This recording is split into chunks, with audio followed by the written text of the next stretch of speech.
The first time I encountered Sister Lee was in a restaurant adjacent to the street, where Sister Lou had brought me to meet her, overwhelmed by shyness. I could hardly bear to look at her, feeling as bashful as a child caught in wrongdoing. Coming from a rural background, I understood how shameful this situation was that I had met Sister Lou while seeking a tutor. She specialized in helping students find tutors and arrange for wealthy women to meet young, handsome university students at Jiangda. She was not a bad person and believed there was nothing wrong with her work, acknowledging the harsh realities of society. You haven't graduated yet. At least focus on completing your studies. Your father's illness is serious. How can you earn so much from tutoring? She said upon learning about my circumstances. I nodded in agreement, unaware of what she was about to propose. I initially thought she was expressing concern, but when she hesitated before revealing her suggestion, my face burned with embarrassment, leaving me speechless. At that time, the term duck was not widely used, yet I understood its implications.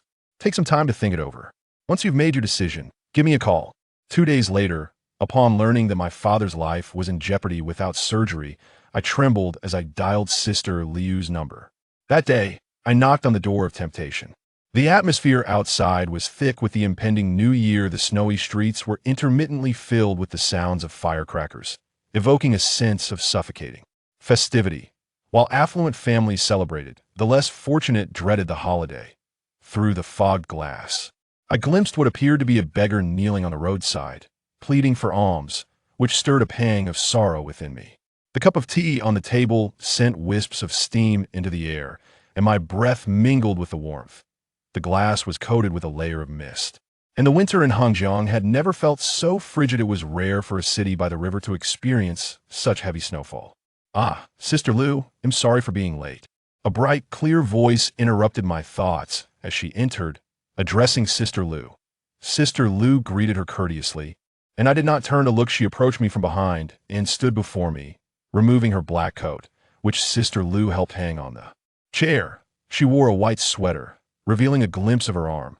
Her voice was melodious, yet I dared not raise my gaze to meet hers. Hey, accompany me to the restroom, Sister Lou said. She hesitated for a moment before following Sister Lou outside, leaving me alone. I continued to stare at the cup of hot tea, which I had yet to sip, my thoughts a chaotic whirl. Before long, they returned, and I instinctively lowered my head again. Hey, Xiaoyan, call her Sister Lee, Sister Lou said. Flustered, I lifted my head, managing a shy smile, but failing to address her as Sister Lee, instead saying, hello. That was my first glimpse of her. She was remarkably beautiful, so much so that it astonished me. I had anticipated an unattractive, plump woman, but she was far from that. I could not comprehend how a woman of such allure could lack male companionship. She exuded freshness and elegance, with a fair complexion, rosy lips, large eyes adorned with long lashes, and a sparkling bracelet on her wrist. Hello, would you like to eat something?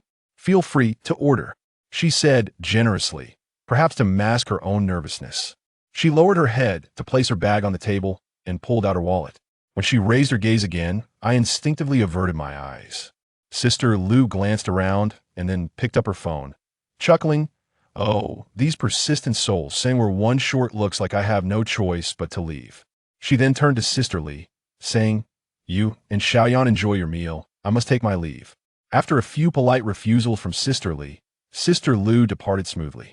Not long after, she returned, calling out to me, Xiaoyan, come here for a moment. Panicked, I stood and followed her aside. Hey, loosen up.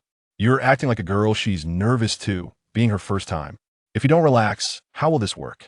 You want to help your father? I nodded vigorously before she could finish her sentence. Upon returning, it was just the two of us, and my anxiety escalated. My heart felt as if it might leap from my throat. She was the first woman I had ever engaged with, the first in my life. She ordered numerous dishes, many of which I had never tasted before my 23rd year. With a smile, she remarked, you're on break, right? Yes. I nodded, continuing to gaze out the window. She paused before adding, civil engineering is a great major. Study hard, and you could join our company. We're in construction. Thank you. I turned to her, recalling Sister Liu's parting words and many other thoughts. She looked at me and smiled. Hurry and eat, in an effort to mask my nervousness. I buried my head in my bowl of rice. Though I wasn't truly hungry, I merely sought to pass the time. A deep sense of guilt washed over me as I contemplated the contemptible nature of this transaction. I knew it was dishonorable. Hey, she pulled out a large envelope. Take this. I lifted my head to see her no longer smiling, a hint of disappointment in her expression. My chopsticks froze midair, staring blankly at the money. Once you finish eating, take the money, don't overthink it. I set down my chopsticks as she reached for her coat, seemingly preparing to leave. Suddenly, summoning my courage, I called out, "Can I come with you?" She looked at me intently and then nodded slightly. That moment, I thought I could not accept her money without giving something in return. Even a loan felt inappropriate.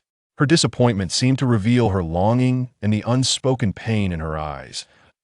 As we stepped outside, a gust of cold air hit us.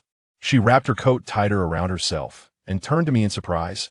"Hey, why are you dressed so lightly? Aren't you wearing a warm coat?"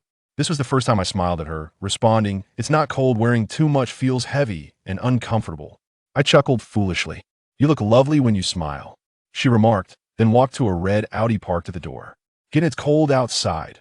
I entered the vehicle, and after she closed the door, she began to drive, asking, "Where are you from?"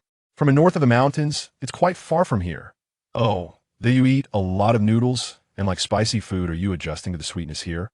She gazed ahead, seemingly trying to conceal her own nervousness with conversation, perhaps to keep the atmosphere from growing tense, especially since she was 7 years my senior and likely more adept at navigating such situations. It's hard. I wasn't used to it first, but I got accustomed to it. "Not going home for the new year. Do you miss your family?" I fell silent, yearning for home. Yet that year, during the legendary millennium in my final year of university, I could not return home. That I had intended to work to earn money for my father's treatment, but instead, I found myself on this path.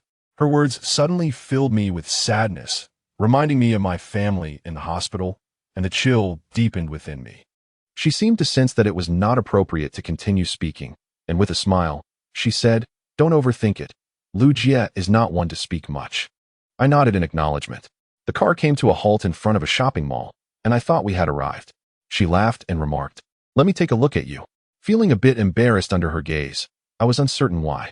After assessing me, she instructed, "Wait for me in the car." She exited, leaving me to sit inside, gazing at the passers-by outside, lost in thought. After what felt like an eternity, she returned, carrying several bags of clothing. "You must have been anxious. I feared you might feel uncomfortable, so I bought you some things." Her hands played with the steering wheel as she smiled and bit her lip. "Please don't do this." I felt overwhelmed by her kindness and guilty, unsure of how to respond. "You are not inferior to those city children." Her words struck a chord, providing an unexpected warmth despite my cautiousness towards her. The car wound through many streets before coming to rest in front of a villa. She tossed me a key and said, "Go open the door. I'll park the car." Holding the key, I felt a bit lost, but I stepped out to unlock the door. Once opened, I stood outside waiting for her.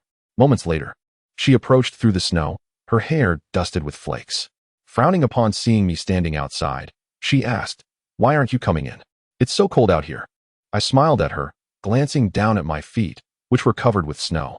She went inside and returned with a pair of slippers, placing them at my feet. "Put these on and come inside." When I hesitated, she looked up at me and laughed. "Oh, don't bother. The place is a bit messy anyway." Still, I removed my shoes, feeling somewhat embarrassed about the holes in my socks. She noticed and chuckled, urging, "Hurry inside." The interior was lavishly decorated, a sight I had only seen on television. The living room was expansive, with a grand staircase nearby, adorned with numerous opulent lights. The sofa and furnishings created a cozy atmosphere. After entering, she poured me a glass of water and handed it to me, saying, "Make yourself comfortable. A little water will warm you up." As I accepted the glass, she removed her outer coat and said, "Don't be shy. I rarely come back, and the place is a bit disheveled. If you have nowhere to stay during the winter break, feel free to stay here. The house is large and empty." "No. My school has arrangements for those of us who can't go home. I have a place to stay," I quickly replied. She settled onto the sofa, picked up the remote, and turned on the television. "What did Lucia tell you?" I nearly dropped the cup in my hand, hurriedly responding, "Nothing. She didn't say anything." With a laugh, she paused on a talk show focused on relationships, retrieved a pack of women's cigarettes from the table, and pulled one out. Just as she was about to light it, she asked, "Hey, do you smoke?" I shook my head, replying, "No, I don't." "Good. Don't pick up that habit during school, she said, lighting the cigarette and exhaling a puff that formed a ring. Relax a bit. You should go take a shower. I sat there momentarily stunned, then quickly replied, okay. I rose swiftly, but she smiled and directed, the shower is upstairs, turn right at the top of the stairs. Do you see it?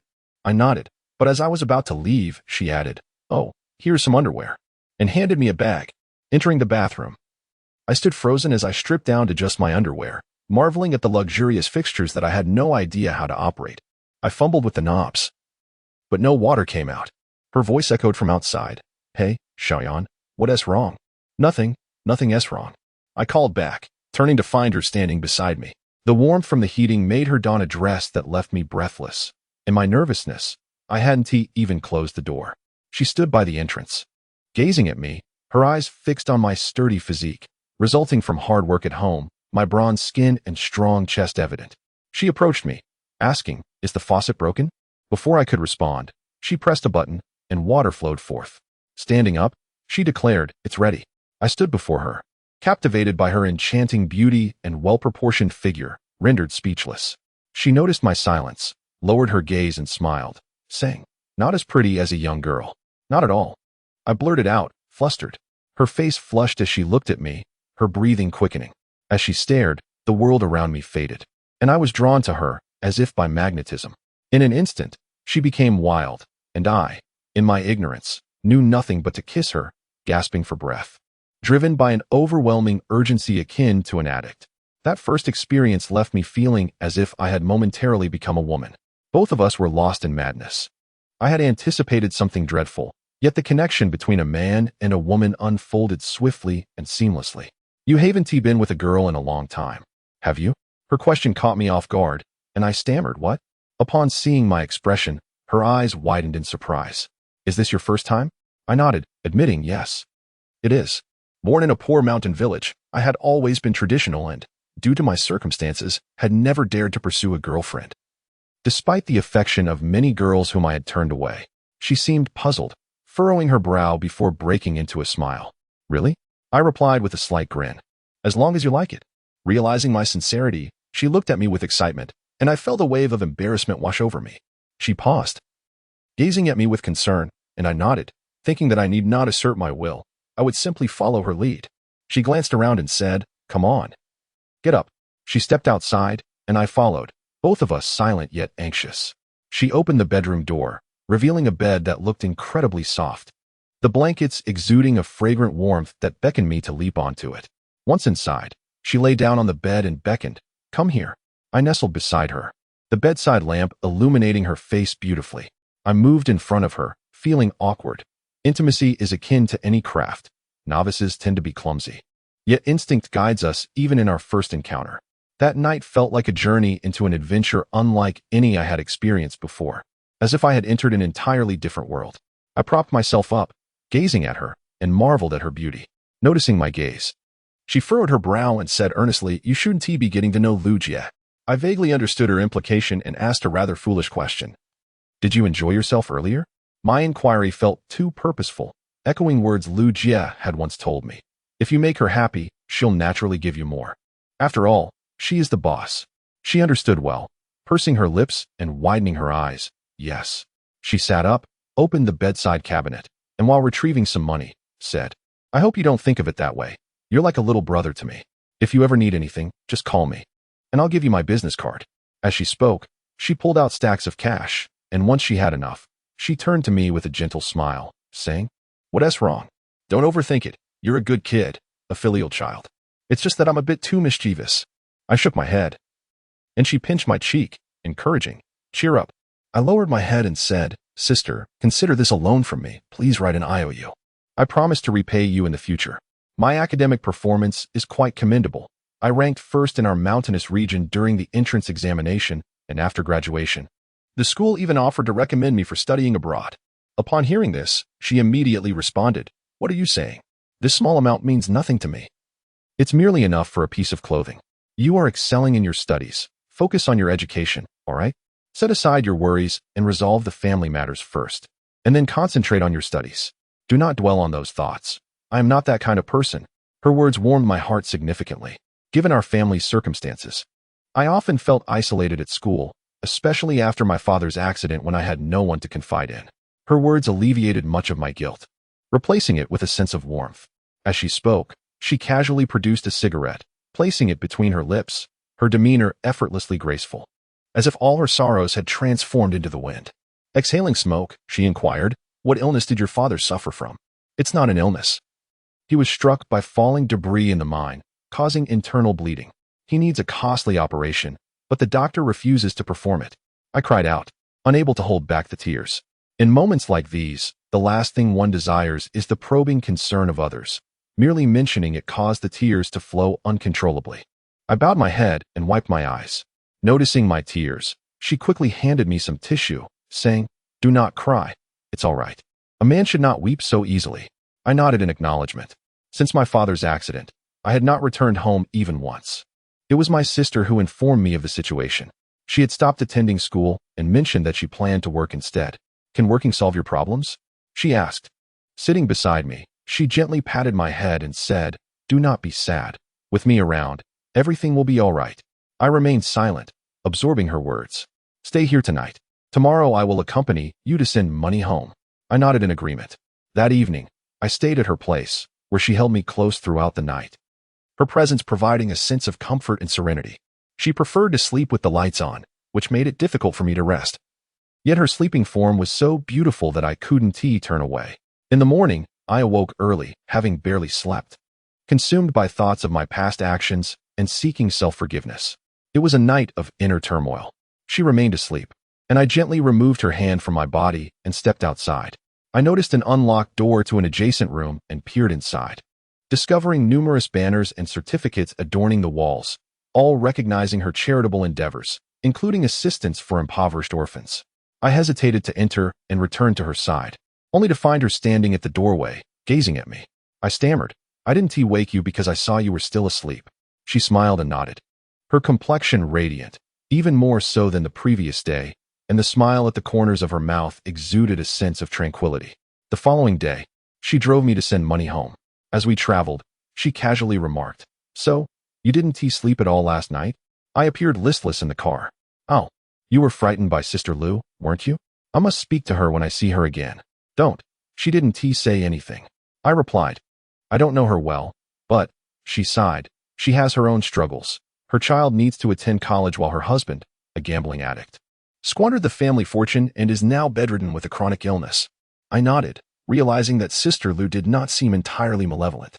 "Do not blame her. She truly meant no harm and didn't speak ill of you." Upon hearing my words, she turned to look at me and teased, "What's this? Defending Sister Lou?" She wore sunglasses, obscuring her eyes, making it difficult for me to gauge her thoughts. I quickly shook my head in denial. She glanced at me again and smiled. "Have you thought about how to explain this money to your family?"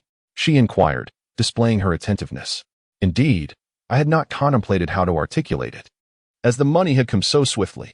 I shook my head. "Just say that your school teachers assisted and that students contributed," she suggested, trailing off as if she felt uncomfortable with the idea. Perhaps the notion of donations might diminish my dignity, yet I believed it was an excellent suggestion. In times like these, where does one find pride? I had already resorted to such measures. Initially, I believed I was engaging in a disgraceful act. "Yes, that could work," I replied. She smiled faintly. When it came time to send the money, I said, "I need to make a phone call to my family. I'll step outside briefly." She asked, "What for?" "To call home." She retrieved an old Samsung phone from her bag and handed it to me, saying, "Use this." I stared at it in confusion, as I had no experience with such devices. In the year 2000, mobile phones were still a rarity, especially for someone like me, a struggling student. She understood and prompted, "Just tell me the number." After a moment's hesitation, I recited the number of the small shop owned by the Ermau family in our village, adding, "Just say you're looking for the Lu Guoxing family." She responded, "Lu Yin, once you connect, just mention that." I nodded in agreement. One of my uncles came to answer the phone while my family was at the hospital. When I told him that I had 30,000 yuan, he was utterly incredulous. After my repeated explanations, he cautioned me, "Xiao Yin, you must not act recklessly. Although our Lu family is poor, we have never done anything to dishonor our ancestors." His words pierced my heart like a knife. Naturally, my uncle had no knowledge of my actions. He likely thought I had resorted to robbery. She, who was nearby, also overheard this exchange. Instantly, I felt a wave of discomfort wash over me, my teeth biting into my lip as she glanced at me, her brow furrowed in concern. Nonetheless, the matter was resolved. Despite my uncle's suspicions, when faced with the fragility of life, there are situations where the impoverished have no choice. When the funds were transferred, I beheld the largest sum of money I had ever seen in my 20-plus years of existence, a staggering amount for us. After everything was settled, she appeared to be filled with an inexplicable guilt, anxiously fidgeting, before finally smiling and saying, "Let me take you back to school." I was apprehensive about my classmates seeing us, and she understood, laughing as she retrieved an additional 10,000 from her bag, insisting, "Take this for your pocket money." I resolutely declined the money, stating, "I don't need much. I have ample time this semester, and will soon be interning. I can earn my own money." Eventually, she had no choice but to take the money back. "Why don't you head home by yourself?" I smiled at her and replied, "Sister, could I have your business card?" Suddenly flustered, she exclaimed, "Oh, I forgot to bring it." Her words prompted no further inquiries from me. I understood she did not wish for me to contact her. Even without a card, she could have written down her phone number, yet she chose not to. I lowered my head for a long moment before looking up and asking, "Are you dissatisfied?" She furrowed her brow and smiled faintly, saying, "Silly child, I like you." Upon exiting the vehicle, I realized she had not given me her card, indicating she did not want to maintain contact. At that moment, the reason eluded me. About a week later, I received a call at home informing me that my father's injury had healed. My mother, filled with anxiety, urged me to express my gratitude to my teachers and classmates, saying excitedly over the phone, "Xiaoyan, although we are poor, we have so many kind-hearted people helping us. We must never forget our roots, do you understand? No matter when, always remember to help others in need once you achieve success." Listening to my mother's words brought a pang of emotion to my heart. Suddenly, I realized it had been nearly a week since I had last seen her. For reasons I could not comprehend, I found myself missing her. The worry over my father's surgery had occupied my thoughts until then. I longed to thank her and share this good news, yet I had no means to contact her. I went to her villa, waiting until after 10 that night. But she never appeared. The following day, I visited the intermediary office at the south gate of the school, where Lucia was present. She ran a small office and dabbled in this business on the side. "Heh, Xiaoyan, she didn't leave you a phone number?" Lucia said while shaping her eyebrows. Lucia's appearance was quite ordinary, perhaps even a bit unattractive, yet she adorned herself in a striking manner. I nodded. She set down her eyebrow pencil, smiling as she looked at me. "You're really quite foolish. She must not have been interested in you when you broke up." She seemed fairly satisfied. I lowered my head. "What a fool. How could she directly tell you that?" Lucia immediately added, "But she did give you money, right?" I nodded again. "That's good. Is your father's illness resolved?" "Yes, I just want to thank her," I replied, raising my head. Lucia chuckled, placing a bag of sunflower seeds on the table, saying, "Eat." As she cracked the seeds, she teased, "You're not pining for her, are you?" "Heh, she is quite beautiful and wealthy. Such opportunities are rare. Perhaps she has found someone better. Don't be a toad." I replied, "I know. I'm not pining for her. I just want to express my gratitude. If you see her, please help me thank her." After saying this, I intended to leave. But Lucia's words caused me some heartache. I was certain I truly missed her, otherwise. My heart wouldn't feel so heavy when I heard her mention someone better. Just as I was about to walk away, Lucia called me back, saying, "Hey, come back." "What is it?" I turned to ask. She smiled, looking down. "I have her phone number. Do you want it?" Unable to conceal my smile, I nodded eagerly. With the number in hand, I hesitated for a long time at the public phone booth at school before finally dialing her number. Soon, a voice came through. "Hello. Who is this?" Her voice was enchanting, more melodious than anything she had previously uttered to me. I was so excited that I momentarily lost my words. "Please speak." She prompted again. "My father's illness has healed. Thank you." I rushed to convey my message. "Ah, it's Xiaoyan," she responded, her recognition bringing me joy. "Yes. Thank you." I feigned calmness. "No need to thank me, as long as everything is well." At that moment, I found myself at a loss for words. Perhaps she truly was dissatisfied with me, and Lucia was right. She continued, "What have you been up to at school lately?" "Not much. Just helping my teacher move for a day, then assisting with renovations for a couple more days," I recounted, honestly detailing my recent activities. "Sounds fulfilling." She laughed lightly. "How did you find my number?" "Don't be angry," I replied. "I asked Lucia for it." Her voice stirred an unsettling sensation within me. I felt a profound unease that was hard to articulate. I wouldn't blame her. Don't worry, she reassured me, but it seemed someone was calling her. And she hurriedly said, "Oh, Xiaoyan, I have to go. I need to host a meeting." I quickly interjected, "Sister, I will repay you the money. I'll return it once I graduate and start working." She interrupted, "Why are you saying that again?" I nearly broke down, exclaiming, "Lugia said you don't like me." After uttering those words, I hung up the phone and rushed back to my dormitory, tears streaming down my face. The snow fell heavily, causing me to nearly slip several times along the way. Once in bed, I buried myself under the covers and wept. For I was alone in the dormitory, and the new year was just around the corner. Even the students who left late had departed. I had fallen asleep, and at some point, I vaguely heard sounds from outside. A classmate called out for my brother, Lu Yan, asking which dormitory she was in. I heard her voice echoing down the corridor, and in an instant, I sprang up from my bed. She had already reached the doorway, and upon seeing me, we locked eyes. With a smile, she asked, "Did I scare you?" Indeed, her beauty was captivating enough to mesmerize anyone. I shook my head, climbed down from my bed, and moved a stool in front of her, saying, "Please sit, it's quite messy in here. I haven't tidied up." Dormitories during the holidays are always in disarray. A universal truth. She chuckled and replied, "I want to sit down. You must be hungry, and I haven't eaten either. Let us go out for a meal." I nodded in agreement. As we stepped outside, I followed closely behind her, hesitant to close the gap. Passing by a nearby dormitory, I caught snippets of hushed conversations within. Once we exited the school grounds, she suggested dining at a restaurant close by, claiming to know of a famous snack street in front of Jiang University. I nodded again. When it came time to order, I said, "Sister, let me treat you. Please order whatever you like." She glanced up at me, grinning, then turned her attention to the menu, teasing, "Are you trying to play the wealthy gentleman?" "Not at all. When you become successful, I'll treat you then." Her words lingered in my mind, almost like a parable, and years later, they turned out to be prophetic, a truth I have never forgotten. "Shall we drink?" she asked after the dishes arrived, smiling at me. I nodded, returning her smile. "You can hold your liquor, right?" she inquired.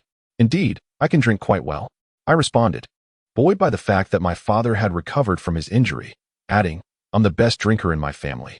The men where I come from can really hold their liquor." She wrinkled her nose and declared, "Just drinking spirits? You can't outdrink me." And so it began, a round of drinks where we each poured for the other, until we both succumbed to inebriation. When she said she needed to leave, I cautioned, "You've had too much to drink. It's south not safe to drive." "No worries, let us chat in the car," she replied. I helped her into the vehicle. And inside, she grasped my hand, saying, "I thought you had forgotten about me." "Not at all." I leaned closer, feeling her warmth, responding a bit flustered. She smiled and held my hand, asking, "Have you thought about me?" I nodded, and she rubbed her face against mine before asking, "How will you thank me?" I was at a loss for words. She paused for a moment. That night, we rested in a hotel near the school. She remained as passionate as ever, and I was much more relaxed than the first time. Eventually, we found ourselves in a certain state of intimacy. However, this time, she grew somewhat melancholic, saying, "Xiaoyan, after this, let us not stay in touch, all right?" I was jolted from my happiness, looking at her, and nodded, "Okay." She turned to glance at me, tears streaming down her face as she embraced me, saying, "Don't overthink it. You're the best. I see you as a good child and don't want to hurt you." I hesitated, softly replying, "I understand. I won't disturb you anymore." "Don't say that. You should understand my difficulties." I nodded again and began to sit up and dress. She gazed at me, seemingly lost. Yet she didn't plead for me to stay, but dressed alongside me in silence. I walked downstairs, and she followed. As we reached the ground floor, she suddenly called out, "Xiaoyan, I'm afraid of hurting you. Please don't think too much." I took a few steps, turned around, and smiled, saying, "I know. Sister, I hope you find happiness. You seem quite unhappy." I watched her bewildered expression and, with a smile, exclaimed, "Sister, you are a good person." I turned to leave, but she called out, "Xiaoyan, if you face any difficulties, just tell me." I didn't look back.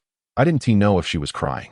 Her voice had a slight rasp when she spoke those words, and I didn't want to turn around.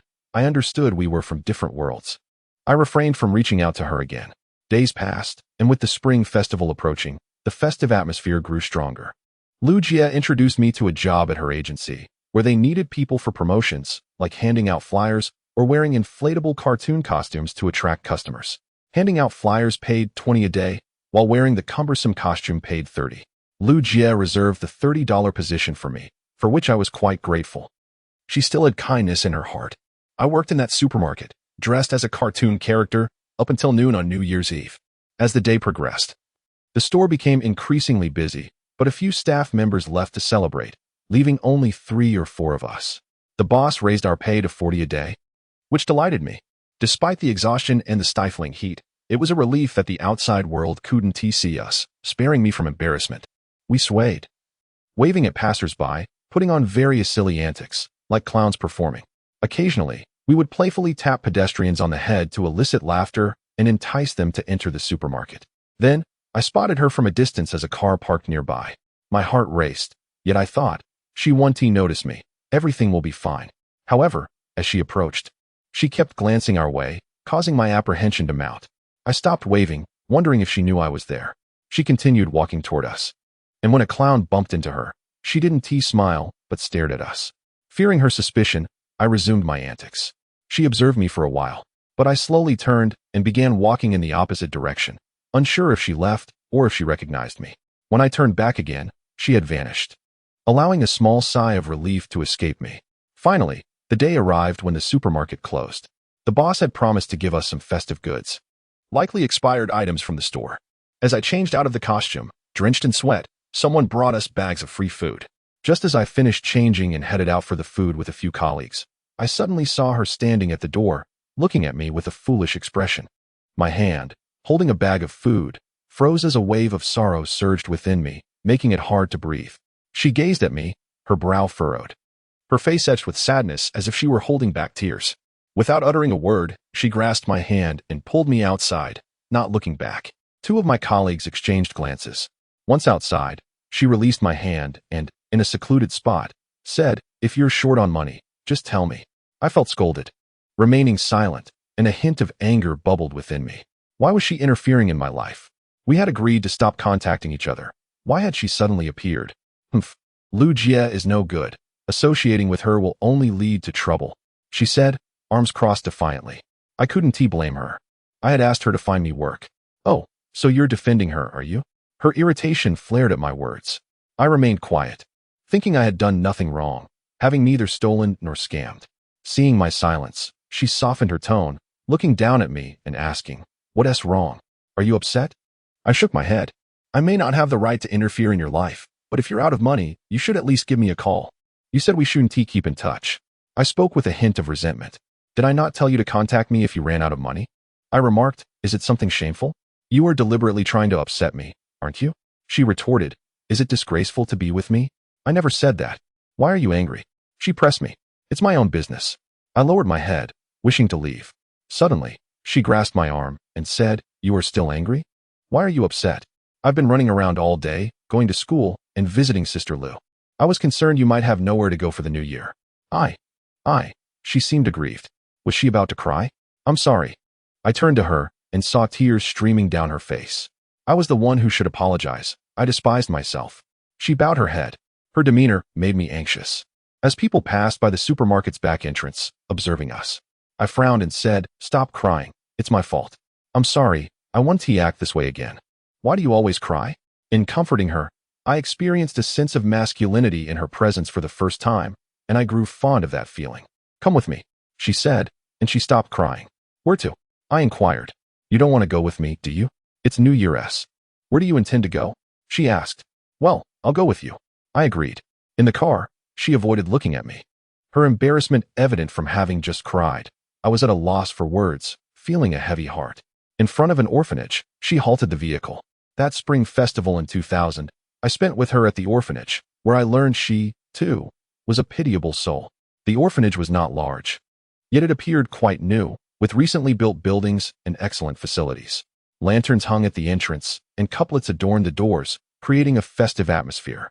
Many children were setting off firecrackers in the yard, making loud popping sounds. As the car drove in, a swarm of children rushed towards us, chanting, "Aunt Yao is here. Aunt Yao is here." After she exited the vehicle, she smiled at them and called each by name, saying, "Look what I've brought for you this year." Then she turned to me and said, "Xiaoyan, come and get the gifts." She opened the trunk, revealing a plethora of beautifully wrapped presents. The children rushed forward. Don't snatch. Everyone gets one. She began distributing the gifts, handing one to each child, who in turn expressed their gratitude with a chorus of thank yous. I watched her, smiling as she handed out gifts, filled with admiration for her. Soon, an older woman approached from a distance, smiling as she said, "Lily, the children have been eagerly awaiting you. Auntie, I've been quite busy lately. The workers at the construction site needed their New Year's wages, and I've been rushing to pay them all." Sisterly spoke calmly. The older lady noticed me and smiled, asking, "Who is this?" "Oh, this is my sponsored younger brother from Jiangda, about to graduate. He didn't go home this year, so I brought him here to celebrate the new year." "Hello, Auntie," she greeted warmly. "Yes, you too." I began to carry 2 heavy boxes inside, filled with New Year's goods, drinks, vegetables, and meat. The 2 women chatted as they walked. "How is Bebe?" "She is well, but it seems she has taken to dressing up more lately," the older lady chuckled. "Oh, that little girl has always loved to show off," Sisterly replied with a joyous smile. "I worry she might be dating someone outside, at 16 or 17. She is most susceptible. Let me speak to her." Sisterly glanced at me and said, "Xiaoyan, take those to the second-floor dining room and hand them to Master Li." "Sure." When I came down, I saw her talking to a girl who appeared to be around 16 or 17. Upon noticing me, Sisterly waved and called, "Xiaoyan, come here." I approached. "Bebe, greet your older brother Xiaoyan." She looked at me and smiled, extending her hand with a generous, brotherly greeting. I stood still, taken aback by her gesture. Sisterly laughed and, with a knowing look, remarked, "He is just shy and unaccustomed to this." I chuckled and shook my head, reaching for her hand. Bebe was charming and beautiful, resembling a little beauty. I couldn't fathom why Sisterly paid her so much attention. I thought perhaps she was her daughter, but quickly dismissed the notion. It was impossible. Bebe was already 16 or 17, and Sisterly was only 32. They must be sisters, I thought. But who would send a younger sister to an orphanage? Certainly not someone wealthy. Thus, I abandoned all speculation and concluded that perhaps Bebe was simply a child Sisterly favored. Little did I know that I would later develop an inexplicable relationship with her. That evening, we enjoyed ourselves immensely, Sister Li and I alongside the children, who organized a celebration for us. Watching those children, Sister Li wore a perpetual smile of happiness throughout the night. After the children's performance, we watched the Spring Festival Gala while enjoying our New Year's Eve dinner. Sister Li continuously inquired about the children's lives and studies with genuine concern. The children adored her, filling the room with laughter and joy. In their presence, I felt completely at ease, as carefree as a child myself. At midnight, we rushed outside to set off fireworks. Being the oldest among the children, I was entrusted with lighting them, and they followed me, calling me brother, brother, making me feel more lively than at home. She stood watching me, arms crossed. Her demeanor carefree and her laughter infectious. I turned to her and said, "Hey, come over and join us." She nodded and ran to my side. I picked up a sparkler, which she took and began to twirl, the sparks illuminating her face beautifully. She looked at me, furrowing her brow, and playfully asked, "Why do you keep staring at me? You're beautiful." I replied foolishly. She burst into laughter, saying, "Humph, I'm your sister." Goodness. We've crossed that line twice already, and now she claims to be my sister. Could she truly have forgotten? A discomfort stirred within me. Just as I was about to speak, she turned and joined the other children, playing with them. I gazed at her, uncertain of what to say, or perhaps not wanting to say anything at all. As the clock neared 1, we decided to retire for the night. Sisterly prepared a room for me, which had likely been unoccupied for quite some time but was still relatively clean. As she led me inside, she removed her shoes, climbed onto the bed, and wiped it with a towel. I watched her as she leaned over, suddenly overwhelmed by a wave of emotion. After tidying up, she descended to fetch 2 new blankets from an aunt. I stood there, entranced by her actions, lost in my thoughts. Once a man encounters such experiences, they linger in the mind. "What are you standing there for? Come help me spread the sheets," she called from the bed, glancing back at me. I hurriedly snapped back to reality and approached. After arranging everything on the bed, she sighed contentedly, saying, "Yes, this is quite nice. Let us make do here." I nodded, still gazing at her. She then noticed the pillow was uneven and adjusted it, saying, "Hey, I told you not to stare at me." Apparently, she had caught me looking. I quickly protested, "I wasn't looking at you, just lost in thought." "What were you thinking about?" she asked with a smile. "I've never seen you work. I'm quite diligent, you know. We never hire a maid at home. I do all the cleaning myself." She arranged the pillow and smiled at me, saying, Stop overthinking and go to bed early. Tomorrow, we'll wake up early to eat dumplings for the new year. I nodded in response. She glanced at me again and added, I live right next door, so call me if you need anything. As she was about to leave, I suddenly called out, hey, what is it? She turned back. You look really happy today. I shifted the topic. Yes, you do too, like a real man. She replied with a smile. After that, I found myself at a loss for words. She gazed at me with a subtle smile, one that seemed to carry a special significance, before walking out. I lay down on the bed, fully clothed and unwilling to sleep, my thoughts consumed by her. I wondered if she had genuinely considered me a brother since that farewell at the school gate. Suddenly, I heard a panicked scream from next door. I rushed out immediately. Upon reaching her door, I was about to knock when it swung open. She never turns off the lights, so the room was illuminated. Revealing her disheveled hair and a look of fear as she sat on the bed, her hands clutching her head, drenched in sweat, staring at me in shock. What's wrong? I approached her and sat on the edge of her bed, asking, did you have a nightmare? She nodded, relaxing slightly as she exhaled, yes. It's nothing. I glanced around the room, picked up a towel to help her wipe her forehead, but she took it from me, saying, it's fine. You should go back to sleep. I stood there, still, looking at her and asked, are you really okay? You look a bit pale, she smiled and shook her head. Just had a terrible dream, but it's nothing. As I turned to leave, she suddenly called out, Xiaoyan, stay with me, okay? Her voice was soft. I quickly turned back and nodded. You sleep, I want tea. I sat on the chair beside her. She looked at me, fatigued, and patted the bed. Come sleep here. I hesitated for a moment, thinking back to that day when she said we should never have that kind of relationship again. Why the change? But I kept my thoughts to myself, took off my clothes, and she lifted the blanket. It was warm inside, her body heat having made it so. Surprisingly, she turned off the light. In the darkness, I was uncertain of her thoughts and my own courage. Suddenly, she turned over, nudging me to the edge. She seemed to have fallen asleep, murmuring sleepily, sleep now. I was about to reach out to her, but withdrew my hand, my breath unsteady. She whispered in my arms. Did you know? I grew up in this orphanage too. Her words struck me with clarity. So that was it. I've been here since birth. Growing up here until I was 17. She continued, seemingly talking to herself. I asked, did they pick you up? Illegitimate child, born to parents who didn't want me. She replied, her voice tinged with sadness, prompting me to fall silent. She smiled, what's wrong? Do you think I had a glamorous life? I suffered a lot as a child. This place was so broken and old. I could barely get enough to eat. She paused, then added, until that year, but stopped. As if lost in thought. Now, this orphanage is funded by me. All the money comes from our company. That's wonderful, so compassionate. I praised her. She laughed, ruffling my hair, then said, when I was 16, but trailed off. I felt her tears brush against my lips. Not knowing how to ask, I simply held her tighter. It's okay, it's been so many years, Suddenly, I asked, hey, you're not married, are you? It was only then that I remembered to ask this, as Lu Jie advised me not to ask such things casually. After a long pause, she shook her head. I felt a surge of joy at her response. That night, I held her and slept until dawn. Later, I learned that her nightmares had haunted her every time she returned here over the years. The next day, after eating dumplings, she had to leave, and I followed her car back. On the way home, I felt an overwhelming happiness. A smile plastered across my face as she drove and said, it seems Aunt Zhang discovered us last night. This morning, she gave me a strange smile. Huh? Is everything all right? I asked. What could go wrong? Humph. She is still involved with Chef Li. You mean that old chef? Yes, haha. His daughters won't allow him to remarry.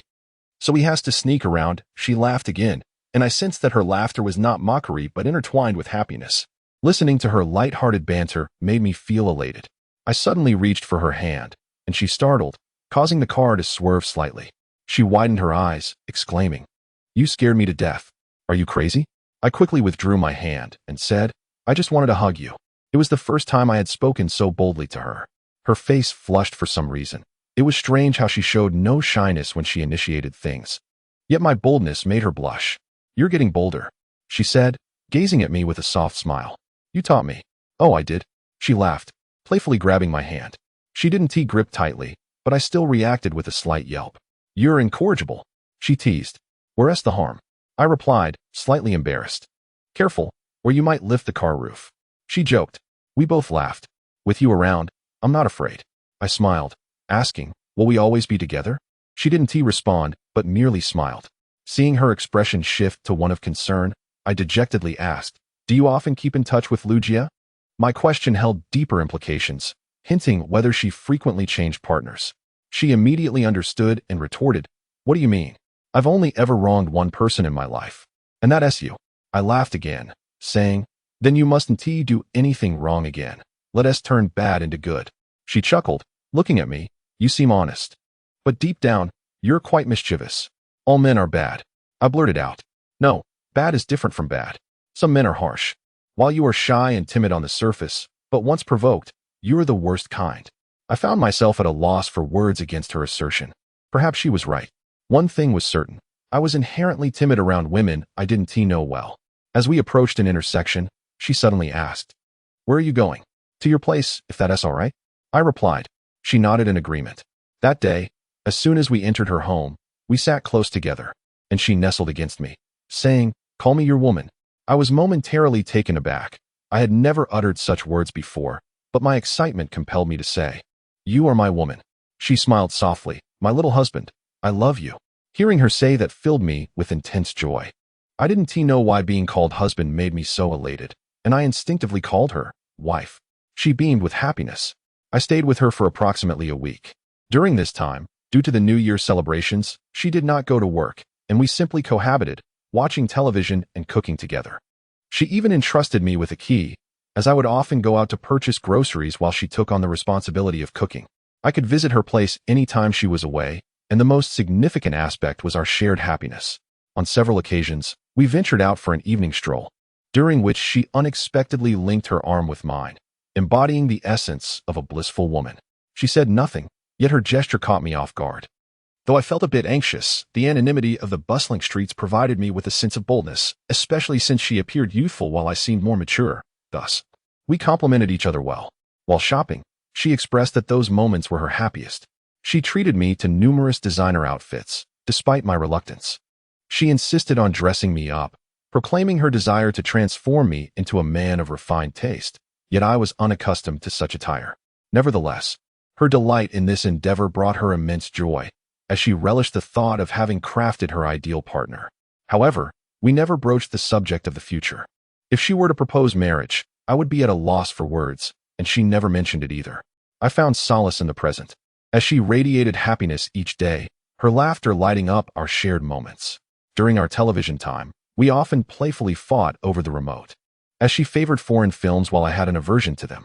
Our playful banter would culminate in her resting her head on my shoulder, declaring, "Darling, you should let me have my way.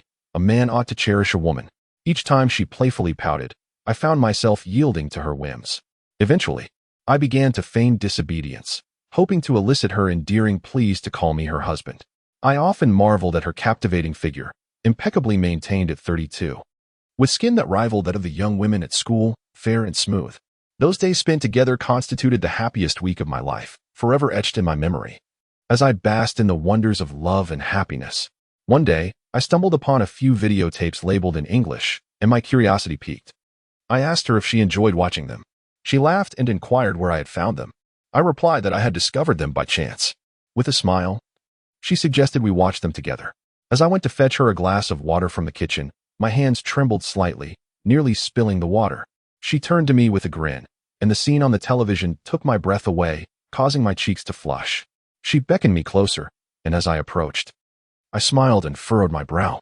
Seated beside each other, a comfortable silence enveloped us until she gradually turned to me, her arm wrapping around my neck as she closed her eyes. In that moment, we drew closer until our lips met. I nodded. That day was the most exhilarating of our time together.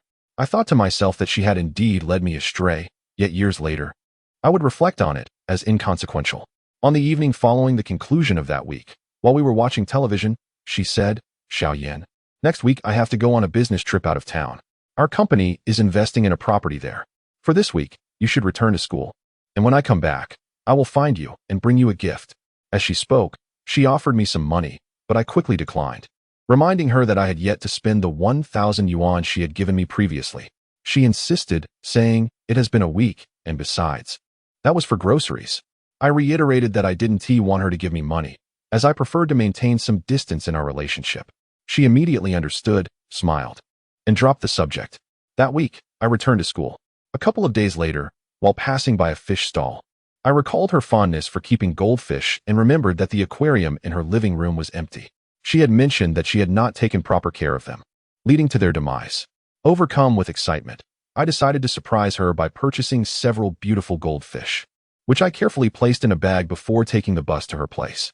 It was snowing that day, and after getting off the bus, I walked a bit further until I arrived at her home. With her key in hand, I felt a wave of joy at the thought of her happiness upon seeing her new pets. However, I was not prepared for what awaited me. As I held the goldfish in my cold hands, the vendor had warned me that it was not ideal to keep them in such weather without heating. I thought her indoor environment would suffice, and with excitement, I inserted the key, twisting it until the door opened unexpectedly. I was startled, confronted by a middle-aged man in his 50s, sporting a mustache and glasses, dressed in pajamas, and smoking a cigar, exuding an air of authority. I was momentarily speechless as he furrowed his brow and asked, "What do you want?" Just then, I heard her voice from inside. "What is going on?" She was descending the stairs, her hair still being tied up. Upon spotting me, she froze in shock, her brows knitted in confusion. Thinking quickly, I exclaimed, "Oh, are you here to buy goldfish? Someone called about it, and I thought it was here." I lifted the bag of fish nervously while glancing at the key in my hand, relieved that it was still outside, and ENT noticed. He inspected the fish and remarked, "They're quite sizable. We didn't order any, did we?" He turned to her and asked, "Hey, Lily, do you want them?" She shook her head frantically, saying, "Oh no, we didn't." She looked quite flustered. I chuckled, "Perhaps I've come to the wrong place." He examined the fish again and said, "How much?" "I'll take them." Caught off guard, I blurted out, "Oh, no charge. It's already been paid for." She looked at me, her expression wrought with anguish, as if she wanted to convey something, yet no words escaped her lips. He replied, "They aren't ours. If you can't find a buyer, we'll keep them." Turning to Lily, he commanded, "Hey, give him some money." She obediently nodded and retrieved 100 yuan from her purse. He took the goldfish inside, and she approached me to hand me the money. Left alone with her, she seemed eager to say something, but I glared at her with fury, my expression fierce. She frowned, looking hurt and on the verge of tears, yet her eyes conveyed a sense of fear, urging me to remain silent. I turned away abruptly and walked off into the snow, which was falling heavier now, crunching underfoot as the cold stung my nose. My heart was heavy with resentment towards her. Despite my anger, I felt increasingly tethered to her. This was not how she should treat me, and the pain was excruciating. I clenched my teeth, my hands aching from the tight grip. Opting not to take the bus, I trudged back to school that afternoon, arriving just as darkness fell, the path blanketed in pristine white snow. Passing a small eatery, my stomach growled, prompting me to approach and order a bottle of liquor, please, and a plate of vermicelli. "What kind of liquor?" the owner asked. "Erguotu," I replied firmly. The owner hesitated momentarily before assuring me, "All right, it'll be ready soon." That night, I found myself intoxicated once more, and the owner reminded me, "You should settle the bill first. You've had too much to drink." At that moment, I noticed a vehicle approaching, its headlights blinding us. I looked up and muttered, "Are you looking for trouble?" The owner retorted, "You're drunk. Why are you cursing? Hurry up and pay." I shot him a glance and smiled. He frowned, saying, "Hey, don't cause trouble just because you're drunk." I withdrew some money and handed it to him, then stood up and staggered forward. To my surprise, the car behind me followed closely, moving slowly due to the snow, and its occupants honked the horn. I stepped aside, glancing at the car, and muttered, "Damn it. Just because you have money, you think you're something special." As I lowered my gaze and then raised it again, I was taken aback to see her. It was her car. She got out, furrowing her brow, and said, "Who told you to drink so much?" I shook my head and retorted, "Why do you care? I came to find you at school, but you weren't there, so I ended up here."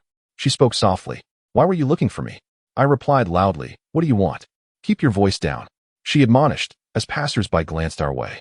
I smirked and asked, "Why did you lie to me? Why?" She lowered her head slightly, and then looked up again. "What did I lie to you about? You have a man. Why did you say you didn't?" I pressed further. She replied, "Get in the car. I've been worried about you. Less talking, just tell me why." I demanded. "I'm sorry," she stammered, at a loss for words.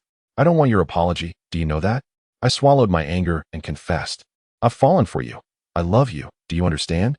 She inhaled deeply, then pursed her lips. "Since you already know, I won't hide it anymore. I do have a man, and he is." She smiled faintly and calmly added, "And he is an older man. My heart ached at her words. The thought of that older man possessing her made me feel utterly miserable.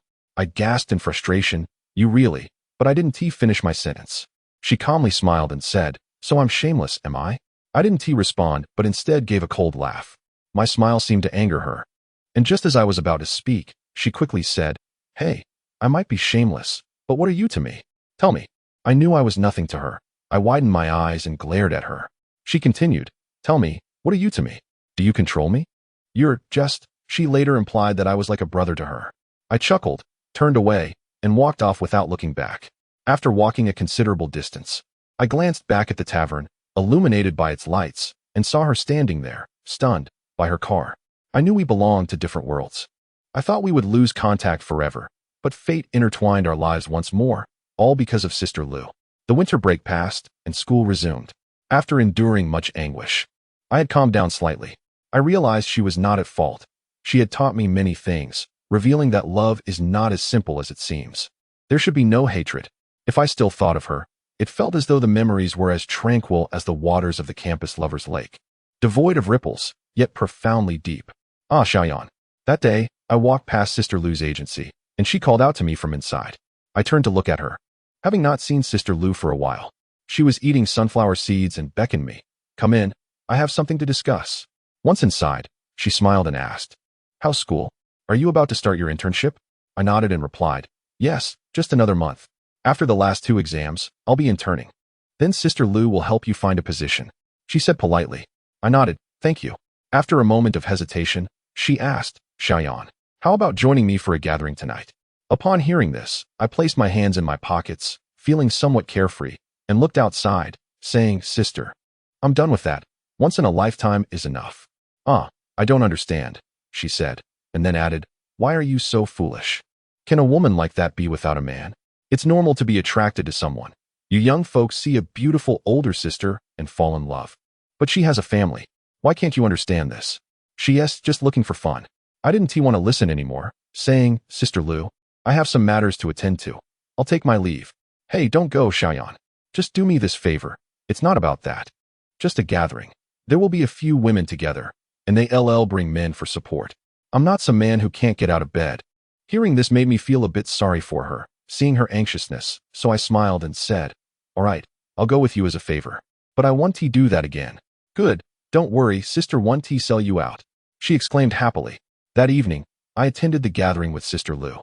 Although it was called a gathering, it was actually a low-class KTV, where a few 30-something women brought their young men to enjoy themselves, drinking and singing. These women appeared to be typical housewives, conservative office workers, yet here they were, indulging in revelry, drinking, smoking, and living wildly away from their husbands. When Sister Lou and I entered, there were already 4 or 5 women in the private room, along with several men my age, though they looked quite seasoned. Upon my arrival, the men regarded me with hostility, while the women kept their gazes fixed on me, laughing softly. Sister Lou introduced me. "Hey, let me introduce you. This is Xiaoyan, 24, 1 meter 78, 65 kilograms." I wanted to scold Sister Lou for her antics. I smiled at the women and took a seat. Perhaps sensing my presence, the men exchanged glances, and some began to flatter their female companions. One woman sitting beside me looked at me and said, "Hey, how is it going?" as she boldly placed her hand on my thigh. There was no pretense, just blatant forwardness, accompanied by a bold gaze. I glanced at her hand and shifted my leg away. She seemed a bit offended, huffing and muttering, "What a joke." I shot her a glare, and Sister Lou, noticing, quickly said, "Hey, let us drink, let us drink." The room was filled with noise as a flamboyant singer began. I lowered my head, sipping my drink, while 2 women chatted nearby. One of them recounted, "Not great. Once at Tianshang Rinjian, a young guy was overwhelmed by 7 or 8 of us, and we had to send him to the hospital. It scared me to death." Luckily, I glanced at Sister Lou, who was holding her glass, swaying to the rhythm of the music. Just as I was about to stand up and leave, a woman pushed the door open, dressed in white, carrying a bag and placing it on her lap, smiling demurely at the room. It was her. I sat back down as she seemed unfamiliar with the other women, recognizing only Sister Lou. Sister Lou rushed to greet her. "Let me introduce everyone. This is my friend, Yao Lily, a prominent figure in the business world." The other women casually greeted her, and Sister Lou brought her over. She appeared shy, sitting beside Sister Lu after removing her coat. Sister Lu began whispering in her ear, and I turned my head, contemplating how she ended up in a place like this. What kind of people frequented this establishment? She caught sight of me, glanced over, her dark eyes meeting mine briefly before she shifted her gaze. Beside her was a man who clearly wanted to charm her, continuously smiling and holding up his drink, waiting for her to turn her face back towards him. When she did, he said, "Hey, sister, you're so beautiful. Let us have a drink." She nodded slightly, smiling gently, and raised her glass. The music grew louder, and it was time for a lively song. I could no longer hear what the man was saying to her, but they appeared to be enjoying a light-hearted conversation, inching closer together. She didn't move away, turning her face back towards me, her gaze carrying a strange feeling. And after taking a sip of her drink, her cheeks flushed. I turned my face away, watching the man shouting in an incomprehensible Cantonese. The atmosphere grew increasingly jubilant as the revelers indulged in their libations, until the melodies faded and the crowd coalesced into a throng, with Lu Jie seated like a fallen woman at the center. Only she and I remained relatively unperturbed. The young man beside her grew bolder, leaning in too closely for my comfort, causing a wave of discomfort to wash over me as I drowned my unease in drink. When I glanced away, I noticed several others entangled with their male companions, a sight that unsettled me further. At that moment, she turned to glance at me, her eyes betraying a glimmer of resentment. The number of drinks consumed blurred in my mind, yet the ache in my heart intensified. Why had she come to this place? Why was she with that man? My frustration with her peaked. Suddenly, the man embraced her and attempted to kiss her. She recoiled, but was held fast in his grip. In a surge of adrenaline, I sprang to my feet, seizing a bottle from the table and shattering it against his head. "You bastard!" I shouted, and the room erupted in screams. He collapsed, blood streaming from his head, while the women scattered in fright, the other men frozen in shock, their mouths agape, yet unwilling to intervene. Lu Jie and her companion stood there, stunned. Security rushed in, and I was restrained, while the wounded man was whisked away to the hospital. As I was let out, she snapped back to reality and implored the guards, "Please, don't call the police. This is a misunderstanding." She produced a wad of cash, thrusting it into their hands. The sight of the money momentarily swayed them, but they hesitated, unsure. Lu Jie quickly interjected, her voice tinged with desperation, "Please, he's my brother. He's just young and drunk. Let him go this time. He has a long life ahead." Her eyes welled with tears as she pleaded. I shook my head, insisting it's fine. She wept, her brow furrowed as she continued to beg, "Please, don't call the police. I have a card with over 100,000 in it." The guards exchanged glances, wavering. "We can forego the police report, but we're worried about the victim," they replied. Lu Jie reassured them, "Don't worry. I'll make sure they don't report it either. Just wait here. I'll go to the hospital." Watching her flustered departure from the KTV, tears streamed down my face. I was confined in a dark room, watched over by the guards who said, "We're sorry for the trouble, but we'll release you once your sister returns. If she can convince them not to report it, you're free to go." I remained silent, sinking into the shadows of the sofa. As the alcohol wore off, fear crept in. I hoped desperately that the young man would not succumb to his injuries. Yet, I understood the weight of my actions. A man must face the consequences of his deeds. An hour passed before I heard her voice outside. "Why is he locked up?" she asked. "All right, let him out." The door opened, and light flooded in, illuminating her worried face. She sighed in relief. "The guy is fine." I talked to them and signed a paper. He won't be in trouble. I knew she must have offered him a considerable amount to settle the matter. Overwhelmed, I stammered, "Sister, don't say anything more. Let us go." She was eager to leave, but a guard interjected, "Miss." "About the money." Lu Jie turned back with a smile. "Is it not enough?" Then, with a playful grin, she added, "I know your boss. You need not fear me." The guards fell silent. As we exited together, she turned with a furrowed brow. "Why would you do something so foolish? What if he had died?" I apologized. "I'm sorry for causing you trouble. I owe you, and I promise to repay you in this lifetime." She gazed at me, concern etching her features, and softly replied, "It's all right, just don't act like this again." That day, she hadn't driven, so she walked ahead while I followed, lost in thought. After a moment, she glanced back, urging, "Hurry up." I replied, "Okay," and quickened my pace to match hers. "How have you been lately?" she inquired. "Not bad. Not too much homework. It's manageable. I have 2 exams, then I'll be interning." "Where will you intern?" "I believe Jiangdao will arrange it."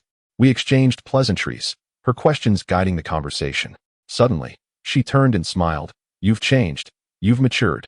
I grinned back, really? People who experienced heartbreak tend to grow. I spoke with newfound confidence. You have quite the audacity. She chuckled. At that moment, I wanted to kill that guy. I retorted. Why did you come to this place? She countered. I came to help Lu Jia, to repay her kindness. I explained. Her expression shifted, and she looked at me intently. What's wrong? She asked, sensing my hesitation. I stared at her for a long moment, her eyes wide with surprise, yet brimming with excitement. Did you orchestrate Lu Jia's actions? I asked. She nodded subtly in my embrace. In that instant, I felt an overwhelming connection to her breath, her affection. Following the violent episode, we shared an unspoken bond, both touched by the gravity of the moment. On the streets of Hengjiang, as spring approached, that night would remain etched in our memories. How many such beautiful moments exist in life? Just one is enough for a lifetime. We arrived at a nearby hotel, which I remembered to be quite luxurious. She realized she had forgotten her ID and anxiously asked, "Do you have yours?" I nodded, but I was acutely aware of my financial constraints, feeling shame in the face of money, even in matters of intimacy, relying on her. She pulled out 500 yuan from her bag and smiled at me. I nodded, dismissing my pride, for that night was too important. I stepped into the hotel to book a room. As I registered, she unexpectedly approached me, catching me off guard. But with a smile, she took my arm. The receptionist shot us a glance, and I felt a flutter of nerves. We ascended the stairs, her hand still entwined with mine. I turned to her and asked, "Aren't you afraid?" She blinked. Afraid of what? I hesitated, wanting to mention her family, but held back. She seemed to sense my thoughts, her smile fading as she pressed her lips together. Once inside, we embraced, but she paused, her gaze piercing with unspoken resentments, a deep darkness reflecting in her eyes. I wondered if my earlier words had been misplaced, but before I could react, she silenced me with her lips. Tears streamed down her face, a sorrowful cry that resonated deeply. As I tried to wipe her tears away while she beat against my chest, lost in her anguish. I find myself perplexed by her actions. She has frightened me. In a hushed tone, I asked, "What is the matter? Have I displeased you?" She shivered and replied, "Who are you?" Her inquiry left me bewildered. Did she truly not recognize me? Furrowing my brow, I asked again, "What's wrong? Who are you? Why are you here? Who exactly are you? Why am I tormented by you?" As she spoke, she entwined her fingers around my neck, pressing her face against my chest, eyes closed, slowly moving her head. I grasped her meaning and smiled, saying, "Oh, don't be like that. Has he found out? Has he hit you?" My question seemed foolish. She shook her head. "Then what is the issue? You wouldn't understand. I'm going mad thinking about being with you." She provided a peculiar reason. Could it be that a woman, lonely, yearns for a man in such a way that it drives her to madness? I pondered this. I had often fantasized about her, imagining her reciprocating my desires. Eventually, I learned that women, too, harbor such feelings. I smiled gently, saying, "Don't cry. It's not that difficult. Do you still want me?" She ceased her tears and opened her eyes to inquire. At that time, the internet was not as rampant with openness about infidelity as it is today. So I hesitantly mentioned her family. Isn't there a risk? What if he finds out? My words seemed to discomfort her. She sought the assurance that I was willing to continue our clandestine affair. "You don't want to, do you?" she asked. I replied, "As long as you do. That suffices." She regarded me for a moment before unexpectedly smiling and saying, "I don't want to." I was taken aback by her response, not anticipating such a declaration. And I chuckled lightly, nonchalantly replying, "Well." My answer seemed to displease her further. She distanced herself, lying down on the other side, saying, "I think we should stop." Her words stung me. Anger welled within me, and I lowered my voice, articulating each word distinctly. "Are you trying to push me away again?" She, not seeing my expression, turned her face aside and nodded. I erupted, "You want me to leave? I will leave. You want me to stay? I will stay. Is everything at your discretion?" She was startled, sitting up abruptly to gaze at me, and I had never instilled such fear in her before. My frustration manifested physically, shaking my body. She frowned and said, "Don't do this. What is wrong with you?" "Nothing." I turned my face away and said, "Please understand. I am not your plaything. I am not at your beck and call. When you desire me, I am here, and when you do not, you cast me aside. I cannot endure this." I began to dress, unwilling to meet her gaze as she stood there, stunned. As I donned my clothes, she suddenly crawled to the edge of the bed, clinging tightly to my waist, repeatedly apologizing. I'm sorry, it's my fault. Please don't do this, I apologize. Don't leave. I gazed down at her head, lost in thought as we sat in silence for a long while. Sisterly pleaded for me to stay, and I remained. Turning to see her distressed expression, her pitiable demeanor tugged at my heart. It appeared she truly longed for me, trembling with desire. Her phone rang, and in a flurry, she reached for it, glancing back at me before beseeching, "Please, don't act like this. Listen to me. It's not as you think. You must understand." I remained silent, considering her feelings, and on the phone, I hesitantly stated, "Oh, I'm out getting a beauty treatment. I'll return shortly." The other party seemed skeptical, and she smiled, assuring, "Really, I'll be back soon." With that, she hung up. Tears streamed down her face, and she uttered no words. I callously remarked, "You should go back." She replied, "I want tea." Her voice was barely audible, as if only she could hear it. I sat up, turning my back to her, and said with a smile, "Why not return? You have a husband, a family. What am I to you? Don't say that. Many things you can only understand at my age." Her words incensed me, and I suddenly recalled that older man. She ceased crying, lifting her gaze to me, furrowing her brow. With tears flowing and lips pouting, she spoke as if deeply wronged. I, at that moment, still did not comprehend the significance of such emotional torment for her. She, too, required love. This is the essence of a woman, but at 24. I could not fully grasp it.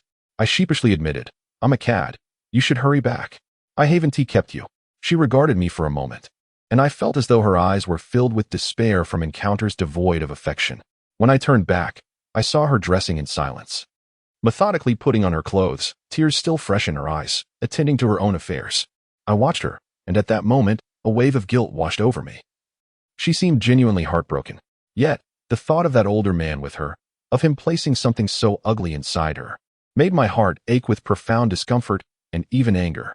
Thus, I refrained from stopping her, though later I learned she had desperately wanted me to intervene, to keep her from leaving. She finished dressing and stood up. I lay on the bed, gazing up at her as she grabbed her bag, casting a glance back at me before turning her head away, heading for the door. I was only able to stagger forward and grasp her when her hand rested upon the latch. "Don't go," I said, rather rudely. She did not turn her face, and as I held her hand, she remarked, "You're still a child." "Yes, indeed, I am, and I cannot change." I pulled her toward me with force. She struggled against me, shifting her body awkwardly, eyes closed, pressing against the wall, her head raised, silent tears cascading down. I was foolish then, unable to comprehend what such an expression signified. Later, she told me how she despised having encountered me, falling for a younger man, becoming infatuated to the point of losing herself. She endured her anguish for a while before finally pushing me away and opening the door. Seeing her in that state, I made no effort to retain her and said with a smile, "Go on, let us never meet again." She departed, leaving me in emptiness, feeling no comfort whatsoever, contemplating her departure and the thought of her returning to that older man's embrace. My fist struck the wall with force. A month passed without our meeting, until March 2001. As we were about to embark on our graduation internship, one day, that girl Bebe came to the school looking for me. That day, I was lost in thought on the balcony of my dormitory when suddenly a friend entered and said, "Hey, Xiaoyan, someone is looking for you outside the dorm." The doorman One-T let her in. "You should go down and check." With a grin, he added, "Hey, Xiaoyan, since this winter break, you've changed a lot. Your style is much more fashionable than before. Have you found a girlfriend? She looks quite young." I chuckled, thinking it was Sisterly, momentarily dazed before slowly making my way down. From a distance, I spotted a girl at the entrance, and it dawned on me that she was waiting for me. The only girl at the boys' dormitory's entrance. As I approached, she was gazing at me, and I recalled she was the girl I had met at the orphanage with Sisterly, Bebe. She was truly a beautiful girl, dressed in trendy overalls, a long-sleeved shirt beneath, and a fashionable cap, radiating youthfulness, her slightly rounded chest adorably petite. She bit her lip and said, "Xiaoyanji."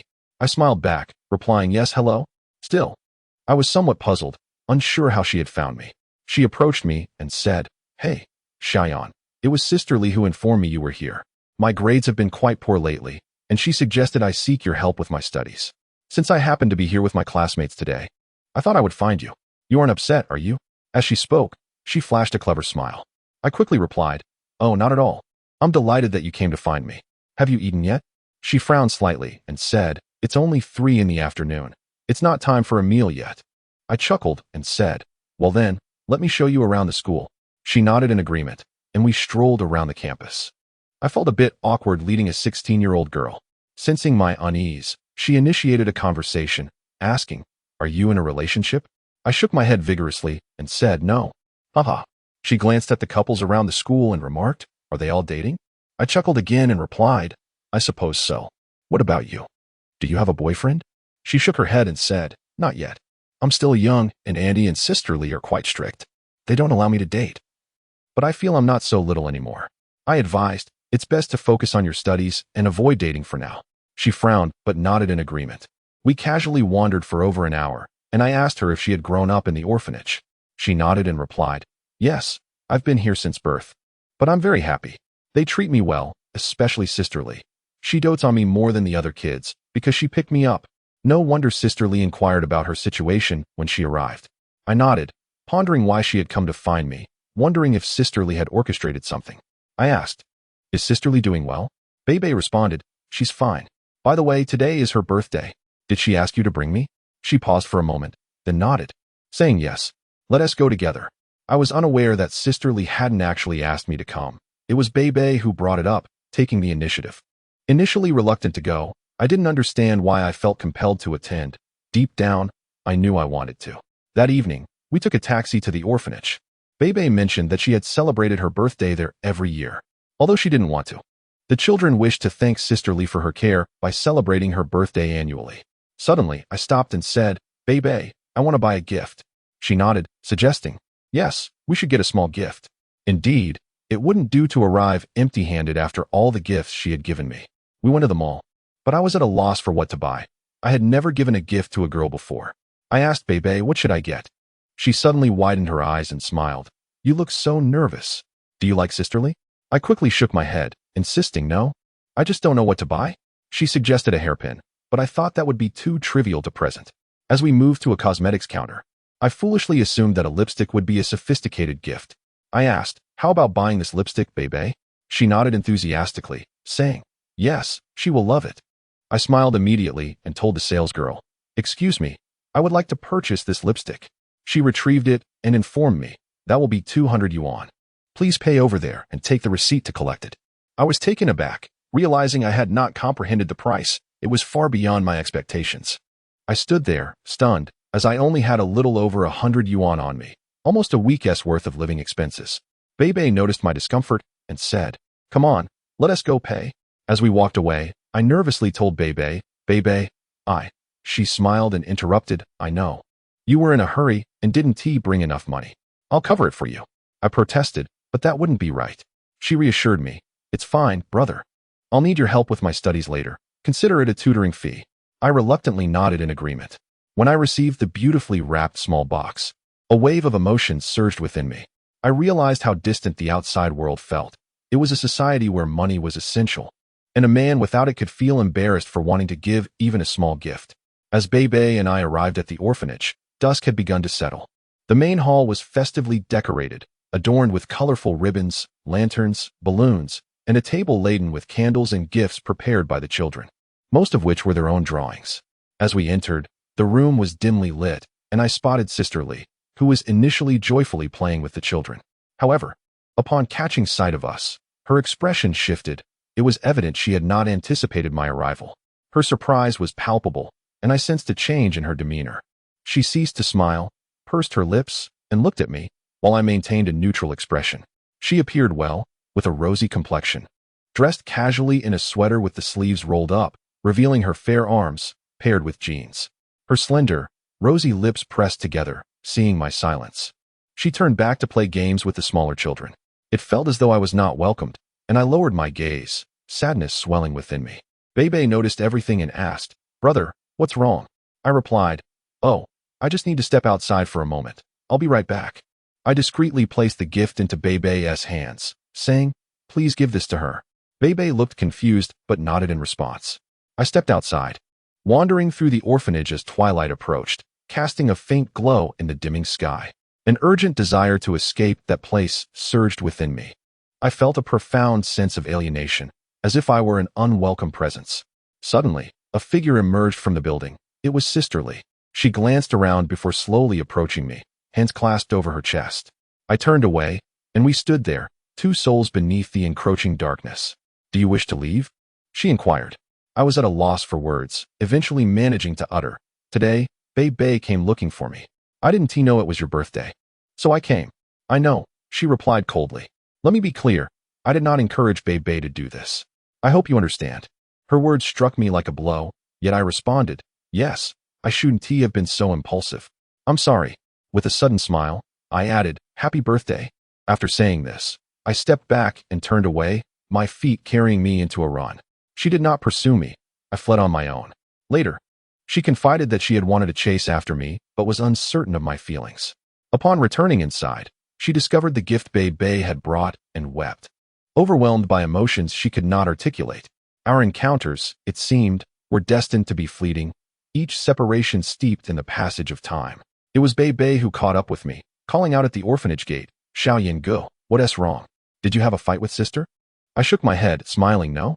I sensed that a misunderstanding had occurred.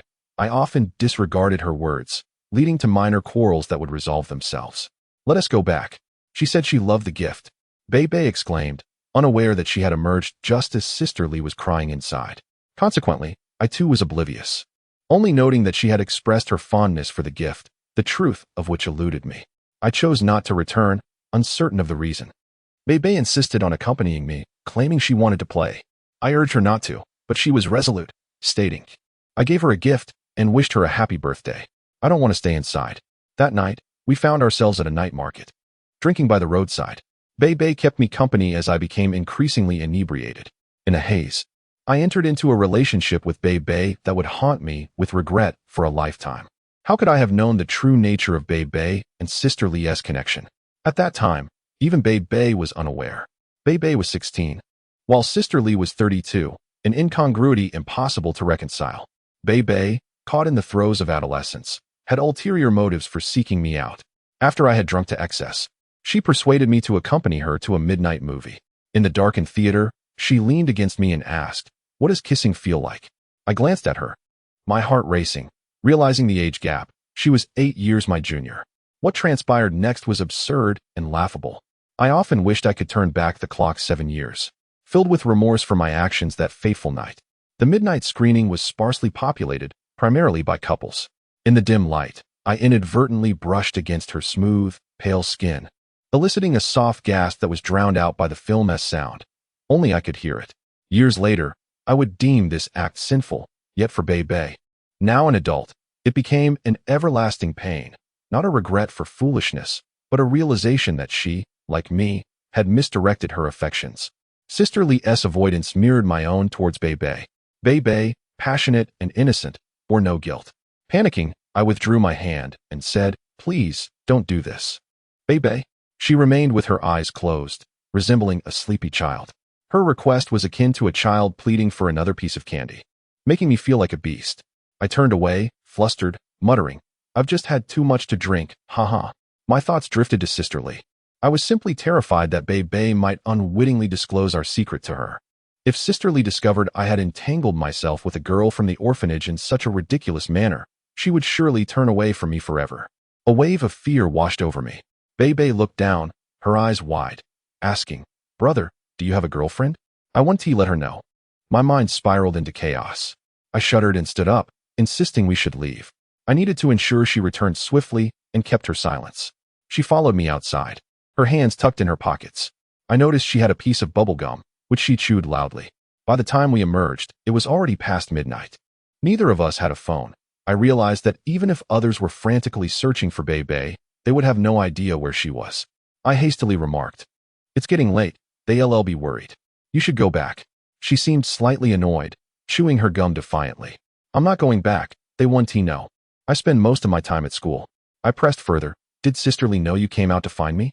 She fell silent for a moment, then nodded, her gaze fixed on me. A sense of dread enveloped me. She knew I had taken Bei out, and upon returning, Sister Lee would undoubtedly inquire about our activities. Trying to ease the tension, I forced a laugh. "Bei, wasn't our little game just ridiculous?" She nodded and quickly reassured me, "Don't worry. I won't let anyone know. Okay, brother?" Then, Unexpectedly, she took my hand, declaring, "I don't want to date you." She turned to face me, embracing me tightly. "No," I exclaimed, "Bebe, I'm your brother. You understand, this isn't right." "You're such a fool. You're not my real brother," she retorted, her feelings evident. Yet I felt no affection for her. She appeared to me merely as a child. At that moment, she did not seem like a woman. She pouted, seeking to charm me, but I shook my head.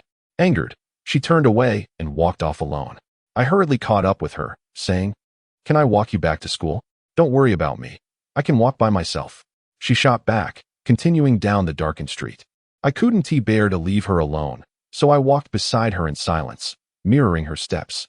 Eventually, we passed a hotel, and she halted, turning to me with determination. "I want you to take me to the hotel." I understood her implication and shook my head once more. She suddenly resorted to childish stubbornness, tilting her chin defiantly. "Fine, if you want to take me, I'll tell Auntie and Sisterly when I go back," she pouted. Heavens, this child was truly reckless. I regretted ever meeting her. I felt ensnared by her antics, a sensation I found unbearable. "Will you take me or not?" she pressed, compelling me to the brink of tears. I sighed heavily. "What do you want to go there for? We'll figure it out when we get there," she insisted. I glanced at the flickering hotel sign, furrowing my brow. "Bebe, why not find a boy at school to date? I'm older. I'm not suitable for you." Seeing a glimmer of hope in my words, she wrapped her arms around me again, exclaiming, "No. The moment I saw you at the orphanage, I liked you. You're so handsome. I've always thought about you." I was thrown into turmoil. I uttered a truly distasteful thing. "But you can't tell anyone." She eagerly nodded, gripping my hand tightly. "This is our secret. Only you and I know." I feel so confused, brother. I'm also deeply troubled. Although she is merely 16, her body has already developed, and when she presses against me, I instinctively yearn to touch her. In youth, one is often impulsive, acting without consideration for the consequences. Or perhaps I simply lack the understanding of how to navigate such matters at that time. When I had secured a room at the hotel, she stealthily approached the door from behind, and as I opened it, she rushed in, causing me to abandon all thought. In the darkness, she coiled around me like a serpent, and with little effort, I lifted her onto the bed. I spoke not a word. In the obscurity, my gaze was filled with a predatory hunger. I struggled to comprehend the mind of a 16-year-old. I felt immense regret, profound remorse, as I struck the bed in frustration. She did not grasp the reason behind my turmoil. I feared her, feared that this little creature would become dependent on me. Yet, we are not animals. I cannot merely hide away and seize what I desire. Such abusive thoughts towards a vulnerable being are unacceptable. Thus, as dawn broke, I roused her and escorted her to school. As daylight gradually illuminated the world, I dreaded the light, for those who commit misdeeds fear the arrival of morning. I wished I had never met her, never encountered that young girl. Upon returning to school, I was apprehensive that Bebe would seek me out. Fortunately, 2 days later, we departed for our internship, but I unwittingly found myself at Shengshi Real Estate, unaware it was Sisterly's company. Should one engage in wrongdoing, a chain reaction may ensue, plunging one into despair. Believe me, it only worsens. When you attempt to claw your way out, it may already be too late. On my first day of the internship, I unexpectedly encountered Sisterly. It was all her orchestration. Even a woman of her stature can play little tricks. Perhaps that is part of her charm. In March 2001, we commenced our final year graduation internship at university. As we were studying civil engineering, it was only natural that we secured positions at construction firms. Our university had previously collaborated with 3 companies in Hengjiang, and that year, Shengshi Real Estate was added to the list. Most of my classmates went to the other 3 companies, while I alone ended up in the construction department of Shengshi Real Estate. At the time, I was perplexed and expressed my dissatisfaction to the homeroom teacher, asking why I was the only one assigned to this company. Unbeknownst to me, it was indeed Sister Lee's company. She had not disclosed the name, merely referring to it as a real estate firm. The homeroom teacher, a slightly portly man, patted my shoulder and said, "Ah, Xiaoyan, you have always been the top student in our class. This company is quite exceptional. It's a Hong Kong-listed corporation with substantial strength. They typically recruit interns from Tsinghua and Zhejiang universities. They mentioned that you are the best student in our Jiangda program and that you've won several model design awards, which is why they selected you." I found his reasoning quite convincing, as I was indeed the top student and had received numerous design accolades. Just as I was about to leave, a female classmate entered, Zhao Lin, a strikingly beautiful girl whose father was reportedly a government official in the municipal office. She entered, playfully addressing our teacher, Teacher Yang. I just called my dad. I wasn't aware that Shengshi Real Estate was recruiting interns. My father made some inquiries, and they said I could also join. I just needed to inform the school. The teacher, ever sycophantic, especially towards Zhao Lin due to her father's status, smiled eagerly and replied, "Ah, splendid. You can go with Lu Yin. It will be nice to have a companion." Zhao Lin seemed to just notice me then and offered a smile. To be honest, after 4 years of school, I had barely spoken to 7 or 8 of the girls in our class, and my conversations with Zhao Lin were infrequent. They all knew me to be a reserved individual, and they understood the reason, my less than fortunate background. Thus, I maintained a distance from her. However, now that we were interning together in the same class, it was inevitable that we would converse more frequently. During the internship, my classmates adorned themselves in new attire, donning suits and dress shoes, some even carrying bags, truly resembling professionals. I observed them and wondered if I should also update my wardrobe, yet at that moment, I had only 200 yuan, money Sister Lee had previously given me for groceries. I did not change my outfit. The winter clothing Sister Lee had bought for me was no longer suitable, and I reverted to wearing the woolen sweater I had donned for 4 years, paired with a relatively decent pair of black woolen trousers. On my first day reporting to Shengshi Real Estate, I noticed many well-dressed men and women in the lavishly decorated office casting glances at me, as if I were a jester intruding upon their domain. Zhao Lin reported that day as well, and upon seeing me, she seemed to feel a bit embarrassed by my appearance. Yet she could not bring herself to say so directly. I comprehend her intentions, for we have shared 4 years as classmates, even though we have exchanged few words. A bond of camaraderie remains. Yet, I shook my head and replied, "Thank you, but no need. I recently made a purchase." At that time, I was still quite concerned about my pride, reluctant to entangle myself with her, especially since she had a boyfriend. I certainly harbored no inappropriate thoughts. She was not assigned to my department. She had moved to the marketing division due to her beauty, which prompted the company to appoint her as a public relations officer. The individual who greeted me was a director, likely in his 50s. Alongside me in the design department was a portly young man, who had also leveraged connections to gain his position. I later discovered that his father was a section chief at the Quality Supervision Bureau. We hailed from different schools. He was a college student from another institution in Hengjiang. Upon our first meeting, his eyes brimmed with disdain. When I extended my hand for a handshake, he merely glanced at me without raising his eyelids.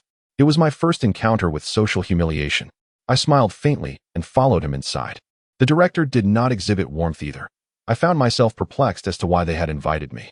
He was engrossed in light-hearted banter with the portly fellow, discussing the latter's father's job, inquiring about his father's recent activities, and the portly boy boasted incessantly about his father's imminent promotion, suggesting that he would soon wield absolute authority.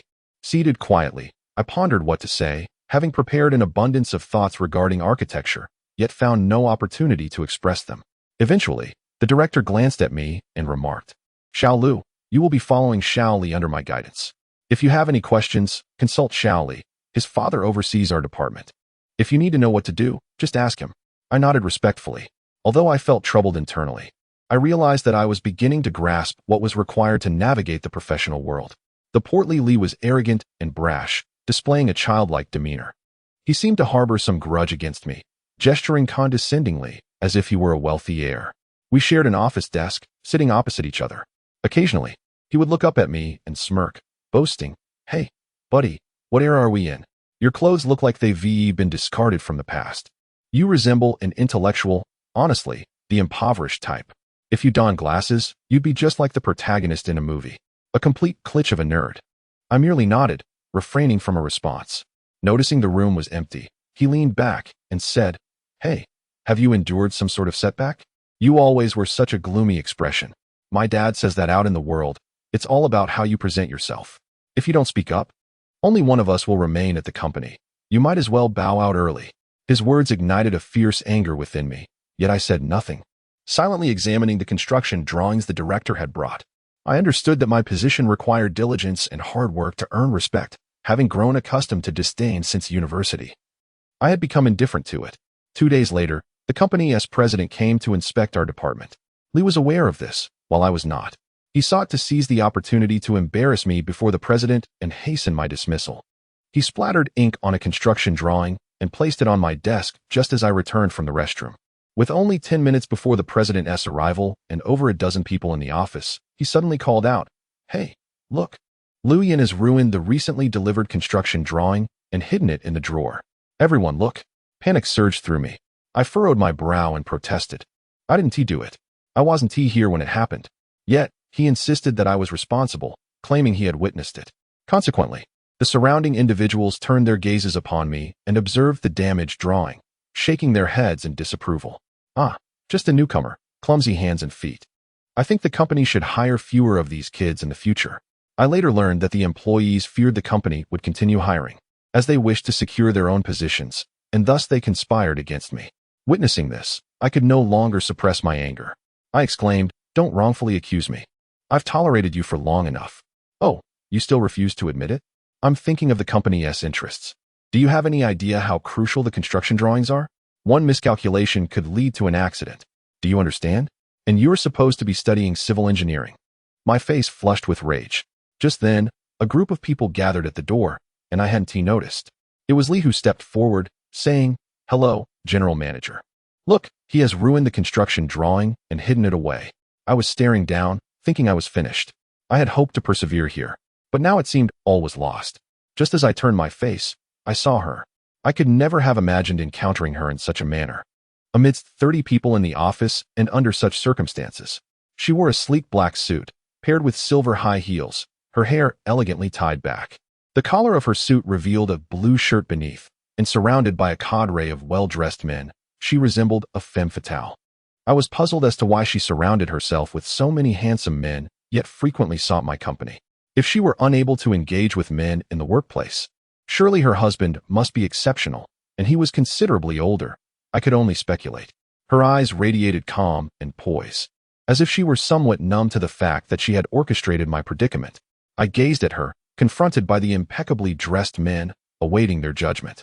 I had anticipated she would speak on my behalf, yet she merely looked at me and asked, "Is that so?" I was infuriated. How could she ask me that? How could she believe the accusations against me? Had she not been aware of our shared moments? Perhaps I would have succumbed had she not posed that question. But facing her, the woman with whom I had shared intimate moments, I could no longer hold back. I lifted my head and coldly asserted, "It wasn't me." Director Ding, perceiving my impolite tone, quickly approached and admonished, "How can you speak to the general manager like that?" I turned my face away, hearing her say, "It's all right. Young people often don't know these protocols. They're still young, after all. When they make mistakes, they are often reluctant to admit it." Upon hearing her words, a wave of fear washed over me. I thought, Bebe wouldn't divulge our affair, would she? But then she added, "You interns here have a 90% chance of remaining with the company. I hope you can start treating this company as your future workplace." Lee chuckled, saying, "General Manager, I will. Rest assured, I will begin contributing during my internship." She smiled, responding, "Yes, it's good to see young people with ideals and ambitions." It was absurd. I remained turned away, feeling the world had gone mad. She was speaking such words to another man. I stood there, dazed, until she concluded, "By the way, come to my office in half an hour." I was still in a daze when Director Ding remarked, "Did you not hear? This child, a graduate from Jiang University, the best student, seems only to excel in academics and not in practical matters." After she left, Director Ding scolded me further, saying, "Honestly, at my age, I do not wish to lecture you." But he scrutinized me, saying, "With your family's situation, how can you not understand these rules?" I didn't respond, sitting in silence for quite a while. They all assumed I was finished, that I would undoubtedly be dismissed. Many whispered among themselves. Yet, I could not comprehend why she had brought me here. Was it merely to enact revenge upon me? To humiliate me in front of so many? Half an hour later, Director Ding instructed, "Hurry to the general manager's office. Maintain a courteous demeanor. Even if they decide to dismiss you, politeness is essential. Do you understand?" I nodded in acknowledgement. With my head lowered, I ascended to the top floor of the building in the elevator, where I caught sight of the general manager's office around a corner. Hesitating momentarily at the door, I exhaled a sigh of frustration before knocking. "Come in," her voice called out. I turned the doorknob and entered to find her seated in the executive chair, her head reclined back, fingers interlaced over her chest, radiating an air of irritation. After a brief glance at her, I surveyed the surroundings. Her photographs adorned the walls along with numerous charitable banners, many of which I had seen in her villa. Most were dedicated to supporting orphans. How peculiar of her, I pondered. Was she using charity to mask her true nature? How disingenuous. Take a seat and pour yourself some water, she commanded. Her tone drastically altered from when she had graciously served me water at her villa. I shook my head at her transformation. Observing her expression, I sensed that her ire was not directed at me regarding Bebe's situation, alleviating some of my concern. Are you harboring resentment towards me? She inquired, retrieving a pack of women's cigarettes from her drawer, lighting one, and taking a puff. I glanced back at her smug demeanor, feeling a sense of detachment. I remained silent as she continued. How have things been recently? With a cold smile, I retorted, you brought me here solely for revenge, didn't you? Revenge? She coughed slightly, hastily extinguishing her cigarette and taking a sip of water. I shot her a pointed look and remarked, if your health is poor, perhaps you should refrain from smoking. I'm perfectly fine, thank you for your concern. She replied with a sardonic smile. You must have witnessed the harsh realities of the outside world, haven't you? Feeling uncomfortable, I presume? Not particularly, I muttered, pursing my lips before turning to her. If your intention is merely to make me a laughingstock, deriving pleasure from my humiliation, then I shall leave. Don't you aspire to fulfill your grand designer dreams? She countered, swiveling her chair to gaze out the window, where the skyline of Hangzhou City unfolded before us. Do you believe I can only achieve that here? I replied. If you think so, you are mistaken. I have no fondness for this place. You are not one to appreciate this environment, are you? She said, her tone indifferent. Think as you wish. I responded icily. Do you realize with whom you are speaking? No one on this floor dares to speak to me in such a manner. She retorted without turning her head. Very well, continue to reign as your queen, I declared, preparing to leave when she abruptly called out, stop right there. I froze, turning to see her expression filled with tension and urgency, her eyes ablaze with anger. I smiled at her and declared, I still possess my dignity. Fine. I want to behave childishly, she said, furrowing her brow. Bebe asked about your whereabouts yesterday. It seems she visited the school looking for you. Hearing this made me anxious. Yet I was confident she remained unaware of the underlying issue. I stayed silent, and she continued, it's all right if you're upset with me. Bebe is quite fond of you, always calling you brother. If you have time, perhaps you could tutor her over the weekend? I nodded in agreement. She gazed at me with an ambiguous expression, then sighed. You really shouldn't harbor so much resentment. Are you not concerned about whether I am the one who vandalized those blueprints? I asked. She chuckled lightly. Why dwell on that? Do you trust me so easily? Indeed, I replied, and she suddenly adopted a more feminine demeanor, her eyes sparkling with a playful allure. Come closer. I shot her a sideways glance, but remained still. Come here. No one will interrupt us. I have something to discuss, she urged. I approached and inquired. What is it you wish to say? As I neared, she unexpectedly reached out, grasping my hand, her gaze fixed on me with a smile. Though I contemplated withdrawing my hand, I thought, what a mischievous woman. Let her touch if she desires. Thank you for the lipstick. I adore it. The one I wear is the one you bought, she said, her voice exceedingly gentle. No need for gratitude, I replied, wishing to soften my tone, yet finding it difficult to lower my pride. Still upset with me? She released my hand, her cheeks reddening slightly. Her personality was perplexing, oscillating between assertiveness and shyness. No, I shook my head. She swiftly changed the subject. I came to your school to retrieve you. And, pausing momentarily, she added, I hope you can keep our matters confidential. There are far too many rumors circulating in the company, and I hope you can understand my position. I brought you here, and no one is aware of my involvement. They remain oblivious, thus you. I interjected, why go through such trouble? I can simply leave. Don't be willful. Understand that I can help you realize all your dreams. She implored. Thank you, but I do not wish to impose upon you. I replied. Very well, then you may leave. I will not interfere with your decisions, she said, turning her chair aside once more. Regret washed over me for my words, but my nature was such. I glanced at her before turning to exit when she called out again. Wait. I halted as she opened her drawer, retrieving an envelope and handing it to me. Go buy a few suits. You look quite handsome in formal wear. Thank you for your kindness, but I am rather impoverished and will not accept your money again. I hope you can understand, my intentions towards you are not materialistic. If there were any, it was merely the first time. After that, my association with you is not for this reason. Please understand, do not use your wealth to shatter the remnants of beauty I hold dear. Without waiting for her response, I exited. She was left stunned by my words. I could sense her staring at my retreating figure, perhaps feeling foolish or incensed.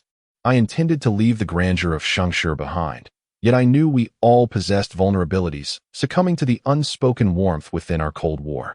One day, you might witness a powerful woman envious of a young girl, and that would be Yao Lily, who mistakenly believed Zhao Lin was my girlfriend, thus becoming despondent like a little witch. I did not leave the company. Instead, I remained. Director Ding and Fatty Li were genuinely perplexed that I, so unreasonable, had not been expelled. Their doubts lingered, and oddly, Director Ding treated me with a hint of courtesy.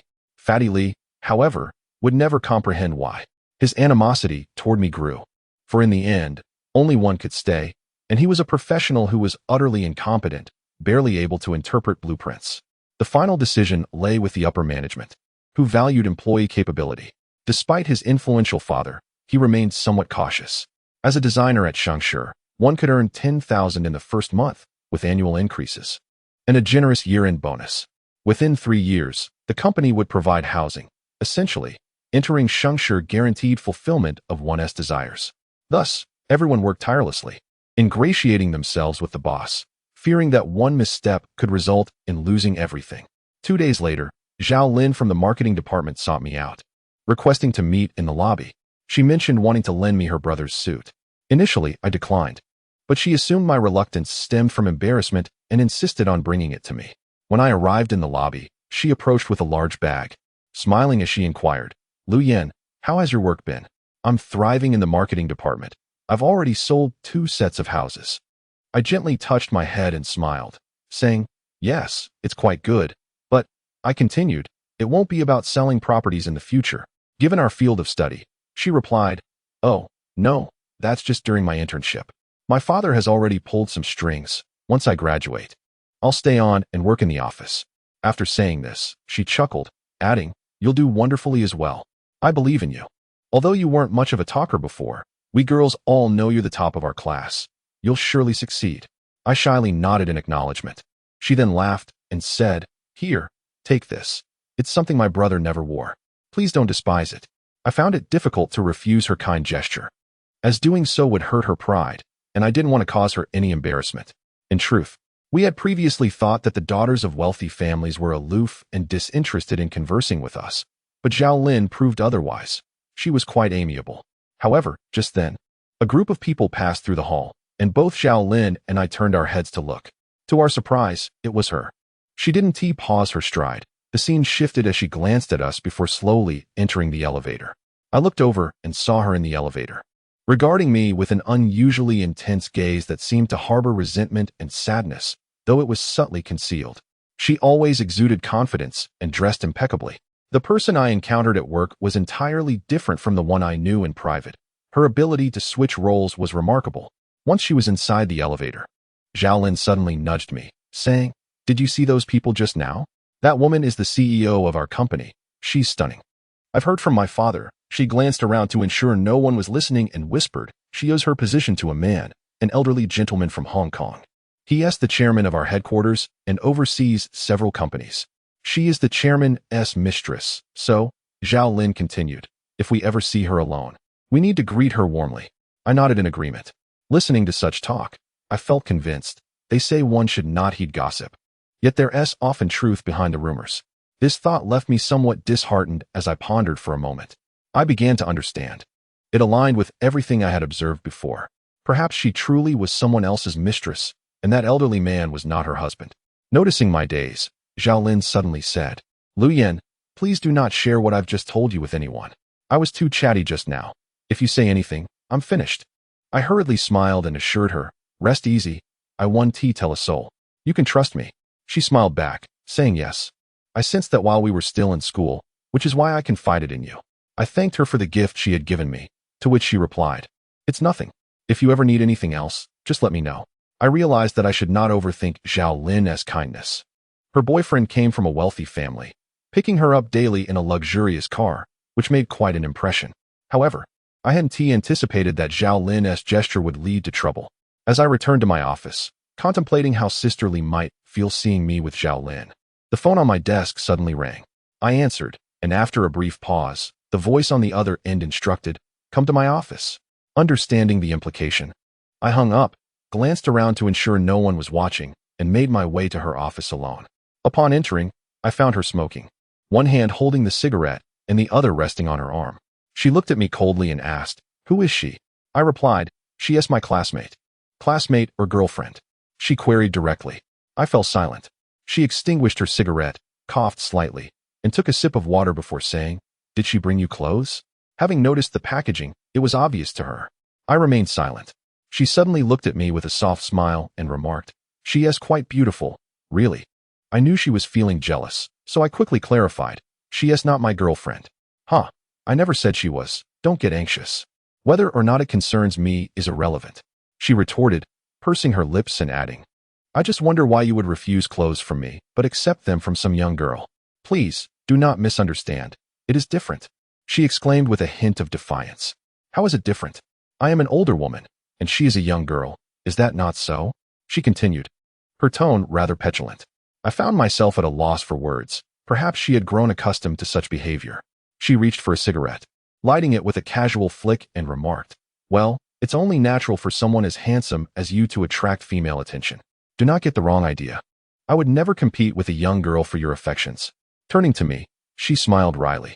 "If you feel the need to claim she is not your girlfriend for the sake of work, there is no need for that. It's all fine by me. I am not that kind of person." I lowered my gaze, then lifted it again, furrowing my brow as I said, "Please, do not say that. She truly is not. She is here interning with me in the marketing department. We are in the same class." Suddenly, a thought struck her, and she said, "Oh, her father is an official in the city, right?" I nodded in affirmation. "I see," she replied. "You may go back now." I cast a glance at her, uncertain of the meaning behind her final words. As I exited, I looked back to find her with her head bowed, gazing into space with a sorrowful expression. I had not anticipated that my words would cause Zhao Lin distress, and for the first time, I found myself confronting Li Jie in defense of my classmate. The following day, Zhao Lin sought me out, tears streaming down her face. "Lu Yan, I've made a terrible fool of myself." I was joking around with others in the office when the general manager walked in. She reprimanded me severely. I might lose my position here. I called my father, but he is powerless to help. Upon hearing this, I instantly understood. This was a deliberate act against Zhao Lin, orchestrated by her. I pursed my lips and reassured her. "It's all right, don't cry, just wait for me." With that, I headed to her office. I knocked on the door, unaware that she was in a meeting with several others. Suddenly, one of them opened the door and asked, "Who are you? Don't you know you need to call before coming in?" I hurriedly stepped back, and the door closed again. After waiting for over 10 minutes, when they finally left, I knocked once more. The door opened, and upon entering, I saw her engrossed in a document. Without raising her head, she asked, "What do you want?" I raised my voice. "Why are you so petty? I once thought you were considerate, gentle, and caring. Why resort to revenge?" She set down the document, looked up at me with surprise, and then shouted, "Get out." I believed Zhao Lin was suffering because of me, and even if I were to leave, I needed to clarify things with her. I defiantly stated, "I will not leave until you explain why you have become so narrow-minded and why you have concealed so much from me." She blinked, gazing at me. "What have I concealed from you?" I clenched my teeth and replied, "He is not your husband. Why did you not tell me? You wretched woman." Enraged, she trembled with fury, reaching for the phone, contemplating calling for someone to remove me. Yet, she hesitated, lowering her head as she held the phone, lost in thought for a moment before looking back at me. I realized I had crossed a line. I should not have spoken so harshly. Her agitation was genuine. "Leave on your own." She glanced around, then said, "Hurry and go. I do not wish to see you." What have I done to deserve this? I recognized the hurt I had caused her. Perhaps it was best for me to depart. I feared that my presence would only escalate the situation. I had hoped she harbored feelings for me and would allow Zhao Lin to remain at the company for my sake. Yet, I had not expected things to unravel in this manner. As I reached the door, I heard a sudden sob behind me. My heart softened. I did not want to see her in such distress. I turned back to find her crying into a tissue. I approached her gently, saying, "I am sorry. It is my fault. Please do not be angry." She did not look up, crying for a while before ceasing, discarding the used tissue into the wastebasket, and reaching for another. After a moment, she said quietly, "You should go. I do not want to see you anymore." I nodded, my heart aching deeply. I felt a profound sorrow for her, while also being wounded by her words. All right, I will leave. I understand. I apologize for what I said. I am truly sorry. I slowly turned to exit, and she did not call after me. The following day, I did not go to the office. Before leaving for home, I chose not to mention my departure. I decided it was best to remain silent and not return. Due to my internship, I rented a small room outside for 50 yuan a month, quite inexpensive. I spent 2 days resting there, knowing I could not face Xiao Lin.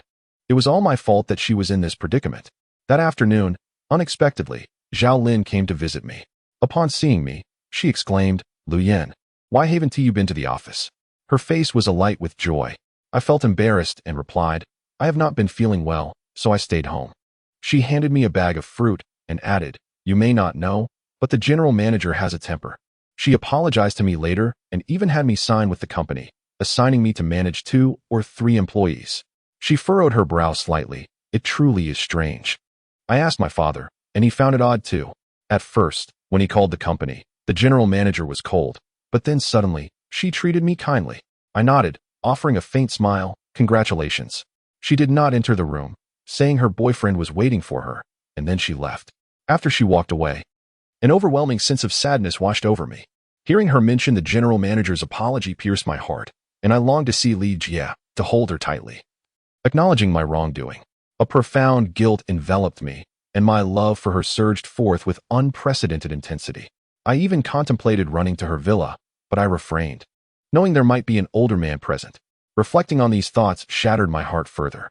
I could only lament my own inadequacy, feeling powerless, having fallen for someone, yet only causing her pain. On the 3rd day, I returned to the office. Strangely, Director Ding greeted me with unexpected courtesy. Not inquiring about my absence, I felt too ashamed to face her. At a company party the following weekend, I saw her again. She appeared significantly more haggard. It was an unusual occasion for interns like us to attend, but that day, just as I was about to leave, the director called out to me, "Hey, Xiao Yan, come help us." Subsequently, I assisted in moving items and setting up the venue. Once everything was in order, the director instructed me to stay and serve food and pour drinks. I complied without question. As the crowd gradually grew, elegantly attired men and women entered the hall, engaging in animated conversations. Watching them, I thought, is this what high society parties are like? It seemed utterly dull, merely a display of accomplishments. Of course, I could only resent this attitude, akin to sour grapes. Years later, upon becoming a part of high society myself, I discovered that I too would indulge in such pretenses.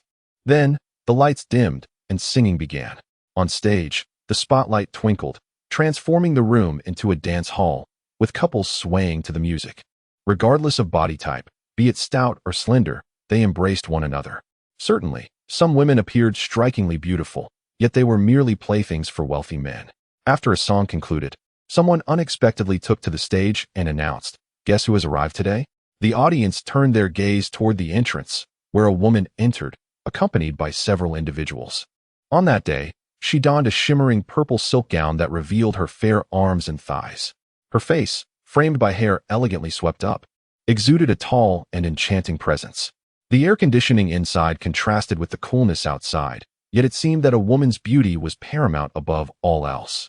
As the general manager, she took time out of her busy schedule to grace our gathering, and after much persuasion, she agreed to sing a song for us. The applause that followed was thunderous.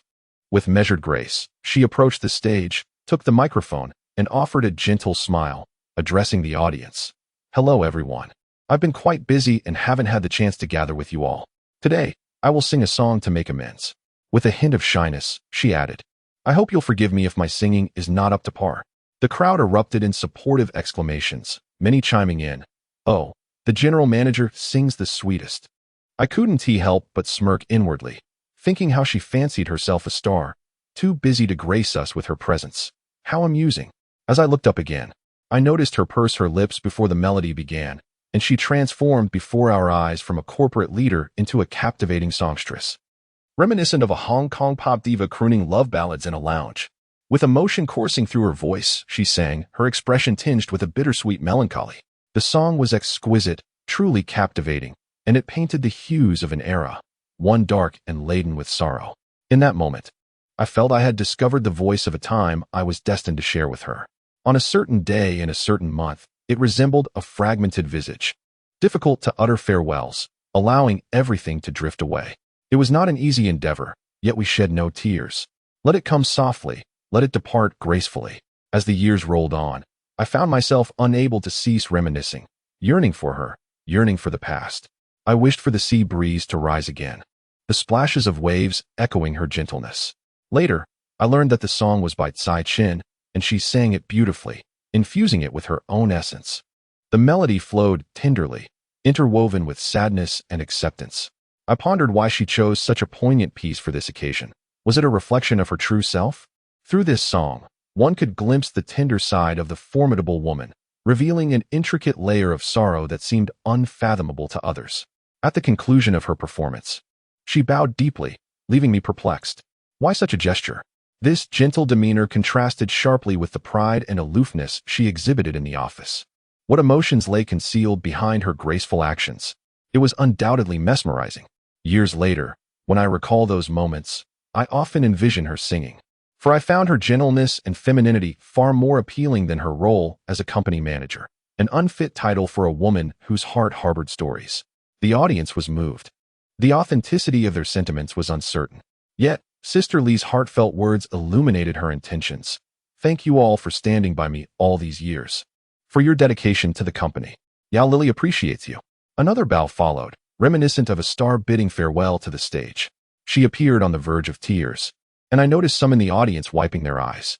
I struggled to comprehend. Was this a calculated ploy to win hearts? She descended from the stage and raised a toast, prompting many to cheer. To the general manager, may the company flourish, and may she grow ever more radiant. I caught a glimpse of her as she downed her drink with poise, then set her glass down, before joining a few senior executives to converse while enjoying other employees' performances. I tried to maintain my distance, not wishing for her to notice my presence. However, as I poured drinks for others, I looked up to find her approaching, heading towards the restroom. She saw me, her gaze cold, a remnant of our previous encounter lingering in the air. I recognized my wrongdoing that day and understood her resentment. She merely glanced at me before turning away and stepping outside. Once she vanished, a sudden urge to apologize surged within me, an inclination I had harbored for days, yet lacked the courage to act upon. I quietly slipped into the hallway, leaning against the wall, awaiting her return. When she emerged, she startled at the sight of me, exhaling deeply before averting her gaze. I'm sorry, it was my fault. Please don't be angry. I stammered, casting a quick glance around. I apologize. She met my gaze with icy eyes, replying, I have things to attend to. I nodded helplessly, muttering, all right, fine.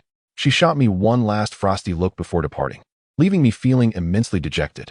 Yet, I chided myself. Perhaps I was overthinking it. Surely, her kindness towards Zhao Lin stemmed from her father's connections. Not mine. I convinced myself of this. Upon returning, I observed her laughing with a group of men. She was aware of my presence, glancing at me multiple times, her eyes gleaming with mischief as if to taunt me.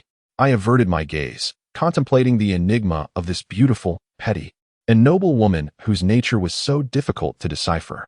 As the party drew to a close, I watched her depart with a throng of people. Lowering my head in a sudden wave of emotion that threatened to spill into tears, this sensation of helplessness consumed me. After I finished tidying up the venue, I departed from the company, walking alone in a rather desolate manner. The gentle breeze of spring brushed against my face, refreshing yet solitary. The employees had already driven away in their cars, leaving the surroundings eerily quiet. Having spent 4 years in Hengjiang, I realized I had developed a deep affection for this city, a love that resonated from within. As I stepped out of the company, I glanced around and felt a wave of loneliness wash over me. No matter how splendid the city was, I found myself alone on the midnight streets, reluctant to return to my small abode. With my head bowed, I trudged along when suddenly, a car halted nearby. I glanced over to see it was hers. She sat quietly inside. The vehicle faced me, and I could faintly see her lost in thought, her gaze fixed on a point in the distance. I paused beside the car, hands tucked into my pockets. She unexpectedly turned her head, and the window slowly descended. She gazed at me with a bewildered expression, and I stood there, momentarily stunned. After a brief moment, she smiled softly and said, "Get in." Without uttering a word, I opened the door and took a seat inside. Once inside, she did not immediately drive off, but rested her hands on the steering wheel, turning to face me as she remarked, "You've matured." I lowered my gaze, my tongue rolling in my mouth, and then replied, "She is not my girlfriend. Why are you saying this to me?" She turned her head away, staring straight ahead. I glanced at her, hesitant to make a move. When she turned back to me, I quickly averted my gaze, adopting an air of propriety. She sighed, saying recently, Bebe keeps asking where you've been. That little girl. A cold chuckle escaped her lips as she continued. Do you think she might like you? Her words nearly sent a shiver down my spine. I trembled slightly but tried to mask it with a feigned smile, saying, Don't be ridiculous. She smiled faintly, observing. You're blushing, you're so shy? I replied earnestly, about what happened last time. I'm sorry. If there's nothing else, I'd like to go back. I feared she would bring up Bebe again, a topic that had become a source of my deepest regrets. Say it again, she demanded, glaring at me. I was taken aback by her intensity and blinked, asking, What's wrong? She fixed her icy gaze on me and insisted, Repeat that you want to leave. I pressed my lips together, asking, What do you want me to do? Her eyes brimmed with anger as she bit her lip, then abruptly accelerated the car, driving at an alarming speed as if racing against someone, until we reached the outskirts and stopped on a patch of grass. Once the car was halted, I looked at her, saying, You could get into an accident driving like this. Before I could finish, she threw herself at me like a whirlwind, wrapping her arms around my neck, her fingers gripping my shoulders tightly as she expressed her frustration in a voice filled with resentment. You're so bad, so wicked. Her hair was tousled, and her expression was one of fury, as if she could pierce me with her gaze. Are you unwilling? I furrowed my brows, stammering. Please don't act like this. Say it. She pressed, tilting her head back defiantly. She resembled a queen threatening a man. I gazed at her for a moment before reaching out to touch her face, smiling gently. You look frightening. She remained silent, pressing my hand against her cheek, slowly caressing it. I managed to break free from her embrace, panting, and frowned. I didn't tea. She, acting childishly stubborn, said, I want you to swear you Haven T wronged me, and that you won tea like that little girl. I was perplexed. It seemed easy to promise her, yet I couldn't fathom her reasoning. Noticing my silence, she smirked coldly. I knew I was being overly sentimental. How foolish of me, an old woman. With that, she started the car again, this time driving calmly and slowly, seemingly heading in the direction of my school. Hey, let me speak. I implored. Speak, she demanded, her tone unyielding, making me wish to slap her. You weren't like this when we first met, I remarked. She scoffed. An old woman naturally bears such a visage. If you fancy that little girl, why not pursue her? Is that so? I retorted, smirking coldly. Can you see into my heart? Yours is black. She pouted. You little rascal. Dare to insult me again. I felt a surge of anger, commanding, Pull over. I'll walk. Upon hearing this, she suddenly turned to me, seemingly startled. Her voice softening. What's wrong? Aren't you the one? She brought the car to a stop. I hesitated, just as I was about to exit. I quickly turned back, exclaiming, You say that. You make me say this. I've cried for you countless times. Do you know? I miss you, do you understand? You always misunderstand me. As I spoke, she melted away, closing her eyes and collapsing into my embrace. I gazed at her serene face, gently stroking her cheek, whispering, You know, you can be so willful. Do you realize I think of you every day? I can't express it. She nodded softly, tears glistening at the corners of her eyes. I wiped them away, saying, That day, I heard a classmate mention you went to apologize to her. It broke my heart. I longed for you terribly, do you know? She wrapped her arms around my shoulders, nuzzling against me, murmuring, Stop talking. It's my fault. I asked, Do you love me? She nodded. Yes, but what use is that? I shook my head, insisting, No, it matters. I love you too. I need you. She clung to me tightly, gradually calming down before opening her eyes to look at me, running her fingers through my hair. Come home with me, she urged. Is that all right? I inquired. She nodded. Just me. I nodded in agreement. Without fixing her clothes, she got behind the wheel, her cheeks flushed and hair askew, looking rather comical. As she drove, she reassured me. Don't be upset. It will be fine soon. She avoided looking at me. I felt restless, saying, Drive slower. It's all right. She bit her lip, glancing at me. Don't worry. I nodded, asking, Will everything be okay? No, it's fine. Just tell me if you're comfortable. Comfortable. I replied earnestly. I slowly withdrew my hand, sensing something was off about her. Suddenly, I blurted, Don't act recklessly. Are you troubled by something? She abruptly stopped the car, resting her head on the steering wheel in silence for a moment before looking up, her hair obscuring her eyes. She shook her head, her expression bewildered. I'm fine. I nodded, and she started the car again, finally arriving at the villa. She remained still, and I opened the door. She smiled at me from inside. "Help me up." I hesitated for a moment. Then, without saying anything, I lifted her out of the car, slowly guiding her toward the door. She felt light in my arms as we traversed the darkness, unafraid of being seen. At the door, she retrieved a key from her bag and unlocked it. Once inside, she effortlessly turned on the light while I placed her gently on the sofa. She lounged back, playfully hooking her arm around my neck, teasingly asking, "Did I scare you?" I shook my head and smiled faintly. Standing there, unsure of where to place my hands, she suddenly turned around, slightly lifting her upper body and resting her head against the armrest of the sofa. Sometimes, in moments of solitude, I reflect on that march from years past and wonder if my time with Sister Lee was merely a dream filled with joy. Yet behind that joy lurked an indescribable sadness. In her gaze, I discerned sorrow, and it seemed that I, too, was gradually maturing amidst our shared happiness. I playfully splashed her with water, and she laughed heartily, that silly laughter. I always believed her downfall was laden with pain. Much like the night she wept in my embrace. Upon seeing her tears, I found myself crying as well, asking her, "Why this? Why couldn't you just tell me?" In my arms, she murmured, "I want to escape my current life. I wish to be pure for you, but this lifetime will not allow it." I couldn't comprehend her words, yet that night, she did not let me sleep in her bedroom. Instead, we shared a small room. I longed to inquire about her connection with that man, yet fear held me back, knowing it might upset her. Those matters, however, continued to pique my curiosity.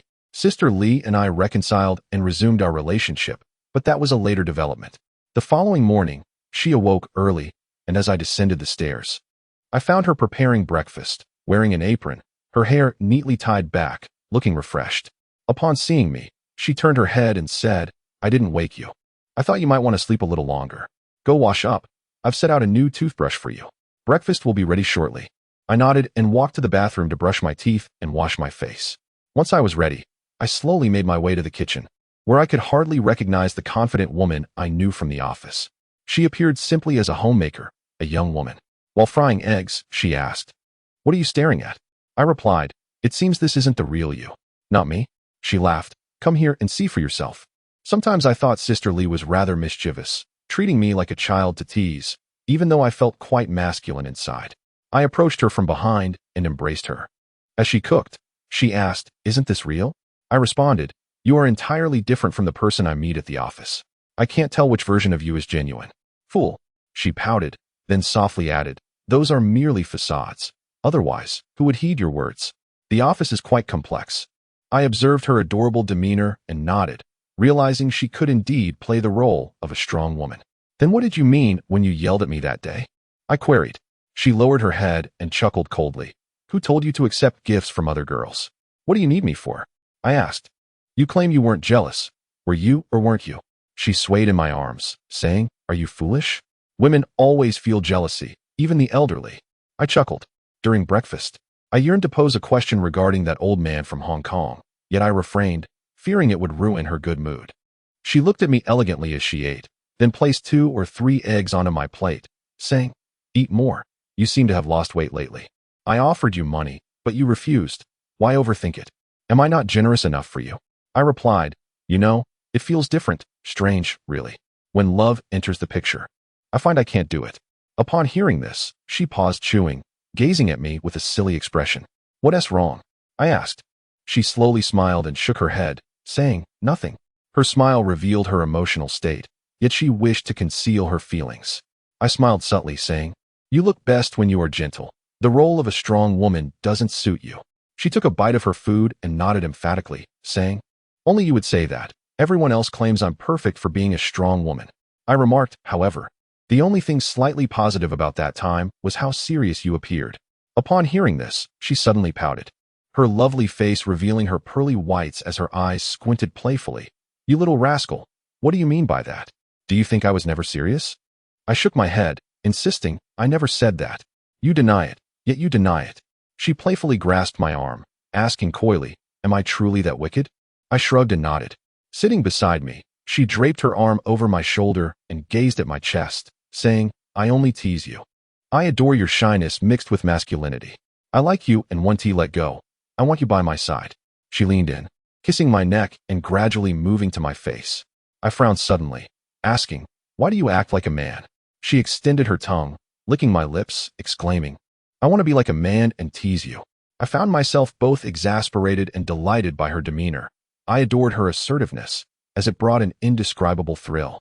Uncertain who was playing whom, I caressed her body and boldly lifted her into my arms, feeling more audacious than ever since we met. She wrapped her arms around my neck, teasingly licking her lips, pretending to be humorous. Watching her, I suddenly felt a pang of sadness, realizing such a beautiful, charming, lovely, and sensual woman could be with that old man, making me feel uncomfortable all over. I wanted to channel that sense of retribution through her.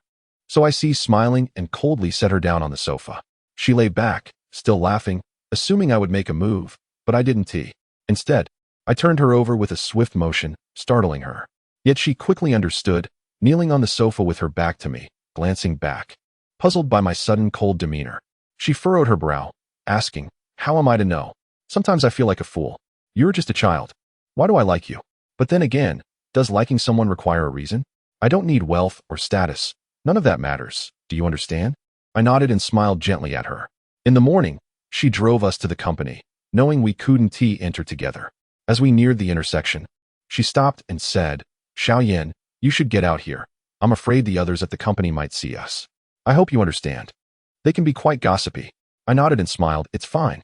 In truth, I wanted to exit even if she hadn't stopped, fearing others might notice us. She added, "Also, Xiaoyan, don't worry. If anyone is unfriendly towards you, just endure it. I will ensure they pay for it eventually." I quickly interjected, "Oh no. I want to rely on my own abilities. I don't want you to intervene." She wrinkled her nose, saying, "Understood. I trust in your capabilities. But it frustrates me to see those people acting as if they can do whatever they please just because I'm around." I remarked, "It seems Xiao Li's father is a quality control official." She scoffed, "Do you think I care about that? People must rely on their own strength. I want to help you. If I wanted to, I would have already promoted you. I merely provide a platform. Your success depends on your own efforts." I agreed wholeheartedly, smiling and nodding. As we parted, she suddenly said, "Oh, by the way, the day after tomorrow, Bei Bei is participating in a school play. Let us go watch it together. After work, wait for me at this intersection." Upon hearing Bei Bei's name, I felt a shiver run down my spine. Yet I hesitated to refuse and quickly nodded in agreement. Upon arriving at the company, my mind was utterly preoccupied. I found myself oscillating between thoughts of Sister Li and Bei Bei. Regret engulfed me, a pervasive feeling that seeped into every part of my being. I was consumed by the fear that Sister Li might discover the truth, that Bei Bei had claimed the child as her own, cherishing it as if it were her flesh and blood. If she were to learn of the absurdity that had transpired between Bei Bei and me, I would surely face dire consequences. Suddenly, Director Ding struck my head with a file and exclaimed, "What are you daydreaming about? Go to the warehouse and help move some things. We're short-staffed." Upon witnessing this, Fatty Li looked up and chuckled, as if to say that Director Ding was putting me in a difficult position. From his demeanor, it was evident that he had benefited from Fatty Li's influence. I exited the room to find Director Ding chatting amiably with Fatty Li. The other employees in the office seemed to notice, glancing my way. Yet no one dared to speak. Reluctantly, I made my way to the warehouse to move some staff uniforms. Resentment brewed within me, but Sister Li's words echoed in my mind, compelling me to endure. The warehouse was cluttered with an assortment of items, some piled precariously high. Upon entering, I announced to the workers, "I am here to assist." They directed me on where to move the items, but perhaps due to my distracted state that day, I found myself carelessly navigating the space, nearly colliding with others on several occasions. Before long, the warehouse supervisor instructed us to transfer a batch of items to a very high shelf, pointing to me and two others, saying, "You three, being taller, get up there." I glanced at the towering height and felt a surge of trepidation. However, I had no choice but to comply. We had a ladder, entirely vertical, and it required all three of us to ascend and pass items at various positions. Neither of the others dared to go up first, so I took the initiative to climb. Once at the top, I found myself over 10 meters high, peering down filled with anxiety. I had to steady myself, legs clinging to the ladder, while receiving the items passed up from below. We were moving so many items that fatigue began to set in, and I felt a bit lightheaded from the height. After several trips up and down, I suddenly lost my grip, and, in an instant, I was plummeting. Time seemed to slow as my mind went blank, and I let out a shout just before I hit the ground. My head struck the floor, and I immediately lost consciousness. When I hazily opened my eyes, a crowd surrounded me. The company doctor was pressing my pulse and bending my arm. Someone shouted, "Make way!" A woman pushed through, having passed nearby and heard that a boy had fallen in the warehouse. As a leader, she rushed over. The crowd was frantic, and I felt a dull pain in my arm as the doctor urged me to move it. I could barely open my eyes, my mind still foggy, as countless faces loomed above me. I heard her voice rise above the commotion. "Who sent him here to move things?" "Who?" Director Ding was present as well, muttering something about merely passing by and that I insisted on helping. I heard her voice again, louder. "Is he here to move things?" "He is an intern, not a laborer." "Director Ding, let me tell you." But she fell silent, bending down to look at me as I slightly opened my eyes. She asked the doctor, "Is he all right?" The doctor replied, "He's fine. He's awake and should be all right. Just take him to a larger hospital." Soon, the sound of an ambulance filled the air. I was carried out on a stretcher, and I caught a glimpse of her gazing at me with a mixture of worry, unease, and guilt. Ultimately, she climbed into the ambulance, instructing others, "You all head back. I'll go see how he is." Those remaining flattered her, saying, "Ah, the general manager truly cares for her employees." As they whispered among themselves, the director attempted to accompany us, but she turned to him and said, "You should stay back. You're getting on in years. It's best to rest." As the vehicle moved, it held the doctor, her, and her secretary inside the ambulance. She could not speak freely, merely gazing at me before asking, "Are you all right?" I shook my head, insisting, "I'm fine. There is no need for a hospital." She looked at me, furrowing her brow, then pressed her lips together, saying, "Don't talk, just lie still." Upon arriving at the hospital, she instructed the secretary to leave. The doctor examined me, and fortunately, there were no serious injuries, only some minor abrasions. After I emerged from the examination room, she approached, ensuring no one was around, and suddenly embraced me without hesitation, exclaiming, "It's my fault. I'm such a fool for letting you come here. I can't care for you openly. I'm such a fool." I shook my head, feeling a bit apprehensive. She released me, glanced up and down at me, and inquired, "Did Director Ding send you?" I furrowed my brow, and she let out a cold laugh, saying, "Just wait." I replied, "Don't. It's not entirely his fault. Everyone has their struggles." She coldly chuckled again and remarked, "I shouldn't have entrusted you to him. The other child was brought in by him, and I was unaware at the time." I nodded and smiled, assuring her, "It's nothing." She appeared a bit upset yet profoundly concerned, saying, "Oh, you always think of others. Who thinks of you?" I smiled faintly and replied, "You do. You think of me." She nodded gently and sweetly. I suggested we leave, but she insisted I stay for an drip. That afternoon, in the hospital room, she tended to me. It was a private room, just the two of us. She bought some fruits and peeled them for me. And for the first time, I felt intensely cherished and cared for by a woman. My heart was warmed. She kept smiling, trying to amuse me like a child, feeding me fruits, then scrunching her nose, saying, "I sensed something was off this morning." My eyes kept blinking. "When you got off the car, I watched you from afar. You didn't look back, and I thought you were just shy. You left so quickly. Later, I wanted to tell you to let me know if they bullied you. But I forgot. It's all my fault." I hushed her, saying, "Oh, why be so polite? I'm fine." She glanced outside, then leaned in to kiss me softly, caressing my face, saying, "Oh, it pains me to see you like this." I nodded and smiled, saying, "They will surely misinterpret things. Your expression at that moment was off.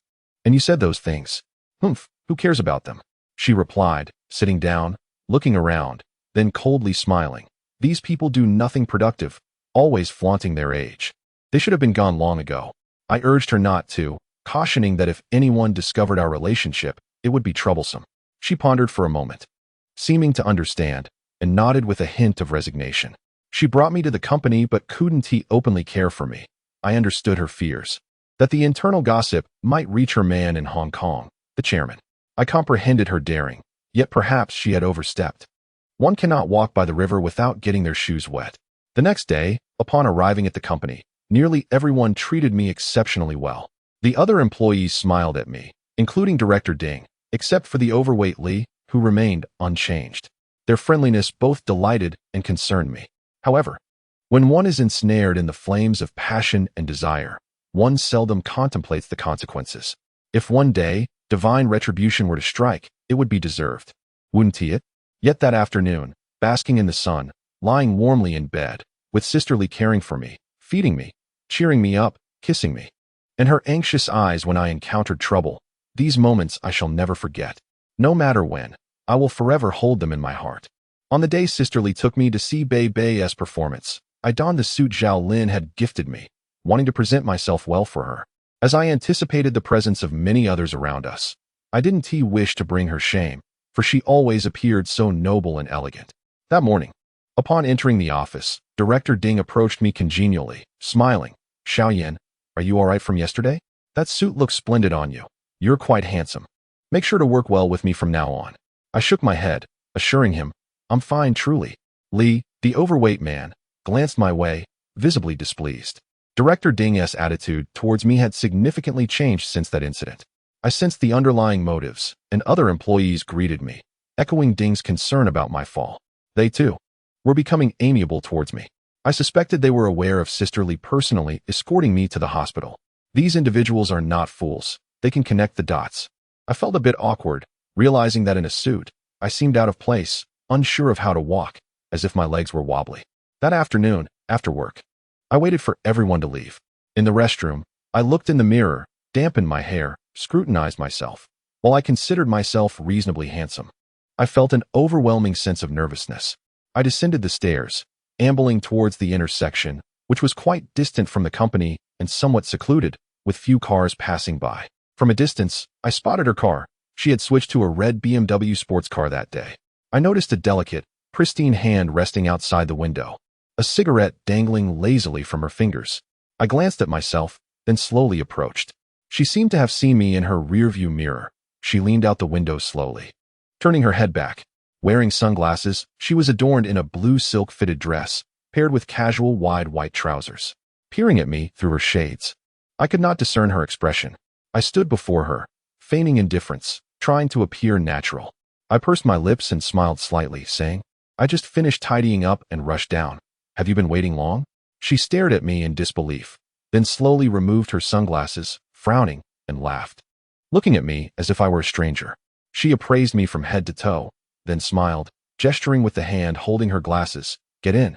Her expression left me bewildered. I glanced at my attire, and suddenly, I felt no joy. I even felt embarrassed for wearing such an outfit, which felt somewhat ill-fitting and awkward.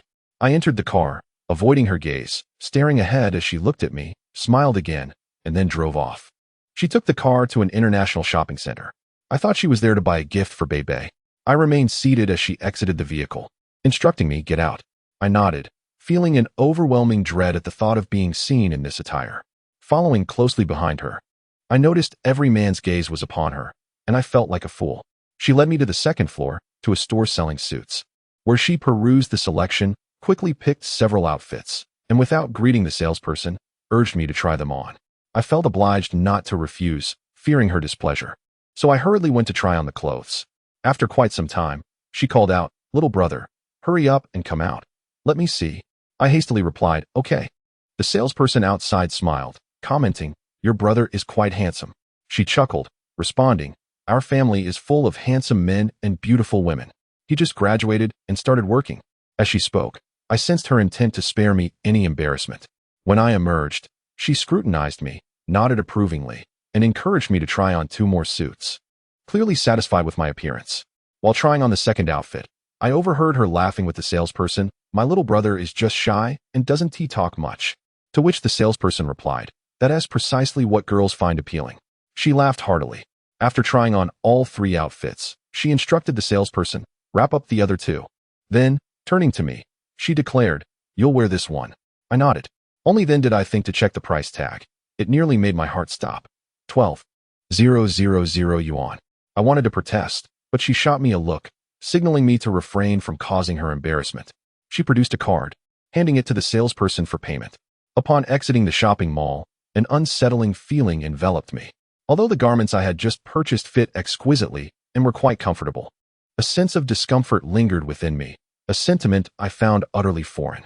Once I entered the vehicle, she reached for her sunglasses but paused to glance at me, inquiring, what's wrong? I shook my head and replied, nothing. Just overthinking, perhaps? She smirked coldly and remarked, it's that outfit your classmate gifted you. I assenti it. Let me be clear.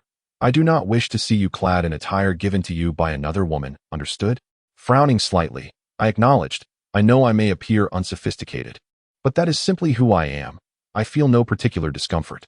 Your financial generosity makes me uneasy. With a disdainful huff, she donned her sunglasses and started the car, saying, "Oh really? Did I hurt your pride again?" I remained silent, gazing out the window. She sighed and reached for a cigarette. Without turning, I cautioned, "You shouldn't smoke so frequently. Your cough is quite concerning." Ignoring my advice, I heard the flick of her lighter. Taking a drag, she commented, "You've become quite foolish from your studies." This remark irked me, and I retorted, "Perhaps I am foolish. We are simply incompatible. We inhabit entirely different worlds." Before entering university, I was surrounded by mountains and humble dwellings. Mingling with impoverished souls who counted every penny before I could finish, she interjected with a laugh. "Are you reprimanding me?" I responded, "No, I lack such authority." With a scoff, she shot back, "Oh, I see you believe yourself quite qualified. Do not impose your standards upon me." Suddenly, she halted the vehicle. I conceded, "Fine, perhaps I did elevate myself unduly. I am no better than a fool." She lowered her gaze and said, "So, you consider yourself above me? You disdain my mundanity, believing I was born into wealth. You perceive me as merely a spendthrift woman. Perhaps even as someone who has been intimate with others to attain what I have today, correct?" With a cold smile, she continued, "Indeed, that is how you view me. Your eyes reveal that you have no desire to delve into my heart. You merely wish to navigate this faade. I am acutely aware of how you perceive me. But alas, I cannot revert to my former self. I cannot be like those pure, untainted girls from your university, untouched by men. However, let me say this. If you choose to be with me in this kind of relationship, you must confront the entirety of my reality." I fell silent while she wore her sunglasses, obscuring my view of whether she had been crying. However, when she lifted her head and gazed at me through the tinted lenses, I caught sight of tears slowly trickling down beneath them. I recognized my faults. Akin to a wayward child. She turned away, resuming her driving, and we exchanged no words. I was intimately aware of the anguish she harbored within. Slowly, I extended my hand onto her thigh, but she remained unresponsive. I then shifted my hand to her waist, gently caressing her. Unable to contain herself any longer, she abruptly swerved the car and parked once more, collapsing into my embrace, weeping profusely while striking me playfully, her voice laced with frustration. Little rascal, why must you look down on me too?" I kissed her tenderly, holding her close, repeatedly whispering, I am sorry. It is the little rascal who is at fault. You are a good woman, my good woman. Pride and tears, bravado and fragility, glamour and melancholy, beauty and sorrow, all these attributes perfectly adorned Sisterly. This enigmatic woman, burdened by unspoken trials, had etched her name indelibly in my heart at the tender age of 24. Some say that if you and your beloved share both passion and tears, then your love is indeed genuine. Regardless of others' perceptions, this love is pure, devoid of any hidden shame. I believe this without a shadow of doubt. Upon our arrival at Bebe's school, Sister Lee's spirits lifted slightly. Once her anger dissipated, a hint of shyness appeared. I playfully teased her, "You are so kind to Bebe, she might as well be your daughter." Her eyes widened as she furrowed her brow. Then she playfully asked, "Do I resemble her? Does this child look like me?" I pursed my lips and replied, "Yes, quite a bit." She smirked with a hint of disdain, asserting, "Not at all. That little girl is nowhere near as beautiful as I am. I am a great beauty." Having just shed tears, her initial embarrassment transformed into joy, tinged with a touch of bashfulness and playfulness. I echoed her sentiment. "Indeed, you are the most beautiful. Are you happy now?" She pouted slightly, retorting, "What do you know, child? Bebe calls you brother, so you're just a child. I am the elder here." At that moment, her words bewildered everyone, leading me to counter, "No, she calls you sister. We are of the same generation." Suddenly, her smile vanished, and she nodded solemnly. I inquired further, "Hey, why did you say I was your younger brother when we were buying clothes earlier?" She pouted again, stating, "It was because of you. Just look at your shy demeanor. It's as if I am your guardian." If I hadn't said that, I would have felt embarrassed myself. "Can you not be a bit more proud? You make me feel cruel." I chuckled, and, as we exited the car, I impulsively kissed her, saying, "I am mischievous. I may appear virtuous, but harbor wicked intentions towards you." I playfully squeezed her hand, eliciting a surprised "oh." followed by laughter as she urged, "Stop fooling around. Hurry up." We arrived at the school auditorium right on schedule. Hengjiang No. 1 High School is a prestigious institution with a century-long legacy, founded by a local entrepreneur and renowned for producing numerous notable figures. The student body comprises primarily affluent individuals and academically exceptional students. I presumed Bebe belonged to the former category, with Sister Lee covering the expenses. Upon entering the auditorium, we noticed many students and parents, predominantly couples. Sister Lee leaned closer, whispering, "Don't make me shy. They have no idea what our relationship is. Besides, with my youth and beauty, they might mistake us for lovers." I nodded, softly complimenting her confidence. She huffed, "I'm not confident. I am just bullied by you." "Will you continue to bully me, sister? Will you still make me cry?" "No more," I replied with a smile. "Trust me." She nodded in agreement. Once seated, I observed that indeed, the eyes of those around us were fixed not on me, but on Sister Lee, whose striking beauty captivated the attention of several fathers nearby. They discreetly stole glances, prompting me to tease her. "Look, many men are eyeing you. They are practically drooling." She, fully aware, remained still, her cheeks slightly flushed as she remarked, "Don't stare. I know. I'm used to it. These men are quite intimidating. Why must they gawk at me? Don't they fear their wives' wrath?" I smirked, so arrogant. She erupted into laughter, startling me. Her earlier facade of modesty gave way to her natural charm, and she glanced around, exuding confidence. The men quickly returned to their serious demeanor. She turned back, declaring, "These people need to be shown their place." "You scared me." I felt utterly embarrassed. Why did I bring such a silly girl with me? I teased. "I'll get you for that." She whispered mischievously, "Come to my place tonight." I nodded in agreement. The performance commenced, featuring students showcasing their talents. This event was specially arranged for the provincial evaluation of Hengjiang No. 1 High School, and Bebe was set to perform a skit. I found little interest in the acts, while Sister Lee watched intently, laughing and occasionally humming along to the songs. I had experienced her lovely singing voice before. Just as I was about to doze off, she tugged at my arm, exclaiming, "Quick, look, our little girl is up." I raised my head and was momentarily taken aback by Bebe's vibrant presence on stage. She appeared so youthful and radiant, clad in sportswear with her hair tied back in a small bun, a hairstyle that Sister Lee had sported in her youth. Upon closer inspection, I could see the resemblance to Sister Lee as a child. Recalling the events of that fateful night with Bebe, I felt a wave of fear and doubt wash over me. I could hardly believe the actions I had taken. It felt surreal. Had Bebe not promised to keep it a secret, and if I weren't certain that, at her tender age, she would dare not reveal anything, I would have fled in terror. What would happen if Sister Lee discovered the truth? The thought of her despair was unbearable. I chastised myself repeatedly in my mind. Bebe's skit revolved around resolving conflicts with classmates, a narrative I could only vaguely recall. Even as I watched, I struggled to grasp the entirety of it.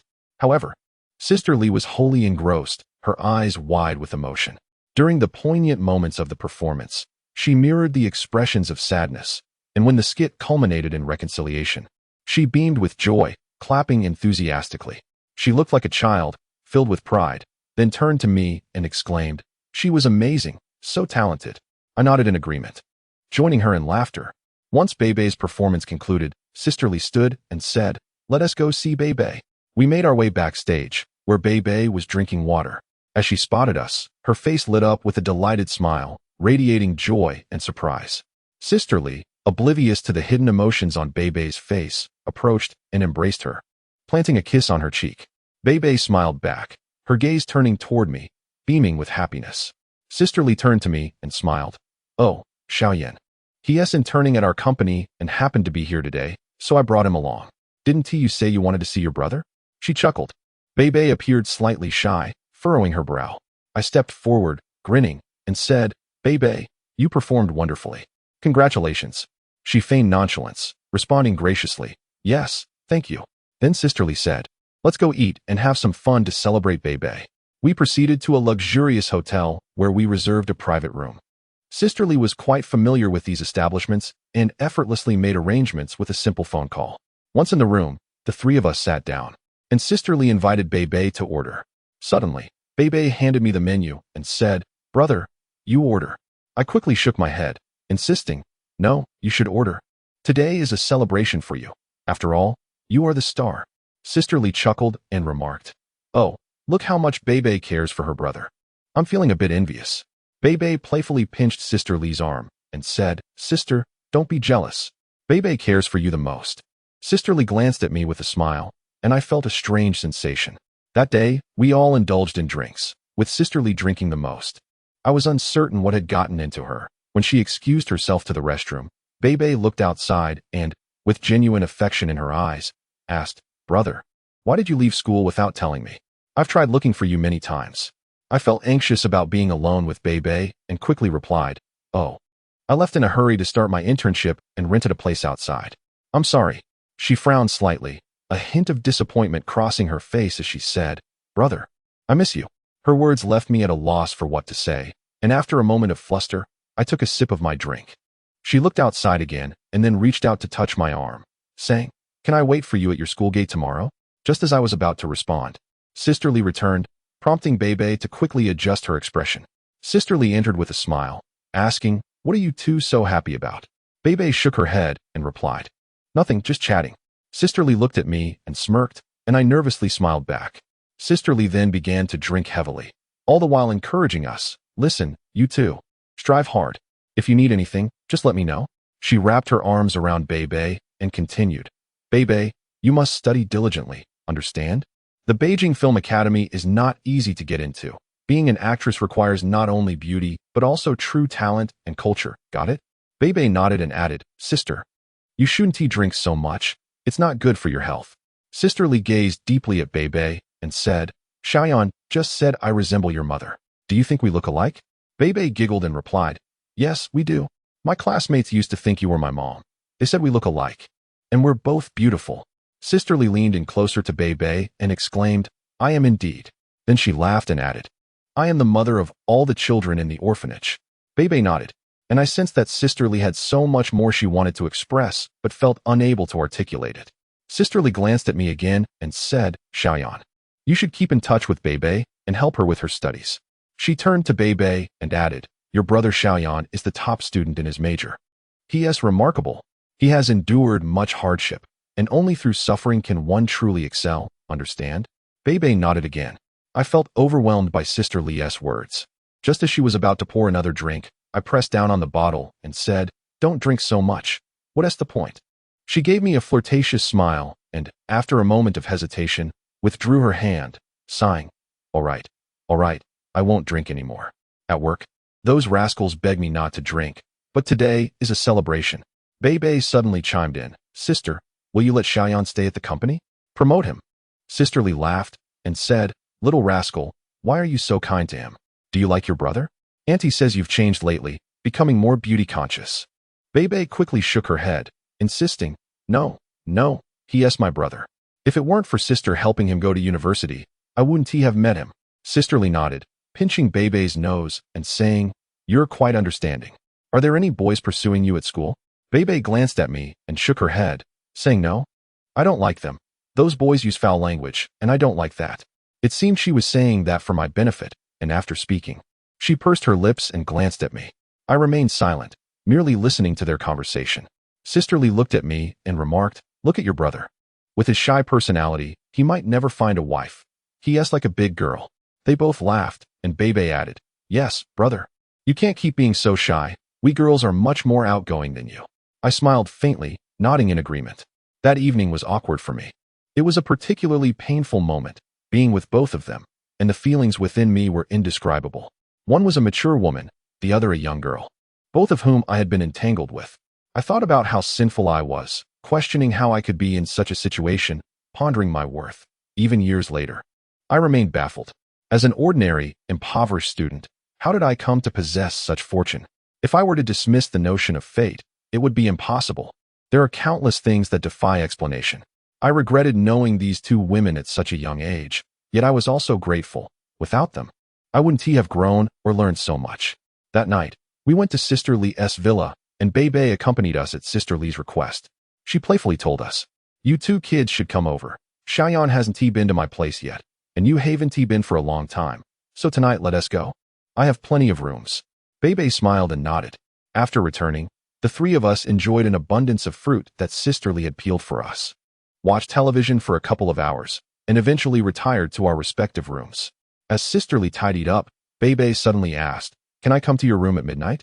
I shook my head, saying, "Bebe, don't do that. Be good." She pouted, a mix of annoyance and playfulness in her tone, declaring, "I'm going. If you don't let me, I'll tell sister." I sighed, realizing this little girl was driving me to distraction. A man must not make mistakes. I wished I hadn't done anything inappropriate with her that night. It would have been so much easier. I love Sisterly, and that truth is unchangeable. When I returned to my room, Sisterly shot me a glance before taking Bebe to her room to sleep together. About half an hour later, someone knocked on my door, and I assumed it was Bebe. However, Sisterly slipped into my room first. I hurriedly went to open the door, the lights still off. As soon as I opened the door, Sisterly quickly shut it behind her and pushed me onto the bed, followed by her passionate kiss. Unbeknownst to us, the other girl was outside, eavesdropping on everything. Sisterly was always so assertive. Her dominance, tenderness, willfulness, and shyness captivated me, and thus, each time she ambushed me, I felt a silent thrill. But that day, I was genuinely terrified. I couldn't let her sense my fear. Under her kiss, I fell back onto the bed. She still bore a hint of drunkenness, whispering softly in the darkness, "I've missed you. I thought about you all day in the car." I leaned close to her ear and whispered, "I missed you too. You will be more successful than sister," she said. I nodded, taking note of her words, realizing the weight they carried. To surpass her meant achieving something great, and what would happen after that, I did not know. I yearned for her. At that time, I never contemplated marrying her, nor did I consider the sense of security she sought in a man. Yet, I was acutely aware of my need for her affection, her body. I could not exist without these. As I turned, she nestled into my embrace, resting her head on my shoulder. I caressed her softly, and she murmured, "Xiaoyan, I can't shake this feeling that something is amiss." Upon hearing her words, my thoughts immediately drifted to Bebe. Could she have sensed my connection with Bebe? Then, unexpectedly, she continued, "I've been feeling heavy-hearted lately, as if something ominous is looming over me." "Foolish girl, don't speak such nonsense. What could possibly happen to you?" I kissed her forehead. Under her tender guidance, I had gradually learned to cherish women, to caress and love gently after our intimate moments, ensuring they felt cherished. She shook her head, saying, "I can't explain it. It's just a feeling. A fortune teller mentioned that I would face calamity this year." With a smile, she added, "Perhaps it's a romantic tribulation. Encountering you is my misfortune, my disaster." At that moment, I paid little heed to her words, perhaps due to her sentimental nature. I could not fathom the dreadful events awaiting us. We were oblivious to the fact that while we indulged in our desires, someone was beginning to harbor suspicions about her, their menacing grasp inching closer to us. Suddenly, a noise outside startled us. Li Jia, in a fit of fear, propped herself up. I instantly recognized that sound. It could very well be Bebe. Li Jia quickly sat up, fell silent for a moment, then slowly approached the door. She paused, opened it, and stepped into the darkness of the hallway. After a brief interval, she flicked on a light and returned, saying, "No one is here. Bebe is fast asleep." She looked so peaceful. Deep down, I knew it might not be as it seemed. Many truths were known only to the two of us. A third party would find it difficult to discern. If Bebe were aware of our situation, it might be a misfortune for her. That night, Li Jie chose not to return to her room. I wished for her to go back, but feared arousing suspicion, so I held her close as we slept. I hardly managed to slumber, constantly anxious about potential disturbances from outside. As midnight passed and dawn approached, nothing occurred. I realized with dread that Bebe must know, for if she were unaware, she would have come by now. Yet, she did not. I felt both fear and joy. I harbored no love for Bebe. She was merely a child in my eyes. I thought her knowing would change little. Li Jie departed shortly after 4 in the morning, returning to her room to rest. The next day, I awoke to find her cooking. When she saw me, she smiled, a radiant, content smile. The fulfillment of our intimate encounters had left her in a splendid mood. "Bebe hasn't risen yet. Could you wake her for breakfast?" she asked. I nodded and went to her room, calling out, "Bebe, it's time for breakfast." Moments later, she opened the door, her gaze revealing something unsettling. I was taken aback and quickly turned to descend the stairs. During breakfast, Li Jie encouraged Bebe to eat more. As soon as Li Jie spoke, Bebe lowered her head, curtly replying, "I can manage." Her tone was rather impolite. Li Jie glanced at me, visibly startled. She assumed Bebe was angry about her presence in my room, misunderstanding the situation entirely. We had to go to work. So we dropped Bei Bei off at the orphanage. Throughout the journey, Bei Bei gazed out the window, while Li Jie occasionally glanced back at her without speaking. As Bei Bei exited the car, Li Jie reminded her, Bei Bei, finish your homework before playing. Bei Bei coldly replied, I know. Once back in the car, Li Jie furrowed her brow and hesitated to start the engine. She must have figured it out last night. I fear this is having a negative impact on her. She used to think I was a good person.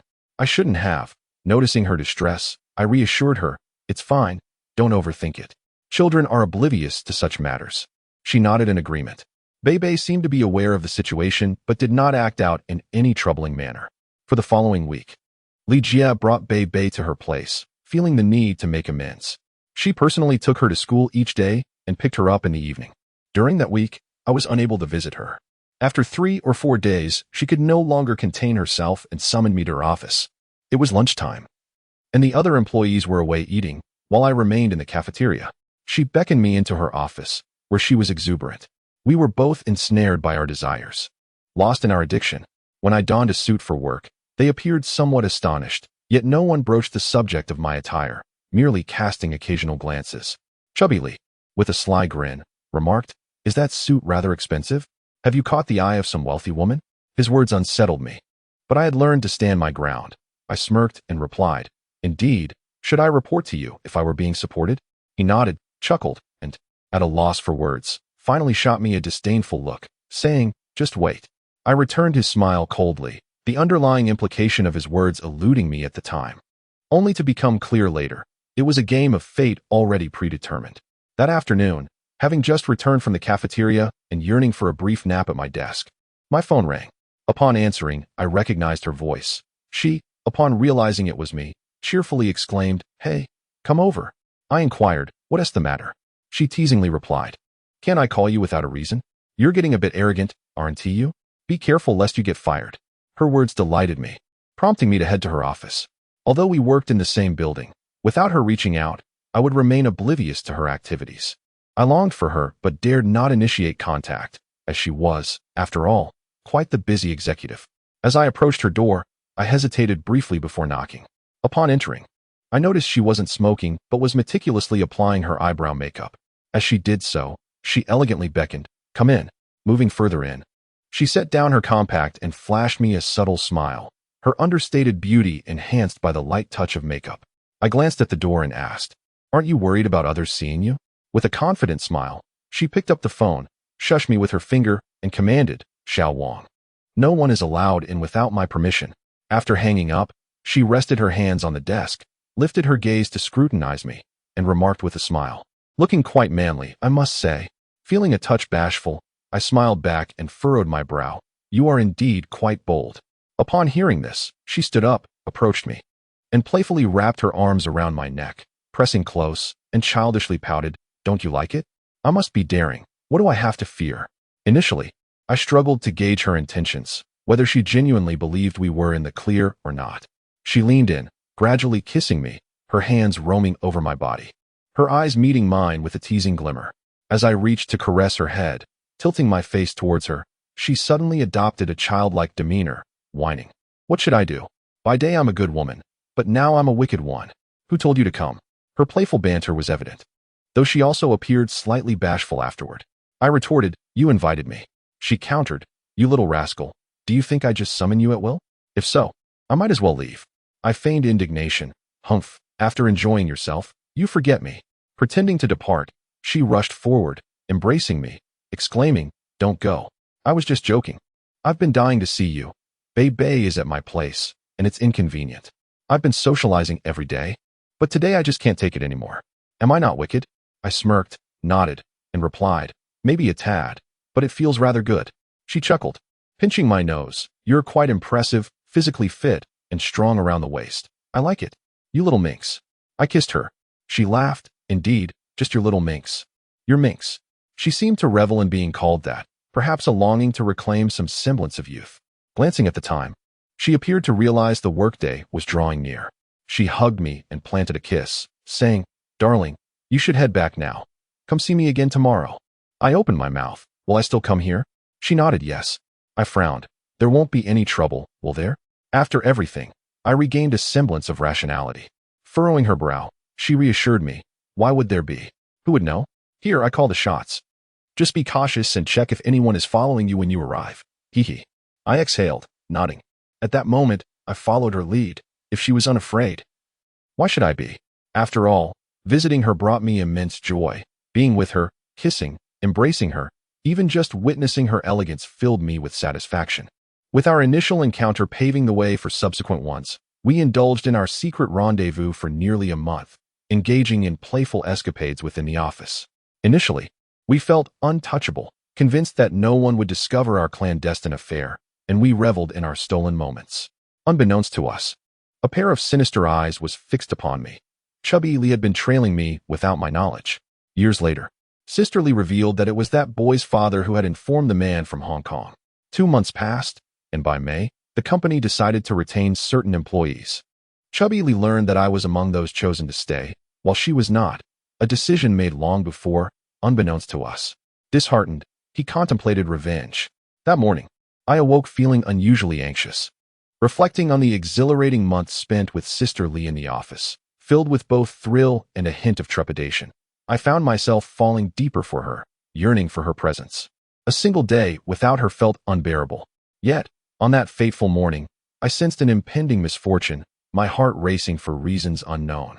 At noon, she called once more, urging me to come over.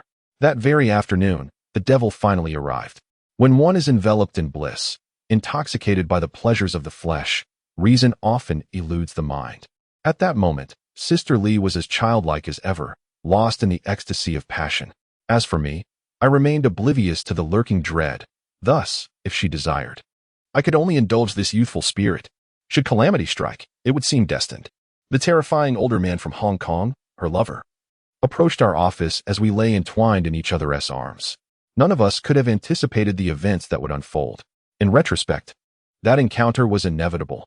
Had it not occurred, my fate may have remained unchanged, perhaps destined to be her lover forever, her kept man. Yet, with the arrival of the older man, everything transformed. Reclining on the sofa, she nestled against my chest, her hand caressing me as she murmured, "Xiao Yan, I suddenly don't want you to work after graduation. I wish to send you abroad for your studies, to broaden your horizons for your future." I chuckled. "I want to go abroad. I'll stay here and be with you every day." "What, do you wish to marry me?" she queried.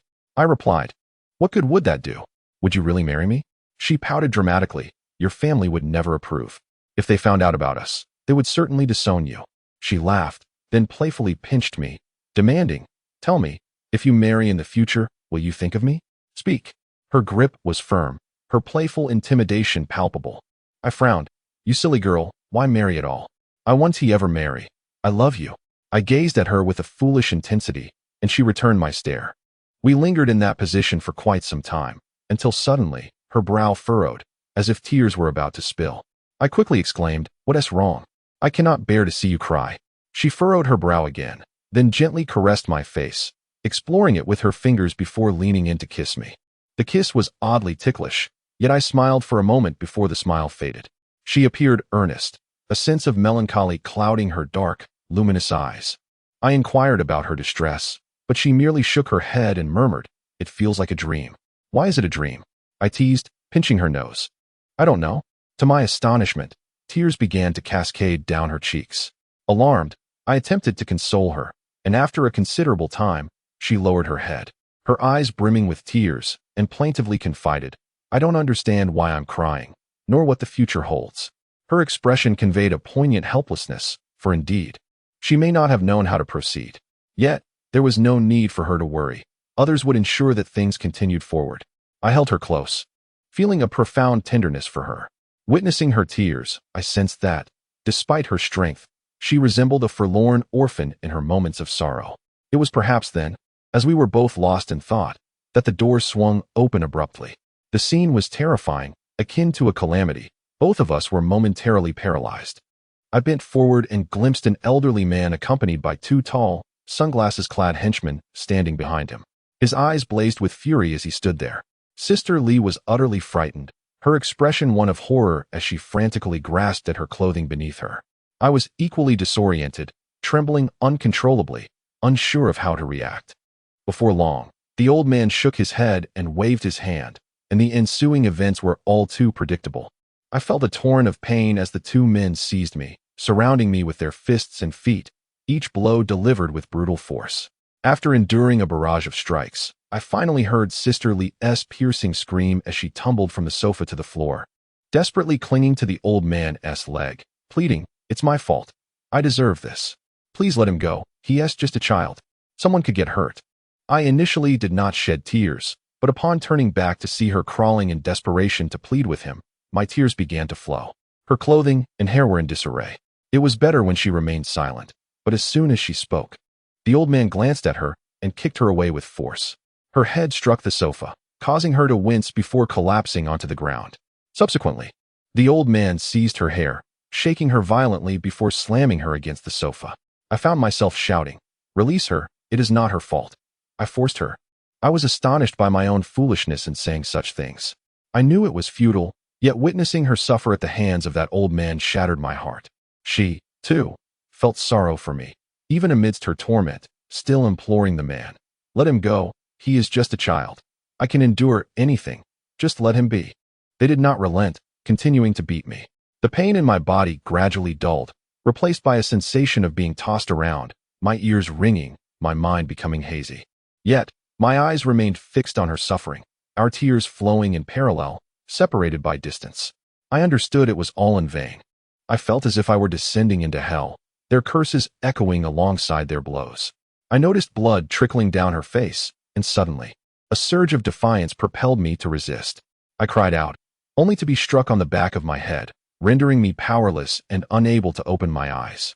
I closed them, hearing her final scream, "No, no." I also heard him say, "Throw him into the Yangtze." After that, I heard nothing. When consciousness returned, I was greeted by the sound of a foghorn and the waves lapping against the shore. I felt a sticky sensation beneath me, my lips parched, and an itch at my neck. I attempted to open my eyes, and after considerable effort, I gradually succeeded. I found myself surrounded by roundstones. The water had risen to my neck, and I was washed ashore, lying on the stones by the riverbank. At that moment, I was unaware of how I had arrived there. It all felt like a dream, my body completely immobilized. Each attempt to move elicited sharp pain. It took some time before the horrifying scene replayed in my mind. I had not perished. Fate had spared me. I understood that they had truly intended to kill me, tossing me into the river, yet I had been carried to the bank by the current. A sense of dread washed over me, as if I had brushed against death itself. But I had not died. Rather, I felt an unusual calmness. Gritting my teeth and clenching my fists, I resolved that since I was alive, I must strive for survival, mustered all my strength to rise. The sun's position and warmth indicated it was shortly afternoon. After resting for a while, I began to crawl toward the shore. There was no one around, and I could not muster the strength to call out. After crawling for an hour or two, I reached a row of trees that provided shade and grass. I collapsed there, panting heavily. Observing my clothing, I noticed bloodstains. I slowly removed my jacket. My shirt clung to my skin, and as I peeled it off, I discovered bits of flesh adhered to it. My body bore bruises, red and swollen. The cool breeze blowing through the trees offered some relief. I removed my pants, finding my lower body in a similar state. I dared not look too closely nor concern myself further. My bones seemed intact. I hung my clothes on the grass and, feeling a wave of fatigue, unexpectedly fell asleep. When I awoke, it was dusk, my clothes had dried, and so had my body, though I was very hungry and felt little pain. I attempted to stand, swaying unsteadily, but I managed to rise. I had no sense of how many days had passed or where I was, but I knew I had to leave that place. I dressed and began to walk slowly toward the distant lights. After a short distance, I spotted a road and followed it toward the city. Although I had studied in the city for 4 years, many places remained unfamiliar. As I walked, I thought of her, wondering how she fared and if she had endured a similar fate. My first concern was whether she had fallen victim to that man as well. If so, I would carry the burden of guilt and heartache for a lifetime. I pondered for a long time, praying she was safe. After walking some distance, I encountered a motorcyclist. I waved to him, requesting a ride into the city. He asked for 5 yuan, which I promised to pay upon arrival. During the ride, he inquired about my situation, but I chose not to share. Upon reaching the city, familiar lights and roads brought clarity. I instructed him to take me to my rental apartment. When I lay down on my bed, I closed the door and exhaled heavily. This entire ordeal felt like a nightmare. I had survived. I spent 3 or 4 days in the apartment, avoiding inquiries about her. I was unable to seek information, needing to recuperate. With no funds for a hospital, I relied on simple ointments and medications, only venturing out in the evenings like a ghost. I even feared being discovered, terrified they might find me again. That night, someone knocked at the door, urgency in their raps. After hesitating for a moment, I called out, "Who is it?" A familiar voice emerged from outside, "Sister Lu." "Xiaoyan, it's your sister Lu. Open the door." I opened the door to see her, her face taut with concern as she gasped, "You must come with me quickly." Panic surged within me as I asked, "What happened? Are they searching for me?" Sister Lu grasped my hand, tears streaming down her cheeks as she said, "She is in critical condition. She wants to see you." Upon hearing this, my heart raced, a chill coursing through me, and I began to cry, wiping my eyes, biting my lip in anguish. What has happened to her? What is wrong? My mind spun in disbelief. I could not bear the thought of anything happening to her. I prayed fervently that she would be all right, feeling her immense suffering. I followed Lu like a child going to bid farewell to a loved one. "What happened to her?" I asked. Lu sighed deeply, explaining, "She called me and told me everything. She thought you were dead and cried for you, asking me to contact your family. She even offered her savings to help you." Lu looked at me, then continued, "Who would have thought you were so resilient? I didn't believe you could die. Today, I decided to check on you and found you here. She still doesn't know?" I nodded in understanding, and we took a taxi to the hospital. During the ride, I caught a glimpse of my reflection in the taxi mirror, noticing that my facial injuries had not yet healed, and I looked rather disheveled. I expressed concern to Lu, saying, "What if she sees me like this?" Lu sighed, "Oh, you silly child, why worry about such things? The important thing is that you are alive. She has endured enough hardship." I gazed out the window, lost in thought, my eyes fixed on the sparkling lights. Lu fell silent for a long moment before murmuring, "I blame myself. If only I had." She appeared visibly upset, and I realized that Li Jia must be gravely injured. A woman of her stature, feared by many in her company, had fallen so low because of me, suffering such torment. It's unbearable to imagine. Upon arriving at the hospital, Lu cautioned me, "Xiaoyan, you can only see her for a little while. That man's men could find her at any moment." She was secretly brought to this hospital by a colleague. That man had locked her away at home, forbidding her from seeing anyone and leaving her to suffer. My heart sank further at this revelation, a profound sense of sorrow welling within me. I nodded in acknowledgement. As I walked nervously down the hospital corridor, Sister Lu led me to a particular room. At the doorway, she paused and urged me to step forward. I complied, and she knocked gently on the door. A faint voice from within beckoned, "Come in." As the door creaked open, I struggled to suppress my emotions, resolutely telling myself not to cry upon seeing her. Yet, when she slightly turned her face towards us and our eyes met, I succumbed to my feelings and rushed forward to embrace her, tears streaming down my cheeks. She too was in tears, her expression revealing her confusion, as if she were weeping in a dream, caught off guard and unsure of what was happening. Nevertheless, the sight of me seemed to anchor her. Noticing my distress, she tenderly stroked my head, then turned slightly aside, coughed, and with great effort shook her head, saying, "Don't cry. Be good. Listen to me." Sister Lu joined in my sorrow, approaching to comfort me, saying, "Stop crying. Look how heartbroken your sister is to see you in tears. If you're well, everything will be fine." I nodded, wiping my tears. And it was then that she seemed to regain her composure and gazed at us, asking, "Is that true?" Sister Lu affirmed with a nod, and I softly replied, "I'm fine. Truly, you need not worry. Are you all right?" She sniffed, reaching out to touch me, shaking her head as she inhaled deeply, confessing, "I'm fine. It's all my fault that you're hurt. I'm so sorry. I'm so sorry." As she spoke, her grief intensified, her hand covering her mouth in despair. I never believed that what happened that year was anyone's fault. I thought no one was to blame. Reflecting on it later, I came to realize that it was merely fate, an experience that could not be avoided. I resolved not to let her feel guilty. I wanted to inspire her strength. It was from that moment that I began to learn what it truly meant to be a man. Right after that incident, holding her hand, I offered a gentle smile and said, "Please, don't say that. I'm all right, truly, and you mustn't speak like that. You need to focus on healing. Everything will be fine." She nodded, and from the steadiness in her gaze, especially when she nodded calmly at Sister Lu, I understood that she regarded me as a strong man, affirmatively so in her heart. I held her hand gently and kissed it softly.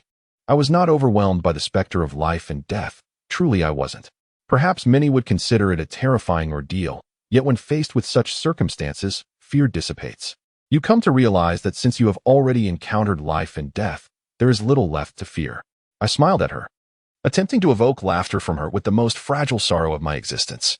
She laughed, tears mingling with her joy, overwhelmed by the thought that even after everything, I could still smile and think of her. Her heart was deeply touched. After a brief smile, her expression turned to concern as she gazed at me and softly remarked, "Your injuries must be painful, right?" I shook my head, pressing my lips together. She examined my face, her hand brushing against my skin, and the tears she had been holding back began to flow again. She shook her head repeatedly, her sorrow rendering her breathless, forcing her to close her eyes in despair. I continuously rubbed her hand, assuring her, "It's all right, please don't be like this. Do not worry about me. You need to focus on yourself." I struggled to hold back my own tears. I was a man who could not bear to see tears, especially those of a woman, let alone the tears of the woman I cherished. Sister Lou glanced outside and urged us, "Stop crying. It's not good for your health." What if Sister Lee wiped her tears and turned to me, saying, "Don't cry anymore"? She lifted her head and earnestly said, "Xiaoyan, promise me. Take this card and leave this place. As for school and your graduation certificate, I will have the teachers send it to you later. I will help you with that." She wanted me to leave, to abandon her. How could that be possible? I had her savings in my possession. Could I really leave her and this city of Hengjiang for safety? I shook my head in confusion and reluctance, insisting, "No, I will not leave. I will not go." She frowned and said, "Fool, you must go. Listen to me. This time you must leave. Do you understand?" I opened my mouth to respond, but she shook her head, silencing me. With a stern face, she said, "Xiaoyan, please listen to me just this once. Leave for Shanghai. It's nearby and prosperous. You will have a future there, and later, I will have some friends assist you. Do not remain here." I still wanted to shake my head, but Sister Lou chimed in, "Listen to your sister. She has your best interests at heart. If you disobey her, you will only cause her pain." I felt I could not agree to such a thing. It was beyond my capabilities. Seeing my reluctance, Sister Lee said, "Then take your time to think about it. If you decide, just reach out to Sister Lou." I nodded, understanding her intentions, yet knowing I could not comply. We wished to converse further, but suddenly Sister Lou peered outside again, returning to us with a worried expression. I just saw a suspicious man in a suit outside. Sister Lee quickly urged, "Sister Lou, please take Xiaoyan away." After saying this, she turned to me. "Xiaoyan, take care of yourself, all right? Be good and do not worry about me." I nodded, knowing I had to leave. Perhaps something truly terrible was about to happen. My fear was not for myself, but for her. I hastily asked, "What will you do? Will he harm you? How will you manage?" She shook her head, reassuring me, "Do not worry about me. I will be fine. You can rest easy. I will heal. If you go to Shanghai, we will meet again there." I nodded, concern for her gnawing at my heart, yet I had no choice but to depart. As I prepared to leave, I felt an urge to do something more. She seemed to understand my feelings, and without a hint of shyness, she kissed me in front of Sister Lou. We embraced tightly, sharing a profound kiss before she reluctantly pulled away, patting my shoulder. I nodded in understanding. As I left the hospital, the last image of her was of her tears. I too found myself weeping. In the following days, I waited anxiously for news, even contemplating whether to leave, but ultimately I stayed. When her injuries healed, I thought she might change, that she would leave that man behind. Filled with confidence, I wished to walk alongside her, but she did not. Upon returning to my humble abode, I awaited Sister Lou's updates daily. Upon my return, Sister Lou instructed me not to visit Sister Lee unless she gave the word. Thus, waiting became a habitual part of my life. Finally, after 3 or 4 days, Sister Lou informed me that Sister Lee was fine. I expressed my desire to see her, but Sister Lou responded that it was not possible. She had been taken away by that man and transferred to another hospital, the location of which Sister Lou herself was unaware. I pondered whether Sister Lou was deceiving me. But how could Sister Lee possibly return to that old man? This conundrum was unfathomable to me, especially at the age of 23. I believed people to be simple. How could she return to someone who had hurt her so? I sat on my bed, bare-chested and emaciated. Sister Lou, seeing my condition, expressed her concern, saying, "She gave me 50,000 yuan that day, instructing me to give it to you. It's in this card, and the password is your birthday." I gazed at the card, feeling pitiful, my arms crossed over my chest, speechless and unwilling to accept the money. Sister Lou observed me and said, "Are you so frightened? I assure you, everything is fine. They will not find you here." If anything happens, just shout. The neighbors will help you.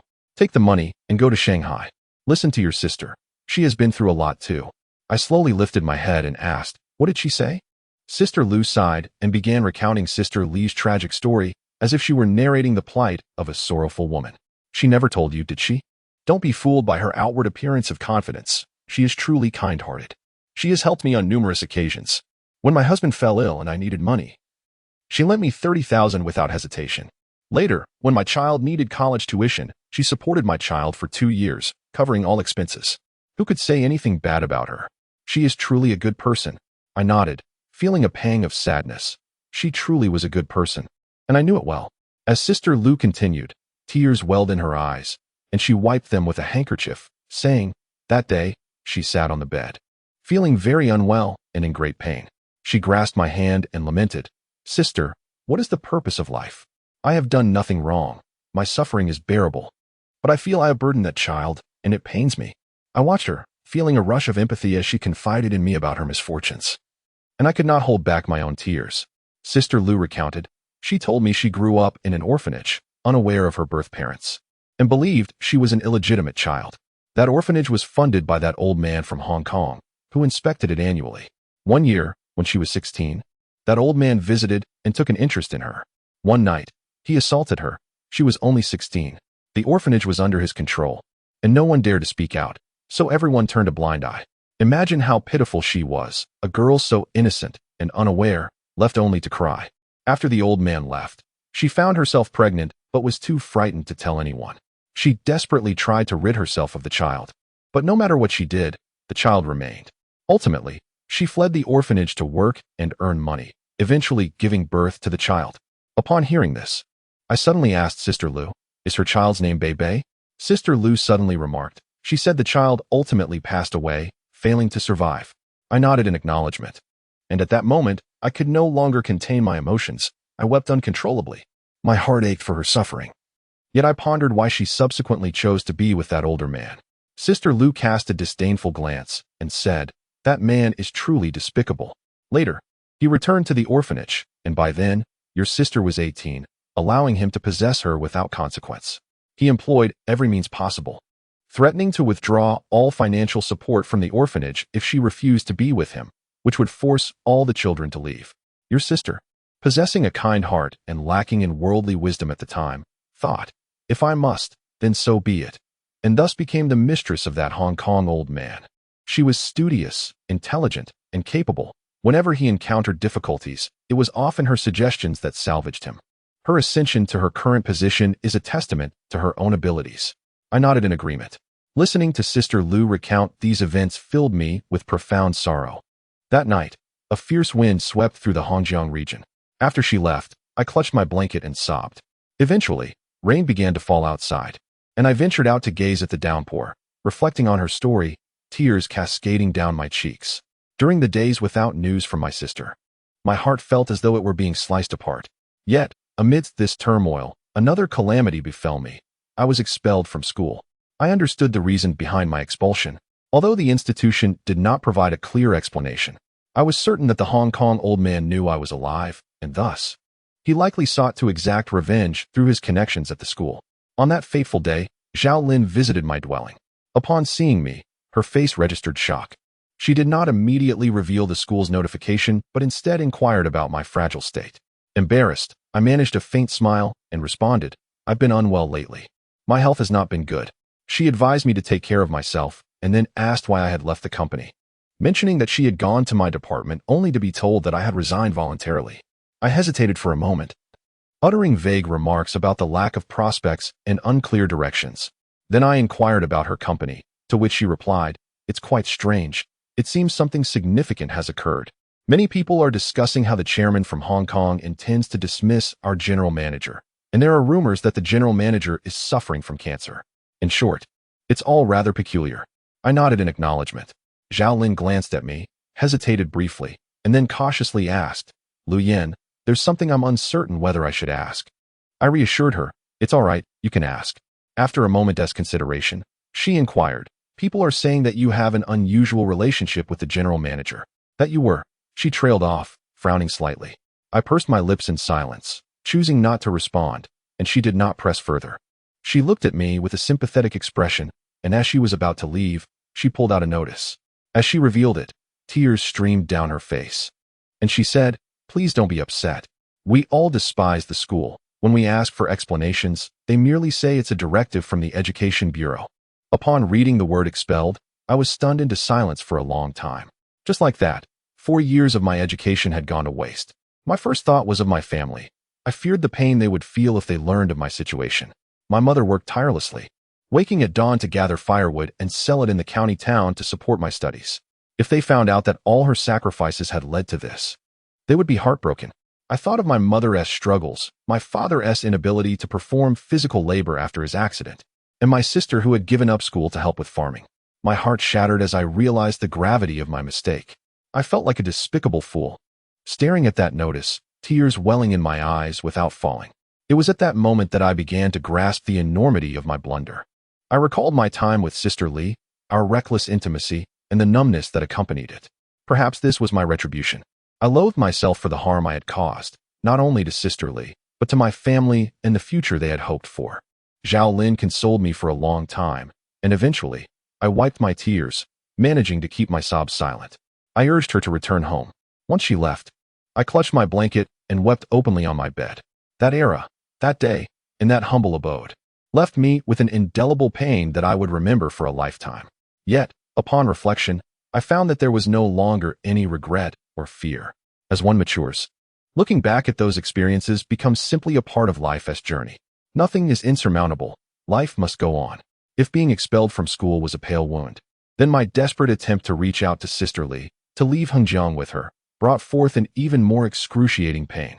I even found myself resenting her for her stubbornness and cruelty in not wanting to escape with me. I was naive and capricious in my misunderstandings and misplaced blame.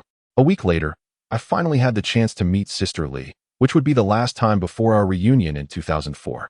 After this meeting, we would not see each other for 3 long years. I harbored a deep resentment for those times. They had once been so bright. On that soft, sunlit May day, in the splendid season of blooming rapeseed flowers in Hengjiang, I caught a glimpse of her. It was Sister Lu who informed me, and I felt a surge of excitement upon hearing the news. She provided the meeting place, on the 3rd floor of the Hualien supermarket, where there was a CAF serving cold drinks and coffee. She was waiting for me there. When I climbed out of bed, I was a mess, with a scruffy beard that had gone unshaven for days. I nodded, suppressing my overwhelming joy. Before leaving, Sister Lu cautioned me, "Don't be impulsive when you see her. She might be in a difficult position. You must understand her." I nodded, oblivious to the true meaning behind her words. After she departed, I busied myself with grooming and dressing. My wounds had healed completely, and I appeared more mature. I shaved, and my bronze skin paired with my chiseled features made me look quite masculine, exuding a self-assured charm. I was filled with anticipation as I hurried to the rendezvous point she had suggested. I couldn't fathom why she hadn't sought me out herself. But all such doubts were eclipsed by my yearning to see her again. It had been nearly 20 days since our last encounter, and it felt like an eternity since we had confided in one another. As I entered the supermarket lobby, I observed the elevators moving up and down, my heart brimming with excitement. I believed we could be together again. Sometimes, human nature is strangely obstinate. Even after everything that had transpired, I still longed to be with her, to embrace her, to indulge in the wild abandon of our previous encounters. I slowly ascended the elevator, my heart racing with exhilaration. I felt a surge of nerves, akin to the fluttering feelings of first love, making me restless. I couldn't help but glance at my reflection in the mirrors, wondering if I would please her with my appearance. As the elevator rose, it felt as if a camera was capturing my every move, accompanied by soft, melancholic music. The scene shifted to a man, perhaps not fully mature yet, but nearing that mark, seriously descending the elevator, only to switch to another and continue his ascent to the 3rd floor. His eyes betrayed a facade of calmness, yet within, he grappled with the turmoil that had arisen from recent events. However, the prospect of reuniting with the woman he cherished brought a serene joy to his demeanor. Standing in the elevator, I gradually saw the upper half of a figure emerge, and then the entire form became visible, seated at a table with a drink before her, a straw inserted into the glass, and a slice of lemon resting on the rim. She sat there, oblivious to my presence, her gaze fixed blankly ahead. Her attire was remarkably simple, a white shirt tucked into beige trousers, adorned with a delicate pendant at her neck. Her complexion was fair, and though her features had regained their former beauty, they lacked vitality, conveying a fragility. She remained stunning, her beauty reminiscent of a pure white jasmine flower. Her hair elegantly pinned back, framing her smooth forehead. Her dark hair contrasted beautifully with her fair skin, and her lips held a subtle rosy hue, her eyes sparkling with light. She wore beige trousers of excellent quality and a pair of silver flats that harmonized with her tall stature. A small bag rested beside her, creating an atmosphere of tranquility, tinged with a hint of melancholy. Elegance and grace were inseparable from her essence, regardless of the adversities she had faced. She would always be a queen. Perhaps her eyes brimmed with unshed tears, yet in my heart, she would always be the same. Especially after learning of her past, how she had been violated by an older man at the tender age of 16 and her subsequent charitable endeavors, my affection for her deepened, and my heart ached for her even more. I approached her, feeling somewhat disoriented, wondering if she would leave that man. After all, he had treated her so poorly, striking and berating her. Surely, she might consider escaping to Shanghai with me. Suddenly, she turned her head and saw me. Her expression was one of profound sorrow. She did not smile, her eyes reflecting deep anguish. After a long pause, her face softened, and she said, "Please, take a seat." Her demeanor puzzled me.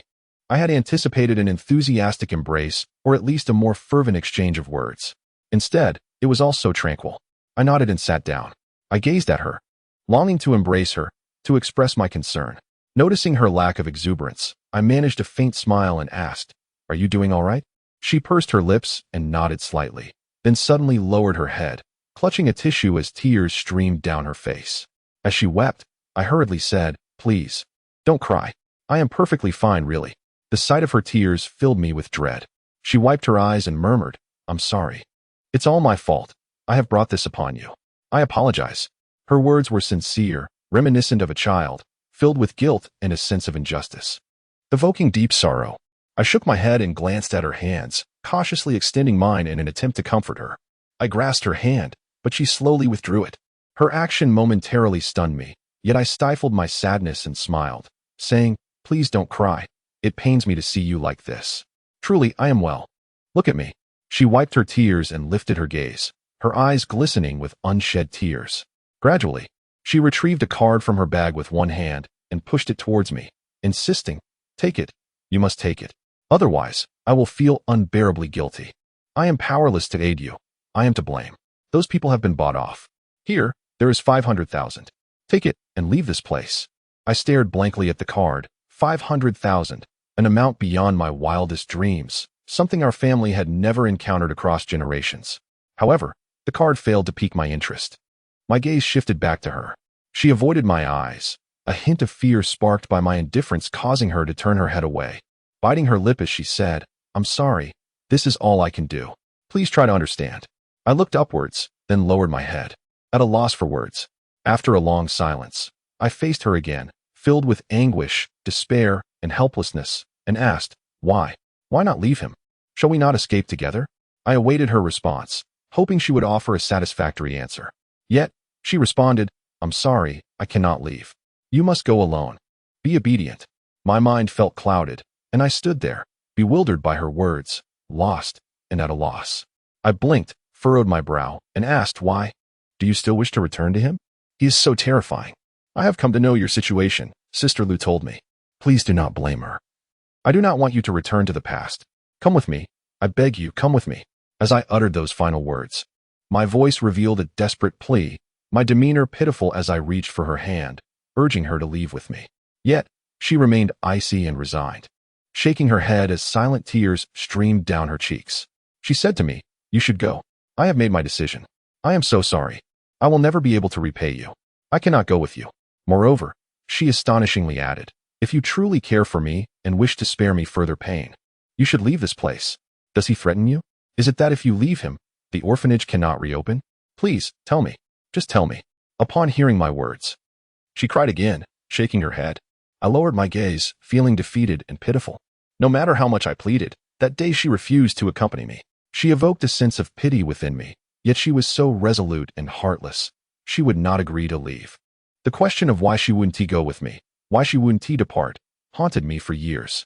She bowed her head, prompting me to retrieve that card. I remained silent for a long while, then abruptly stood up. I had promised myself not to cry when I arrived. I aimed to be joyful, but I could no longer hold back the tears. I said to her, "Please, never again mention money to me. I love you, and I have never felt this way before.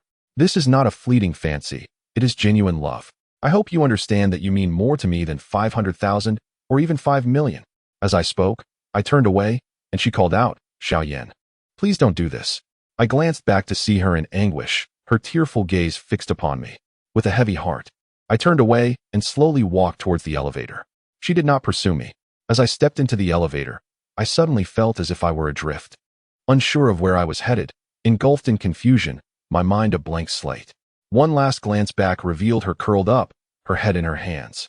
Helpless like a child, trembling and weeping sorrowfully, feeling wronged. I realized that some things cannot be lamented, such as love. One cannot hold grievances against it. No matter how heartbroken or tormented you feel, if the person you love cannot accompany you or be with you, and if they have wounded you, these are not matters for blame, only acceptance. Thus, I departed without taking any of her money. Upon returning, I felt utterly dazed, realizing that in this gamble, we both lost. I had not even won the heart of the one I loved, and she was left with little more than that. I returned the 50,000 card to Sister Lu, then changed my residence. However, I did not leave Hengjiang, even if I ceased all contact with her and avoided meeting her. I did not wish to abandon this city that held memories of her. Years later, I reflected that had it not been for her indifference and helplessness, I might not have had the opportunities that followed, enabling me to leave China and achieve success. After parting ways with Sister Li, I moved from my previous residence to an area in the suburbs of Hengjiang. I had only two means of contacting Sister Li, by phone and through Sister Lu. If she wished to reach me, it would only be through Sister Lu. After I moved, Sister Lu could no longer contact me since she was unaware of my new address. Before relocating, I sought out Sister Lu to return the 50,000 card. Upon seeing the card, Sister Lu sighed and then scolded me in anger, saying, "Child, how can you be so lacking in understanding? Which woman would treat someone like you so well? I have seen many female bosses, and they are all merely looking to toy with younger men. Very few genuinely develop feelings or are willing to spend such substantial amounts of money. Even if she is at fault, her generosity is already quite rare. Do you wish to break her heart further?" I have always believed that although Sister Lu's actions may be morally questionable, as she facilitates wealthy women in finding handsome young men, she possesses an understanding of human lives. Thus, I refrained from arguing with her, lowering my head and finally saying, "I understand, but people's thoughts differ. I do not need this. I love her." I felt ridiculous, yet spoke with utmost sincerity. She fell silent, sighed, and shook her head, saying, "Silly child, you are still young. She loves you, and you love her. In comparison to your future, which is more important? You have been expelled from school, yet you refuse the money she offered you. How foolish. I say this for your own good. One day, when you find yourself struggling and begging for money, you will understand." I did not wish to hear any more of her reasoning. I was filled with anxiety and fear. The thought of expulsion terrified me, primarily because I feared my family would discover it and worry about my bleak future, fearing I could not provide for them. As for that intense, intoxicating love, I could no longer afford to hope for it. Perhaps we were simply not of the same world. I shed tears for her while gazing at this polished world, knowing that life must go on, burying my sorrow in my heart. Regardless of her words, my heart was resolute. I did not want her money, no. As I was leaving, Sister Lu finally spoke some heartfelt words, calling out, "Xiaoyan." I turned to her. She looked at me with a pained expression and said, "Alas, it is all my fault. You will not hate Sister Lu, will you? I am merely trying to make a living. My husband has been ill, and my child needs to go to school. Engaging in this unethical line of work has harmed many. I am deeply sorry to you." I shook my head and smiled slightly, replying, "Sister Lu, I could never hate you. Thank you. Had it not been for you, my father's illness would not have improved." She gazed at me, unsure of what to say. An ordinary woman nearing 40, running a small agency.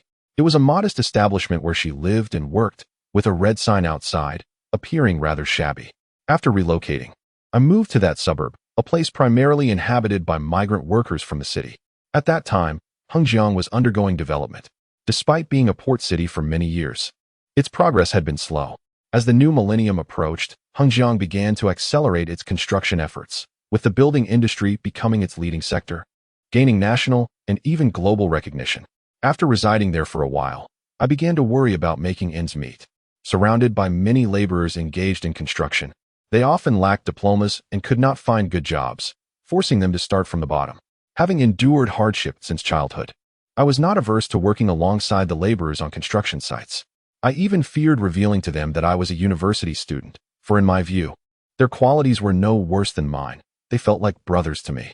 Through the introduction of a neighboring migrant worker, I secured a job at the largest development project in Hengjiang, a city government construction site.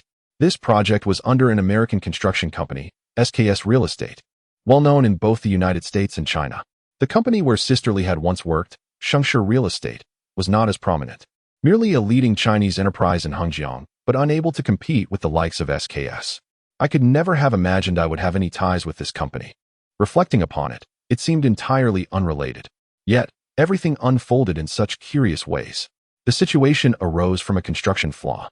After starting work at the site, I engaged in the most laborious tasks, pushing wheelbarrows filled with mixed materials and climbing scaffolding. Before I knew it, a month had passed, and I had also learned welding. By the end of my first month, I earned 1,000 yuan, and seeing that hard-earned money filled with sweat made me feel secure. It has been over a month since I last saw her. I think of her every day, imagining her visage, longing for the moments we spent together, wrapped in each other's embrace, savoring her scent and the warmth of her presence. Everything about her evokes a deep sense of nostalgia within me. Yet I am compelled to keep these feelings confined to my heart. Although I have been expelled from school, I have not relinquished my passion for architectural design. Each day, I meticulously sketch my ideas, envisioning dreams that connect me to the world's most renowned structures and architects. During the day, I labor on the construction site, toiling alongside individuals of varying ages and backgrounds, sharing laughter and jokes, all while covered in dust, indifferent to the world around us. I, too, partake in the merriment, albeit with a touch of shyness. As time passed, many began to notice me, remarking on my eloquence, which set me apart from the ordinary. When I confided that I had not even graduated from elementary school, I felt the urge to shield my past from them, a matter too delicate to disclose. On the site, there is a foreman who serves as the technical director, inspecting the work with blueprints in hand. Under the relentless sun, we toil atop high rooftops, enduring the sweltering heat, particularly during the scorching months of June in Hengjiang. Each day, I grapple with a suffocating sensation, and during our midday breaks, while others rest, I discreetly pull out my design notebook, sketching the architectural details around me, recording styles and philosophies. One day, I stumbled upon a critical engineering flaw. The soil in this riverside location is sandy, and while the foundation depth should suffice, the building's sloped form lacks substantial support, relying solely on rebar for tensile strength. This arrangement compromises the foundation's efficacy, which hinges on the balance of forces. However, one side of the structure exhibited evident asymmetry due to the impending construction of the 21st century tower adjacent to the government building, exacerbating the imbalance. This phenomenon was something I had never encountered in my studies or in the architectural literature I had perused. Upon discovering this flaw, I was filled with elation, diligently validating my hypothesis. For days, I secluded myself in a corner, filling my notebook with symbols and calculations until I was confident in my conclusions. When the technical director next visited the site, I gathered my courage and approached him, exclaiming, "Hello, Director, there is a problem with the project." Initially, he was silent, scrutinizing me before chuckling, then turning away with a group of colleagues, dismissing my concerns. I hurried after him, insisting, "I am serious. The forces are unbalanced. The sandy soil renders the foundation ineffective. The equilibrium of forces is crucial." And, before I could finish, he scoffed, "You claim to understand architecture, but you are merely an amateur. I graduated from Tsinghua University in civil engineering and earned a PhD from Harvard's architecture department," he boasted, listing his accolades incessantly before walking away. The individuals accompanying him regarded me with disdain. I stood there, momentarily stunned, feeling the weight of his words. Despite his numerous qualifications, I realized that such arrogance holds no value if one lacks respect for others. After this setback, I continued my calculations and soon uncovered further issues. Doubts crept in. Was I mistaken? Yet, the theories I had absorbed throughout my education remained sound. Fundamental truths like 1 + 1 = 2 were immutable. A week later, The leaders from SKS's American headquarters arrived to inspect the East China project, a group of foreigners drawn to the notable architectural endeavors in Hongjiang, especially given the city's government involvement. Seizing the opportunity, I plunged into the crowd, causing a stir among the foreigners. However, when I articulated my findings in fluent English, their astonishment was palpable. They scrutinized me, including the technical director, who was taken aback. Leading the group was a gentleman in his 50s with graying hair, exuding a warm demeanor and wearing glasses. He treated me with respect, smiled, and beckoned me closer. Presenting my notebook, I explained my reasoning, offering to demonstrate my findings on the spot. They listened intently, and by the end, his expression shifted to one of gravity mixed with surprise. He turned to the technical director, then back to me, and asked, "Young man, which school did you graduate from?" I stammered, "I did not graduate." He inquired if I was interning, to which I shook my head, wishing to explain that I had dropped out, but instead replied, "I did not attend school. I am self-taught." He regarded me thoughtfully, then patted my shoulder, saying, "You have restored our company's honor and mitigated significant losses. You may not realize the immense value of your discovery." A sense of satisfaction washed over me, and I nodded in acknowledgement. I had not anticipated such an outcome. He then announced to his team, "All construction is to cease immediately." Instantly, my story spread like wildfire across the site, and everyone, from my fellow workers to company personnel, learned of my contribution. The following day, the foreign executive summoned me to his hotel, where he revealed an astonishing proposition. He wanted to sponsor my studies abroad. Although construction was halted, we continued to report to the site to clear debris. Accompanied by the foreman, we journeyed to the finest hotel in Hongjiang, the Yifei Hotel, a 5-star establishment. On the way, the foreman, driving a sturdy Beijing Jeep, chuckled and said, "You're quite remarkable. This could be your big break. If he values you, managing the East China region will be a breeze." I felt a mix of confusion and excitement. Despite my exhilaration from the previous night, I remained grounded, viewing this as a duty rather than a mere opportunity. While I harbored ambitions, I was not one to chase after hollow dreams. I understood the bitterness of poverty, the pain of being beaten by a wealthy Hong Kong man, and the anguish of losing her due to financial struggles.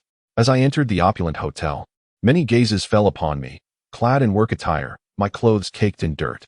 I was initially stopped at the entrance until the foreman spoke a few words, allowing me entry. Upon reaching the presidential suite, I took a deep breath. The foreman knocked, and the foreign executive nodded and smiled.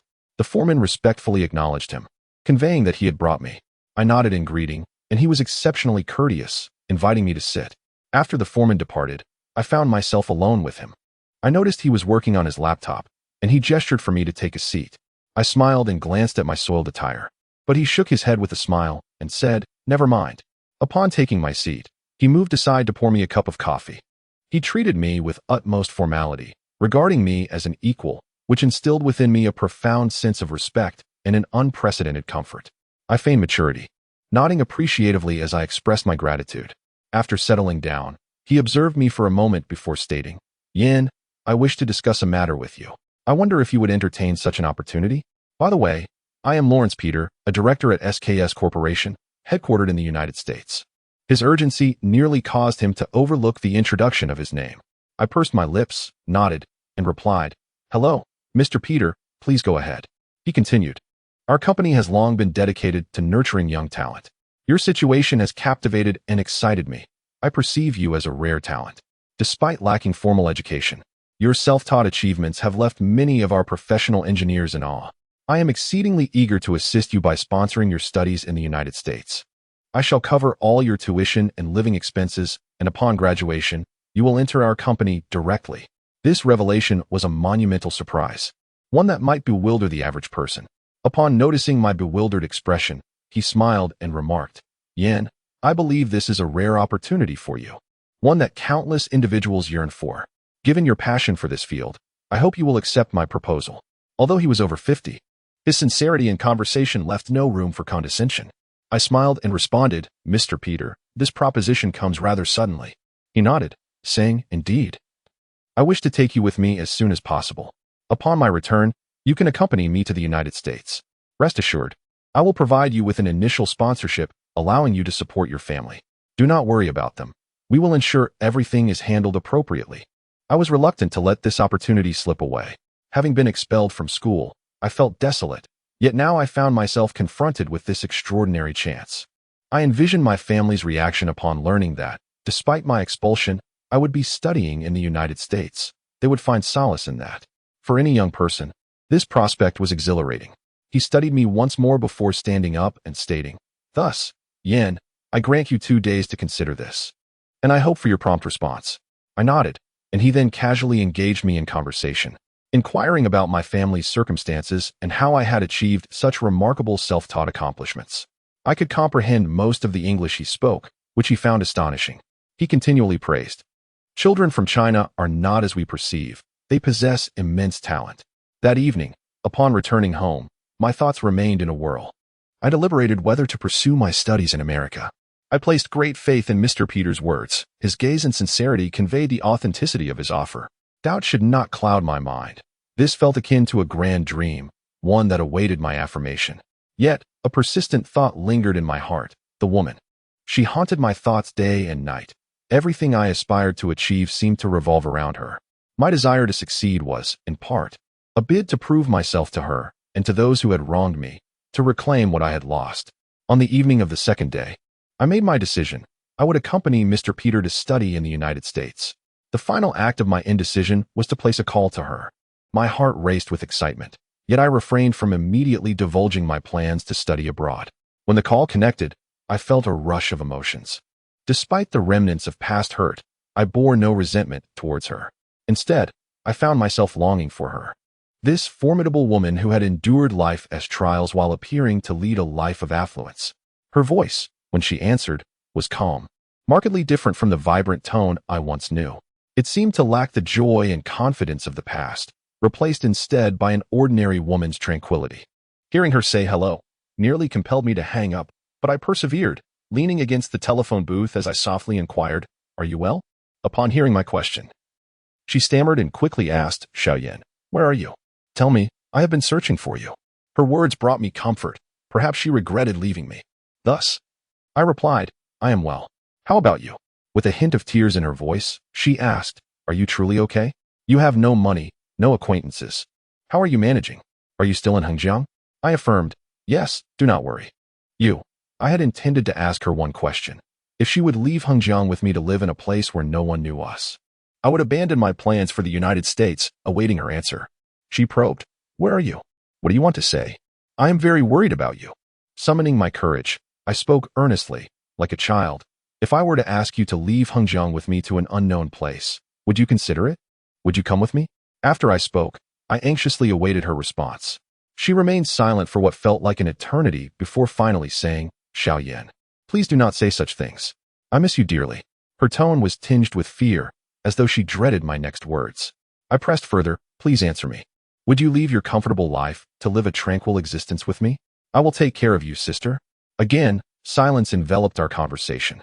Her voice, strained, replied, "Xiaoyan, there are many things you cannot comprehend. I cannot do that. I am no longer a child. Even if I wished to, reality does not permit it. Do you understand?" I felt cold as I declared, "Do not preach to me, please." I took a deep breath, asserting, "I love you truly. I only ask if you would come with me to live our life together. Will you?" I waited anxiously for her reply. Her response was, "Xiaoyan, forget me. I only worry for you. Please, promise to take care of yourself. Forget me." I hung up the phone, leaning against the booth, closing my eyes as silent tears streamed down my face. 5 days later, I departed for America. Mr. Peter and I traveled for over 2 hours from Hengjiang to Shanghai, where we boarded a flight to the United States at Pudong International Airport. As we journeyed to Shanghai, I sat in the car, gradually leaving behind Hengjiang, the city I had called home for 4 years. Now, I was departing for another world. In the end, I had only come to love this city because of her, yet I was compelled to leave. As the vehicle boarded the ferry, I stepped out, and Mr. Peter, sensing my melancholy, remarked, "Yen, everyone has a city they are reluctant to part with, but young people must aspire to greater things. The world is vast. We have never truly left your homeland. Your city." I nodded in agreement. Standing on the ferry, I gazed at the turbulent waters while the wind whipped around me. Looking back at Hengjiang, it receded into the distance, and I seemed to catch a glimpse of her in the city, unaware of my impending departure. In the minutes leading up to the flight, I used Mr. Peter's phone to call her. Upon recognizing my voice, she said, "Xiao Yin, do not burden your sister with this. I am sorry. Tell me where you are, and I will come find you." Suppressing my tears, I smiled and feigned joy, saying, "Sister, I am leaving. Where are you going? Do not return to your hometown. The mountains offer no escape. I will send you money, and you should choose a city that suits you." I swallowed the sorrow within me and calmly replied, "I am going to America." She was taken aback, but quickly asked, "Xiao Yan, is that true? How could you go?" I smiled faintly and said, "I will explain later. I have to catch my flight. Goodbye." In that moment, she cried out, "Xiao Yin, sister, sister," and as she wept, she added, "Don't hate me, sister, in the future." I replied, "Yes, I must board the plane now. Farewell, farewell, farewell." Those farewells seemed to linger in the air. I turned back, my eyes filled with tears, and boarded the plane for the first time. On the flight, I felt a bit dizzy and somewhat disoriented. I was unsure of the reason, but something within me was surging upward. A flight attendant approached and asked, "Sir, are you feeling unwell?" I shook my head, closed my eyes, and bid farewell to Hengjiang, China. Everything felt foreign. America, New York, this country beneath the earth. The elders in my hometown would say, "America is beneath our feet. We tread upon them daily." Those Americans think they can compete with China? Not a chance. The mountains are rather backward. It's amusing to consider that if one does not leave the mountains, they might still be receiving an education from many years ago. I am a fresh entity. A youthful life emerging from those mountains, never imagining I would arrive in America, New York, this city of dreams. If you love someone, send them to New York, for it is a paradise. If you despise someone, send them there as well, for it can be a hell. I appeared to have arrived in paradise. I was free from want and could attend the best university without spending a penny of my own. But who knows whether this fate will ultimately lead to hell or heaven? When joyful, do not indulge in excessive laughter. Perhaps beneath lies tears. In sorrow, do not dwell in profound sadness. The next destination might be paradise. Indeed, life is never as splendid as we imagine, nor as dreadful. Throughout the flight, I remained lightheaded, gazing out the window at the clouds below, experiencing a dreamlike sensation. My thoughts lingered on her, her image and name perpetually surfacing in my mind. I questioned myself, am I truly bidding her farewell, or did we never truly know each other? Everything felt unclear, as if lost in a dream, unable to distinguish between fantasy and reality. Love is like this, so is desire. Did we truly connect? When I said goodbye to her, I realized I had taken nothing with me, not even a single memento of her. I felt a deep sense of regret, resentment, and heartache. The plane stopped in Beijing for a layover before heading to New York. After 12 or 13 hours, we arrived in New York. Time held no meaning for me as I peered out at the dark sky and daylight. Suddenly, an announcement declared our arrival. "Welcome to New York." I opened my eyes, as if awakening from a dream. Everything had happened so swiftly. The plane gradually descended, and once again, I felt dizzy. Each time we encountered turbulence, the shaking unsettled me. A first-time flyer. However, I had finally arrived. As I disembarked, a refreshing breeze greeted me. Mr. Peter and two assistants walked alongside me. He was of similar height, and he took the smallest of my bags, whispering in my ear, "Yin, this is America?" Yes. I turned to survey my surroundings. There were indeed differences. The climate felt comfortable, yet distinct from China. The distant skyscrapers made me feel as if I had fallen into a trap. Upon exiting the airport, a private car awaited me. The streets were filled with luxury cars and towering buildings. My sense of direction was unclear. I could only follow them, uncertain of our destination, simply awaiting their guidance. The car navigated through the bustling streets of New York, where diverse individuals hurried about, their movements swift. Famous stores and renowned businesses lined both sides of the street. Our destination was Mr. Peter's home, where he intended to temporarily accommodate me while I sorted out matters at school. I gazed out the window in bewilderment. The architectural styles resembled those I had seen in books and on television, clearly different from those in China, showcasing a unique commercial prosperity reflected in the buildings. Peter turned to me and asked, "Yin, are you feeling unwell?" The buildings in New York are quite tall, which can be overwhelming. Hengjiang is flat and more comfortable, but you will gradually acclimate. Peter was exceptionally kind to me, exhibiting the warmth of an elder toward a child. I believe that human connections rely on fate, and everyone encounters a benefactor in their lifetime. This is not surprising and is easily understood. I nodded in acknowledgement. Suddenly, a red Audi identical to the one driven by Sister Lee passed by, and my mind was flooded with thoughts of that woman. I was unsure why, but I could not shake her from my mind. Leaving one city for a strange place only intensified my longing for her. The car drove from the bustling city center toward the suburbs, where Mr. Peters' home was located. The area was primarily filled with beautiful villas, constructed of wood and surrounded by lush greenery, with well-manicured lawns and blooming roses, along with tall shrubs. The scenery was picturesque, evoking a sense of tranquility akin to a fairy tale forest.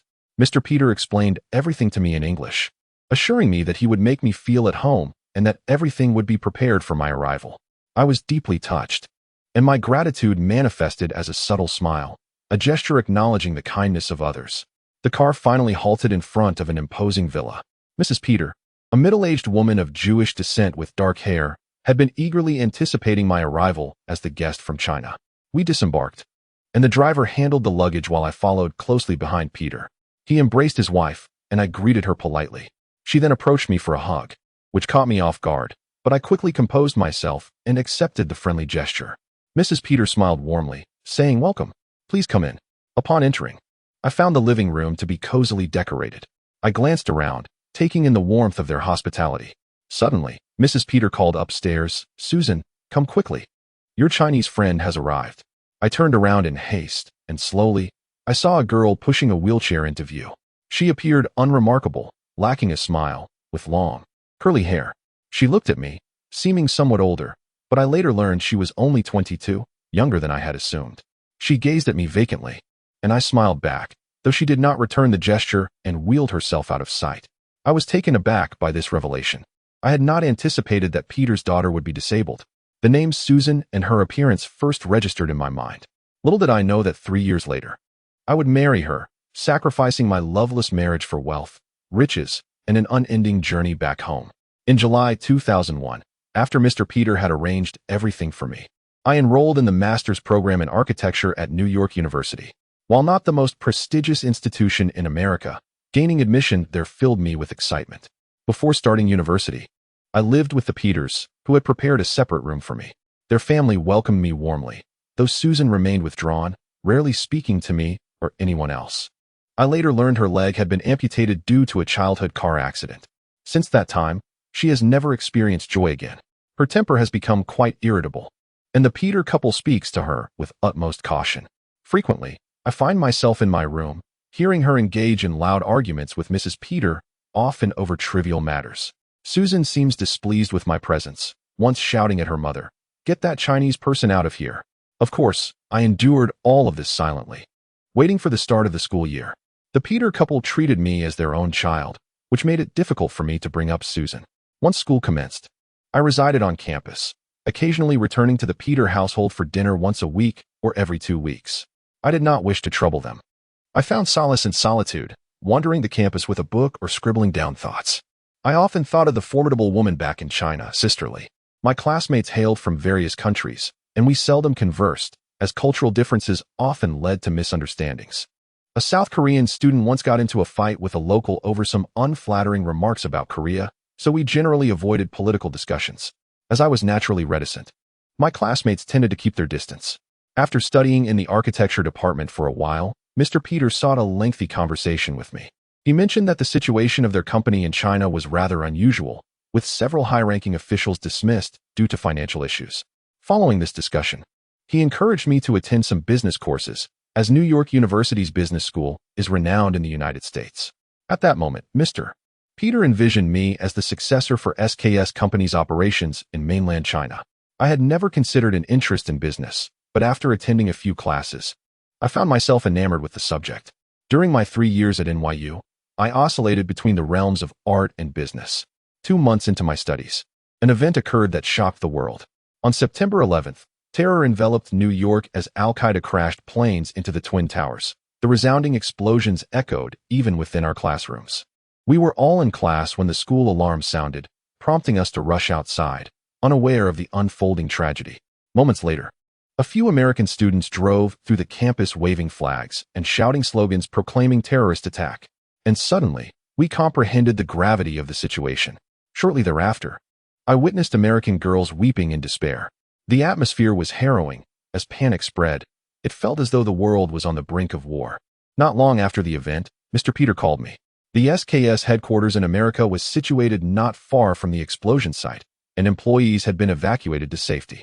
He advised me to remain indoors and wait for the situation to stabilize. In other countries, such occurrences might not feel as dire, but at that moment, it seemed as if the apocalypse was upon us. 3 days later, something unexpected transpired. Mr. Peter called to inquire, "Yan, do you have a sister back in China?" Initially, I was bewildered, not recalling her immediately, but I quickly nodded and replied, "Yes, why?" He informed me that he had received an email from a Chinese woman in Hengjiang, claiming to be my sister. She was anxious and had been seeking news of me since the 9/11 attacks, asking about my well-being. I felt a rush of emotion and told Mr. Peter, "Please let her know I am well." After hanging up, I stood in a daze for a long while. That afternoon, beneath the setting sun, I sat lost in thought, realizing she still cared about me. She must have been thinking of me. As I lay on the grass with my eyes closed, my thoughts drifted across the ocean. Before coming to America, I had harbored dreams of this country, despite the sorrow. There was a flicker of longing for a foreign land. Yet, apart from the surface glamour that was initially captivating, I remained profoundly lonely. Strangely, after that initial contact through Mr. Peter, Sisterly did not reach out to me again. I assumed she felt reassured that I was safe and wished for me not to worry about her, to not let thoughts of her hinder my future. I believed this to be true. She understood my character well. I was easily distracted by her words. The reason I refrained from contacting her was a sense of betrayal for having left her behind, coupled with the pain of not comprehending why she had chosen not to flee with me. I resolved to reconnect when I had achieved my aspirations, to perhaps bring her to me. In my heart, I clung to the belief that I would reclaim what I had lost. As summer approached, I rode my bicycle through campus, surrounded by vibrant young women endlessly participating in various clubs, while couples strolled by. The trauma of 9/11 soon faded, and the American populace returned to a semblance of normalcy. When one departs from China and subsequently gazes back, one cannot help but notice its ancientness and rich culture, especially as conveyed through the words of others. It is an ancient land. I called home, but my family remained unaware of my circumstances, as they lived in a mountainous area where communication was limited. I had not contacted them for a year, and they understood. Mr. Peter, through his connections in China, had sent 20,000 yuan to my family. When I called home, they inquired about the money, but I did not mention my expulsion from school. Instead, I told them I was studying in America on a scholarship from the university. My parents were overjoyed, and soon, the entire village learned of Lu's child making strides in America, which they considered a remarkable achievement. To my surprise, I discovered that my sister had married while I was expelled from school, a time when my family could not reach me. I had not spoken with them for 6 months. I learned that conditions at home were dire. My father had ongoing medical expenses, and my sister had ceased her studies. Eventually, my aunt had introduced her to a relatively affluent family in the nearby town, the suitor being older than her, and she had not yet reached 18. Hearing this news brought tears to my eyes. I held the phone tightly, wishing it were otherwise. She was still a child. My family relayed that my sister was pregnant, and their joy was tinged with resignation. When they shared this, I merely responded with an acknowledgement. Those painful memories remain etched in my heart, inescapable no matter how prosperous my life may become. Days passed in tranquility. However, I could never fully assimilate into American life. I simply existed as a transient, harboring the thought that I would eventually depart and return to China, more accurately, to Hengjiang. Strangely enough, sometimes a man's ambitions are modest, perhaps merely for the sake of one person, a woman he loves. As spring turned to autumn and flowers bloomed and withered, my visits to the Peter household dwindled. At times, they urged me to return, but I would make excuses. I sensed their growing desire for me to connect with their daughter. I could perceive their subtle hints. They encouraged conversations between Susan and me. Strangely, Susan seemed to be mellowing, her temperament less volatile. I felt trepidation. Mr. and Mrs. Peter sometimes spoke in ways that hinted at their intentions, but I initially harbored no such thoughts.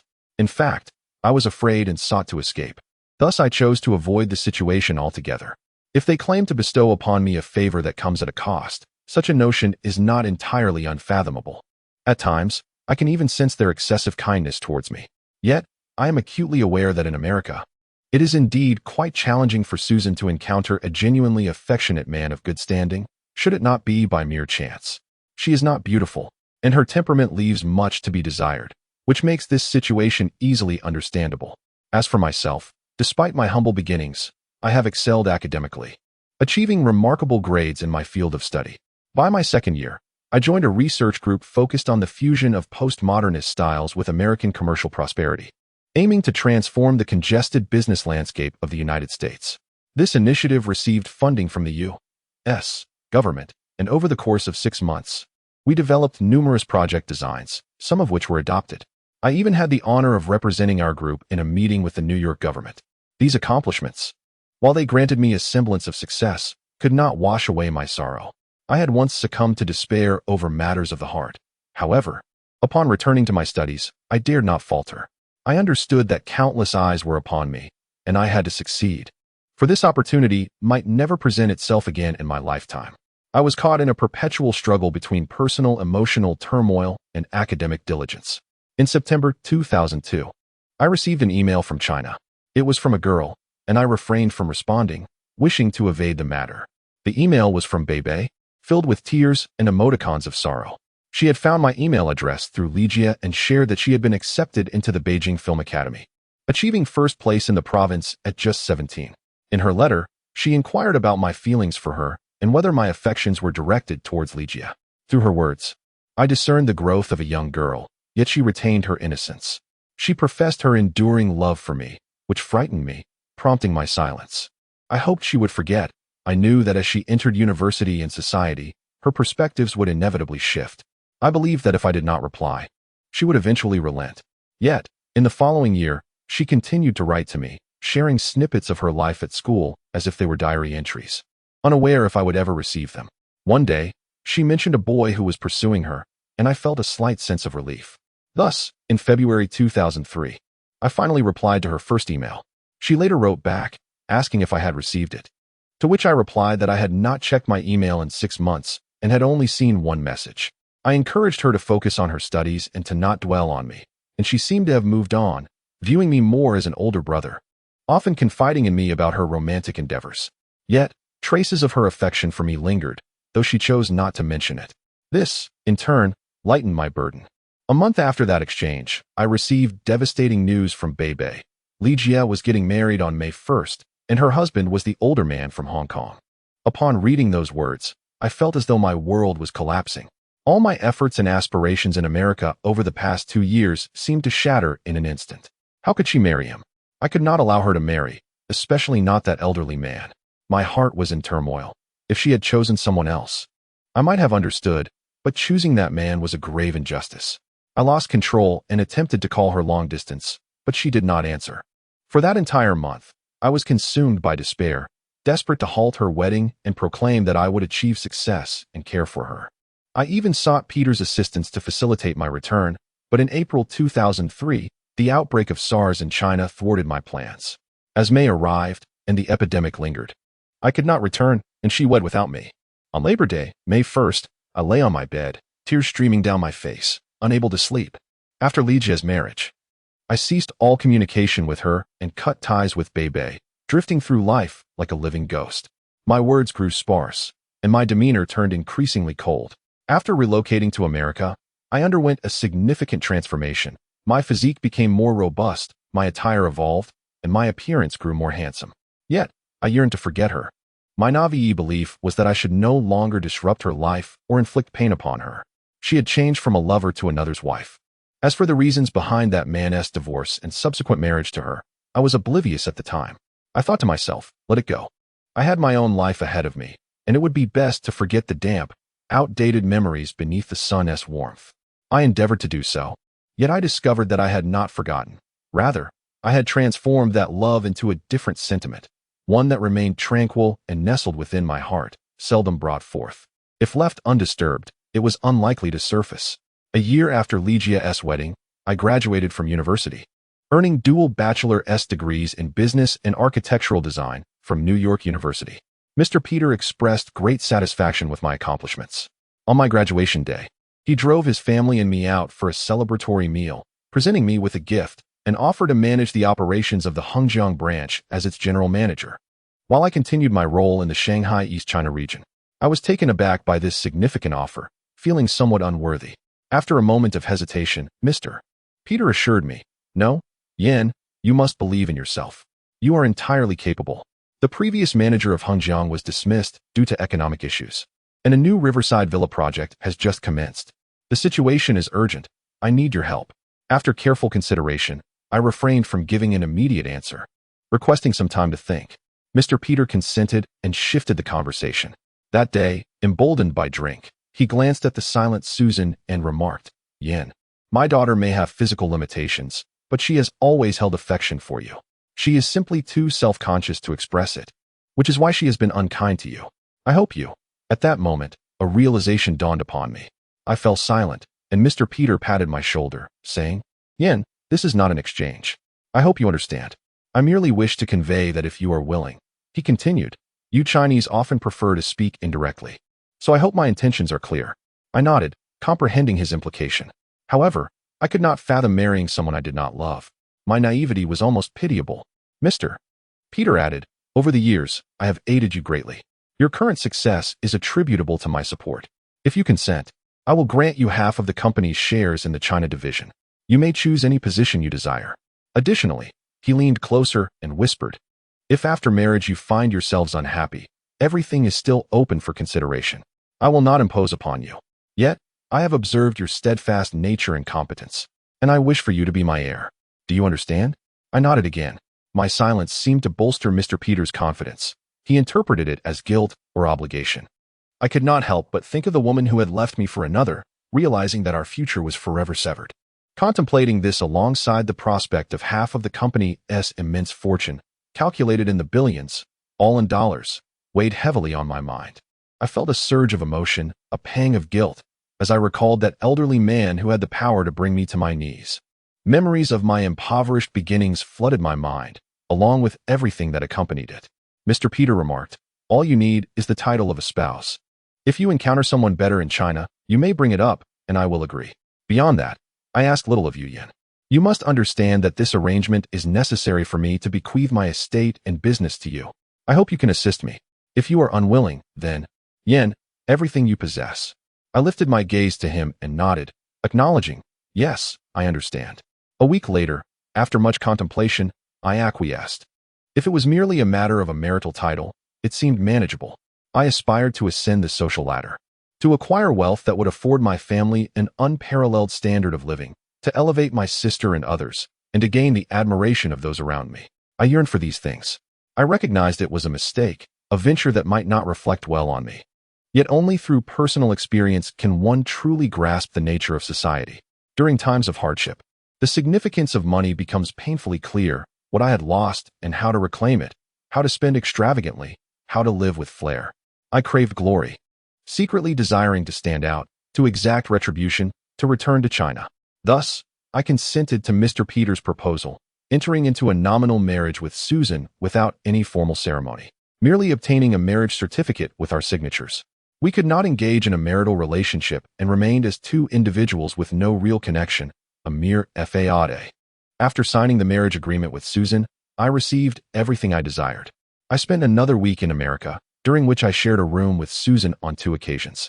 Observing her, I noted her physical limitations. Despite the presence of a nurse, she seemed pitiable, requiring careful attention. She remained silent, lacking the ability to fulfill the needs of a woman, and everything was exceedingly challenging. I hesitated to bring up the topic. How could someone with a high-level amputation engage in a marital life? Thus, there were no expectations. I merely kissed her, and that was all. I felt no sense of femininity from her, only fear, the fear of inadvertently causing her pain, this blonde-haired, blue-eyed foreign woman. It seemed she was also dissatisfied with this sham of a marriage, yet after 3 years, she had matured and learned to refrain from excessive irritation. She understood her family needed an heir, or rather a son, to inherit the business. As a girl in her circumstances, Peter required a man akin to a son. A week later, I returned to China accompanied by my secretary, Linda, a strikingly beautiful woman in her late 20s, dressed in a form-fitting professional outfit that accentuated her curves. Faced with her, I could only admire without any outrageous thoughts crossing my mind. Susan did not accompany me back, given the nature of our fictitious marriage. Reality did not need to be overly authentic. As I entered the airport, I realized I was headed back to China once more.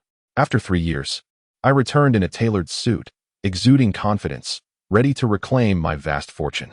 Ultimately, I chose to return to Hengjiang, relocating the Shanghai headquarters to Hengjiang.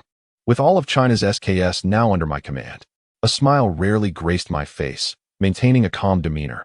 Perhaps it was my excessive handsomeness that drew the attention of numerous attractive women during security checks. Upon meeting Linda, she was taken aback by my looks, exclaiming I resembled a Korean star. I replied earnestly, I am Chinese. She perceived my high status as the chairman's son-in-law, thus seldom daring to speak freely with me. Adhering strictly to my directives, I had reached a level where I could regard beautiful women with indifference. Settling into my seat on the plane, I once again felt a sense of unease, reminiscent of my arrival in America. I closed my eyes, and Linda inquired if I was unwell. Turning back, I smiled and replied, No, you are beautiful. She nodded appreciatively, her expression brightening. My gaze shifted to her, and she seemed to sense my underlying intentions, glancing down at her chest and asking, Is it that bad? I vigorously shook my head and reassured her, No, beautiful. She fell silent, her cheeks flushing. Even American girls can feel shy, for the human heart remains the same across the globe.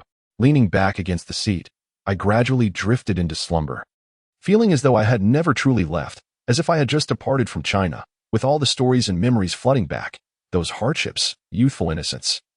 The moments shared with her in that restaurant, by that window, during that winter, the warmth of our exchanges, the playful banter, and the cruel retribution, all surged within me.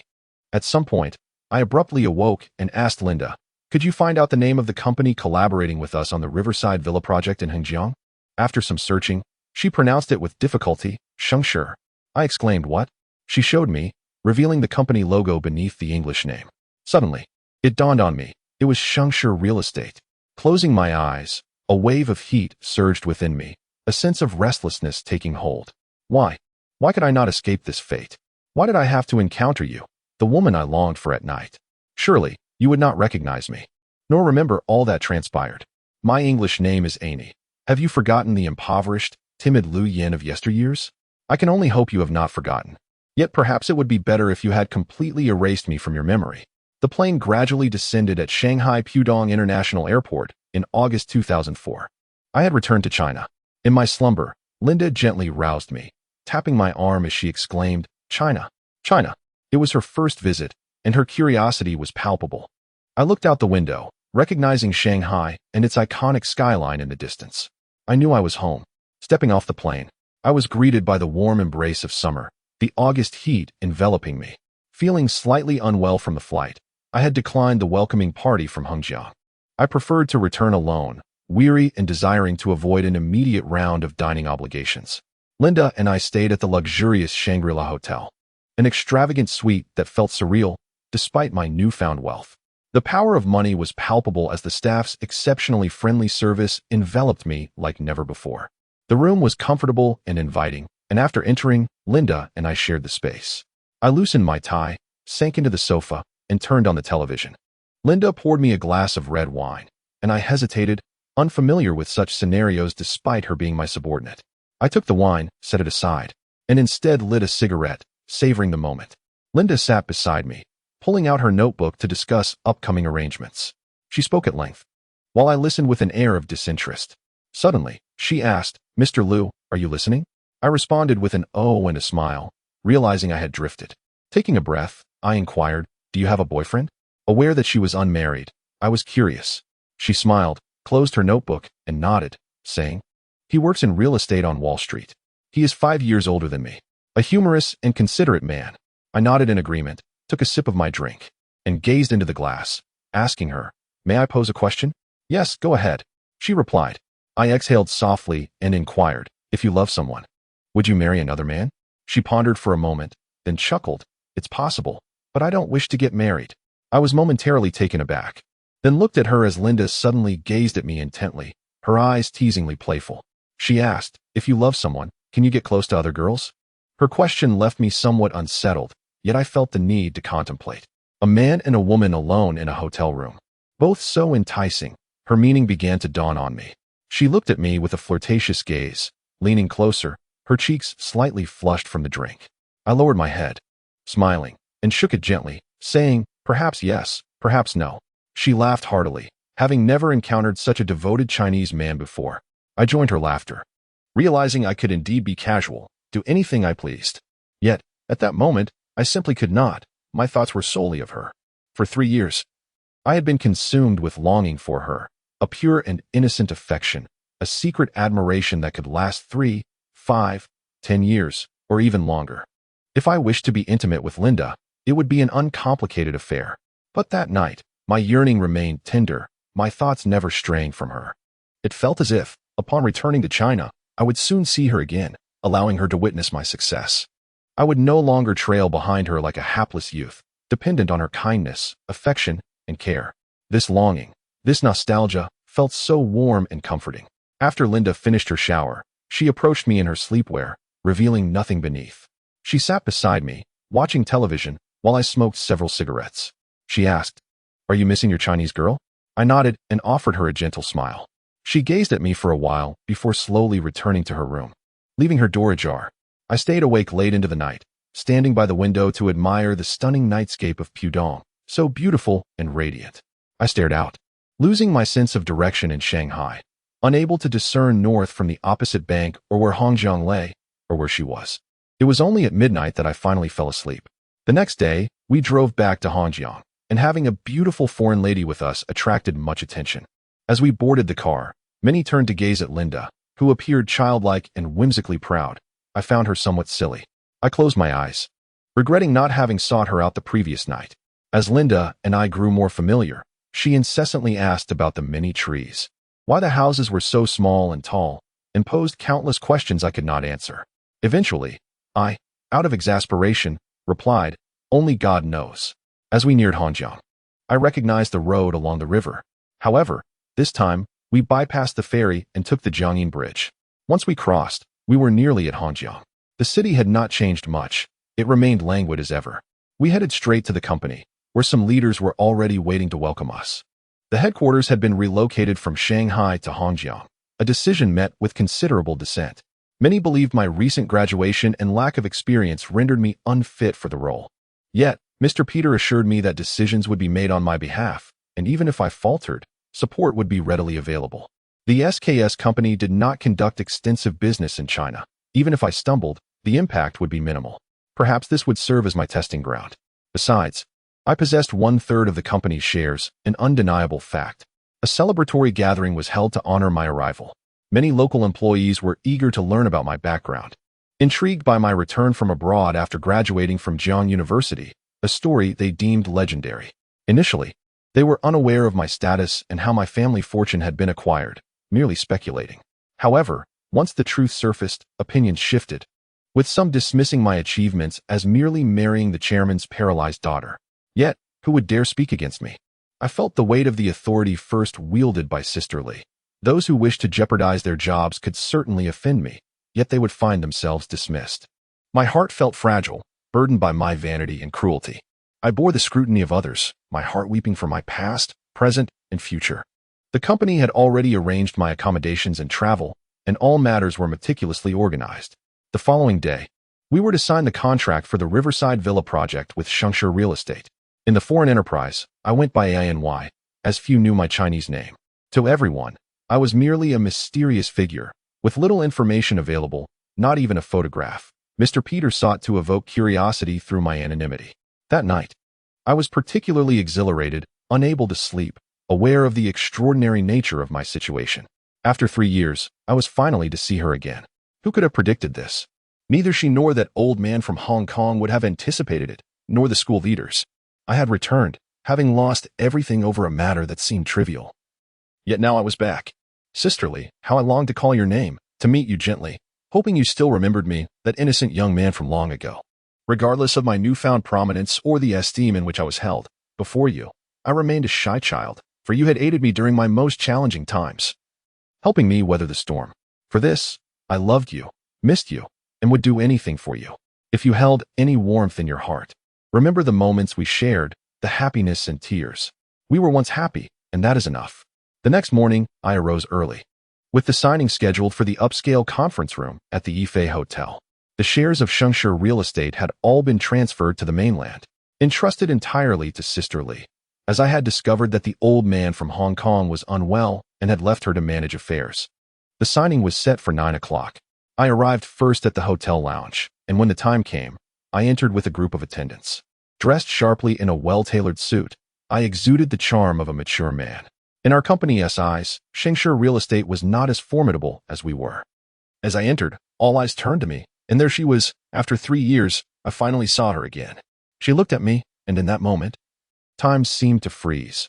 Her expression was one of shock, as if she had just bumped into something unexpected. However, the room was filled with guests. It was not just a few people, but the upper echelons of both companies gathered together, all focused on the collaborative project for the Riverside Villa. Our company was responsible for planning and financing, while theirs would handle construction. With an investment of $500 million, it was a significant undertaking. So everyone treated it with utmost seriousness. In such an atmosphere, we could only remain relatively silent. The once ambiguous, silent, and shadowy emotions we had shared faded beneath the bustling air of commerce, as the romance of our past was suffocated by this inevitable reality. Perhaps feigning normalcy was the best course of action. Under the host's guidance, the two of us approached the signing table. That day, she was clad in a professional outfit. A tailored skirt suit paired with a checkered blouse. She favored wearing a bow, and her hair was elegantly styled in an updo, exuding a regal and graceful aura. There was little change in her demeanor. She seemed slightly more composed and serene. Her complexion remained fair, and her makeup was flawlessly applied. The essence of her beauty lingered, as it does with women who, with even a modest touch of adornment, can evoke the timeless allure of a lotus blossom. In this intimate setting, we feigned unfamiliarity and sat close to one another. As I settled into my seat, the familiar scent of her MNG perfume wafted towards me, unchanged over the years. It was curious how the mere whiff of a beloved woman's fragrance could instantly conjure memories, as if the past had never truly faded away. It was all attributable to the enchanting power of perfume. My peripheral vision caught a glimpse of her profile. Her earlobes were pale and delicate, with a few wisps of hair brushing against them, adorned with small pearl earrings that were perfectly understated. I felt a surge of nervousness, uncertain whether it stemmed from the intoxicating fragrance or the proximity of her heart to mine. I mused that I could almost hear her heartbeat, a sentiment she likely shared. Yet, in such a setting, one must maintain a facade of poise and cheerfulness without a hint of faltering. I wished to approach this grand occasion with a playful spirit, immersing myself in the joy and excitement of our reunion. However, I was acutely aware of my transition from a humble background to a position under the scrutiny of many, and I could not afford any missteps. When the host invited us to speak, it was my turn first as a representative of SKS. My speech had been meticulously prepared, yet I seized the opportunity to deviate from the script. I began, "Ladies and gentlemen, I believe today we are concerned with two matters: the future collaboration between our companies and the potential impact of SKS's internal changes on this partnership." I proceeded to address the first issue regarding the Riverside Villas project, a decision born from extensive research and deliberation by our company. Our headquarters in the United States holds great optimism for this initiative, as Hengjiang is recognized as one of the best residential locales in the Yangtze River region. Investing here allows us to design a premier and valuable cluster of villas. This is not just our responsibility, but our aspiration. As for our internal changes, I can assure you, representing our headquarters and a third of SKS, that there will be no adverse effects. I hope that Shengshi Company will trust in our capabilities and sincerity as we work together to realize this project successfully. Lastly, I extend my gratitude to Ms. Yao from Shengshi Real Estate and all esteemed guests for your presence. As I concluded, applause erupted, and I turned to catch her gaze. She regarded me closely before shifting her attention downwards, joining in the applause with pursed lips. When I looked at her, her expression was devoid of emotion, as if she were wary of my gaze. Time had woven a chasm between us. Love can bring estranged souls closer, yet it can also distance those who were once deeply in love, a feeling both exquisite and perplexing. When it was her turn to speak, she lacked her former confidence, appearing somewhat apprehensive in my presence. Her initial words faltered, and after a brief pause, she continued with polite formalities about our collaboration. Among her remarks, she expressed gratitude to SKS and to me, referring to me as Mr. Aney. This address felt oddly disconcerting. I recalled when she used to call me Xiaoyan.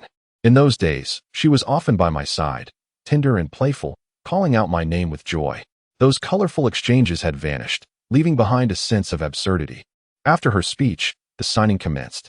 As I signed, our hands brushed briefly, and she seemed startled, quickly withdrawing her hand. Her touch was cool, and in that moment, she appeared diminutive and delicate. I stole glances at her, seizing every opportunity to observe her. Once the contracts were finalized, we stood to shake hands. I had long envisioned this moment. The thrill of grasping her hand in such a setting was exhilarating. As the audience rose to applaud, accompanied by lively music, we were compelled to face one another. Her instinctive avoidance of my gaze was almost comical. She resembled a reluctant hostess, seemingly overwhelmed by the occasion. Beneath my radiant presence and well-tailored attire, she appeared vulnerable. As we extended our hands, I deliberately tightened my grip, masking it within the applause and music. I sensed her discomfort, yet I could not fathom why I exerted such force. Perhaps, through this contact, I sought to convey the depth of my longing. The sensation of holding her hand was sublime, a comfort enveloped in a desire to embrace and kiss her, to draw her close in that very moment. However, our hands eventually parted, and her smile was stiff and restrained. She turned her attention away from me, facing the audience. With the handshake concluded, the next phase involved dining, a customary practice in business dealings in China. Our group of leaders gathered around a table, with Linda and 3 executives joining me alongside her and her secretary, along with 2 or 3 others.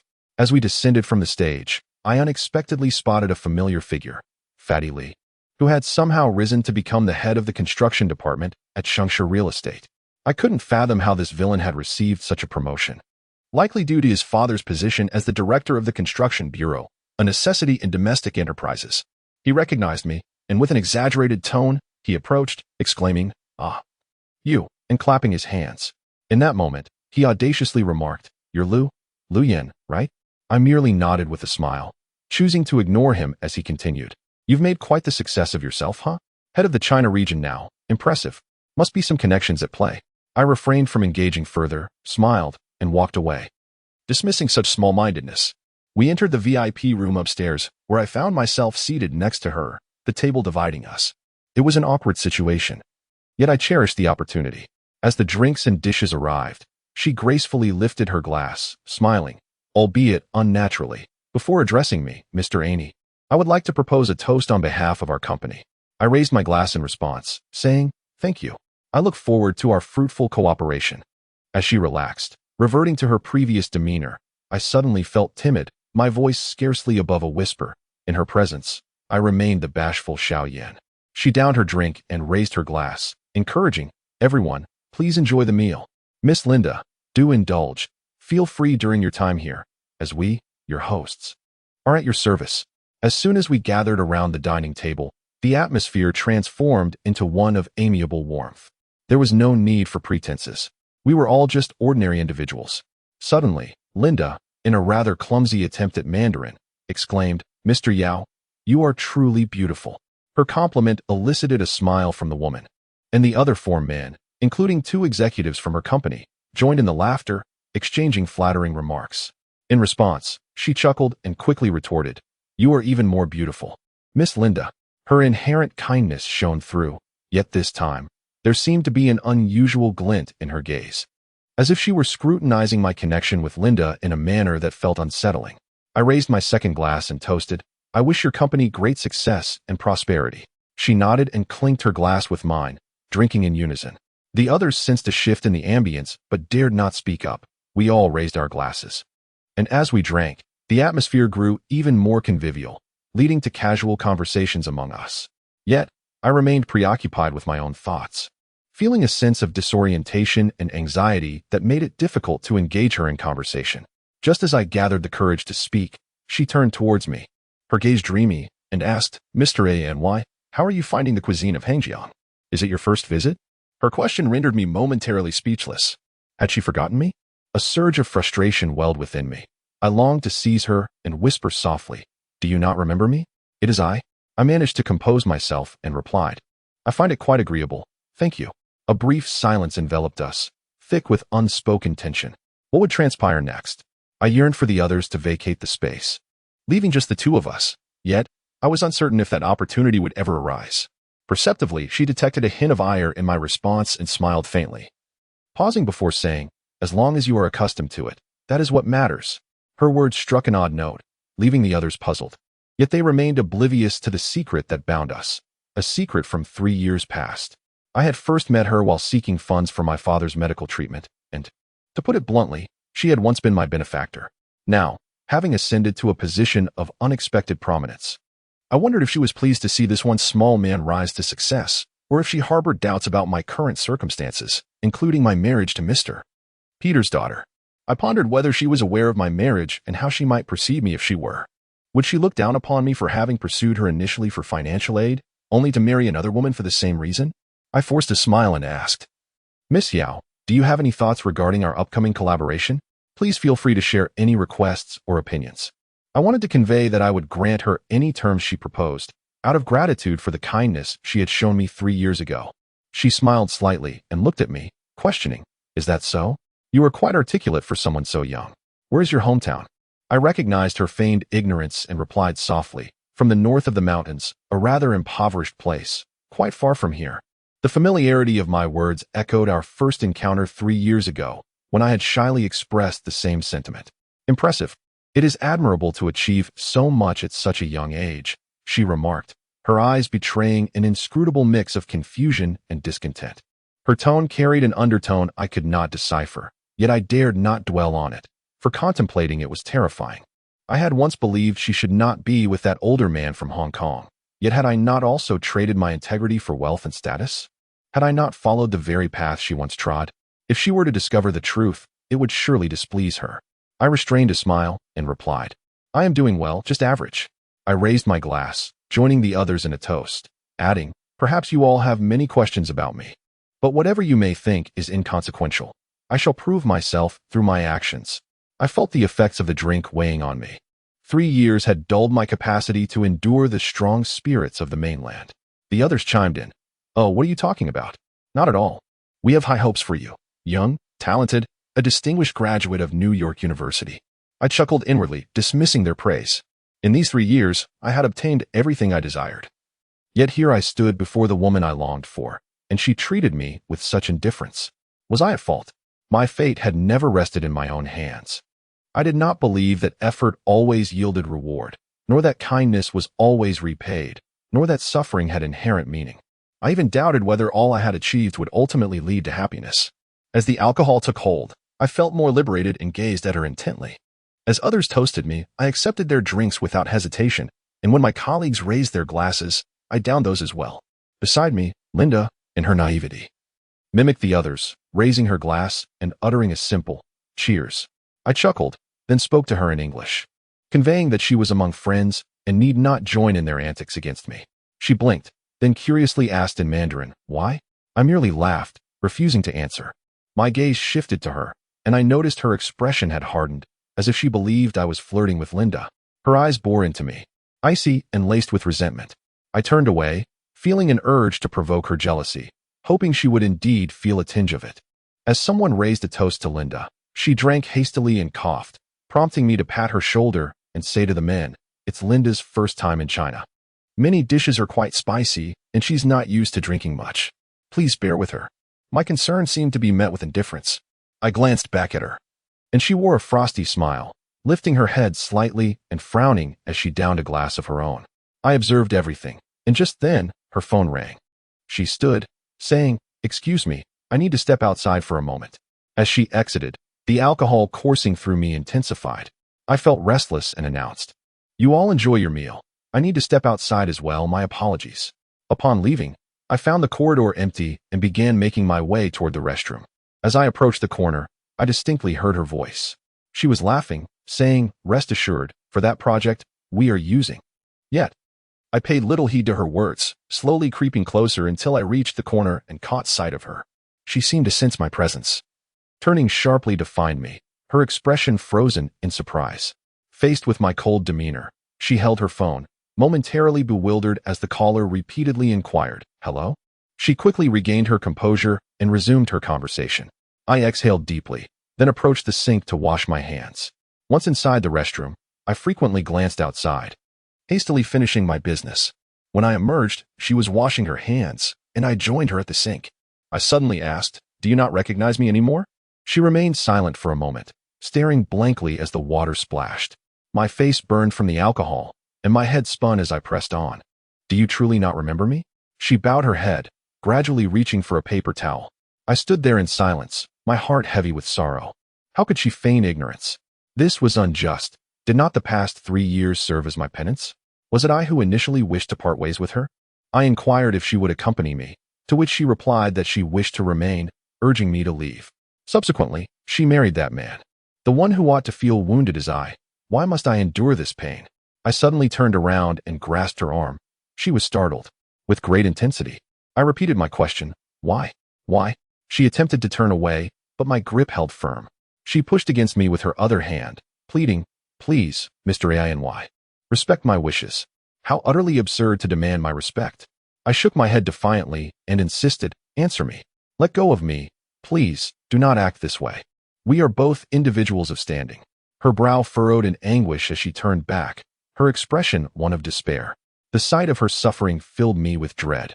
I feared for her distress, and so I released her. Once my hand fell away, I leaned against the sink, turning to gaze into the mirror, my eyes brimming with torment and fury. I refrained from pursuing her further, yet she did not leave. She lingered behind me, observing my profile, stating, I am glad you're doing well. I let out a cold laugh, then pressed my lips together, replying, Thank you. Are you well? Not bad, she responded. Her face expressionless, her lips pressed tightly together. Did you not expect this? I lifted my gaze and remarked, Surely. You did not foresee me becoming the person I am today? You are quite handsome, she said. So innocent and truly a good woman. I knew she had misunderstood. I shook my head and said, She is merely my secretary. Do not overthink it. When she asked, Aren't you married? I realized she was aware of my marriage. Though the specifics eluded her, her words instilled a profound sense of fear and coldness within me, as if I had committed a grave transgression. I felt an overwhelming chill in my heart. Perhaps I had lost the right to speak, to demand anything. Yes, I was married. How could I have possibly married? I had professed my love for her, had expressed my longing day and night, yet here I was, married. I fell silent, and she smiled faintly before saying, Congratulations. I hope you find happiness. With that, she turned and walked away. I gazed at my reflection in the mirror, a visage that seemed foreign to me, spectral, absurd, and disheveled. I struck the mirror with my fist, a torrent of tears welling up inside, yet not a single drop could escape. I splashed water on my face and walked back, feeling as if my heart had been hollowed out. Upon entering the private room, I found them all laughing, Linda nonsensically attempting to speak Chinese. She maintained her smile, adept at concealing her emotions. I sat down, choosing not to speak, forcing a smile instead. Thankfully, the dinner concluded shortly after, and we prepared to leave. As we departed, a young secretary beside Lily approached me quietly, saying, Our general manager asked me to accompany you for some fun. Would you be interested? At her words, I turned sharply to Lily, who was looking my way. Anger surged within me, and I replied to the pretty young girl, No, thank you. I then moved beside Lily, walking with her and warning, What do you think of me? It's nothing. Don't all men enjoy this sort of thing? We have needs too. And we hope your side can expedite the funds. Our company is facing difficulties. She spoke without breaking her gaze, continuing as we walked. I suddenly halted and said, Very well, let us discuss this in detail. If it comes to negotiations, that girl likely lacks the capacity to assist me. She turned to glance at me, nodding in agreement, while the others departed. Linda approached me, and I said, You should return to the company. I have matters to attend to. She looked at me and nodded. Once the others had left, it was just the two of us. I surveyed the surroundings and asked her, How do you wish to proceed with this discussion? She exhaled and replied, Our company in Hong Kong has collapsed. We are now relying on this project. If the funds can be secured promptly, it would alleviate many employee salary issues, so I hope you can assist us. I lowered my gaze, a cold smile escaping my lips as I said, Is this truly how you seek my help? She turned her head, responding, Speak your mind. I studied her. Her figure remained alluring. Am I permitted to say anything? I asked with a cold smirk. Yes. She nodded affirmatively. I reflected for a moment and stated, Let us go upstairs to discuss. She bit her lip and nodded. Just as I was about to leave, she said from behind, Which room are you going to? I provided the room number and walked away alone, a mix of excitement and fear coursing through me at the thought of saying such things to her. This was undeniably a negotiation of sorts. I was uncertain why I was compelled to act this way, yet without it, being alone with her seemed impossible. There was nothing wrong with being a hypocrite or taking advantage of the situation, as I saw it. Upon entering the room, I felt an exhilarating rush akin to an affair, my breath quickening. I dimmed the lights, seeking calm, and gazed into the mirror. I caught sight of my toothbrush and hastily brushed my teeth, puzzled by my own nervousness. There was a knock at the door, prompting me to regain composure before opening it. She stood at the threshold, a bag in hand, her head bowed as she stepped inside. I swiftly closed the door behind her. Within the confines of the room, it became a world for just the two of us. I resolved not to fear anything. Yet, the more I tried to calm myself, the tenser I became. She suddenly turned her face toward me and sat on the bed. Uttering a single sentence, "You should take a shower." Her words pierced through me, making me feel like a complete fool. Instead of showering, I approached her, slowly crouching down beside her and resting my hand on her leg. I lowered my head, suppressing emotions for too long, and asked, "Do you truly need to be so heartless?" "No." "Do you miss me?" I confessed, "I know. I should not have married. I have so much to say."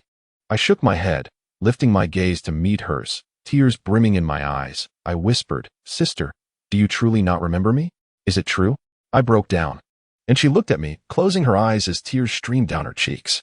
Seeing her in such a state, I could not help but rise and embrace her tightly, repeating, "I miss you. I miss you. Please do not treat me this way. I know it is all my fault. Do not say that."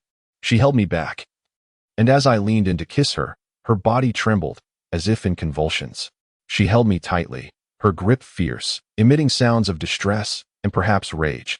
As she struck me and intertwined her legs with mine, I fervently kissed her neck, her earlobe, her lips, wildly and chaotically. "I want to die. I want to die. I want.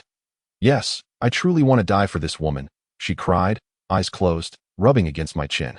"Let me die?" she uttered, sending a shock through me. I froze, staring at her tear-streaked face, and asked what was wrong. She opened her eyes, a terrifying look in them, biting her lower lip, then suddenly lunged at me. "Have you thought of me these past 3 years?" I inquired. She remained silent, eyes shut. "Have you? Tell me." I pressed, gritting my teeth and pushing her back until her head hit the bed's headboard. She nodded. "Yes, yes." "What about you? Do you miss me?" "Yes, I miss you terribly," I replied, leaning in to kiss her. She caressed my head, returning my kiss. With a smile, she asked, "Then why did you marry?" I fell silent, my movements slowing, feeling I had erred. She should not be asking me this now. It was my greatest fear. It felt as though she toyed with me, seeing my silence. She coldly smiled and declared, "There is no love in this world." "There is," I retorted, heartbroken and frowning. "Is there?" She lowered her head, looking at me with a smile. "Did you not promise to love me forever?" I stammered, feeling her domineering presence. "Then why did you marry?" She boldly replied, "I am asking you. Do not question me. Love is a solitary affair, is it not? If you love me, then why?" I felt as if I were dying, tormented by her logic of love. Yet, she spoke the truth. I loved her, regardless of her thoughts. Women can be obstinate at times, believing that love means unwavering devotion despite the world's turmoil.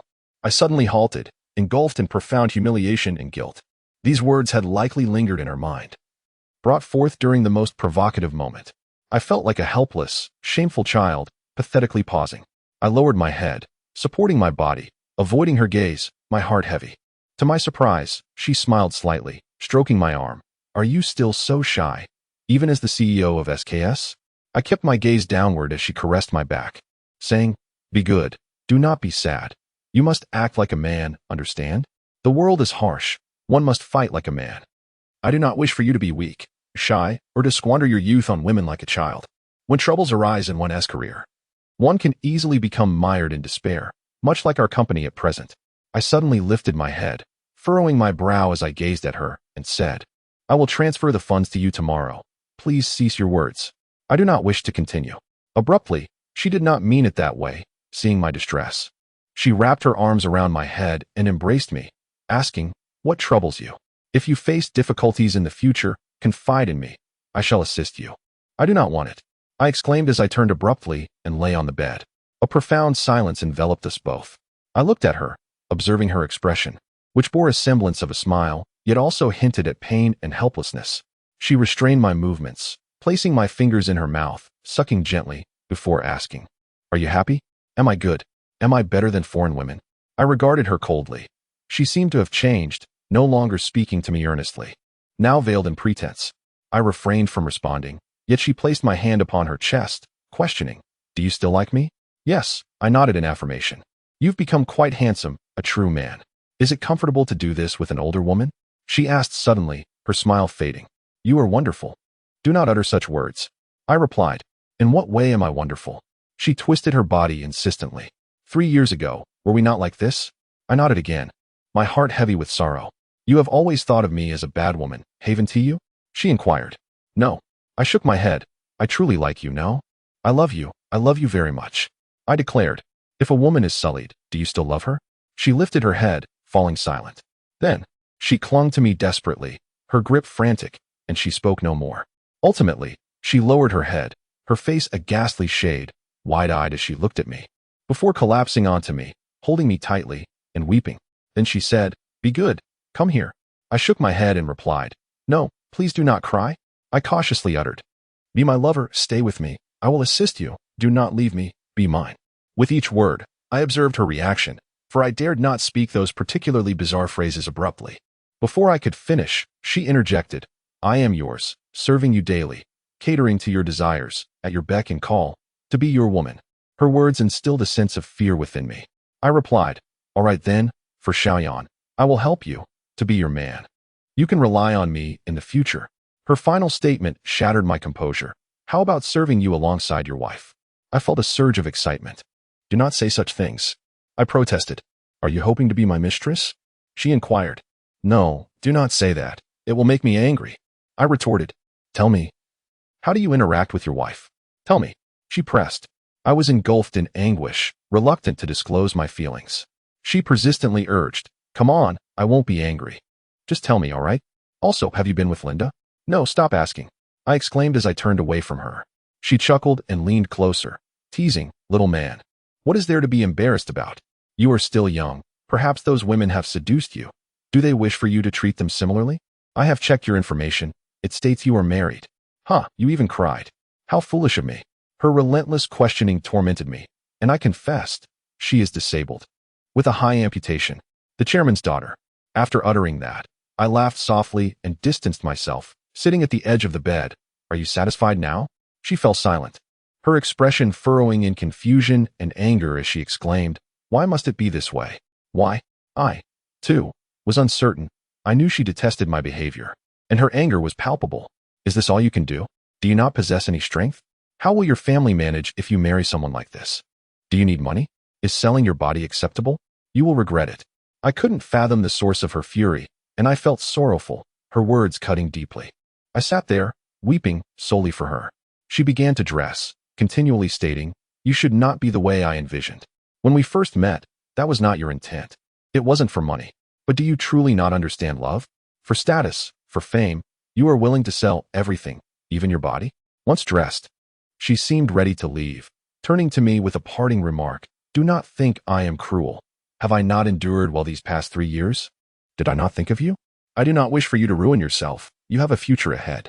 I had always believed you would achieve these things normally, through your own efforts. But she attempted to depart, and I hastily embraced her from behind. Do not do this. I did not mean it. Please forgive me. It is my fault.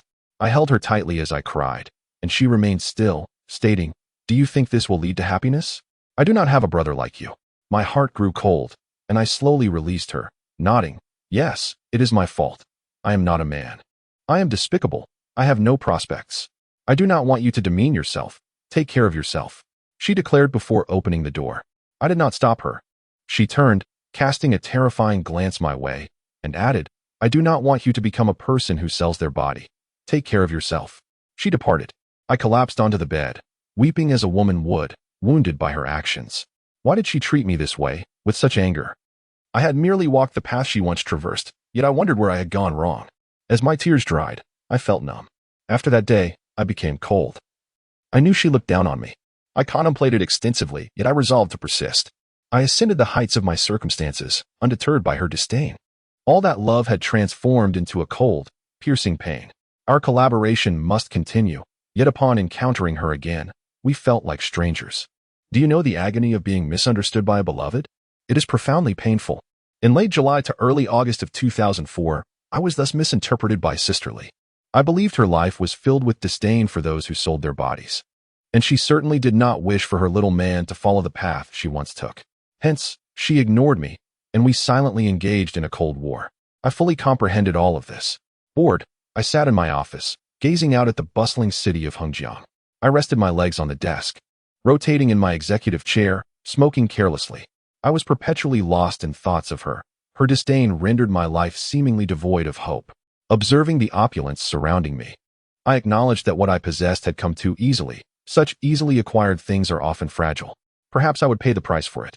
My university classmates and I seldom communicated. They had graduated and found employment long ago, yet I had severed ties with each of them. Their jobs, I heard, were arduous, with meager monthly wages, some barely sufficient for survival.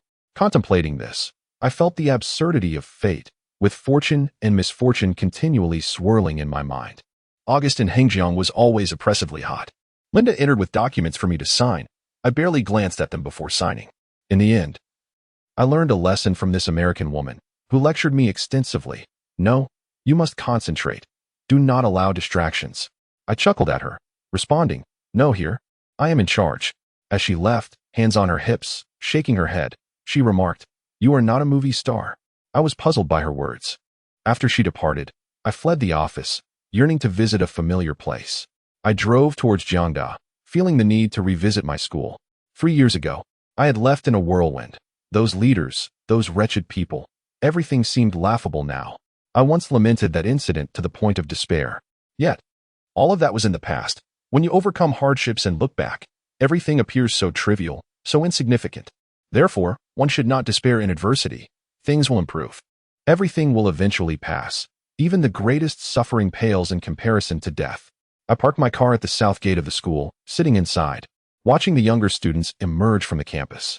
They appeared so small, almost childlike. Was I not once like that? Groups of girls radiated vitality as I opened the car window to smoke.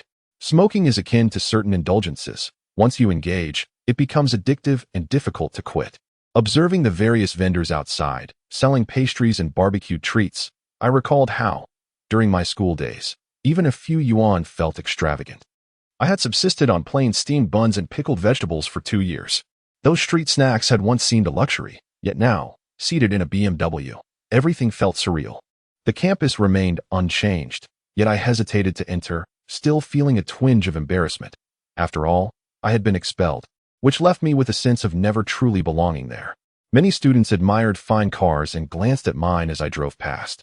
I paused momentarily, then continued towards the bustling street near the school, where I hoped to find someone. I intended to see Sister Lu. As I gazed towards that small storefront, everything appeared to have changed. Many shops had transformed, and that particular establishment was no longer there. However, memories of a neighboring shop lingered in my mind. I alighted from my vehicle and casually inquired with a nearby individual, "Is that real estate agency no longer in operation?" The person, who seemed to occupy the adjacent premises, replied, "Oh, her? You don't know? She went a bit mad." Mad. I could scarcely believe my ears. Indeed, she was beaten badly.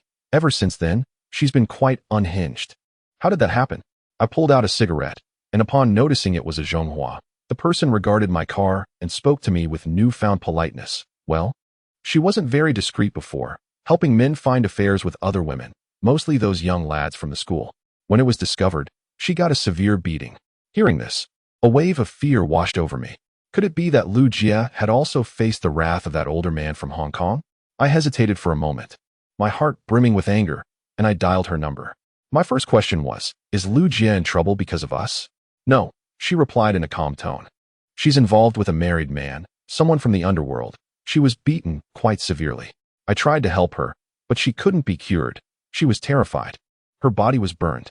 There was a note of sympathy in her voice, and we refrained from discussing our past, focusing solely on Lu Jia. Just as I was about to say something, she added, "You should go visit her. She has mentioned a few times that she feels sorry for you." "All right," I responded, eager to ask if she was all right, but she interrupted. "I have to get back to work." Okay. I hung up, using the address provided by that individual. I drove to Lu Jia's home. For reasons unknown, I felt an overwhelming sense of gratitude towards her. Without her introduction, I would never have met Lu Jia, nor would I have had the financial means to care for my father's health. The car came to a halt before a house in the suburbs, where I heard disjointed mutterings from within. Who told you to do bad things? I said it was nothing. I had no idea. How could this happen? The words were nonsensical. The door stood ajar. As I approached, I saw a woman sitting on the ground, her appearance haggard, hair disheveled, and covered in dirt. In the inner room lay a man on the bed, covered by a blanket. She looked up and seemed to recognize me. Her condition was indeed pitiable. She was a far cry from the person I once knew. Her eyes widened as she gazed at me for a moment. Then she pointed at me and opened her mouth. Suddenly, my heart ached, and tears threatened to spill. I nodded, pressed my lips together, and just then, an elderly woman entered, sighing as she walked, saying, "I have to take care of them all. This is truly distressing. What sins have I committed?" Turning to face the old woman, she noticed me and asked, "Who are you looking for?" I felt no desire to explain, so I returned to my car, retrieved a wad of cash from my bag, and walked back to hand it to the elderly woman. She glanced at the money, then at me, speechless. Perhaps her age had dulled her senses, as she asked, "Is this money from the government? The government hasn't cared for years, and now they send money?" I nodded in reply. I turned back towards Lucia, who had risen from the ground. I said, "Lucia, thank you. Please take care of yourself." I then turned to leave, walking a considerable distance before glancing back to see Lucia staring blankly at the money. I turned away. I knew that some people can never escape their fates. Perhaps certain actions are best left undone, for one day, retribution may come, harshly. Driving near the school, I navigated through the woods and along the busy roads. 3 years had passed, and it seemed that Hengjiang had changed drastically. The woman I loved was now at odds with me, and my once grateful benefactor had fallen to such a state. Some people must be bid farewell, while others continue on their path. In the evening, I received a call from an unknown number while I was driving. I answered, "Hello, who is this?" There was a lengthy pause before the voice on the other end cheerfully exclaimed, "Huh, are you Lu Yan?" The tone was confident, yet youthful. I chuckled, "Yes. Who might you be?" At first, I thought it was a classmate, perhaps Zhao Lin, but it wasn't. "Guess," came the playful retort. I pondered for a moment. Just as the voice suddenly declared, "You truly have made it big, have completely forgotten about me. Who are you?" I started, but the voice continued, "Tell me where you are, and I will come to you." Suddenly, a name flickered in my mind, yet I refrained from uttering it, providing her with my address instead. About 10 minutes later, a red modern sports car pulled up beside me. I looked towards the vehicle as the window slowly descended, revealing a stylish, youthful, and beautiful girl who removed her sunglasses. She smiled at me. It was Bei Bei. I stared at her. The little girl from years past had blossomed into a graceful young woman. These 3 years coincided perfectly with her maturation, transforming her into someone vibrant and full of life. To my astonishment, I perceived echoes of Li Jia in her. If one looked closely, her beauty resembled that of Li Jia, radiant skin, lustrous black hair, youthful and fashionable. She smiled, her eyes sparkling with meaning, as if she were a long-lost sibling. I too smiled back, filled with joy. She spoke, "Don't you recognize me, Xiao Yingge?" I continued to smile, exhaling softly, nodding in contentment. "When did you return? You must still be in school, right? Shouldn't I be asking you? You returned without telling me. Had it not been for Li Jia, I would have thought you were still in America." She glanced at my car, then playfully remarked, "Brother, you've finally made something of yourself. Congratulations." I found myself at a loss for words, simply smiling. She waved her hand and said, "Come with me. Let's find a place to sit and chat." I nodded in agreement. She started her car and led the way, eventually stopping before a lively music bar. To my surprise, as soon as she opened the car door, she donned a baseball cap and sunglasses, yet still attracted recognition from some young fans. I overheard them exclaiming, "It's her. It's Bei Bei." Moments later, I saw flashes from cameras as the crowd surged around us. Bei Bei urged, "Hurry, brother." I was momentarily stunned when I too found people snapping photos of me, unsure of what was happening. Soon, security intervened to disperse the crowd, while Bei Bei smiled sweetly at them. Those closest to her handed her items for autographs. I began to comprehend the situation as we squeezed our way inside. Hearing someone comment, "That man is handsome. Is he your boyfriend?" Once inside, I felt somewhat disoriented as we ascended to a seating area. After settling down, Bei Bei removed her hat and sunglasses, revealing long, flowing hair that glimmered with health and vitality. She smiled at me, observing my puzzled expression, and then furrowed her brow, saying, "I just arrived in Hangzhou to shoot a film, and as soon as I heard you were back, I made time to come see you." "Congratulations!" I exclaimed. "You've become a star. That's truly impressive." "Oh, Brother, please don't flatter me.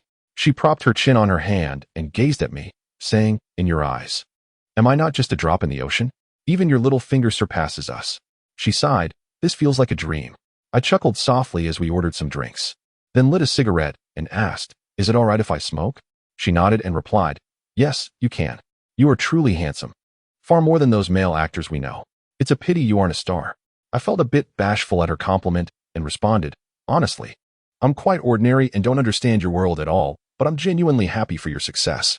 By the way, what film are you working on? Do you need any help? She cheerfully said, let us talk about it later. You invest in me, and I'll make you famous. I laughed awkwardly and said, I wouldn't dare. You're a big star now. There are so many people who adore you. Just look at those who just walked in. Oh, it's exhausting. She sighed. Having a bit of fame is particularly tiring. You can't offend anyone and must force a smile.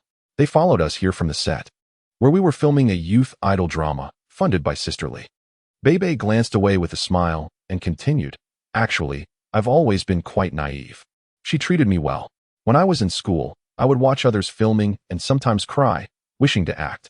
Sisterly helped me invest. She spent quite a bit of money. I later learned that most of it was borrowed, and I had treated her poorly back then. Bebe shook her head. I understood, reflecting on Sister Lee's kindness towards Bebe, and I studied her closely. She truly resembled her. I nodded and said, well, if you need to film anything in the future, just let me know. I'll assist you. In truth, I wish to help that woman too. Perhaps their relationship was as I imagined. Bebe shook her head and said, brother, you don't need to help me, as long as you're doing well. That's enough. Seeing your success makes me really happy, and besides, I can earn money now. I looked at Bebe, who appeared unburdened, more mature, subtle, and generous, exuding the grace of a star. She puffed her cheeks and mysteriously asked, hey, brother, can I ask you something? I nodded. She inquired, do you love Sisterly? I was taken aback by her question, stammering without a coherent response. Bebe continued, brother, I know you've always loved her. She loves you too, after you left. We talked about you. Even though she pretends you're just a brother, as a woman, I can tell she has feelings for you. Sometimes, she asks me silly questions like whether she is old or outdated, and what type of young men in their 20s like. Hearing this made me very happy, chuckling at that big woman acting childlike. Yet, it was truly touching. My feelings for her were unique. I enjoyed discussing her with others, but did Bebe truly not mind? I took a sip of my drink and asked, by the way, how's your boyfriend?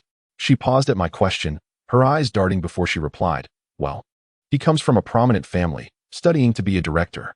It's going well. She pouted playfully, and in her presence, I suddenly felt aged. I seemed to have lost my youth long ago. I felt old since I became aware of the world around me. Bebe looked at me, her smile fading as she softly said, brother, if you can, please take care of Sisterly. She is really pitiful. You might not know her situation. She married that old man and isn't happy at all. He does nothing and sometimes even scolds her. I urged her to leave, but she always shakes her head, saying, this is my life. There is no hope left. Just yesterday, she told me she has lost all hope, always so pessimistic. She has sacrificed so much for the orphanage, for us, and for the company's employees, to ensure they get paid.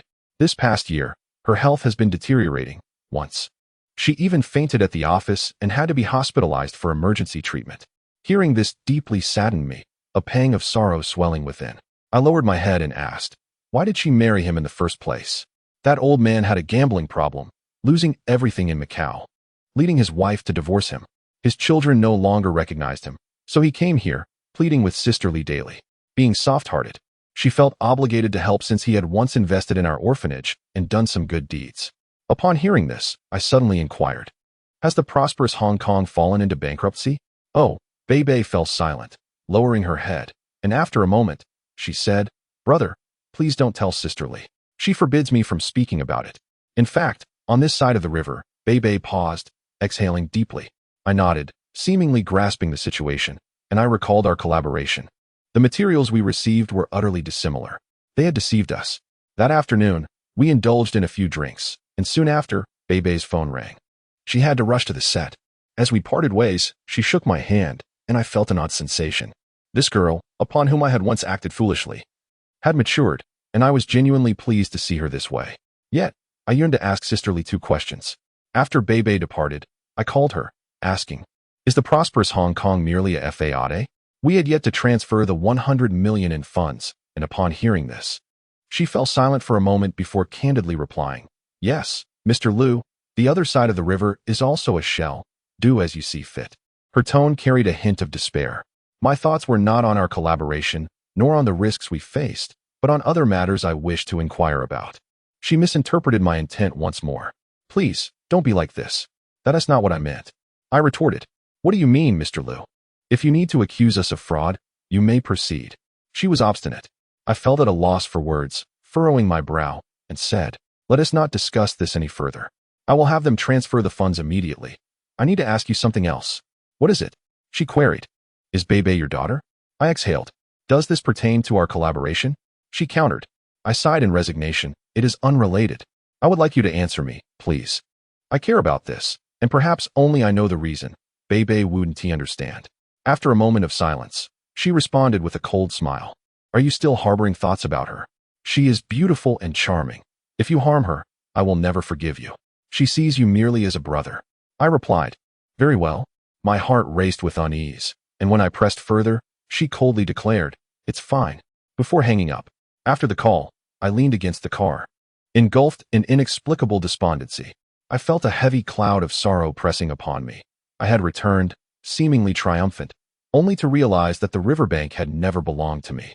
I did not consider whether they were in financial straits or capable of this collaboration, but I was acutely aware of her urgent need for funds to pay her employees and revitalize their enterprise.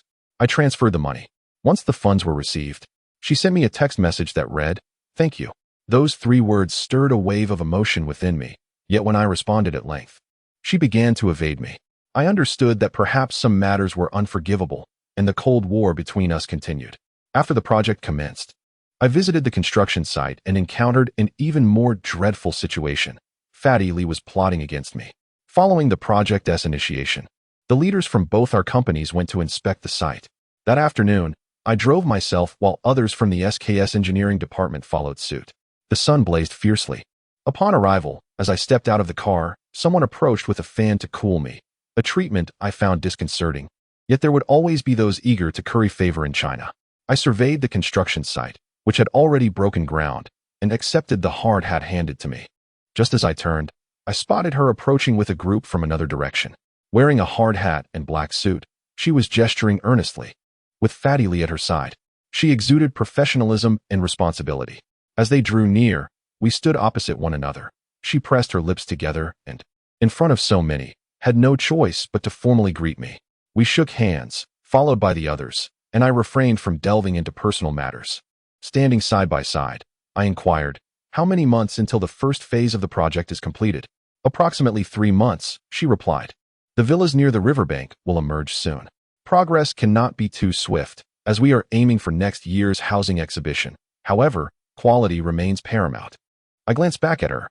Noticing my gaze, she pursed her lips and turned to discuss the project further. I sighed, then continued to follow her direction. Yet my eyes discreetly lingered on her. I deemed this collaboration to be decidedly poor. I could not fathom why SKS had chosen to partner with them before my tenure began. Yet, I understood that in the past, prosperous Hong Kong had been a leader in construction projects along the riverbank. But placing me alongside her rendered me incapable of focusing on work. I answered her queries casually.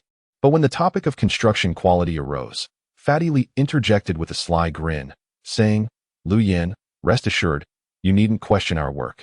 You've been with us before. You know the quality." His remarks drew the attention of all present. I understood his intention to mock my previous self. I chuckled lightly and replied, "If any issues arise, we shall hold you accountable." I said this half-jokingly, but with an underlying seriousness. He looked at me, a hint of malice in his smile, and retorted, "Any problems? Quality issues? My father can resolve that with a single phone call." He seemed to be reminding me of his father's influence.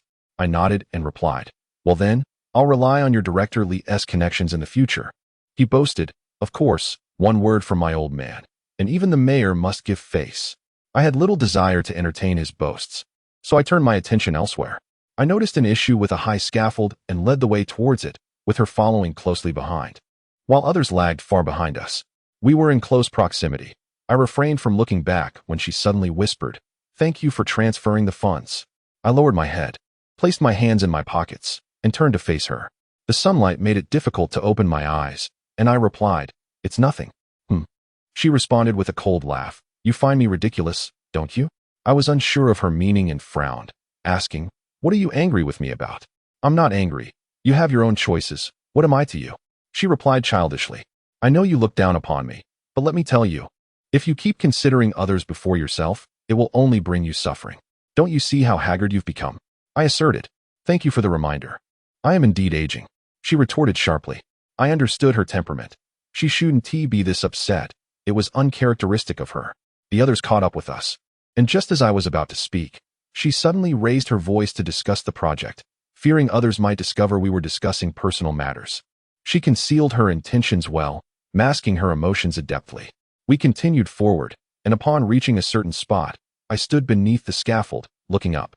I sensed that something was amiss. Many rivets had not been properly secured, and some areas that required 2 rivets had only 1. High above, construction was still underway. I informed her, "This doesn't seem very safe." She looked up and asked, "Where?" I pointed it out, and the others gathered around to observe as we stood beneath the scaffolding. Suddenly, I felt an odd sensation when I turned my head. I noticed Fatty Lee was quite far away, seemingly texting. Glancing up again, I saw someone above carrying several steel pipes. In that fleeting moment, as I lowered my gaze, a multitude of pipes came crashing down from above, and I heard them shout, "Be careful." My position was within, and I initially believed there would be no trouble. However, I was caught off guard as someone suddenly pushed me aside, collapsing into my arms. In that moment, numerous pipes fell around us. Regaining my composure, I looked down to see her, sprawled in my embrace, her face etched with sheer terror, pale as a ghost. I feared for her well-being. Hastily glancing at her, I noted that she bore no visible injuries. Yet, as I observed her frantic breaths and wide eyes fixed upon me, she clung tightly to me. Soon, a crowd gathered, inquiring about her condition. Overcome by panic, she seemed unable to move. I supported her, helping her to her feet, yet she remained immobilized, her expression filled with dread, her ears slightly flushed. She pushed me away to stand on her own, but suddenly faltered, biting her lip in pain. My gaze fell upon her ankle, which was bleeding. Before she could gather herself, I urgently called out to everyone, "Quickly, evacuate to safety." In a moment of instinct, I lifted her into my arms, and others followed suit, understanding that she had been injured while saving me. Upon reaching a secure location, I turned to the rotund Lee and exclaimed, "Come here. Explain what just transpired." He approached, hesitating, mumbling, "You shouldn't have been there. Construction was still underway." I shot him a fierce glare, recalling how he had charged towards me. "Spare me your nonsense," I retorted. Regardless of others' opinions, I turned back to her. She held her foot and shook her head, reassuringly saying, "I'm fine, just a little scraped." My heart swelled with urgency and gratitude for her brave actions. I knew she loved me. The thought of her injury pained me deeply. I turned to those nearby, demanding, "What are you standing around for? Get the car." I knelt beside her, aware that everyone else noticed the gravity of the situation. The dramatic scene filled me with dread. What if she had been seriously harmed? So many pipes could have been fatal. I longed to embrace her, but the crowd prevented me, leaving me only able to watch her in anguish. She continued to shake her head, insisting, "I'm fine, don't worry. It's my fault. This is our company's issue, and I will handle it. Just ensure you're all okay. I apologize." She addressed our quality control personnel, aware of the need to keep this from reaching our American CEO. Her words only deepened my concern. I shook my head, saying, "No, thank you for saving me. We will be grateful."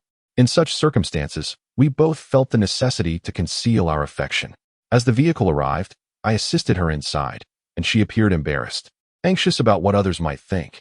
With a crowd around, her secretary and I climbed into the car, heading for the hospital. Along the way, she continually smiled shyly, trying to mask her discomfort, repeatedly stating, "It's nothing, we don't need to go to the hospital. A Band-Aid will suffice." Our driver remarked, "We must truly thank you, General Yell. If it weren't for you." I nodded gravely, acknowledging the seriousness of the earlier incident. She shook her head at the driver, declaring, "It's nothing. I hope you all can be understanding.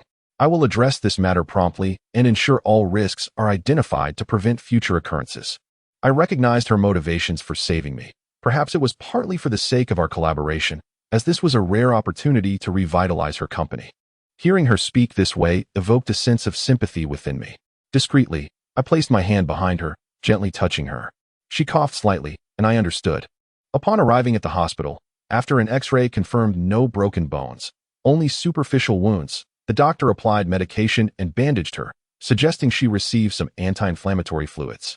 I told the personnel who drove us, "You may return. I'll stay here." Her secretary seemed aware of the situation and stepped out of the ward, leaving just the two of us. Seeing no one outside, I could no longer restrain myself and embraced her. Startled, she began to beat against me, urging, "Let go. Don't do this." "No," I stubbornly insisted. She became still in my arms, eyes shut, one hand still attached to the fore. I released her, observing her furrowed brow as she turned her face away, flushed. I said, "You're foolish. What would you do if something worse happened? That's none of your concern." She replied childishly, "All right then, I won't concern myself. You little rascal." I felt elated by her response. With a smile, I teased, "You love me. Don't flatter yourself." She huffed, pouting. "Hurry back. They're worried about you." I shook my head, sitting beside her, insisting, "I'm not leaving. I'll stay with you. Don't be mad at me. I know you want me here." She glanced back at me, smirking, "You're so vain." I felt joyous, lowering my head with a grin. "Is that so? No matter how vain I may be, I'll always be a clown in your eyes." "I wouldn't know," she replied, sounding more childlike. I cherished this side of her, asking, "Will you forgive me?" Marrying the boss's daughter involves many complexities. Upon hearing this, she quickly interrupted. "How will you face your family? This is China, and your parents hold traditional views. What will happen if they find out?" Indeed, they would not accept it. They desire grandchildren and are steeped in tradition, unable to comprehend. Reflecting on this, I looked up, feeling disheartened. I glanced at her. She seemed to reproach me before lowering her gaze. I thought that rather than wallow in sorrow, I should choose joy. Smiling, I said, "It's all right. I only need your understanding." "Is that too much to ask?" "You want to be understood, don't overthink it. Your risk in collaborating with us is already considerable. Please don't treat it lightly. You are the CEO of SKS, not just an ordinary person. You can't take such risks. It could lead to trouble." I nodded. "I understand. Can you forgive me? I believe we could still be together." "That's not possible. Don't think about it. From now on, let us just maintain a professional relationship and not discuss anything else." Her words struck me with disappointment, leaving me momentarily speechless, staring down in sadness, the weight of despair sinking into my mind. Just then, there was a knock at the door. I immediately stood up, and she tensed. The door opened to reveal him, the older gentleman from Hong Kong, Lee's husband, accompanied by a group of people. They looked at me, puzzled, and he glanced my way. At that moment, Lee exclaimed, "Oh, he's the CEO of SKS." I nodded with a forced smile, my heart brimming with resentment towards him, the man who had treated me so poorly in the office. He didn't even recognize me. Chuckling, he said, "Oh, a big shot. Thank you for collaborating with our company. I'm her husband." About today's incident, Lee's hasty words had pierced my heart, leaving me feeling cold. Yet, I couldn't ruin her reputation or harm her.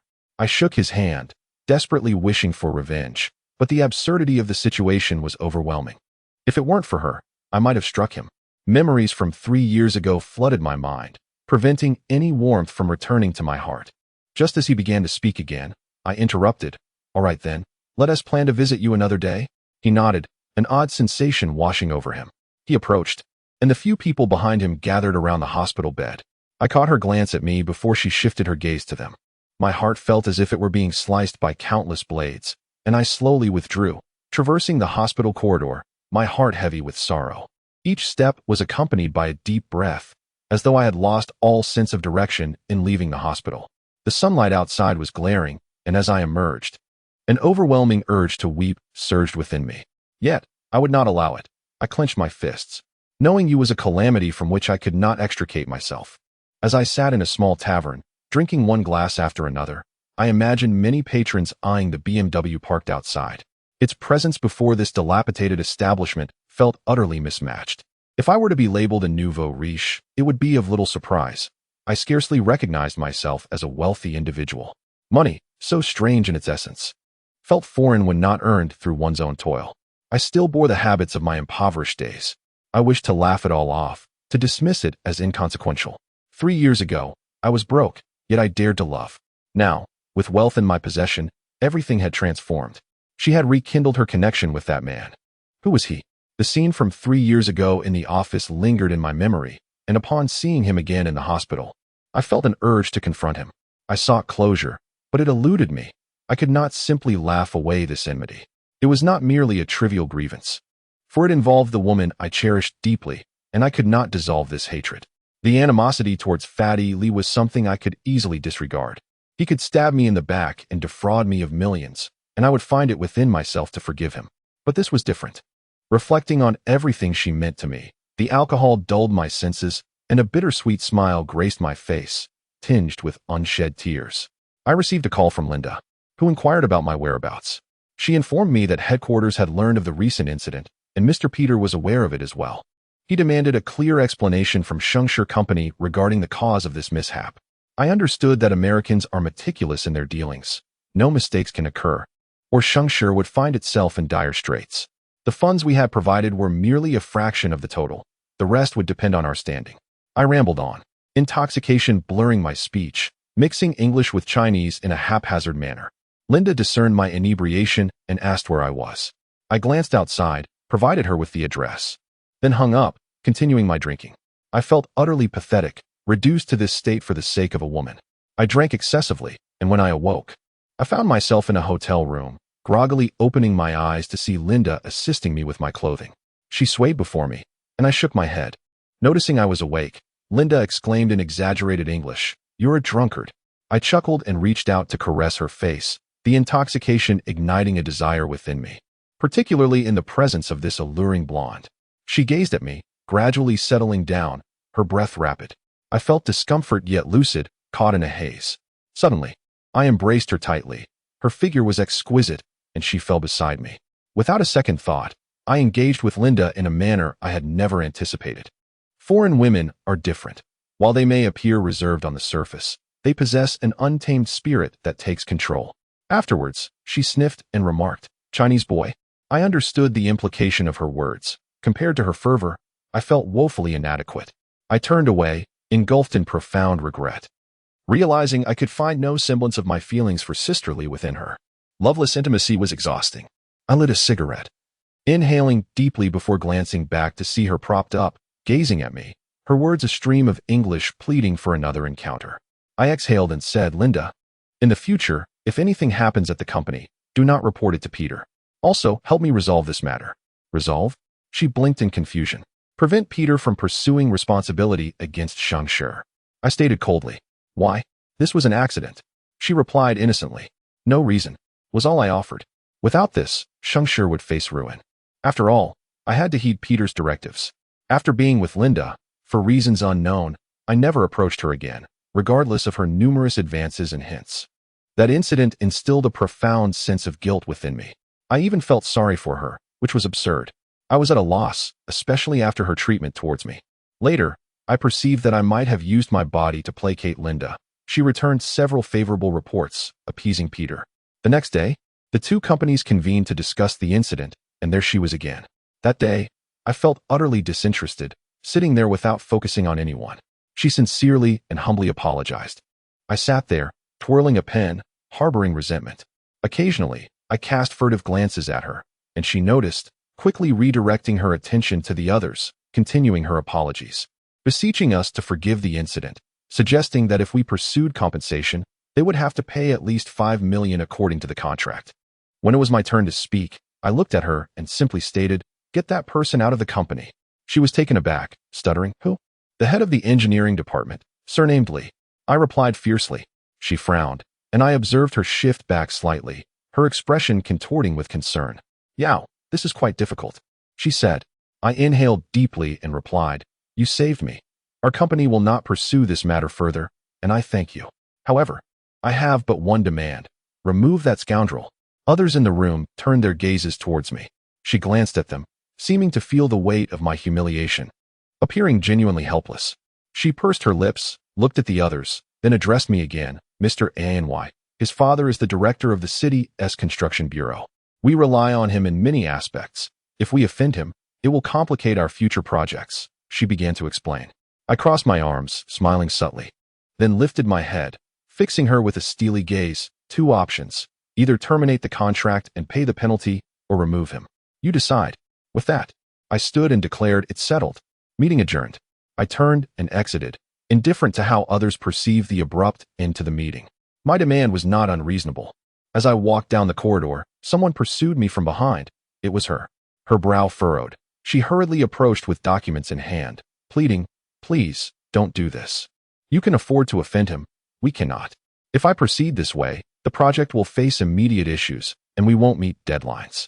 What do you want me to do?" I turned to face her, stating, "What I want is of no concern to you." She looked at me, her eyes wide with disbelief, but she did not pursue me further. I walked outside, pausing beside my car.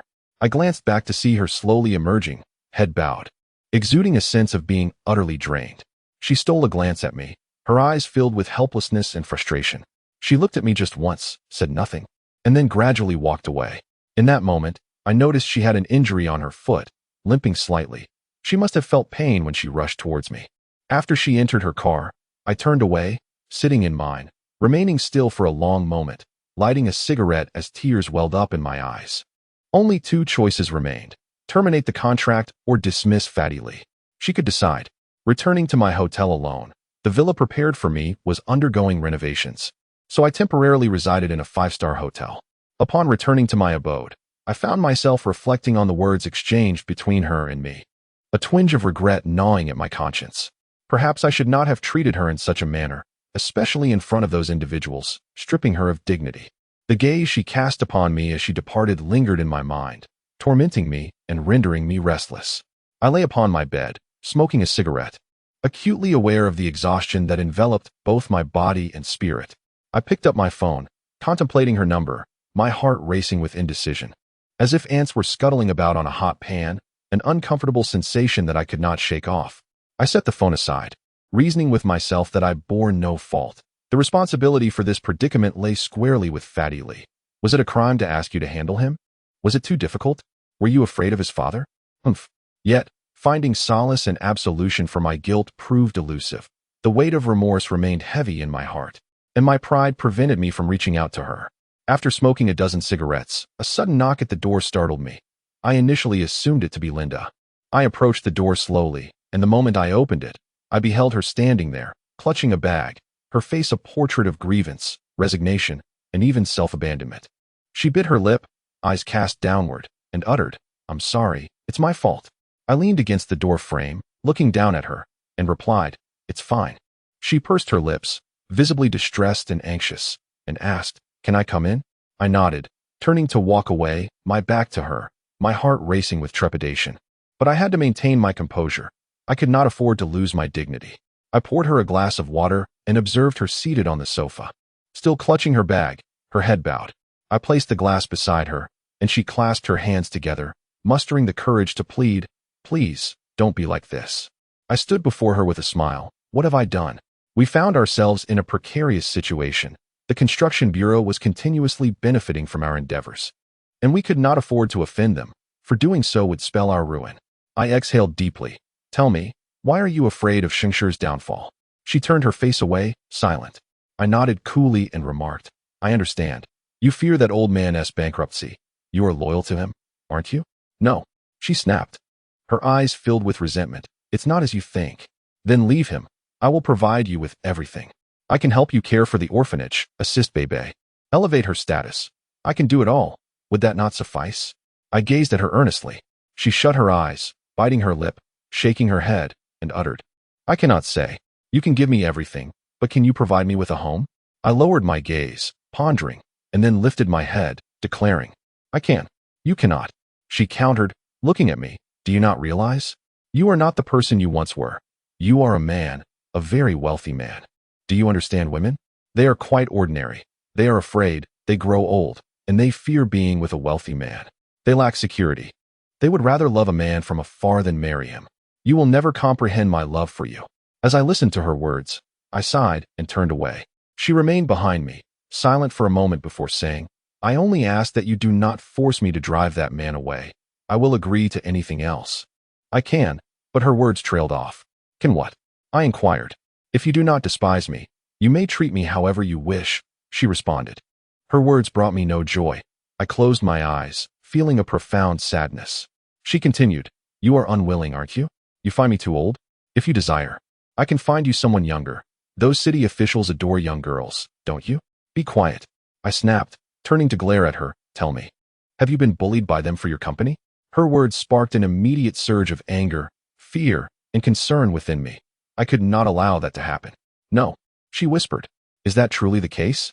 I approached her slowly. I swear it isn't. She insisted, shaking her head, a furrow forming on her brow, her expression pitiable. I gazed at her, taking in her beautiful face. She appeared to have dressed up suspiciously to meet me. Did she habitually use her body in such a manner? Or was it merely with me? I lowered my gaze and asked, do you enjoy using your body to placate men? No, she replied, seemingly frightened by my expression. The more she reacted this way, the more I doubted her. I scrutinized her, my gaze lingering on her form, and suddenly, I seized her. The more I contemplated her pitiable appearance, the more I imagined her in the embrace of an older man, engaging in unspeakable acts, the more I yearned for her. Seeing me in this state, she murmured, don't do this. Aren't we here to exchange? I inquired, my face close to hers. Yes, she breathed, eyes closed, nodding slightly. My discomfort intensified as I said, all right, come, make me happy today, and I will agree to you. How can I make you happy? She asked, still with her eyes shut. What can you do? I queried. I don't know. She turned her face away, eyes closed, seemingly on the verge of tears. I gently turned her face back, cradling her cheeks. You know how to please him. Do the same for me. She nodded. Afterward, as I stepped away from her, I noticed she dared not look at me, standing with her back turned, shoulders trembling as she silently walked toward the bathroom. The door closed, and shortly thereafter, the sound of a shower reached my ears. I was afraid to see her. I could not comprehend why, but after this encounter, I felt an overwhelming apprehension to look at her. I sat on the bed, smoking, my gaze cast downward, cold and detached. Once my rationality returned, I felt like a beast. When she emerged, head bowed, she began to dress. I stole a glance at her before fastening my own clothes. Droplets of water still glistening on her skin. Once she was dressed, she stood there silently. I did not look up as I said, rest assured, everything is fine now. You may leave. She said nothing, and I kept my gaze down, hearing the sound of the door closing behind her as she departed. I realized our relationship had irrevocably changed. My selfish desires had tainted everything. She had transformed from the woman who once sought my company for monetary gain to one who now bartered her body. It felt as though time had turned on its head. After her departure, I experienced an unprecedented wave of regret. Exerting great force as I struck the ashtray with my fist, blood spilling forth. I loved her. My recklessness had destroyed everything. The more I tried to rectify the situation, the worse it became. Blood continued to flow, yet I felt no pain. Fatty Lee had not been expelled. She believed she was assisting Shengshi, but in reality, it led to our downfall. Following that incident, our transactions allowed Sister Lee to relinquish her burdensome thoughts, and everything resumed its normal course. After that, I felt emboldened to see her again, turning down several opportunities that would have allowed our paths to cross. I could not fathom it, yet I feared encountering her, convinced that I had ruined my love for her. I could only harbor hatred for myself, the wounds upon my hands throbbing painfully. As for the construction site, I chose not to inquire. Each day, I merely signed documents in the office, occasionally browsing the internet to pass the time. Afterward, I began to feel indifferent to everything, nurturing a growing disdain for an increasing number of people. Were it not for the intervention of city officials, I doubt I would have seen her again. On that day, the leaders from the Construction Bureau and the Quality Supervision Bureau came for an inspection, and I had no choice but to attend. That day, the corpulent Lee was in high spirits, as his father was present, which elevated his status. When our group encountered him, several leaders were his uncles, and he called them with more affection than he did his own father. I watched, feeling somewhat uncomfortable, harboring resentment towards him for not heeding my warnings. I believed he would eventually bring calamity. Given his temperament, could he truly be reliable when it came to materials? Lee glanced at me and chuckled. Lou, were you frightened by the last incident? He then turned to his father, saying, Dad, there was a little trouble last time, and Lou was worried about inspections from above. Haha, I nearly got into trouble. His father, with a face full of flesh like his son, grinned and reassured, Lou, don't worry, these are all friends. You can work with ease. With us here, and my son by your side, what is there to fear? I nodded, but a cold glint shone in my eyes. The principles I learned in America were utterly ineffective in China. Mr. Peter had cautioned me against being corrupted by certain aspects of Chinese society. Yet it was not as simple as that. In such an environment, I felt as if I had sunk into a quagmire, with no one to lend me a hand. Fighting alone. I understood Lee's words completely. He was implying that I should not act recklessly. What use was wealth without the backing of officials? My financial lifeline could be severed at any moment, and he was subtly warning me not to take any rash actions against his son. His son was not foolish. If this project were executed well, the profits would be substantial. I seemed to have no desire to contemplate this further. My mind often wandered to her. That day, she did not arrive until later, only joining us for dinner after the inspection. Entertaining these guests at a hotel was the priority. Once we were all seated, she finally walked in. The moment she entered, the men immediately greeted her with lewd smiles. Ah, the beauty has arrived. My heart sank upon witnessing their foolish banter. I could not fathom why she was there. She offered a faint smile, avoiding my gaze. I, too, refrained from looking at her or speaking. Lee beckoned. Come here. Sit beside me, sister. She smiled again and complied. I turned to glance back, and flames of anger ignited within me. Director Lee was unabashedly lecherous, utterly disregarding the presence of others. In that moment, I lost all restraint, lighting a cigarette and taking a drag, exhaling smoke, which drew the attention of those around me. Lee looked at me and said, "Oh, Lou, do you not know the esteemed Miss Yao?" I nodded, replying, "I know her." He continued, "Well, in this partnership, there will inevitably be friction. I hope you will take good care of my sister." I nodded again, casting a glance at her and adding with a smile, "Of course. It's all business. As long as there's profit, it's all good." As we commenced drinking, she proved to be quite the drinker, constantly toasting with the others. While he shamelessly made advances, touching her inappropriately. I could no longer bear it. I was filled with hatred for her. It seemed she was intent on retaliating against me for that day, engaging warmly with the men and ignoring my presence entirely. When everyone had had their fill, someone remarked, "It's Lou's turn now." To save face, she lifted her glass and said, "A toast to Lou." I nodded and drank. The conversation grew increasingly disjointed as people became intoxicated, and I found it intolerable. I could not stand to see the woman I loved treated as a mere joke by these men. Was this how a businesswoman ought to be regarded? I kept my head down, occasionally glancing at her. She was engaging politely with the others, downing drinks with an unwavering demeanor. These men, though seemingly refined, were nothing but beasts at heart. I laughed at her demeanor, a bitter laugh, and raised my glass, calling over a nearby waitress, "Hey, come here." Others looked at me, curious. I whispered a few words to her, and she smiled, replying, "That is not allowed." I countered, "Come with me tonight. I'll pay whatever it takes."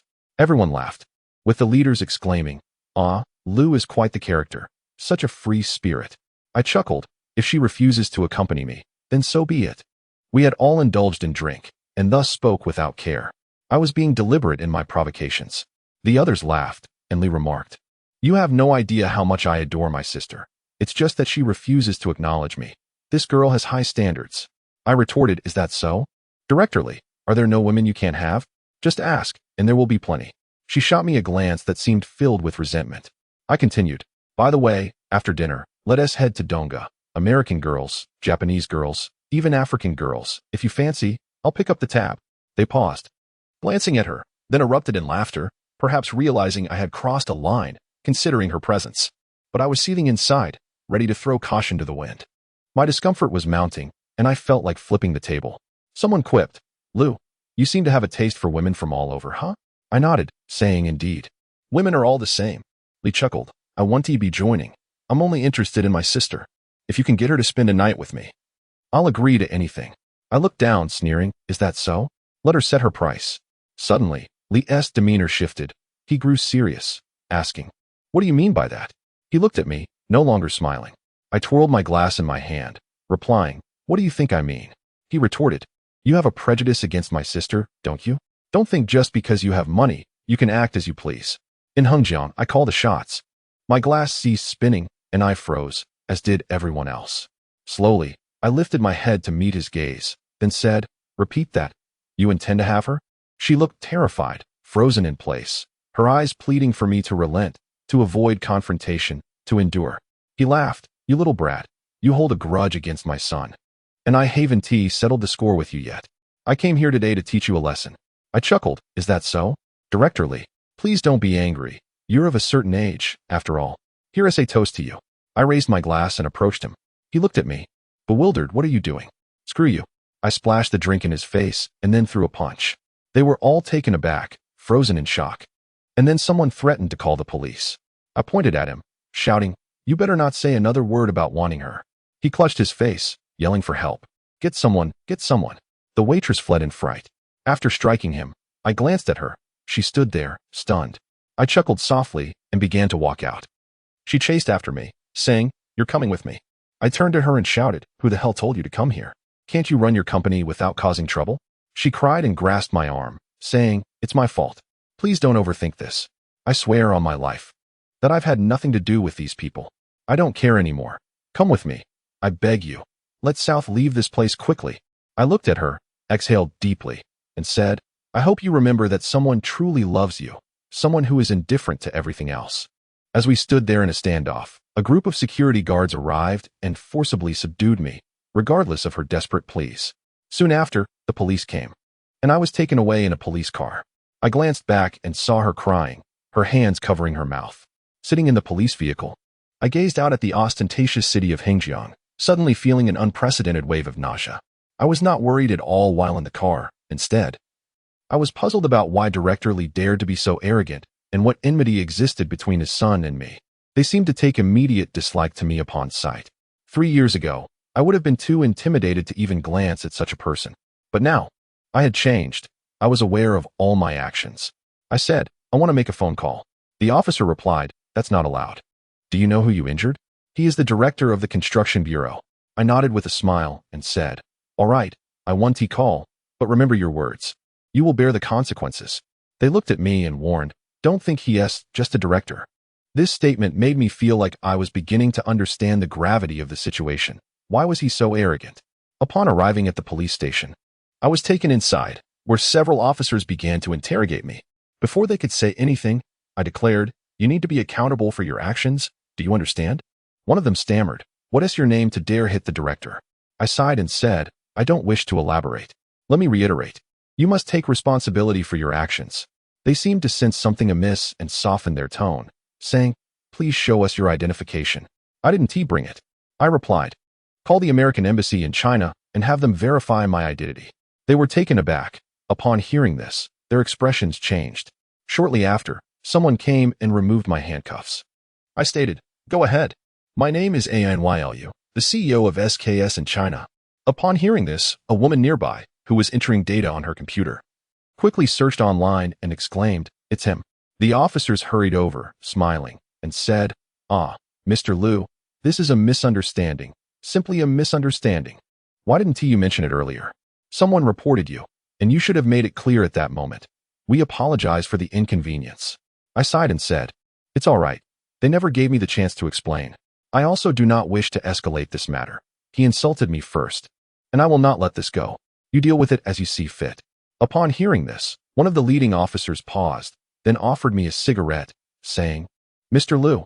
Actually, he chuckled wryly and continued, "You may not be familiar with Director Li's background, right?" "What do you mean?" I asked with a smile. "Do American investors need to understand those who insult them before they can respond?" "No, that's not the point." He exhaled smoke and said, "Let me explain. He is not just anyone. In Hengjiang, the mayor and the secretary must heed his authority. Do you believe that?" Upon hearing this, I sensed there was more to it. So I urged, "Please elaborate." "His family has a legacy. His father was an old revolutionary and held a significant position. Though he eventually lost much power, he still has many connections. The entire family is entrenched in politics, and his position is the least influential. His elder brother is the vice governor of Nanjing province, and his second brother is a senior officer in the military. Although his title may be minor, he controls the most lucrative projects in construction across Hengjiang." Upon hearing this, I began to understand why he had been so arrogant after drinking. Nevertheless, I chuckled and said, "I have no regard for such dynamics in China. I merely wish to pursue this matter." He cautioned, "You are still quite young. In China, things operate as a system. One person cannot simply change things. If changes were truly made, the entire system would collapse." I smiled at him and replied, "All right, discussing this with you seems futile." He insisted, "No, it's true. You are merely an investor from a large American company, but you are not a U.S. citizen. Mr. Liu, Director Li might have investigated your background. As for me, I cannot offend anyone. Please do not disclose what I've said today. I nodded in understanding. Before I was released, Linda learned of the situation and brought my lawyer with her. Upon entering, she loudly demanded, "You must release him." The officers were momentarily taken aback. And then a Chinese lawyer approached and spoke a few words to the police. They then smiled and said, "We understand. It's a misunderstanding." I was released and received a sincere apology, which left me somewhat unsettled. I felt no pride in this. In fact, I felt a tinge of disappointment. I am Chinese, and regardless of which nationality I eventually adopt, it is an unavoidable reality. As we walked out, Linda complained in a rather alarming American tone about those who were ignorant of the law, which I found somewhat comical. As I exited, my thoughts lingered on what that person had revealed about Director Lee's background. Such connections would not intimidate me. At most, he could only rival me. I considered numerous scenarios, ultimately smiling faintly. Upon stepping outside, dusk was approaching. Just as Linda, the lawyer, and I were about to get into the car, I suddenly turned around and spotted her standing alone at a distance by the roadside, holding a bag and gazing at me. She looked pitiful, filled with deep remorse and sorrow. As my hand reached for the car door, I froze. Linda glanced at her, seemingly recognizing her, and remarked, "That pretty lady." I wanted to approach her and reassure her that I was fine, but I refrained. Instead, I sighed and said, "Let us get in the car." Once inside, Linda slowly drove past her. Through the glass, I watched her standing there, lips pressed together, slowly turning her face away. I turned back, sitting in the car, and my thoughts began to spiral again. I believed she was in the most pain, feeling guilty for my arrest while also having offended Director Lee. Her company's future seemed uncertain. However, there are some matters beyond my control, since she refused to leave Shengshi or that man, choosing instead to remain a puppet. Even the man who loved her could not help her. After this incident, I did not confront Director Lee directly. As for the police officer's comments, I could not ascertain their truth. However, the project indeed encountered issues. He would always find some pretext to obstruct us, causing the project to come to a halt. This situation eventually reached Peter's ears. He was not fully informed about the specifics but was intent on protecting me. Originally, Director Lee sought various connections to deal with me. But it was Mr. Peter who utilized his connections within the Foreign Ministry and the American Embassy in China to intervene. Ultimately, the matter reached a stalemate. He endured the humiliation, and I remained unharmed. He had assumed that leveraging his connections would be effortless, yet he was unaware of our company's strength and Mr. Peter's social network. Naturally, the project could not be stalled. Otherwise, Shengshi would have to compensate us for breach of contract. We had no reason to worry, but Shengshi would face difficulties. Should Shengshi falter, it would inevitably lead to financial losses for that individual. I believe Shengshi's impending collapse in Hengjiang was inherently linked to this. This thought naturally brought her to mind. The moment she caught sight of me that day, a multitude of emotions flickered in her eyes. She was about to bear an immense burden once more. Mr. Peter called me, reassuring me not to fear this matter, and advised against probing too deeply. He suggested leaving everything in the hands of the Shengshi company. Should they fail to complete the project, they would be liable for compensation. Regardless, our finances remained unscathed, which was precisely why we had initially chosen to invest through a local construction firm.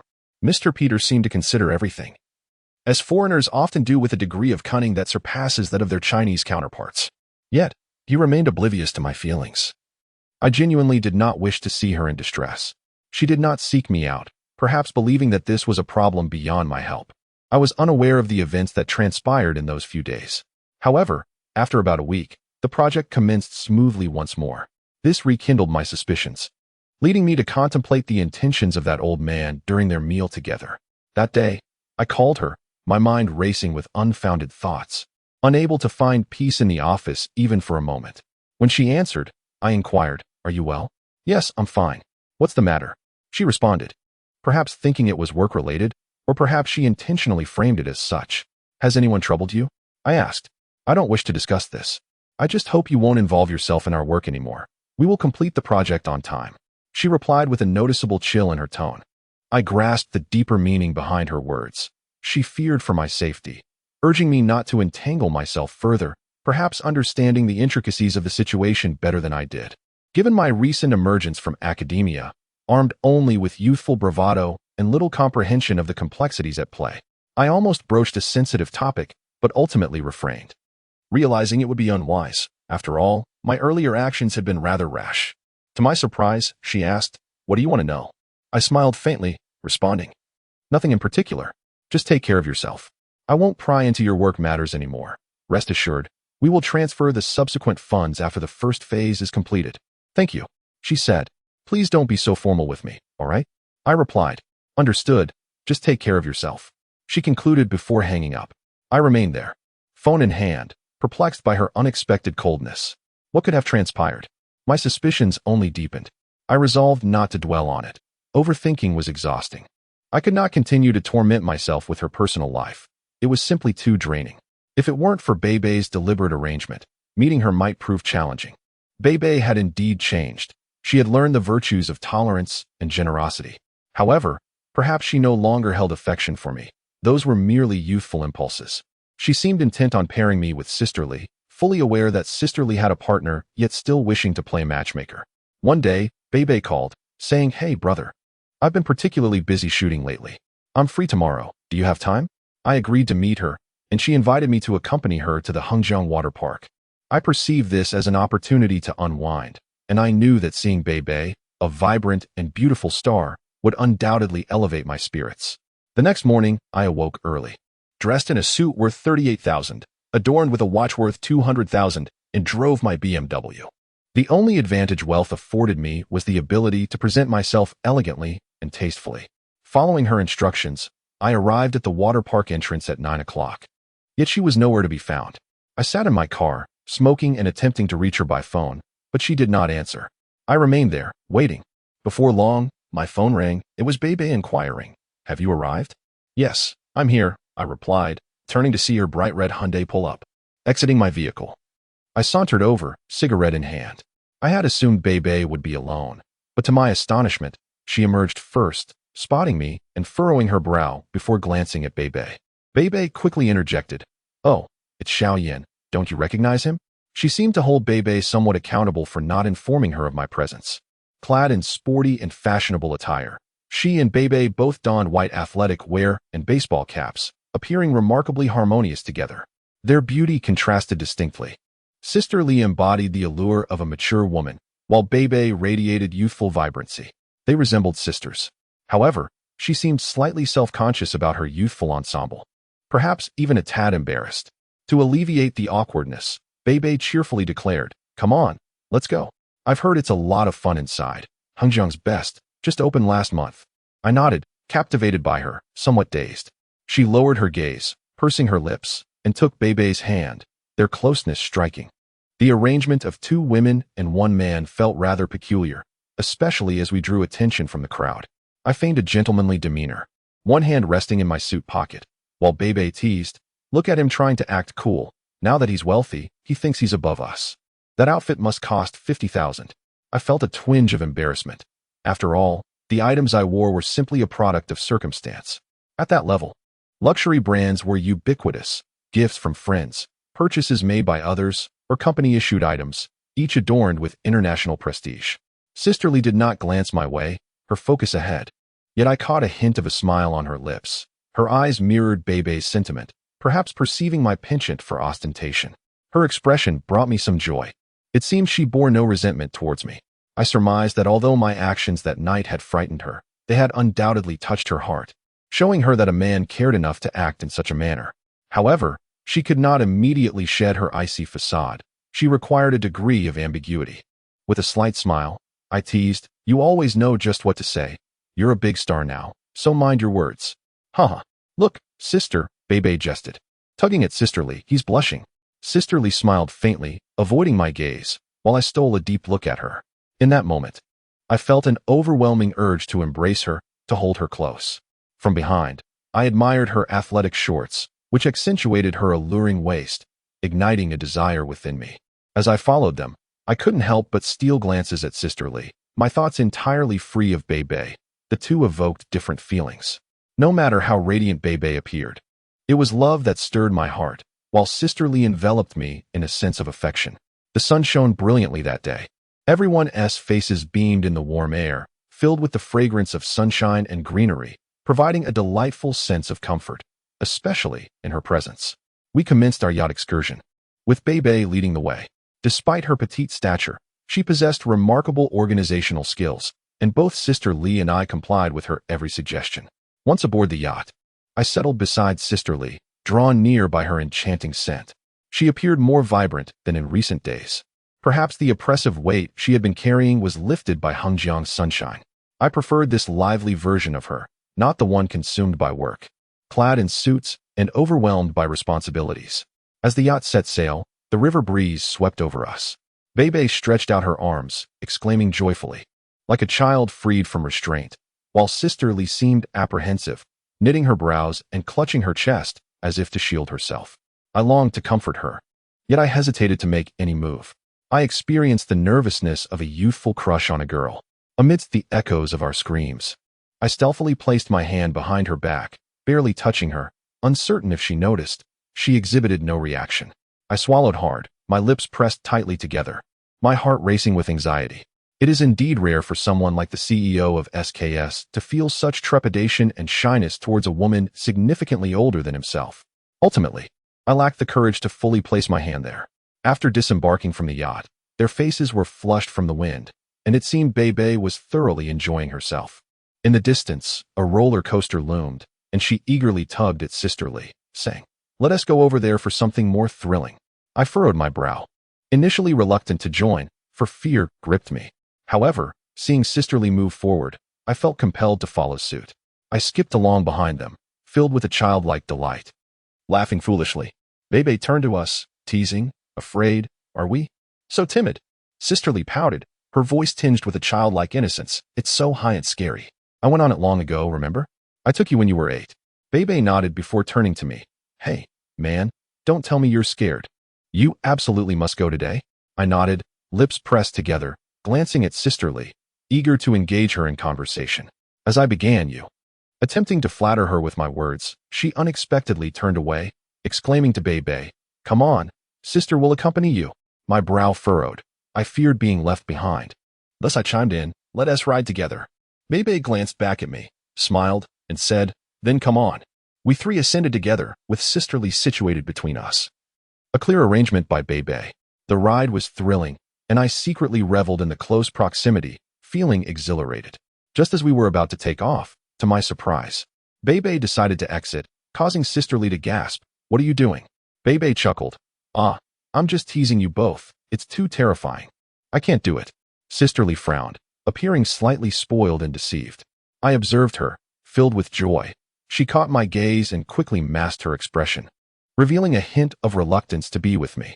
She attempted to leave, but as the ride commenced, screams erupted, echoing with sheer terror. She was frightened, yet my head rested against her face, providing a refreshing coolness that soothed my excitement. I, too, joined in the childlike screams, and when we disembarked, we found ourselves unable to locate Bebe. She seemed incapacitated, barely able to stand, and I rushed to support her. She shied away, nearly stumbling, and ultimately fell into my embrace. I chuckled inwardly, and she remained still as I guided her to a nearby seat, where few people lingered. She held a tissue to her mouth. "Are you all right?" I inquired, to which she shook her head, indicating nausea. I gently patted her back, seizing the moment to keep my hand on her. Gradually, she recovered and asked, "Where did that girl go?"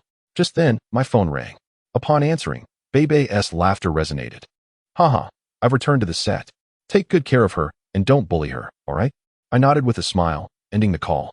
She had to return to the set. I announced, "That naughty girl." She muttered, slightly irritated. I glanced at her. She slowly lifted her gaze to meet mine, and we exchanged silent stares. She blinked and then turned away, suggesting, "Let us go." I nodded, and as she stood, I walked beside her, noticing she still appeared a bit dizzy, akin to someone intoxicated. Upon reaching the car, Bebe's vehicle drove away, but she did not approach mine. Instead, she walked towards a taxi. I hurried to her side, exclaiming, "What are you doing?" "My car is over there. I'm taking a taxi," she replied.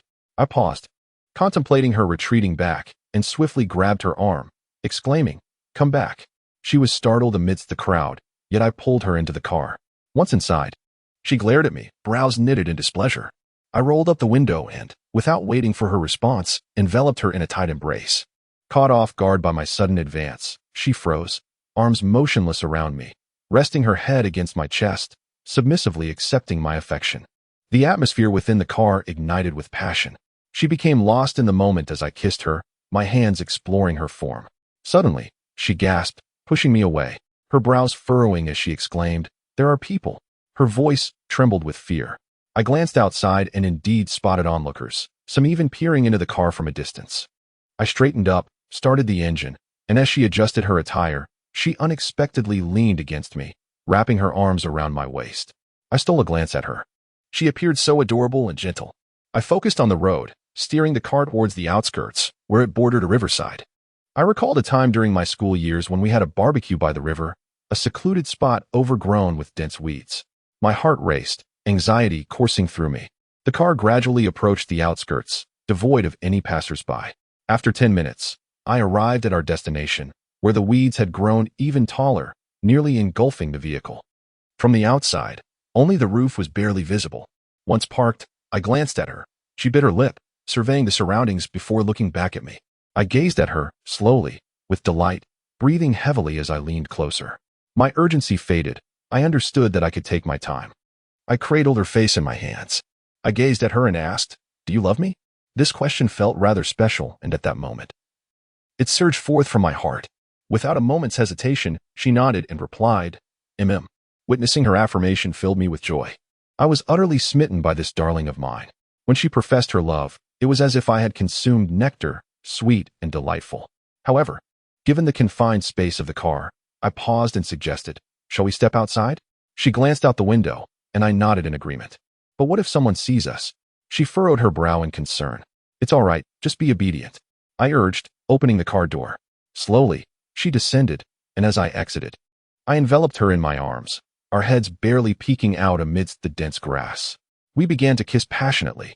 She appeared slightly anxious, biting her lower lip, glancing around nervously, and asked, "Will anyone see us?" "Let them see. Let them witness our affection." I teased her. "You rascal, where did you learn that?" She retorted. I chuckled and replied, "It's a subject I studied in America." She gasped, knitting her brows. "Really? Nonsense." I playfully pinched her cheek, eliciting a shy smile from her. "Tell me, how can someone be so beautiful?" She grimaced in mock distress. "Oh, I don't know. When I grow old and lose my beauty, will you still like me?" "Absolutely." I gazed at her with adoration, suddenly struck by a thought. "You mustn't get too close to that director." "No, I won't. I swear." She responded quickly. "If you let him touch you, I swear I'll kill you." I threatened. Mm. She nodded vigorously. "You're the best for me. Ever since the day we met, I've been thinking about you every day. I truly love you." Tears welled in her eyes again. "Don't cry, all right? Aren't you happy?" I reached out to wipe her tears. "No." She pouted. "I'm just scared for you. Scared that someone might hurt you. Scared that you might not be here in the future." I shook my head. "That won't happen. Trust me. As long as I'm around, no one will dare to touch you. Even if the sky falls, I'll be here. You leave that company. Do you hear? I will take care of you and those children in the orphanage. I want you with me, understand? Be my wife, my woman, and bear my children. I want you to have my children. Oh yes. You will support me. Let me be your woman. Cherish me. Love me. Don't change your heart. Don't like other women." She kept saying. Finally, I surrendered myself to her, and we embraced tightly.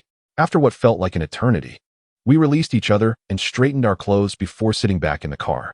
She looked at me, her demeanor shifting to that of a strong woman. And with a slight smirk, she asked, "Are you happy now?" It seemed she could see through my very soul. I lowered my gaze and smiled. Still immersed in that blissful moment, true happiness resided only in being with her.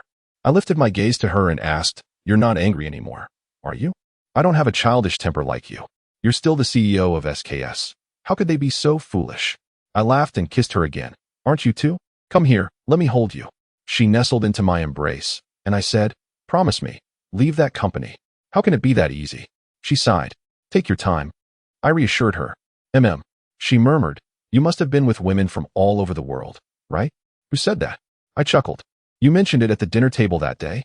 She replied, "Well, you believed it, didn't you? Who told you to go that day?" I was upset. I countered, "You're terrifying. You'll get yourself into trouble, you know? Do you know how worried I was about you later?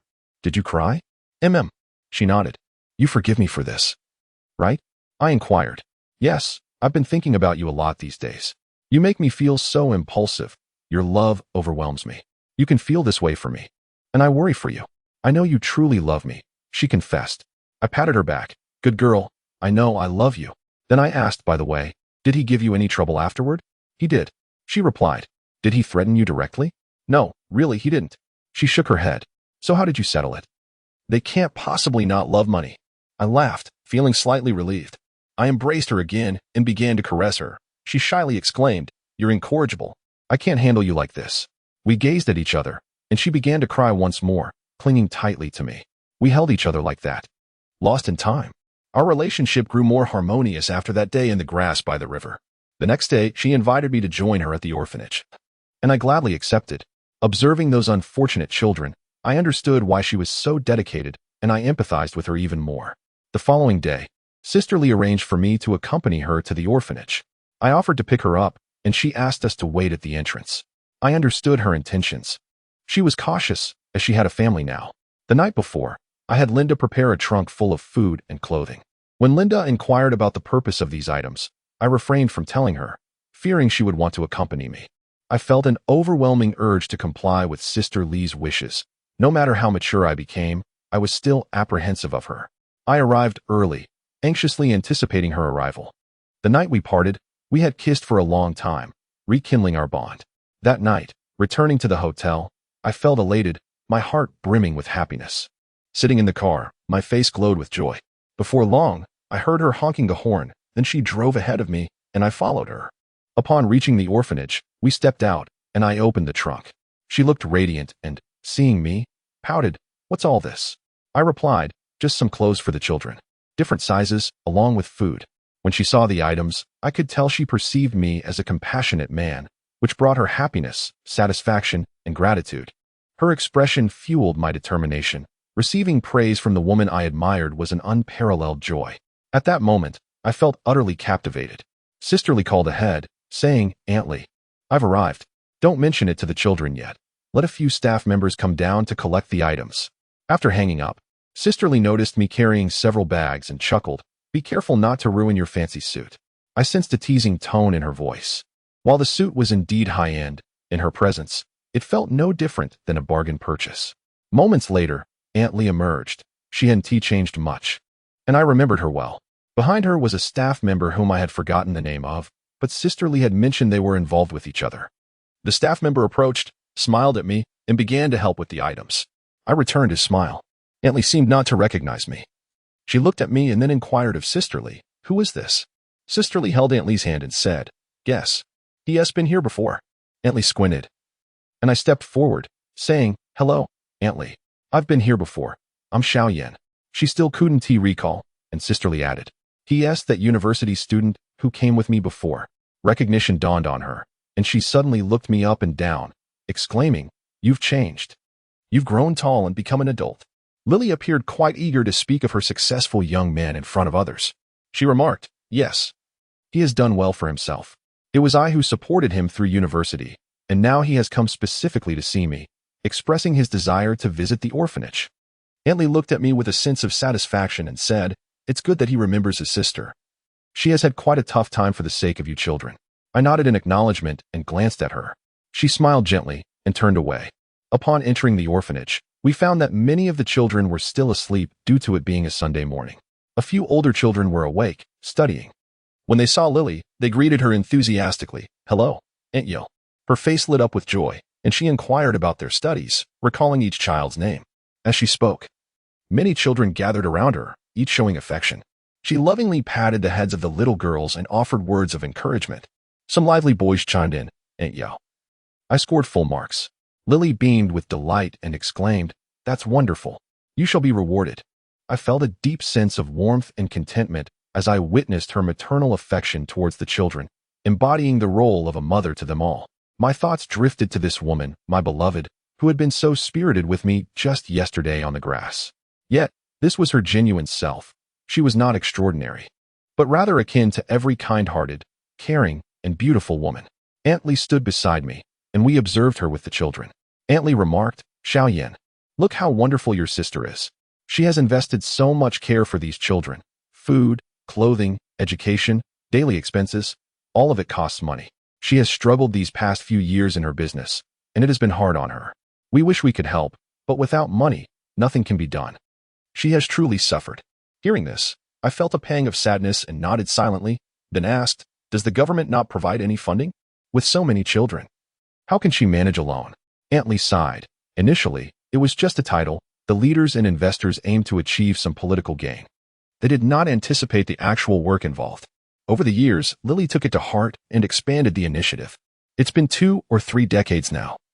And with so many changes in leadership, very few have contributed any funds. I nodded again and glanced at her as she turned to us. Brushing a stray lock of hair from her forehead, and elegantly inquired, "What are you ladies discussing?" Aunt Lee chuckled and replied, "Oh, I was thinking of introducing a bride for your younger brother, but I'm not even sure if he is married." This was meant as a jest, yet Lily responded, "Sure, go ahead. He is quite impressive now, the president of a multinational company." I looked at her, wanting to tease her. I smiled. And Aunt Lee said that he wouldn't let her make the introduction anyway. We continued into the room, where I set my belongings down and we sat down to chat. After we settled, Aunt Lee poured me some water, and I politely insisted on fetching it myself, feeling that Aunt Lee was like a senior family member. And though Lily was an orphan, this felt like her home. Aunt Lee observed me and said, "You truly are a thoughtful child. There are so few like you. We have nurtured many children who, after leaving, never returned. Lily treated them all so well." Lily frowned slightly and said, "Auntie, please don't say that. I am very happy." Aunt Lee glanced at me and suddenly opened a drawer, only to close it again with a smile. Lily seemed to understand something and said, "Auntie, it's fine. Cheyenne is not an outsider. Please share anything with him." Aunt Lee smiled and said, "Well, it's not a big deal. I received a letter concerning you, and it seems there might be some clarity." Lily nodded and, with a serious expression, said, "Let me see it." Aunt Lee handed her the letter, and as she took it, I politely averted my gaze. After reading, she turned to me and coldly remarked, "How come I didn't think of this earlier? Now it comes to mind." She hastily tucked the letter away and added with a smile, "Auntie, don't respond. Just say that this person does not exist here." Aunt Lee frowned but could not say anything. Lily quickly dismissed the unpleasant topic and turned to me, saying, "Hey, big boss, why are you so quiet?" I replied, "It's quite lovely here, very warm. I would like our company to contribute and help take care of this place." She recognized this as something I would say and did not respond directly, instead saying, "No worries, our company can manage. You should focus on establishing a solid foundation for now. There is so much to build upon." I smiled in agreement. Then Aunt Lee produced a form and donned her reading glasses, stating, "Today 2 children were brought in, one from the train station and another from the hospital entrance. Both just born, one with a cleft lip." Lily approached to examine the details and inquired, "Did the parents leave any names?" Aunt Lee replied, "Yes, they did."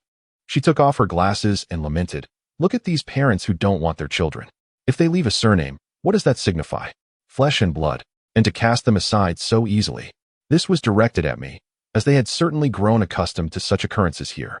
I nodded, unsure of what to say. Aunt Lee then presented another document, saying, "Here are the accounts." Lily glanced briefly and remarked, "Auntie, we cannot cut corners. The children's milk has decreased, and the pocket money for those in school has also been reduced. Recently, prices for items near the school have risen, while clothes can be of lesser quality. We cannot skimp on food. I will transfer the funds tomorrow." After she finished, she looked at Aunt Lee, who smiled and said, "Oh, you. How much money do you think is enough to cover this?" As she affectionately ruffled Lily's hair. Lily playfully chuckled. We then toured the children's dormitories and the cafeteria, noting that all sanitary facilities were well maintained. Aunt Lee wanted to visit the hospital to see a few children who were hospitalized, including some suffering from leukemia whom she supported. In the car, I saw Lily joking with Aunt Lee, whispering something that made Aunt Lee blush, and both were laughing. I knew what she was saying. She was truly adorable.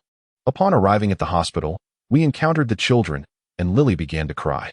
She showed no fear of contagion, embracing the children and kissing them, all the while speaking tenderly and wiping away her tears. She shed many tears, encouraging them to be strong. The children were all so well behaved. A very small boy called out to her, "Mommy, Mommy." Lily's heart ached with love, and I felt a pang in my own heart as I watched. She carefully trimmed their nails, peeled fruit, and combed their hair, attending to each task with utmost care. She transformed my perspective on many things. Honestly, I had never believed in such selflessness in the world, where one dedicates everything to others and engages in philanthropy without ulterior motives. It was she who made me feel her greatness. She was a woman worthy of my love. As I contemplated this, I yearned to hold her in my arms at every moment. I also understood why she endured the humiliation and torment from my family without leaving Shangshi, just as before, continuing to bear it all. Upon returning to the orphanage, we escorted Aunt Lee back inside. Once outside, I suggested, "You should ride with me. Let us have a chat." She nodded, and the moment she got into my car, I embraced her tightly. She seemed to understand my intense emotions and gently patted me, saying, "Silly, what are you doing? Be careful, Annie might see." I embraced her and said, "Why are you so kind to others when you are suffering so much yourself? Your body is worn out from the burdens you bear for others. It pains me to see you like this. I love you, and I want us to share the load together from now on, all right?" She nodded in agreement. I continued, "Let me help you. Leave Shangshi, leave him behind, and I will ensure you live a happy life." She replied, "Let us finish this project we are working on first. Once it's done, I want to continue. I will follow your lead." I nodded, understanding that this aligned with her character. Yet, it was this final project that ultimately led to our downfall. Sister Lee and I shared a relatively joyful period together, free from cold wars, complaints, and grievances, fostering a harmonious romantic relationship. Sometimes she would visit me at my hotel, and at other times we would stay at different hotels. This continued until the golden week of October 2004. During that time, I felt particularly cheerful, and she appeared radiant. Her complexion glowing and her beauty captivating. Whenever I complimented her looks, she would playfully retort, "It's all because of you." We shared this sentiment often, and our relationship was harmonious. During this period, I secretly donated $1 million to an orphanage, which deeply moved her. However, she requested that I refrain from such acts in the future, believing my foundation was unstable and that I might face difficulties down the line. As she understood the foolishness of a man blinded by love, I inquired why she cared for those children when she could barely care for herself. She shared her story of being an orphan, abandoned by her parents near a train station. She had always longed for them, and, due to her upbringing, wished to protect others from experiencing the same abandonment and bullying she had faced. Her words were filled with sadness that day, and I held her tightly, feeling an overwhelming warmth between us. As our relationship returned to normalcy, it flourished, devoid of any roughness, and even took on a semblance of marital intimacy. That love enveloped me. Whenever she was absent, I longed for her. My heart felt full at the mere thought of her. With this newfound joy, my work thrived, and I managed the company efficiently. Our collaborative villa project along the river was reportedly progressing smoothly. Given my improved relationship with Sister Lee, I chose not to interfere excessively, allowing her the freedom to manage the project as she saw fit, confident that a responsible and loving person like her would not jeopardize it. I often pondered how, despite one's social acumen and professional mindset, one remains an emotional being, easily swayed by even the slightest feelings. Years later, I reflect on whether, without such emotional experiences, my life would have unfolded differently. I would not trade knowing her for anything. I have never regretted it. Her understanding nature taught me that some women come into our lives to enhance our existence, while others are meant to provide us with a sense of purpose. The woman who gives me life will remain by my side eternally, regardless of the circumstances. As the Golden Week approached, I planned to return to my hometown in Shanbei. It had been 4 years since my last visit. While I may have appeared callous, I am not a bad person. I miss my mother, my father, and my sister who is already married. I had sent home a considerable sum of money, yet my family refrained from spending it. I wished to return and bring them to the provincial city to live. Had I not married Susan, I might have done so. However, I had not disclosed my plans to them, as they held on to traditional values concerning familial duty and lineage. She decided to accompany me. Upon hearing my intention, she softly murmured in my embrace, "Can I come with you to see our parents?" Her words filled me with joy. I longed for her companionship on this journey. I kissed her forehead repeatedly, holding her close, cherishing this woman with all my being. "Knowing you has opened my eyes to a new world. I will take you to the ends of the earth. If we cannot reach those destinations, it is not due to a lack of love, but rather the arduous journey that lies ahead. I will take you wherever I can." I meticulously arranged the company's affairs, contacting the branch manager in Shanbei to handle my reception upon arrival. I have never sought to show off or indulge in vanity, but this time I yearned to experience the pride of returning home in success. I could remain humble, yet I cannot change my parents' mindset. They have endured a lifetime of hardship, struggling against fate and the disdain of the affluent. Now, I wish to show the world that the son of the Liu family has succeeded. We flew to our destination, and as we settled into the cramped space of the airplane, I glanced at Sister Lee, who had dressed in a delicate, feminine manner. Despite being significantly older than I, she appeared youthful, with no visible signs of age. I understood her intentions and feelings. I wished to gather her in my arms, imagining if the plane could transport us to a realm devoid of worldly affairs, a place where I could hide her away as my own, solely Lu Yan's woman. She maintained a smile, albeit with a hint of nervousness, yet she leaned into me as I embraced her. She inquired about various aspects of Shanbei, having never been there, only having heard tales. I chuckled and shared a saying. In Lejiakan, the land is barren, reliant on the heavens for sustenance and divine intervention. No man marries a Lu family daughter, and no woman weds a Lu family son. Our village predominantly bears the Lu surname, hence the saying, which has been passed down through generations. She laughed at my words, likening my tone to singing. I gazed at her and gently caressed her face, assuring her, "Do not fear when we arrive." The films directed by Zhang Yimou resonate deeply with me, reflecting many of our realities. She nodded, her brow furrowing slightly as she remarked, "A place like that could produce a man like you," indicating that it must still hold great value. I chuckled, acknowledging, "Indeed, that place lacks many virtues, except for its poverty. I wish to change that." She nodded in agreement, saying, "Yes, you must cherish what you have today. Money holds greater value when used to help others."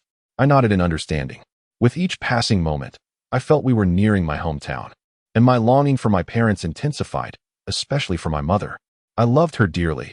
She had always treated me with kindness, though only in her 50s.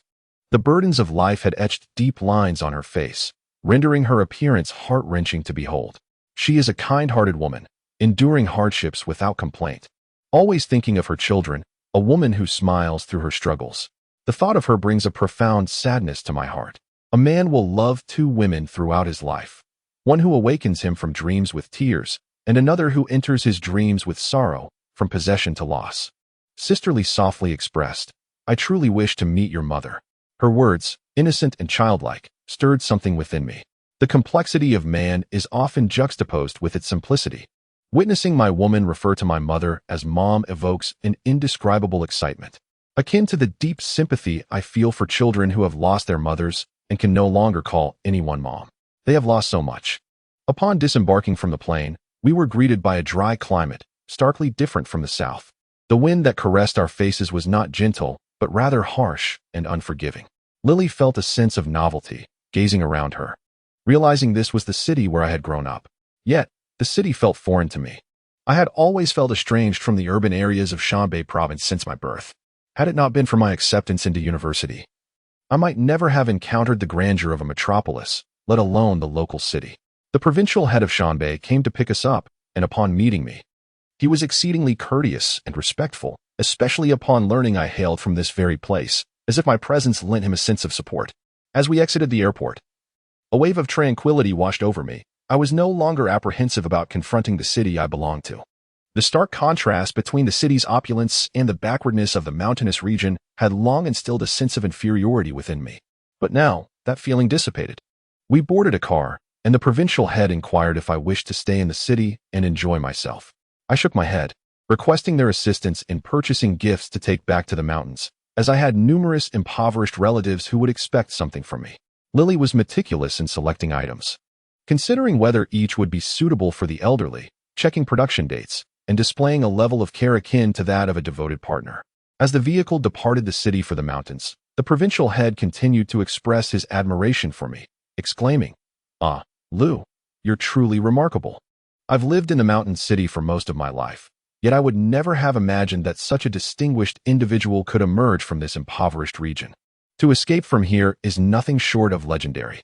His words caught me off guard, yet they also highlighted the backwardness of the mountains. Lily sat in the car, gazing out with a furrowed brow, innocently questioning, "Why are there no trees on these mountains?" A heaviness settled in my heart. This was a land I knew well, and the journey from Hengjiang to here felt like traversing two worlds, one lush and verdant, the other barren and muted. A place where the mature Lu Yin met the child he once was. In my youth, I had traversed these mountains, carrying burdens, wearing tattered shoes, foraging for herbs, and gathering firewood, all to scrape together enough money for tuition.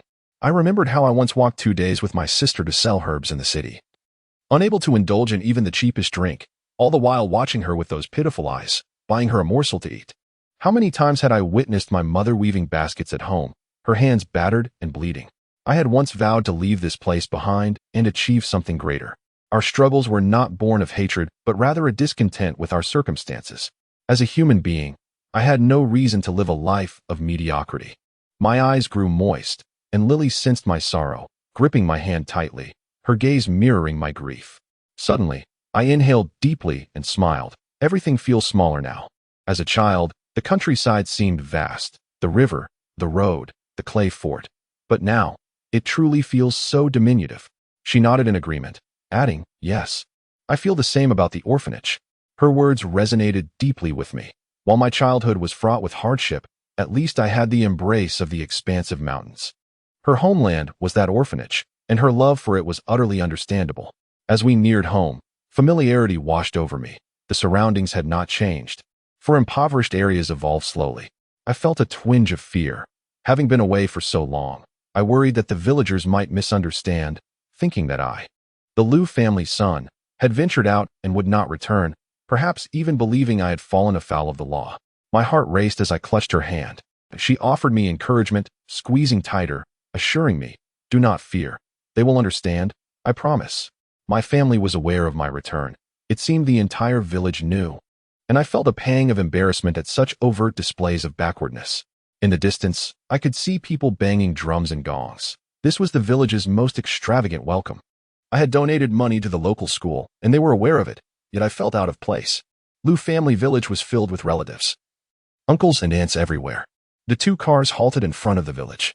To this place, cars were a rarity, perhaps the land had never encountered them. Many children rushed over, the sounds of drums echoing, and I felt intensely shy, as if I were still a child, overwhelmed by such a reception. I spotted my mother, supported by others, and tears streamed down my face. Seeing me cry made her frown and weep as well. I gazed at them, at my mother, and found myself unable to step out of the car, yet I knew I had to. As I alighted, my legs felt weak. I stumbled forward to her, overwhelmed by a rush of emotions. The agony of longing, the depth of a son's yearning, pulled me down to my knees before my mother. I could not contain myself. She wept profusely, cradling me in her arms, her hand stroking my head and face as I trembled like a child. "I have returned. The unfilial Liu Yin has come back." I had not returned home since my senior year began. It had been 4 long years. My mother cried, touching me, saying, "Child, I truly wanted to scold you. Why did you not come home?" I waited every day, my eyes nearly blinded from longing. My heart ached unbearably, and I replied, "Mother, I am back. The ungrateful child has returned." I never imagined that I, from such a traditional upbringing, would collapse into my mother's embrace, holding her so tightly. Lily stood beside me, tears in her eyes, comforting my mother, saying, "Auntie, do not cry. He is well, he has accomplished much and returned to care for you." My mother looked at her, and the surrounding uncles helped me to my feet. My father was not present. He had been unwell, confined to bed. People nearby lifted me up, smiling, saying, "Child, do not cry. You are a good child, and your parents will be happy." I nodded, gripping my mother's hand, asking, "Mother, are you well?" A few words later, I felt tears welling up again. She replied, "Yes, all is well. I just worry about you." We made our way home. The village was small, with barely over 50 households. My mother appeared friendlier. The poetic descriptions I had read were indeed true. She clung to my hand, as if fearing I would vanish. Lily walked beside me, her lips pressed together, clearly moved. Our home remained unchanged. My sister and her husband did not come out to greet me. Perhaps my sister was too shy. When I finally saw her, she was busy cooking, while her husband tended the fire. She seemed older than her years, though still beautiful, yet life had stolen away her youthful spirit. She was pregnant, perhaps hesitant to come out. Upon seeing me, she stood frozen for a moment, then broke into a silly smile, and her husband chuckled. "Maoya, do you not recognize your brother?" My mother teased. My sister, momentarily dazed, approached and said, "Brother, you have returned." She blinked at me, and I responded, "Little sister, I am back." She furrowed her brow and burst into tears, overwhelmed with embarrassment. The simplicity of mountain folk touched my heart as I looked at her rounded belly, and I could no longer contain my emotions. We entered the house, where tables were laid out as if for a wedding feast, with villagers gathered for a meal. The village historian, whom I called Uncle, appeared somewhat intimidated by my presence, grinning awkwardly. Upon seeing my father, I knelt again. He looked at me, appearing slightly displeased, breathlessly saying, "You have returned?" "Yes, father. I am sorry for my absence." My father shook his head. "As long as you are back, that is all that matters. I have become a burden to the family, unable to come down." I shook my head, helping him to sit up, then positioning myself behind him. He gazed at me, saying, "You have achieved much. I know you have endured hardships these past years, and I have burdened your mother and sister." "Father, please do not say that," I replied, noticing Lily covering her mouth, fighting back tears. Our home remained exceedingly humble. Truly, there was not even a proper place to sit. The opulence I had enjoyed in the grand city felt worlds apart from this existence. Sister Lee appears to bear the weight of poverty and the family's circumstances, which brings her sorrow. Once tranquility enveloped the space, while those outside indulged in merriment, our family gathered in conversation. It was then that my mother turned her attention to Sister Lee, who offered a gentle smile and remarked, "This is..." Sister Lee hesitated, momentarily anxious, yet promptly called out, "Mother," her tone evoking a pang of empathy within me. This form of address did not suit her. She merely mirrored my own way of speaking. My mother, delighted by this, eagerly took hold of her, exclaiming, "Yes, good girl," as she guided her to sit by the bedside, her gaze fixed upon Sister Lee. I pondered how our family seemed oblivious to Sister Lee's true age, for in poverty, many young women in their 20s often appear akin to those in their 30s. Thus, my heart ached for my sister. She smiled and said, "Sister-in-law, you are truly beautiful." They harbored no doubts, believing Sister Lee to be my girlfriend. Sister Lee, slightly embarrassed, returned the smile and replied, "Thank you, dear sister." My sister continued to gaze at me with a smile, while my brother-in-law, a man of few words, produced a pack of cigarettes. I glanced at it silently, taking it from him, aware that while the cigarettes were not expensive, they held significant value for him. My heart ached for him. Despite his age, he remained a diligent and honest man. I inquired why they refrained from spending the money they sent. My mother replied, "Oh, I encourage them to spend it, but they are reluctant. With my poor legs, even if I wish to spend it, I have no place to do so. I am aware that their reluctance stems from financial concerns. Thus, I propose to take them to the provincial capital to purchase a home for them." However, my father and mother persistently declined, expressing their accustomed comfort in their current residence, insisting that if anyone were to be taken, it should be my sister. I anticipated their response. That evening, we conversed throughout the night. My mother has a fondness for Sister Lee, continuously holding her hand and inquiring about various matters. I recognized the pressure Sister Lee was under. She felt trapped and was overwhelmed by numerous pressing issues. When she was asked about our plans for marriage, I observed her nodding in agreement, responding, "Yes, we will strive for it to happen soon." Yet, within her brow lies a sorrow that others cannot comprehend. She adores my family and everything that is mine, yet she is incapable of loving herself. Upon returning home, I sensed a profound feeling, one that only a wayward soul can truly grasp. It is not that our family desires us to excel beyond measure. Rather, it is the simple act of returning to their side that embodies love. No matter how much humanity advances or how harsh the world may become, we are destined to return, firmly believing that love is eternal, especially for those who have given us life and nurtured us, and those who love us as fervently as those who have given us life and nurtured us. I possess neither right nor wrong. Even if I forsake everything, I shall not harbor regret. The so-called pursuits of career, achievements, and fame can only cloud one's vision when they are absent. I have no desire to see my name inscribed in Forbes, for I aspire to a more poetic existence than theirs. I refuse to be an emotional simpleton basking in the glow of a resplendent career. I even harbor a disdain for those who desperately strive to elevate themselves. Much like my former self, though I have acquired wealth and material possessions, I remain unable to attain her, nor can I alter my family's circumstances. They cannot be transformed by mere material means. The vast regional disparities across China have left them stranded in the mountains. When you extend your hand to rescue them, they're often unwilling to emerge.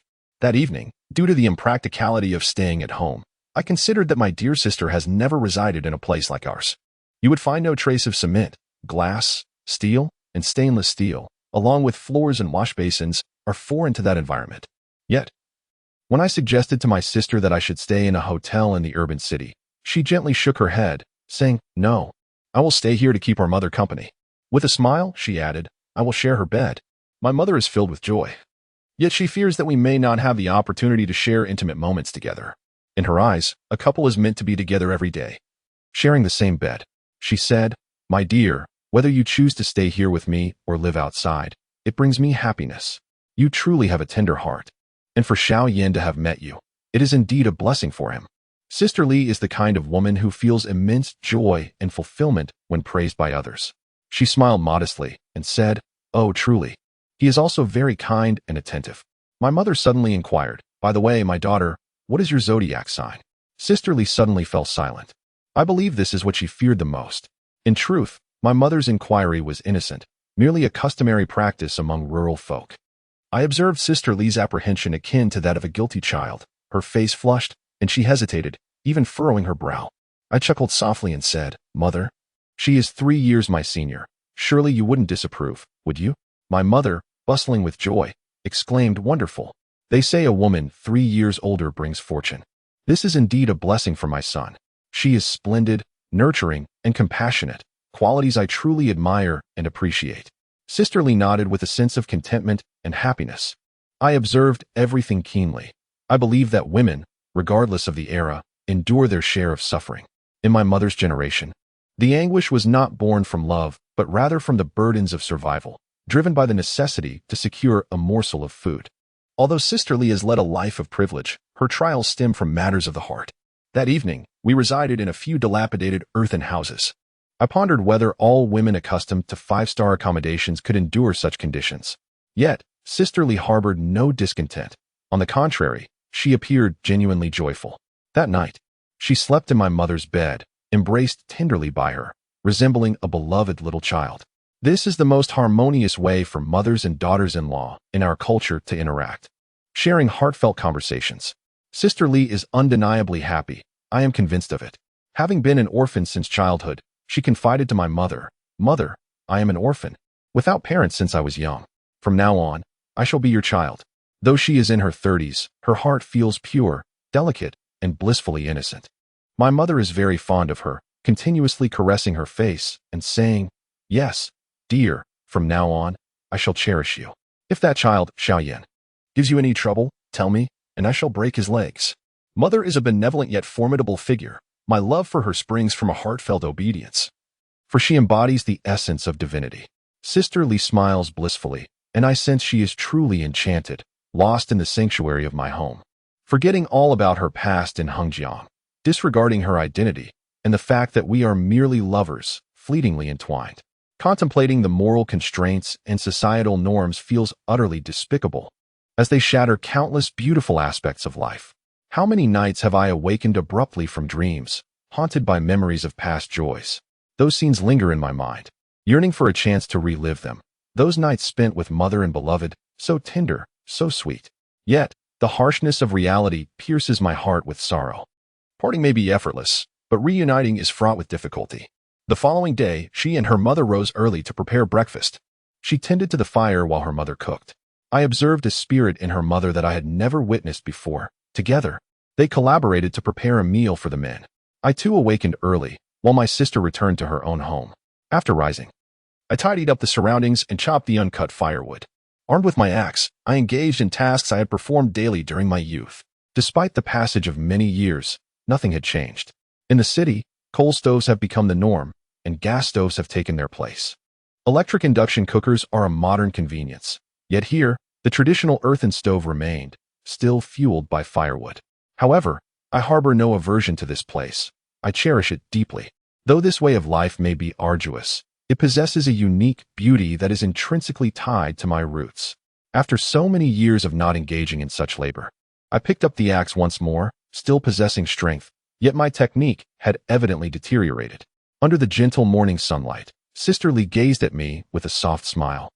Her curiosity piqued and her heart filled with joy as she watched this man labor. Though my family was unaware of my life beyond, she understood that I was the CEO of SKS. Yet, this identity seemed inconsequential in that moment. I was simply a boy from the mountains. As I watched her and her mother cooking together, a longing filled me. I wished that we could remain here forever, living our blissful life, free from disturbances, devoid of worldly disputes and cunning rivalries. How wonderful it would be. She also cherishes this life, this idyllic paradise, losing herself like a child. She approaches to assist me in gathering firewood, and fearing for her delicate hands, I urge her to refrain from moving. She smiles softly, pouting slightly, and replies, "I am not so fragile. I aspire to be like my mother." A smile escaped my lips, filled with profound happiness as I reminisced about the time we first met 4 years ago. I pondered how our acquaintance had blossomed, a connection that many might deem sinful. Yet, we understood that numerous things labeled as immoral by the masses possessed their own unique beauty. During the day, relatives and neighbors from the village visited incessantly, coming to our home to express their admiration for my success and to catch a glimpse of this fashionable city bride they had never encountered before. No one could discern Sister Lee's true age, which brought me a sense of comfort. After all, one cannot easily change the perceptions of those in the countryside, a reality that remains beyond our control. Sister Lee has always been shy yet generous. When I referred to those people as uncle or aunt, she would echo me, her charming expressions and innocent demeanor endearing her to all. They often remarked that I had found a wonderful wife. After she returned home with me, she comported herself with great propriety, seldom speaking, resembling a gentle woman, which starkly contrasted with her previous life in Hengjiang. This disparity underscored her status as a person beleaguered by life's trials. During our time at home, I took her along mountain trails, showing her many of the ravines I had played in as a child, pointing out the hills with delectable fruits and those adorned with beautiful wildflowers. In secluded spots, we embraced, but due to the scarcity of trees in my hometown, I could only muster the courage to hold her. I expressed my gratitude, thanking her for her kindness. Yet her joy was tinged with sadness. She often furrowed her brow, lamenting her perceived cruelty in deceiving her mother. I reassured her that it was inconsequential. Those days were truly blissful, marking our happiest moments in the countryside. The sun bathed us in its warmth, and amidst the mountains, I proclaimed my love for her, evoking a sense of romance that prompted her to whisper that she adored my hometown, feeling at ease and joyful. Alas, such happiness is fleeting. After 4 days, we had to depart. All my plans seemed futile. I offered my sister 200,000 yuan, which she initially refused, yet ultimately accepted upon my insistence. My sister is quite obedient to me, though she felt the amount was excessive and feared that my life outside was not as favorable as it appeared. Sister Lee also contributed financially to my family, but my mother was resolute in her refusal. Nevertheless, Sister Lee insisted, stating it was a gesture of filial piety, an expression of her intentions as a daughter and daughter-in-law. My parents were reluctant to move to the city, so I resorted to hiring a local craftsman to construct a new house, ensuring it was sturdy and reliable, to avoid dissent from other villagers. I did not deviate much from the original design, opting for wooden materials to enhance its durability and strength. I often invite my sister and brother-in-law over, as they live nearby in the next village, making it quite convenient. Once this arrangement was made, both Li Jie and I felt at ease to leave. During our farewell, Li Jie held our mother's hand and wept, while I bowed my head to both my parents, assuring them that I would return home soon. With the convenience of modern transportation, taking a flight is swift.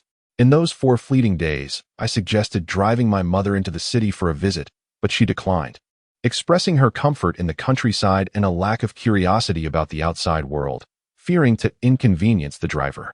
The brevity of our time together made our parting all the more poignant. We said our goodbyes and departed along the mountain roads. As we sat in the car, Li Jie gazed back at our mother, who was still waving at us from afar, her unsteady steps and petite figure evoking a deep sense of sorrow in both of us.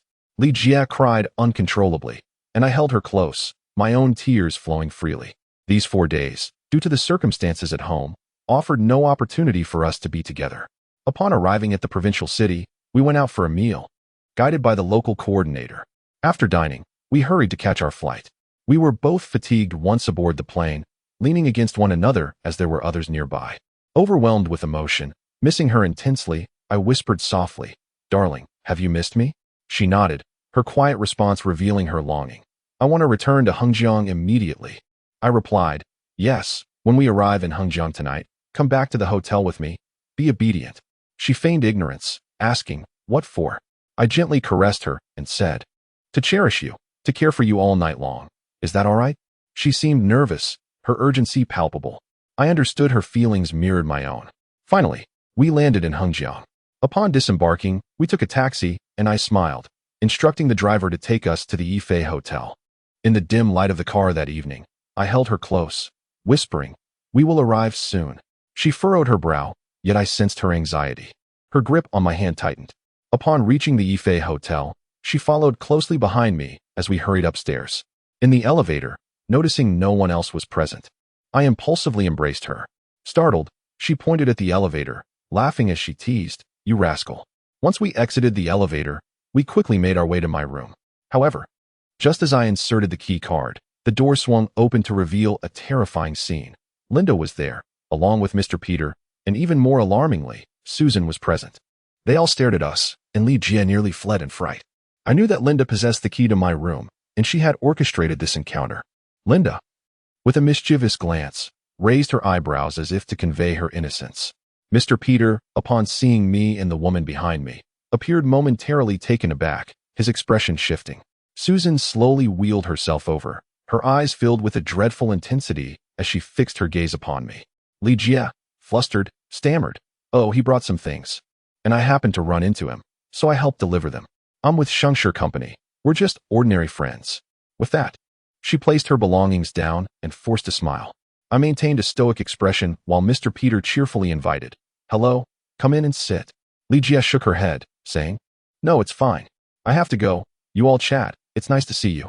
She did not immediately flee, wanting to ensure her departure appeared sensible and composed.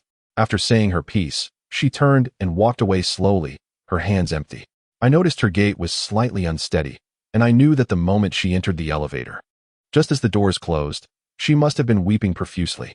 I stood there, feeling a pang in my heart as I caught the last glimpse of her eyes. Our dreams had been abruptly shattered by reality.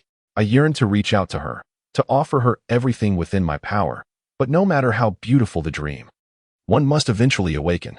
In matters of love, I could be reckless, yet, before the moral compass, I remained unmoved. As I stood there, Mr.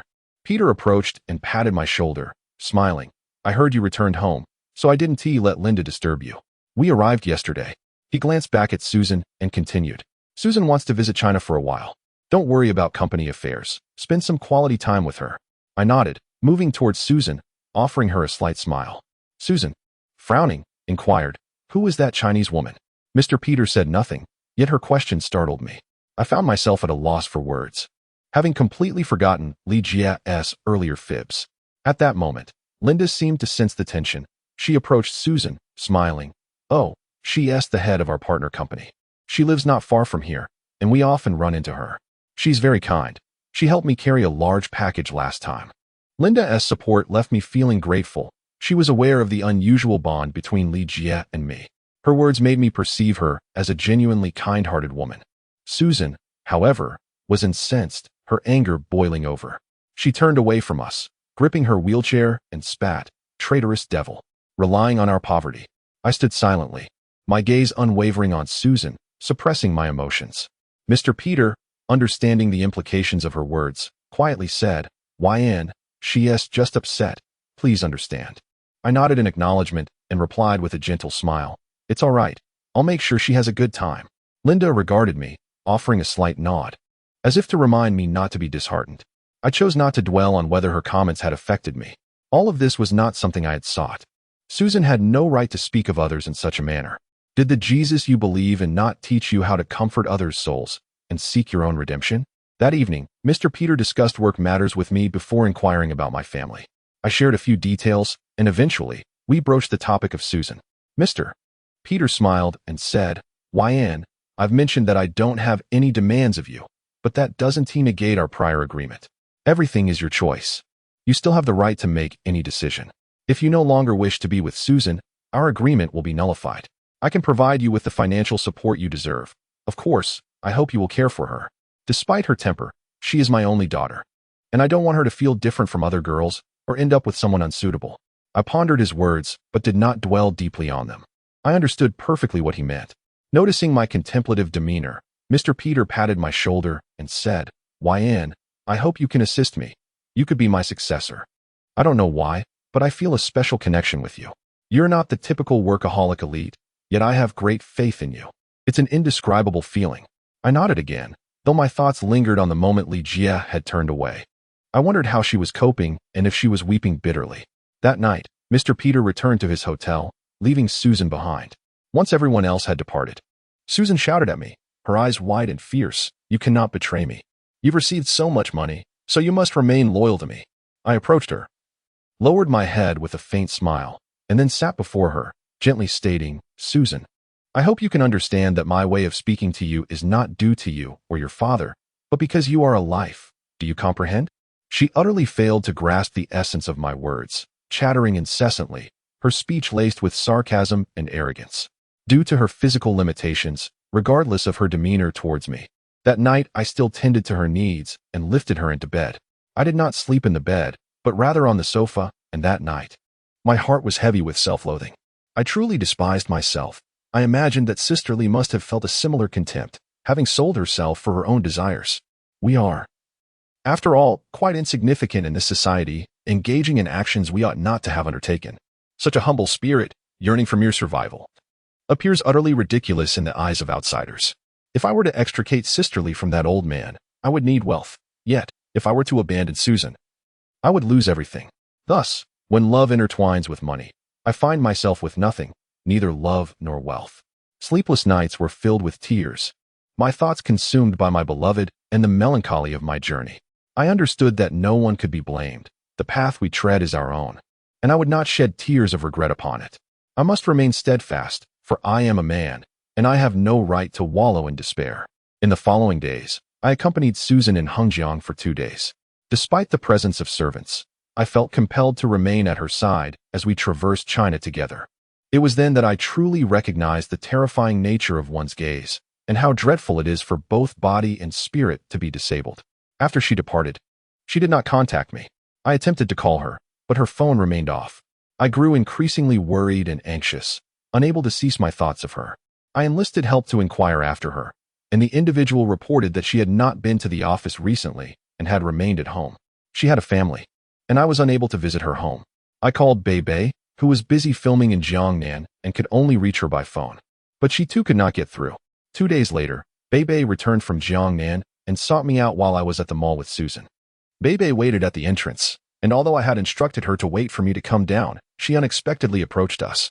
Upon seeing me pushing a foreign woman in a wheelchair, she froze, her expression one of disbelief. Furrowing her brow, she seemed not to recognize me.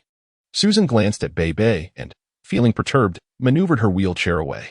I asked the servant to assist her outside, as I had matters to discuss with Bei Bei. Once they had left, Bei Bei turned to me, her brow knitted in concern, and asked, "Who is she?" I smiled faintly and replied, "Susan. I mean, what is her relation to you?" Although younger than I, she spoke with a tone that felt like reprimand. I paused, inhaled deeply, and averted my gaze, stating, "She is my wife." "Say that again." Bei Bei removed her sunglasses and fixed her gaze on me, demanding, "Is what you said true?" I lifted my head, met her eyes, and nodded. Bei Bei took a deep breath, turned away momentarily, then faced me again, asking, "Brother, why did you marry her? Do you truly love her?" I found myself at a loss for words and ultimately shook my head. Bei Bei seemed to understand, continuing, "Is it because she is wealthy? Is everything you possess reliant on her and her family?" I nodded once more. Almost breaking down, Bei Bei pressed her lips together, biting her lower lip, and said, "Why? Why would you do this? Do you know how much Sister Lee loved you? She had no choice but to become what she is now. If you are unaware of her love for you, let me tell you, do you know how much I love you? Do you understand how much Bei Bei loves you?" With tears streaming down her face, she resembled a child, her anguish palpable. I was at a loss for how to comfort her. Seeing her in such distress caused me great sorrow. She was ultimately unable to escape certain feelings, and she expressed her pain. Just as I was about to explain, she turned and fled, hand over her mouth, clutching her bag. I knew she must be heartbroken. Standing there, I scoffed at myself, wondering how many more women I would hurt. That night, I remained anxious about Bei Bei. Around 8 o'clock, she called, exclaiming, "You bastard, get out here." I glanced at Susan and asked in Chinese, "What is wrong, Bei Bei? Have you been drinking?" "None of your business. Get over here, do you hear me? If you don't come in 15 minutes, I'll jump from the Four Seasons Hotel." I hurriedly pleaded, "Please don't. Just listen, don't do anything rash." "You bastard. You're not a man. Are you coming or not?" "I'm standing on the windowsill." It was clear she had indeed been drinking, and her voice conveyed a myriad of emotions, causing my heart to race.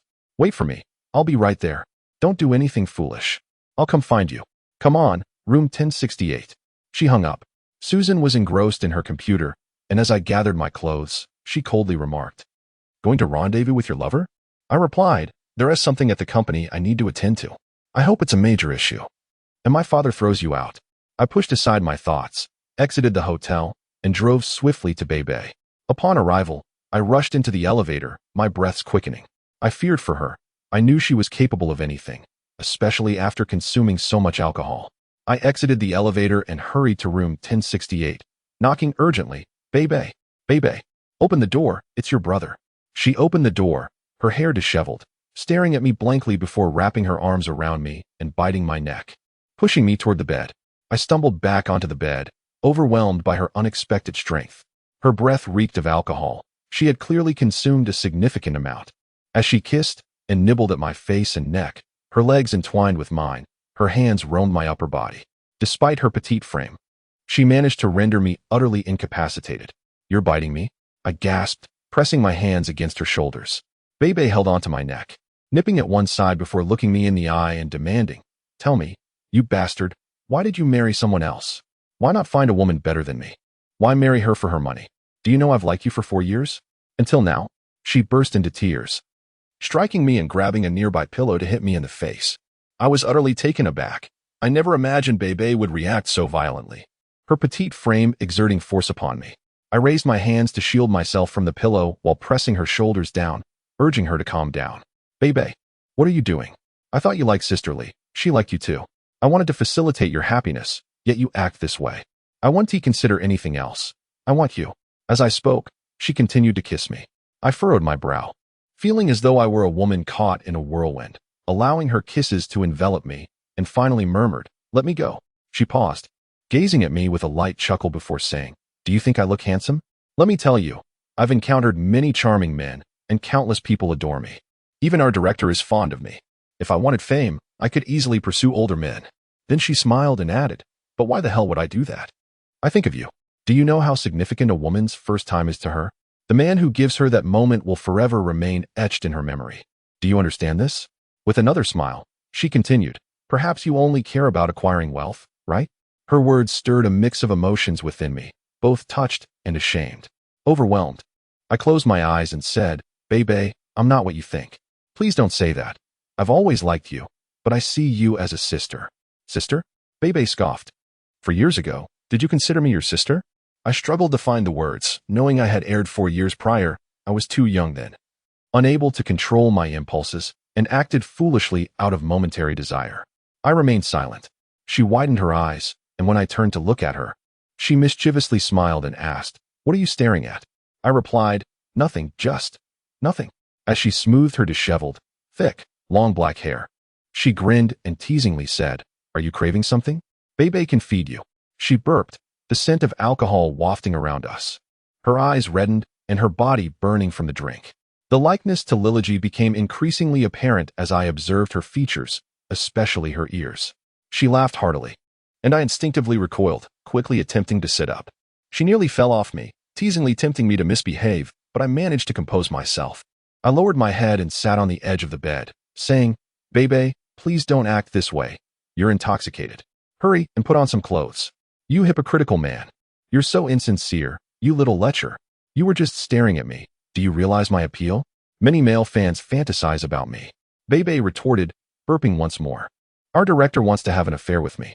Let me tell you, those girls all wish to sleep with him, but I completely ignore him. You." She pointed at me. "You don't even want me? You scoundrel. I'll never consider you again. Just be my lover. You need money, right? Bebe will support you." "You scoundrel."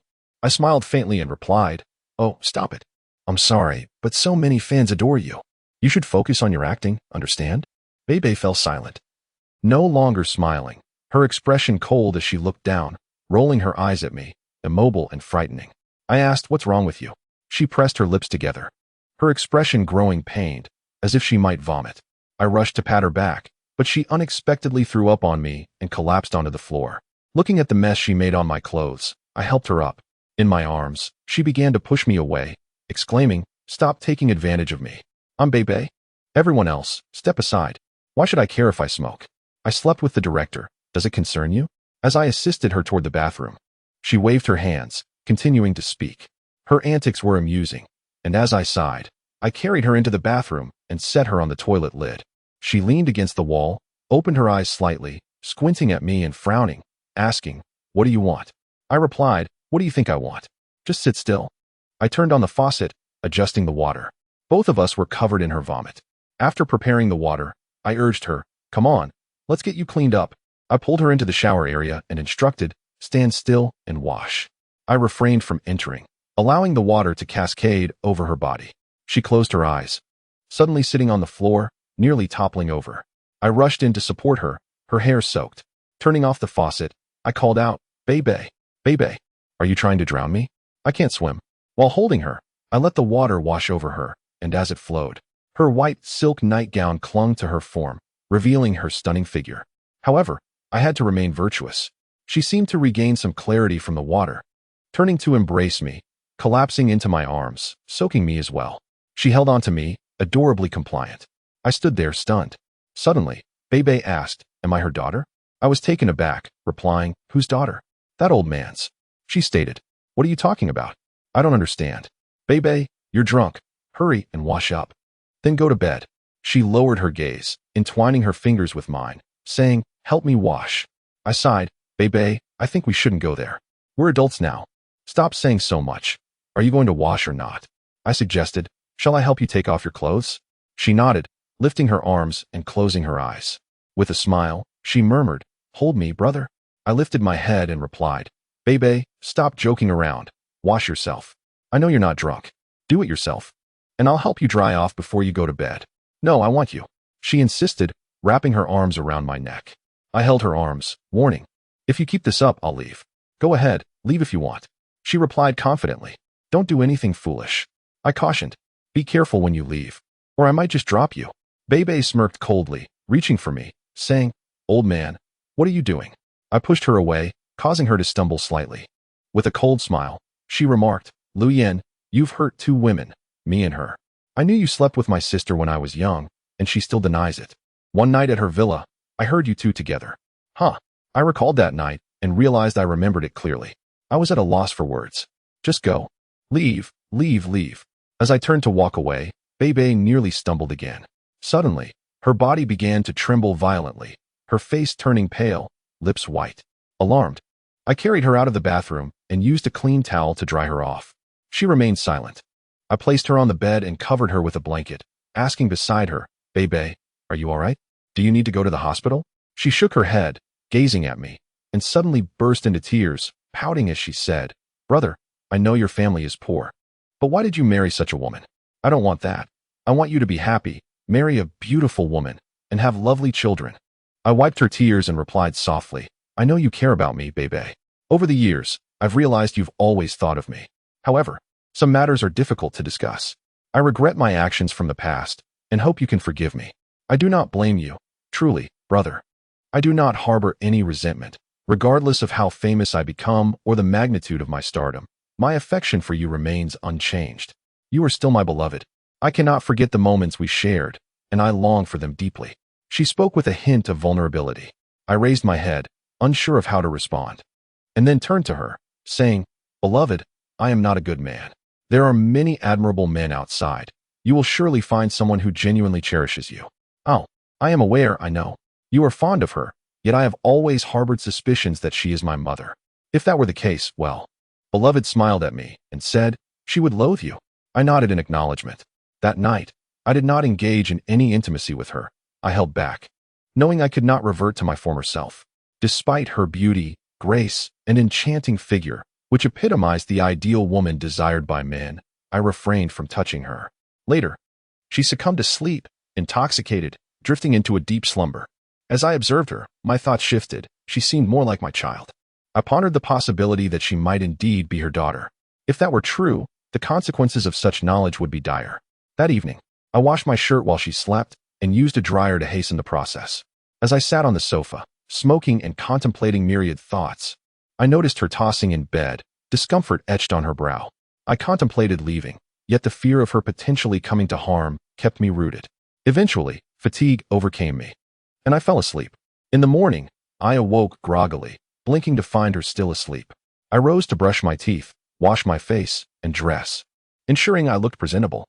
Once satisfied, I glanced back at her. The liquor had worn off, and her complexion had regained its fair, smooth appearance. Her lips now vibrant and full of life. I exhaled softly and smiled, finding solace in the affection of such a delightful girl.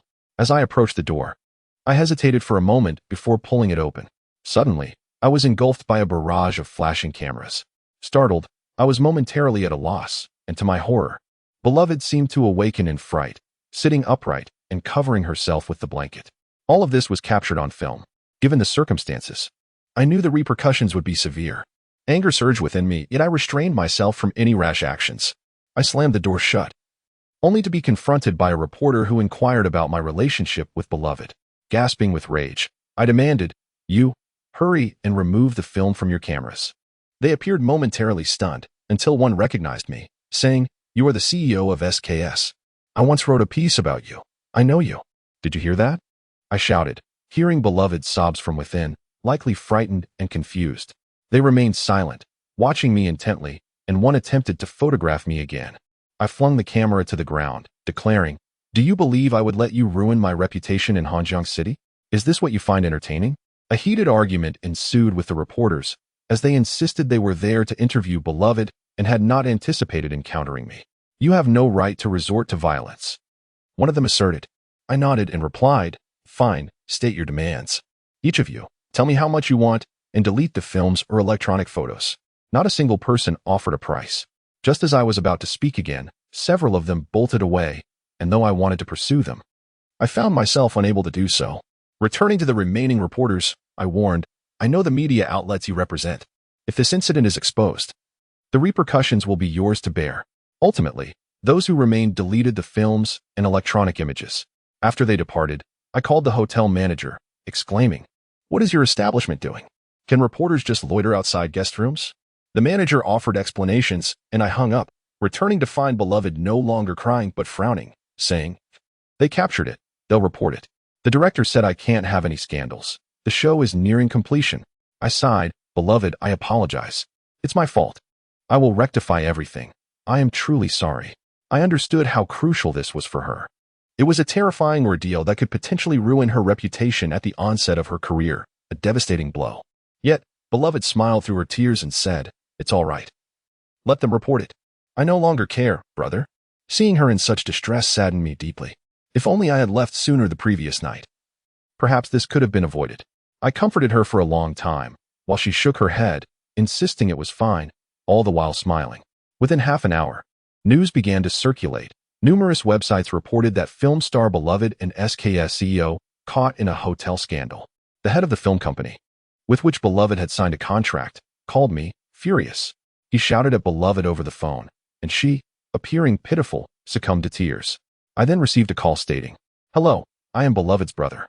This is a misunderstanding. Do not worry. How much will it take to resolve this?" "Resolve?" The other party's boss retorted. "Do you have any idea how much we invested in her training? What makes you think you can resolve this? Do you have that kind of money?" I replied coldly, "You should speak with more civility. I could buy 10 companies like yours outright." Suddenly, the tone shifted. "Oh, my apologies. Since you're the big boss, if you can cover the breach of contract fees, we certainly have no objections." Just as I was about to respond, Beloved shook her head in disapproval, signaling me to refrain from escalating the matter. I asked, "What is the compensation according to the contract?" "8 million. I exhaled, "All right, no problem." Beloved shook her head, refusing. I hung up and reassured her, "Beloved, it's all right. Such film companies are not worth signing with. Do not worry, I will handle everything. Even if it costs me my fortune, I will make you a star." She burst into tears, throwing herself into my arms, exclaiming, "Brother, I do not blame you. Please don't be like this." I stroked her head, saying, "Sweetheart, do not cry. Everything will be fine." She nodded in agreement. In the following days, I reached out to every contact I could muster, investing significant sums to ensure that newspapers, magazines, and online media would publish favorable reports, ultimately compensating the film company $8 million. In total, I spent $10 million. Thankfully, we managed to restore Beloved's image, clarifying that the incident was a fabricated scandal orchestrated by the media to attract readership. I ensured that mainstream media disseminated this narrative, eventually mitigating the fallout. I forbade Beloved from discussing the incident with anyone. During those 2 days, I was preoccupied with this matter at the company. Of course, many misunderstood my intentions. Nearly all the employees were aware of the situation. As I walked through the office, I occasionally overheard their discussions. However, I remained unconcerned, except for Mr. Peter, who approached me as soon as I entered the office one day, saying, "Yan, I am aware of what transpired. You cannot handle matters in such a manner, nor should you allow the media to report on it." I nodded without uttering a word, and Peter spread his hands, saying, "I do not wish for you to jeopardize your career for this. Remember your origins. You cannot be content with everything you have now, nor should you squander your money on those celebrities, for it holds no value." I nodded once more, then softly replied, "I understand." I refrained from explaining myself to Peter. As he departed, he uttered, "If such incidents recur, you will revert to your former self." He left me there, fixated on a distant point. Linda entered and reassured me. "Do not take it to heart. Peter is not a bad person." I lifted my head and offered a faint smile, saying, "No, thank you." Linda pouted and remarked, "You are something else. Do Chinese celebrities truly prefer to seek out their bosses?" I shook my head. While I could accept misunderstandings, setbacks, and the wounds to my pride, I could not reconcile myself with the misunderstanding from Sister Lee. At last, she made an appearance. That day, she took the initiative to call me. Upon answering, she said, "Do you know? You should not have done that. You should not have ruined her." I realized she had heard the rumors. In a flurry, I asked, "What has been going on with you these days? Have you been home every day and not answering your phone?" I pressed, "Why did you do this? She is still a child. Do you understand?" Anxiety gripped my heart. I knew she had misconstrued the situation. I hurriedly explained, "It is not as you think. Bebe knows I did nothing. It was she who invited me to her room. You told me to ask Bebe, but she has always liked you since childhood. How can I ask? She speaks only in your favor. How can I approach this? You are an adult. Do you not realize? You should not be so impulsive. I saw that photo online. Given the circumstances that morning, how can I believe you?" I exhaled and said, "Yes, I know. No matter what I say, it will not matter, but you should trust me. I am not that kind of person, sister." In a moment of desperation, I called her sister. That day, Sister Lee was particularly odd.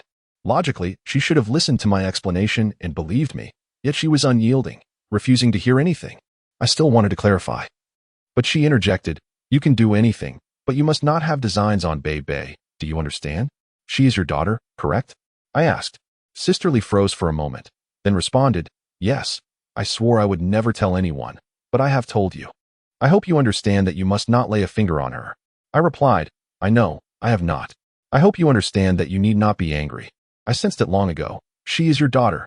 Do not let her find out, do you hear? If you tell her, I will never forgive you. I will hate you for a lifetime." I said, "Understood." Hearing her words, I was suddenly reminded of my muddled affair with Bebe 4 years ago. A wave of fear washing over me, more terrifying than being caught by a reporter. Sister Lee continued, "I will repay you for the money you spent on Bebe." "Thank you." Her words made me distinctly uncomfortable.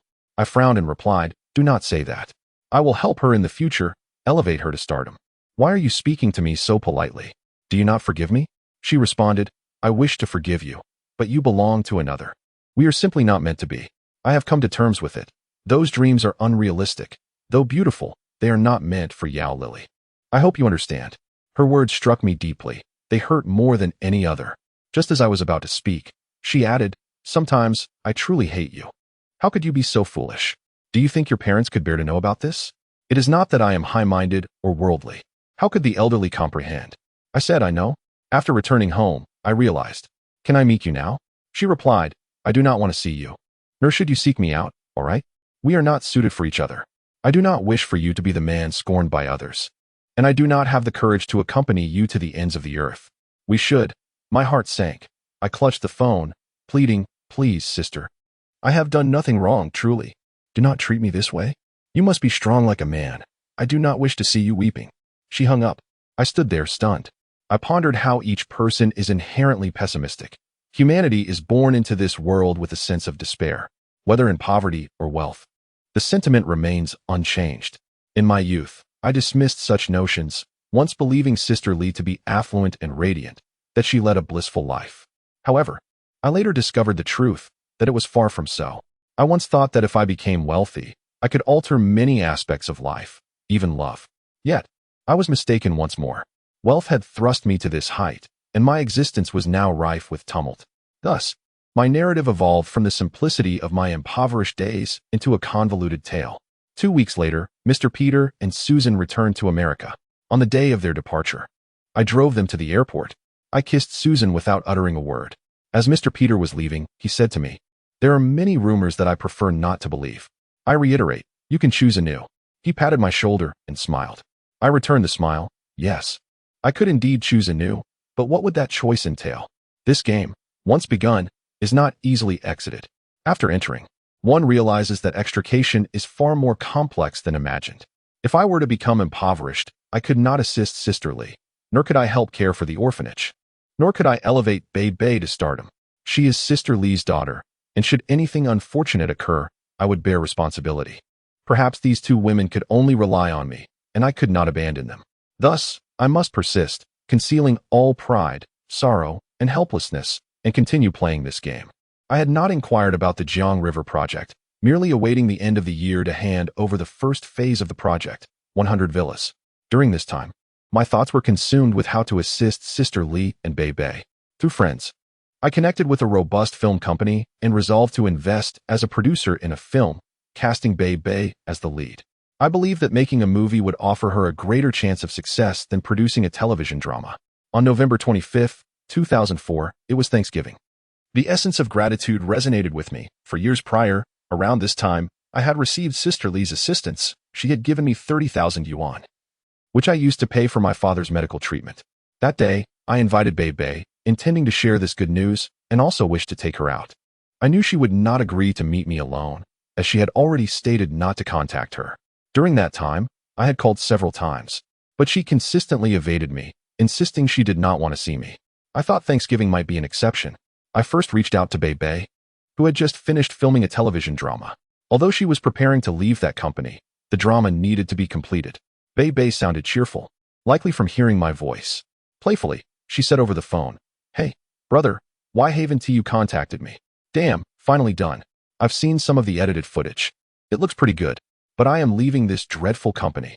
I chuckled and replied, "Bei, let us go out for dinner tomorrow. It's on me." "Sure, good. Tomorrow, I'll treat you to a feast." She responded, and after that, she inquired casually about my recent circumstances. I finally couldn't help but utter, "Oh, by the way, your sister," as I spoke those words. They no longer flowed as smoothly. I was aware that Li Jie was her mother, having given birth to her at the tender age of 16, and I seemed to grasp who her father might be.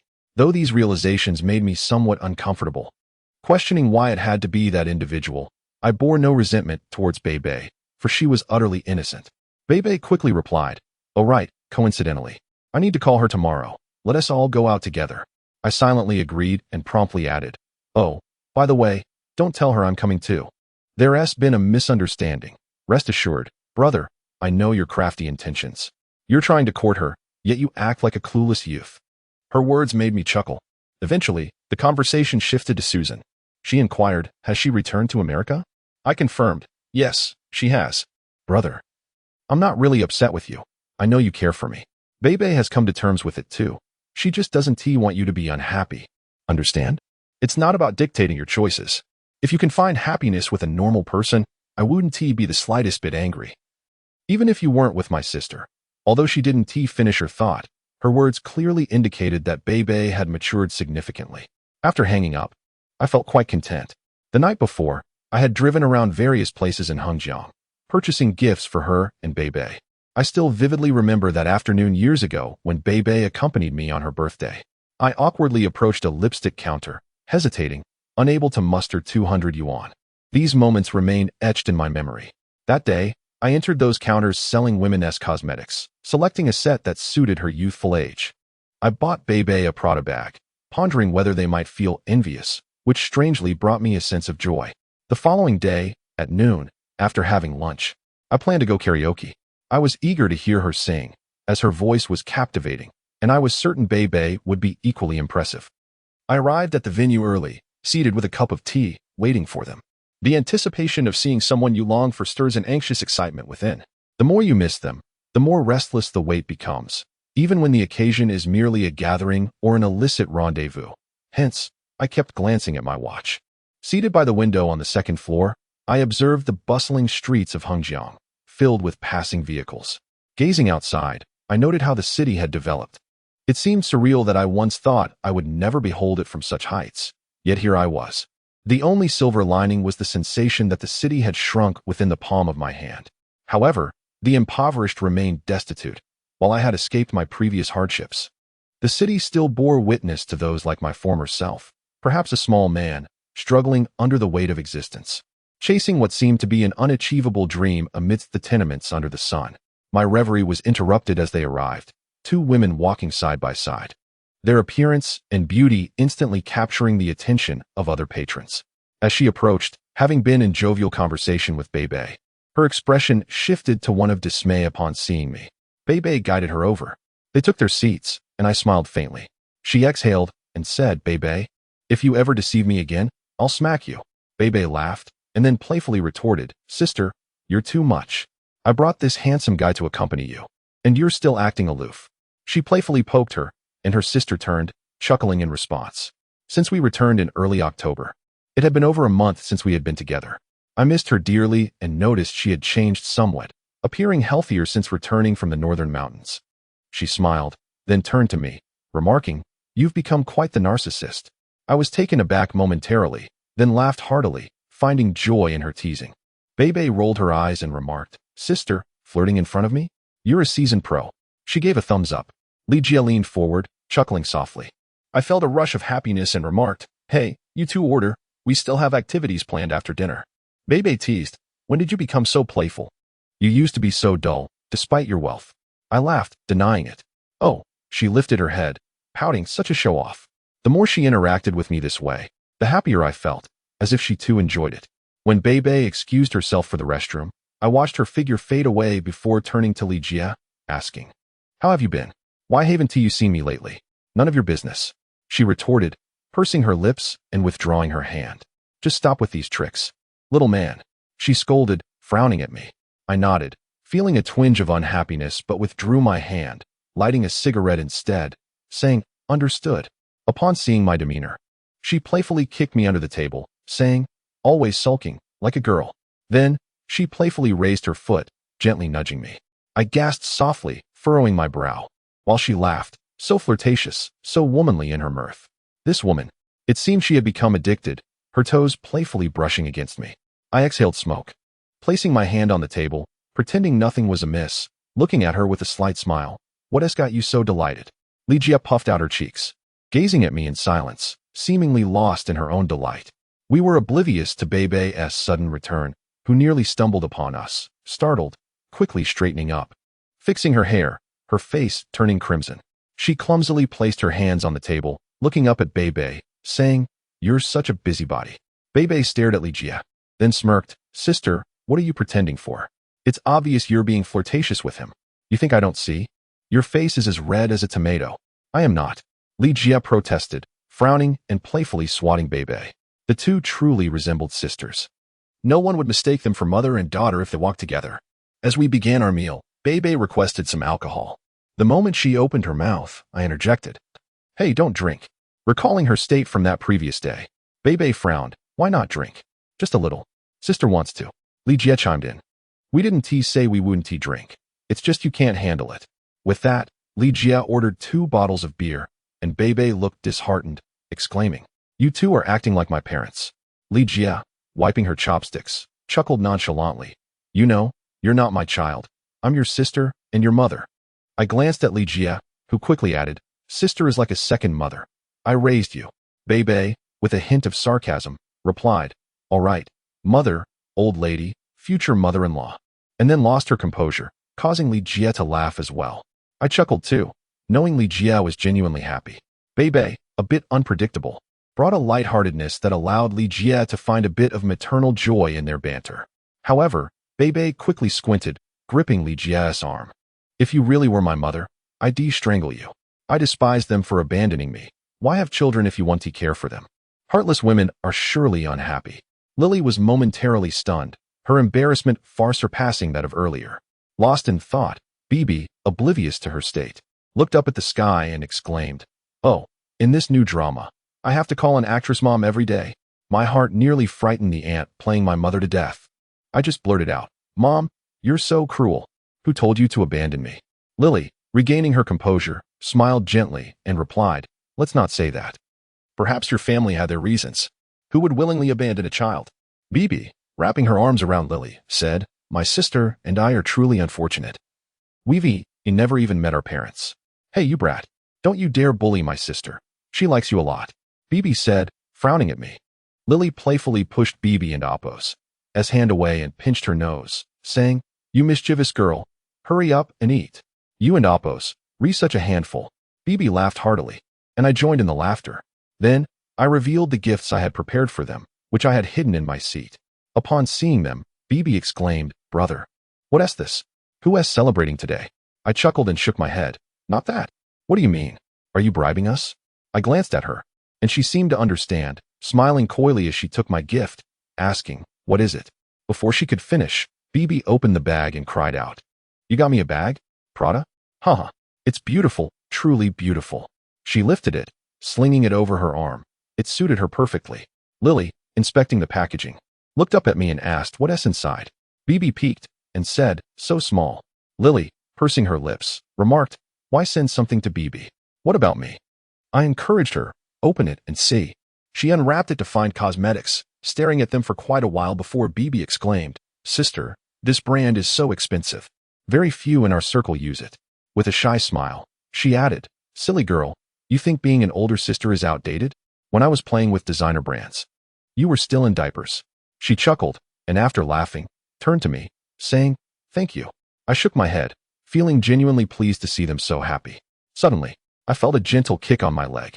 As I adjusted my position, I noticed her foot resting on my leg, this time lower, thus unnoticed by Bibi. I understood her joy, and my own happiness soared, for there is unparalleled joy in gifting cherished women. After dinner, we decided to head to KTV. Bibi jumped up, exclaiming, ah, that sounds wonderful. I love it. Just as Lily started to speak, Bibi interrupted, wagging her finger at her. Listen, don't give me any excuses. Let us play wildly today. Lily sighed. All right, I'll follow your lead, you little rascal. I realized then that, in her eyes, I was inconsequential. Whatever Bibi said, Lily would comply. To outsiders, it would be clear that Bibi was Lily's daughter. At KTV, we rented a private room. Back in 2004, KTVs were not as ubiquitous as they are now, and I recall driving a while before reaching the most luxurious one in the city. Along the way, Bibi was bundled up tightly, and Lily lamented, oh, we can't compete. Stars are just too eye-catching. Bibi, picking up on this, playfully pushed Lily, embracing her and saying, stars are nothing but a fade. Fans adore me, and I wonder why. I'm just like them. Don't be ungrateful. I want handsome boys begging for my autograph, but I haven't had the chance yet. Lily chuckled, you little beauty, you still want more? Be careful, or my brother will give you a beating. I laughed, don't blame me. She just likes those handsome boys. You should introduce one to your sister. She squinted at me and replied, yeah, those young hunks have all transitioned. I doubt I'll find any now. With a humorous tone, she asked Bibi, what about that rich boy you were seeing? Haven't heard from him lately. Did he abandon you? Please, who do you think I am? That coward would never leave me. He calls me every day from Canada, asking endless questions as if I were his wife. I chuckled, don't be ungrateful, Bibi. It's rare for young ones to be so devoted. Lily coldly laughed, indeed, nowadays, no young boys are sincere. It's all a fade. They profess love. But in the blink of an eye, everything changes. I knew she was alluding to me, but I was not offended. Upon entering the KTV room, Bibi tossed her bag aside, removed her glasses, and plopped onto the sofa, spreading her arms, saying, sister, come sit with me and give me a massage. I'm so tired. Lily laughed and settled beside her as I began to select songs. What should we sing? I inquired. Bibi replied, let my sister go first. She sings beautifully, and I don't want to embarrass myself. You think I sing better than you? You practice every day at the company. Yet my voice is naturally better. She quipped, adding, just pick a bunch of Faye Wong songs, and a few from Teresa Tung and Anita Mui. I complied, choosing many songs, eager to hear her sing, as I cherished her voice. Bibi reclined, and as she reached for the microphone, Lily turned and said, hey, little rascal. When the adults are singing, don't just shout along. Got it, Mom. Bibi retorted, so annoying. You're just like a mother. Their bond was clearly strengthening, and I felt a sense of happiness. Bibi had indeed matured.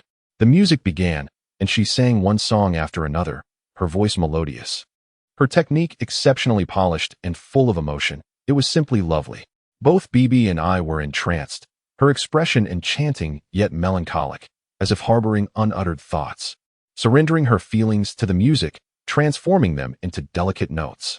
After finishing, she put down the microphone, took a breath, and began to clap, followed by Bibi and me joining in. Bibi sniffed, saying, "Claiming you didn't practice is definitely a lie. How can someone sing so well without practice?"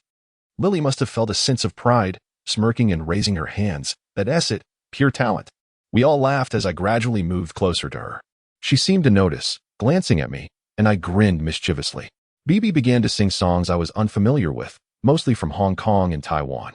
Having spent 3 years abroad, I had little knowledge of new mainland songs, and I rarely listened to music unless it was old songs on the car radio. While Bibi sang, I kept stealing glances at Lily. The room was dimly lit, and I longed to embrace her, touch her, and kiss her. But when she turned to look at me, I quickly straightened up. Unbeknownst to me, her hand had found its way onto my leg. Resting silently as she hummed along with BB's singing, my heart raced. After a month apart, it was evident how much I had missed her, and I was too afraid to move, even to stand up. Finally, Bibi finished singing. Honestly, I hadn't paid much attention to the songs. I gazed at the beautiful, elegant, and alluring Lily in the dim light, regretting bringing Bibi along, but I couldn't invite her out without her. At that moment, the opportunity arose. Suddenly, Bebe glanced at her phone and exclaimed, "Oh no, I must leave. A few of my sisters from the crew have invited me out to play." Sisterly remarked, "Where are you going? There's no need to go out. Those girls only know how to drink when they're outside. You are not ordinary people.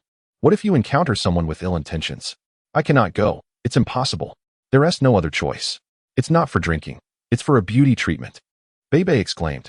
Sisterly replied, "All right then, let us go together." "No," Bebe remarked, "you all enjoy yourselves. The venue has been reserved exclusively for us. However, after a brief period of revelry, it seems rather wasteful to squander money. You may sing, but I shall take my leave first." As she spoke, Bebe hurriedly departed. I was left with her, who furrowed her brow and remarked, "Oh, that girl, always getting into trouble.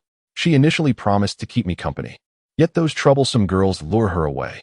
I wonder if there are any boys involved. In this day and age, there are so many wrongdoers." I reassured her, "Do not worry, she is fine. After all, she is young. Everyone enjoys playing." I merely made a casual remark. She listened to me, her gaze fixed in astonishment as she said, "Your tone seems rather grand, doesn't it?" I blinked and replied, "No, what is it?" I foolishly uttered a few words. She gazed at me, and in that moment, we locked eyes, holding each other's gaze until I could no longer restrain myself. Almost in unison, we leapt into each other's embrace, fervently kissing and caressing one another.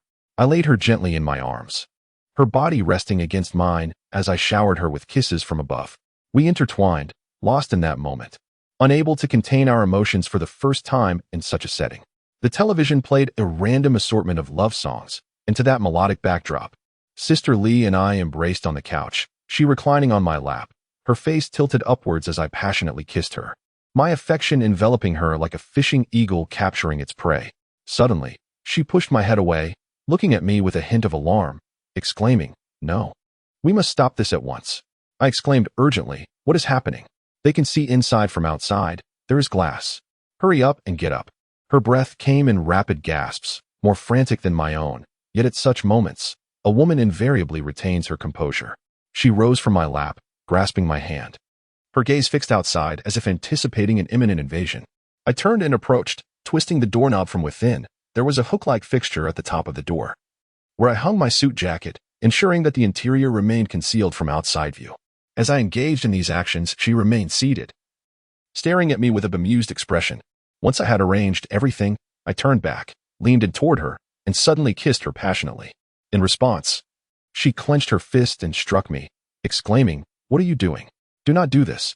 She was truly taken aback, perceiving the place as bizarre, a stark contrast to her previous experiences in more grounded settings. In the KTV private room, engaging in such activities was uncharted territory for us. Yet I sensed that amidst the struggle, she harbored a desire for the encounter. I paid little heed to the circumstances. She was breathless, softly moaning, and then, with a commanding yet tender tone, akin to soothing a child, she urged, "Let us go to the hotel. Rise quickly." I long for you too. Do not resist. Let us go to the hotel. Be good." With a furrowed brow, I leaned close to her ear and whispered, "Darling, do not speak. Everything is fine. Trust me. Be obedient. We are here together. Listen, you belong to me. Do you hear me?" Her ears were fervently kissed by my lips, and an uncontrollable passion swiftly surged within her heart. Suddenly, she tightly embraced me, her eyes closed, and nodded gently, saying, "Yes, but it's quite dirty here. And there are people outside. Who knows, there might even be cameras. If we're discovered, it would be disastrous." I observed her wavering. A formidable woman rendered as innocent as a child by my words. A thrill surged within me as I continued to caress her, kissing her, enticing her, and teasingly whispering, "It's all right. Once locked away, no one will know. Be a dear." She ultimately nodded, yet a sense of apprehension lingered within her. It was a marvelous affair, yet fraught with peril. Nevertheless, it was an intimate endeavor, and between these dualities, it would erupt into a rare and exquisite beauty. At that moment, Teresa Tang's melodies played incessantly in the background, evoking a poignant sorrow. What might that blend of emotional melancholy and corporeal exhilaration entail? Would not the flesh harbor a trace of sadness? Years later, as I reflect on those intimate moments, one memory stands out vividly. Accompanied by a melancholic melody, she and I found ourselves in a KTV booth, reminiscent of two children, shyly yearning to explore, yet feeling a tinge of embarrassment. We were both filled with an overwhelming urgency. Ultimately, she took the initiative, deftly descending from the sofa, her hand resting on the table beside the television. There she positioned herself, and for a moment, I was taken aback. She glanced back at me, her brow furrowed, and commanded, "Come here." Observing her in such a manner, I became oblivious to our surroundings. The melodies enveloped us, and our voices were shrouded. Only she believed someone might hear, though in truth, no one did. I exhaled softly, furrowing my brow as I declared, "No, I swear." She glanced at me, lowering her gaze momentarily. With a playful smile, she suddenly grasped my hand and pressed it against her body. Slightly tilting her head upward, she looked at me with a mischievous grin and said, "If you dare to misbehave," as she squeezed my hand firmly. I gasped in surprise and then embraced her, exclaiming, "Let go quickly. Be good."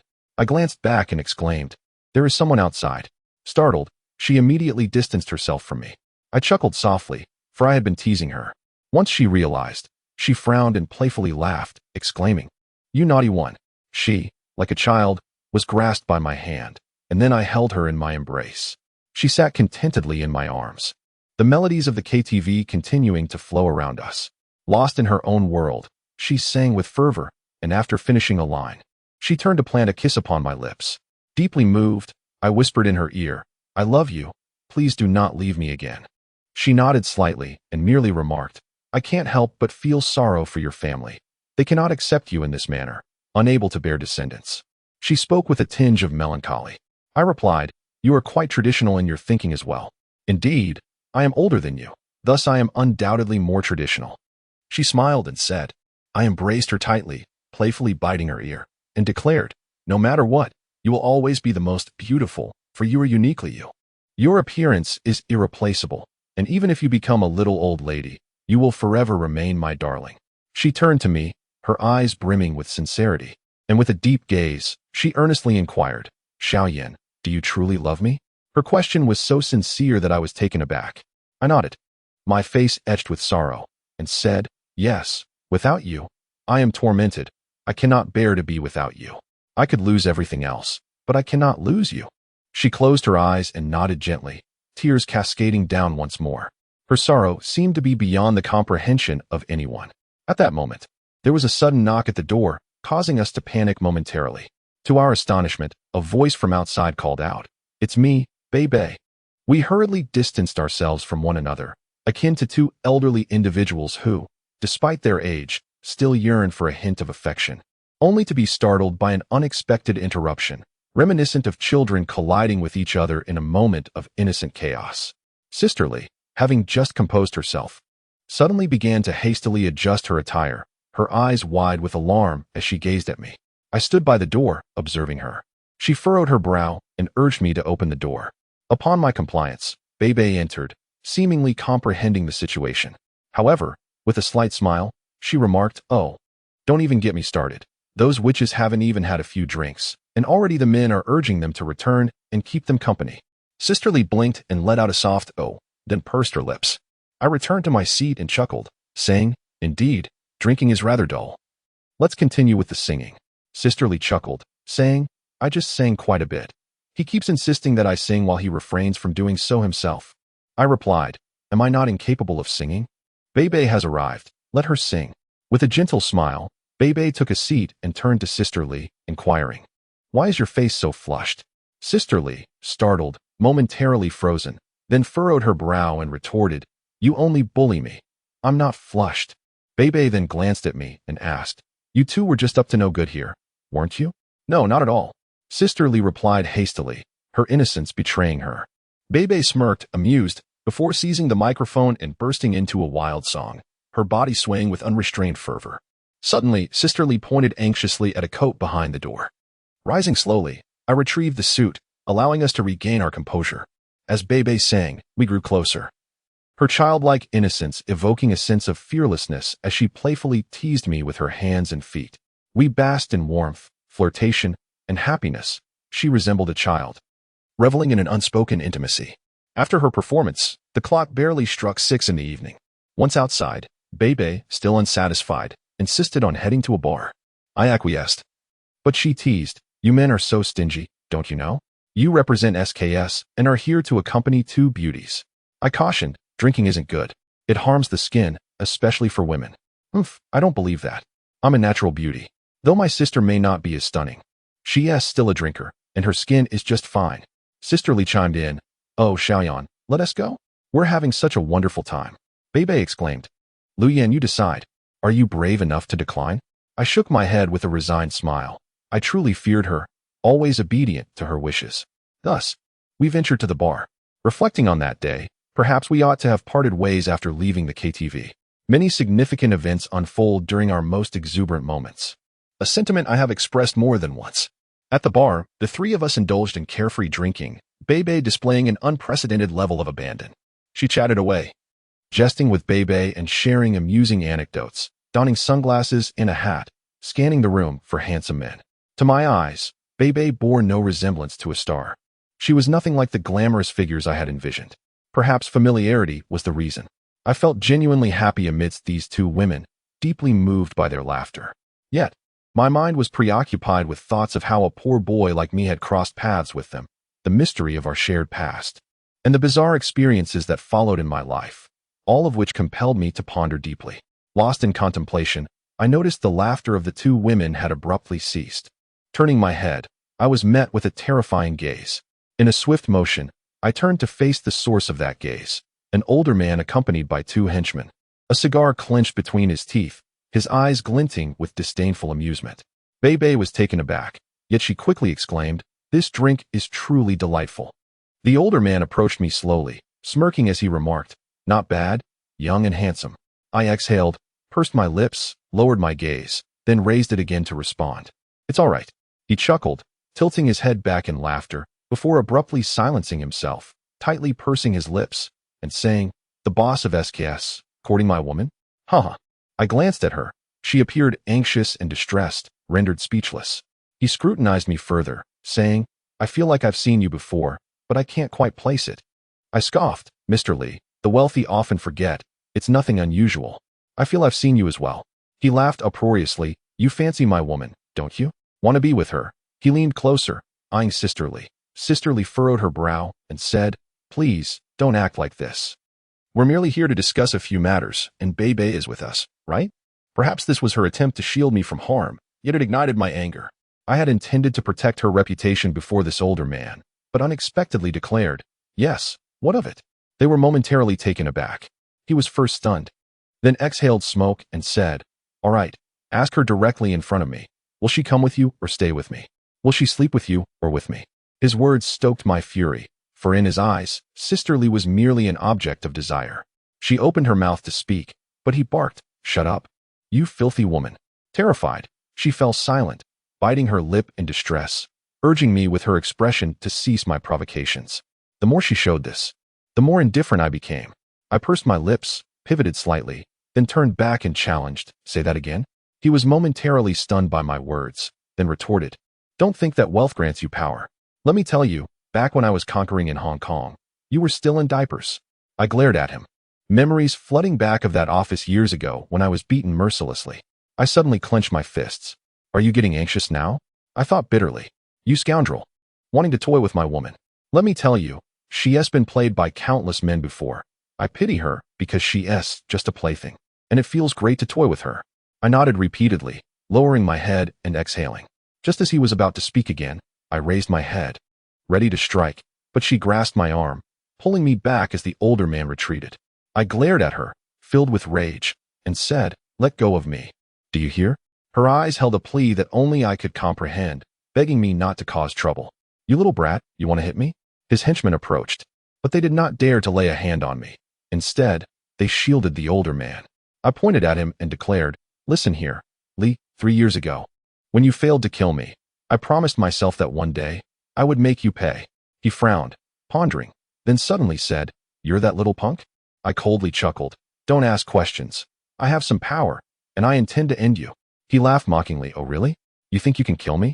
How come you didn't die back then?" I'm puzzled. "Stop with the nonsense," I retorted, raising my voice. "Listen well. If you dare to cross certain lines, your fate will be grim. Don't believe me? Just wait and see. Who do you think you are?" He scoffed. "If I let her go, she'll come running back to me. Do you believe that?" He turned to her and commanded, "Hey, you get back home with me. I'm showing you respect by not making a scene in public." Fearless now, I asserted, "You will not take her." She furrowed her brow and looked at him, pleading, "Please, don't speak like this. I married you because of the help you offered me. Don't continue to speak to me this way. You foul woman. How dare you speak to me like that?" He retorted, laughing. "You're not coming with me, huh? Let me tell you, I can make this little brat hate you." Upon hearing this, she seemed frightened and quickly raised her head, saying, "I will go with you. What you say, I can handle. There is nothing I can't bear." I declared, "Haha, I won't say anything." She shook her head, urging, "Hurry and come with me." To my shock, she truly stepped closer to him. My heart felt an icy chill as I shouted once more, "You won't go with her, do you hear me?" Bebe added, "Sister, don't follow him. What kind of life are you living? Is he even human?" The older man turned to glance at Bebe and sneered, "Little brat, she pays you to film. And I haven't settled the score with you yet. Who do you think you are? Do you really believe you're a star?" Bebe, incensed, gasped and retorted, "You bastard. If you dare to lay a hand on my sister again, I will have someone kill you." The older man pursed his lips and remarked, "You weren't so spirited when the director was in your bed, were you?" At those words, Bebe broke down in tears, exclaiming, "You're spreading lies." He merely laughed. I glared at her fiercely and commanded, "Come here, do you hear me?" She disobeyed, turning to follow him. I rushed to grab her, but she pushed my hand away, obediently trailing behind him like a servant. I was utterly bewildered by this turn of events. What threat had he used against her? I stood there, dumbfounded, shouting, "Don't go. Please." When I attempted to pull her back again, she declared, "Stop it. I don't love you at all." My heart shattered at her words, and I slowly released my grip. She walked away with him, and Bebe burst into tears. I lowered my head, having reached the streets of Hengjiang. Watching her get into his car, Bebe and I stood there like two forsaken children. I approached the distraught Bebe, trying to console her. "Don't cry. Dear, please." She sobbed into my embrace, insisting, "Brother, I've never slept with anyone else. He is lying. He is lying." I comforted her, stroking her back. "I know. Don't dwell on that. Be good." I, too, felt the urge to cry, yet I held back, my heart growing numb. How could she go with him? He was such a beast, so vile. What calamity awaited her upon her return? Closing my eyes, tears streamed down my cheeks, silent fury manifesting itself. After Ligia left, I suddenly regained my senses and realized something. I turned to Bebe, urgently stating, "Bebe, we must hurry to her. He will surely hit her." Bebe pursed her lips and nodded, climbing into the car with me. As we drove through the streets of Hengjiang, I felt as though my soul had been lost. What was I doing? Trying to prevent the violence of a man masquerading as a husband? I hadn't visited that villa in 4 years. Once, I had shared passionate moments there with her, the fierce embraces during those naked winter nights. Now all seemed like distant memories. I exited the car in a panic, but Bebe suddenly stopped me, saying, "Wait, let me check." I nodded. "If anything happens, call for me." After she got out, she knocked on the door. It opened, revealing her. She glanced at Bebe, then at me, and they exchanged a few words before Bei returned to my side. Ligia looked back once more before shutting the door. Bei approached me, her voice calm as she said, "Brother, let us go back." "What happened?" I inquired. Bei replied with a cold smile. "She's fine, nothing's wrong. The old man went off to gamble." I nodded, glancing back at the villa. "Did he not hit her?" I asked. Bei smiled coldly again. "He wouldn't hit her. It's merely a tantrum for money. He lost everything. Why would she give him money?" I frowned. Bei shook her head. "I don't know. I've been wondering too. Perhaps she has some leverage over him." Her words reminded me of the older man's ominous statement that had deeply worried her. I began to understand why Ligia tolerated his insults, why she left with him, and why she provided him with money for gambling. Yet that statement, what could it be? I desired to ask her, so I turned to Bei and approached the door, knocking gently. She opened it, clad in her nightgown, and upon seeing me, her expression was detached, tinged with sadness and despair. I leaned against the doorframe, pleading, "Tell me, what was that statement? How can he threaten you like this? Please, tell me." She gazed at me coldly before finally responding, "Just go. It's impossible between us. We will never have a future." I pressed on, my brow furrowed. "Do you love me? That is all I need to know." She gave a cold laugh and replied, "No love." Her declaration was heartless, impossible to believe given her demeanor. I insisted, "That can't be true. You must love me. What does he have against you? Please tell me." "There's nothing to say," she retorted. "I don't want to waste time on our issues. It's better if we part ways." Her repeated cruelty and indecision bewildered me. Initially, I failed to grasp what such behavior revealed about a woman's heart, but by then, the situation had become irreparably damaged. I studied her with a cold gaze, feeling an overwhelming sorrow and chill at her words. I suddenly grasped her hand, imploring, "Please, don't do this. Tell me, you're hurting me, just let go." She replied. I released her, looking into her eyes, and asked, "Let me ask you one more time. Do you love me? Speak from your heart. In light of my years of yearning for you, pursuing you, don't deceive me." She quickly replied, "No love, you can leave now."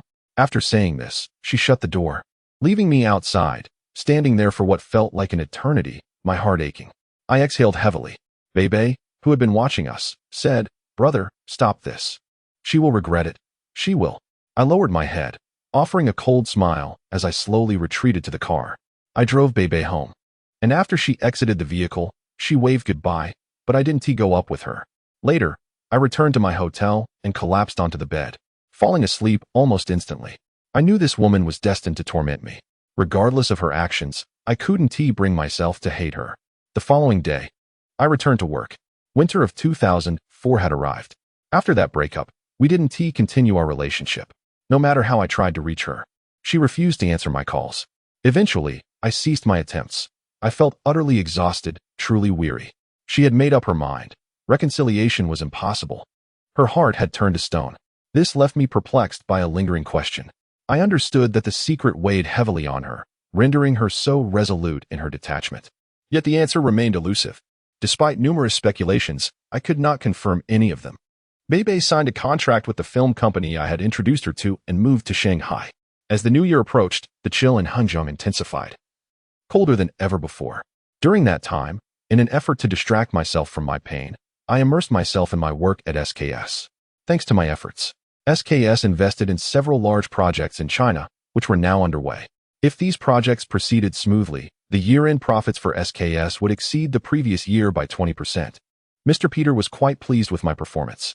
One day, as I was returning from work, I had just stepped out of the building when a woman approached me from a distance. Initially, I did not recognize her. She was a professional woman, impeccably dressed, and quite beautiful. I assumed she was not looking for me, and as I was about to get into my car, she suddenly called out, "Hey, Lu Yan." I quickly emerged from the vehicle, and as she drew nearer, I blinked in surprise and smiled, saying, "Zhao Lin." She had changed. It was evident that she had married and perhaps even had children. With a soft smile, she replied, "Thank you for remembering me, big boss." I chuckled lightly. Her unexpected appearance stirred a mixture of surprise and warmth within me. I had always held fond memories of Zhao Lin. She had been genuinely caring and empathetic, a quality that now seemed to have matured into the demeanor of a woman. Her smile was somewhat shy, contrasting with the sympathy she once displayed as a wealthy girl towards a less fortunate classmate. Now, she appeared slightly embarrassed. Noticing my momentary daze, she cheerfully exclaimed, "Congratulations," extending her hand for a handshake. I grasped it and replied, "I just returned this year, and I haven't kept in touch with our classmates. I knew it was you, but I hesitated to reach out. Feeling you had become quite impressive," she said, a hint of nervousness in her tone.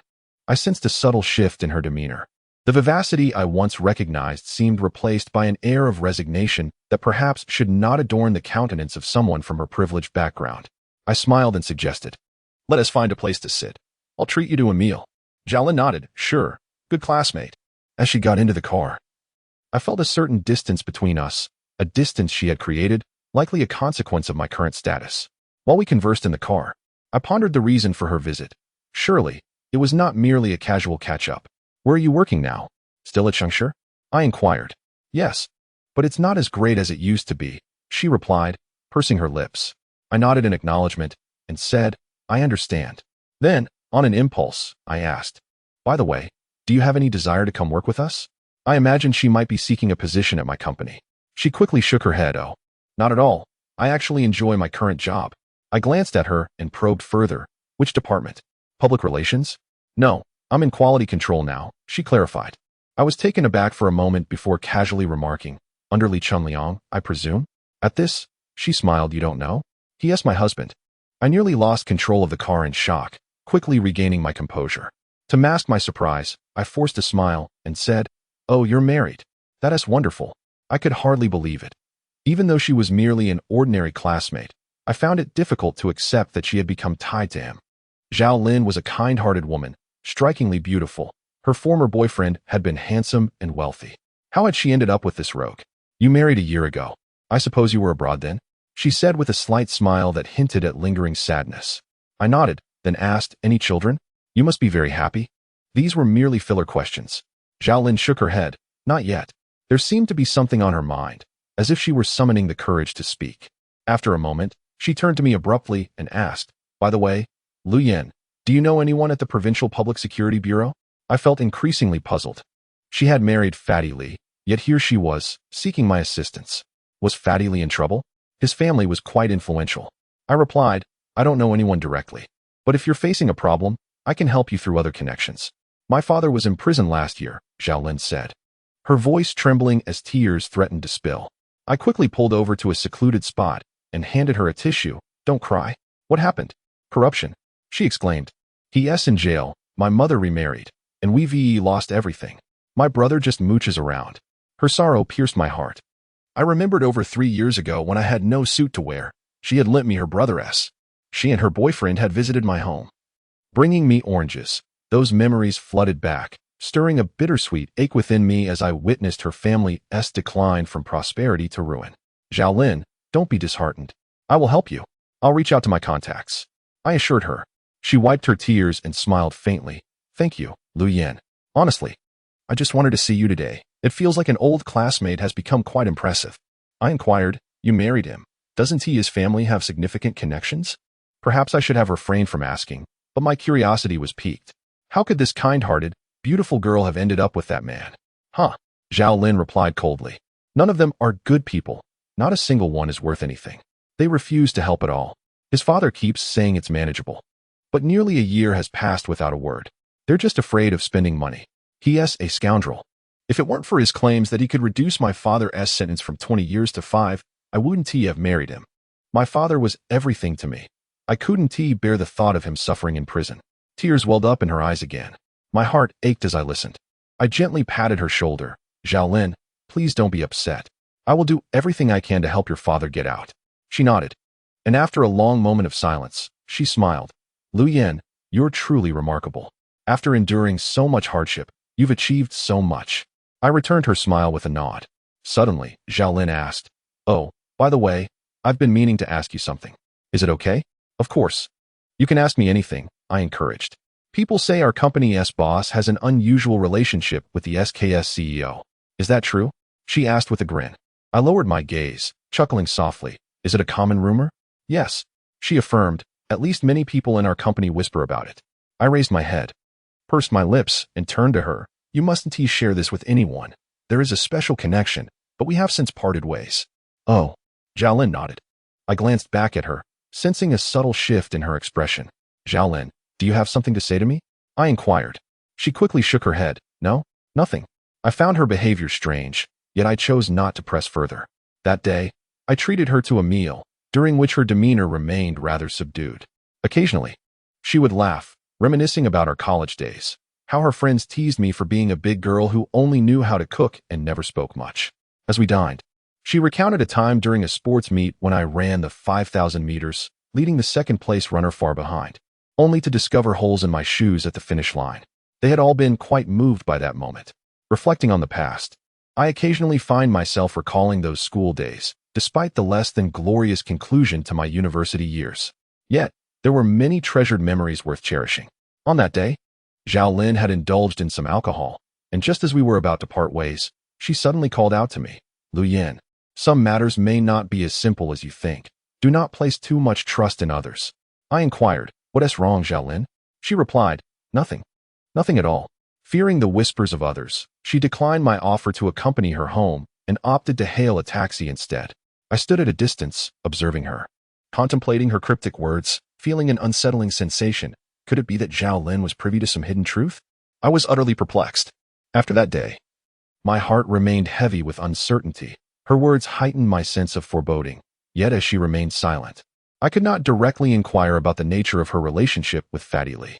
These troubling thoughts haunted me as the spring festival approached, disrupting my peace of mind. I yearned for an exchange with Xiaolin, wishing to assist her without stipulations to untangle the complications surrounding her father's situation, believing that if she were a good woman, she would confide in me. I enlisted the aid of a friend in the provincial government to address this issue, while simultaneously keeping Xiaolin in the dark, opting to take action quietly. During this time, I immersed myself in my work, as my previous entanglement with Sister Lee had left many tasks unattended. Upon returning to my professional duties, I discovered my aptitude and passion for managing the company. Half a month later, my contact relayed the results to me. Xiaolin's father had offended a powerful individual within the provincial government, and while he appeared innocent of corruption, having crossed influential figures led to dire consequences. A retrial would be arduous, but there was a possibility for a reduced sentence, contingent upon a commendable act or the revelation of significant criminal activities. When my friend explained this to me, I promptly called Xiaolin.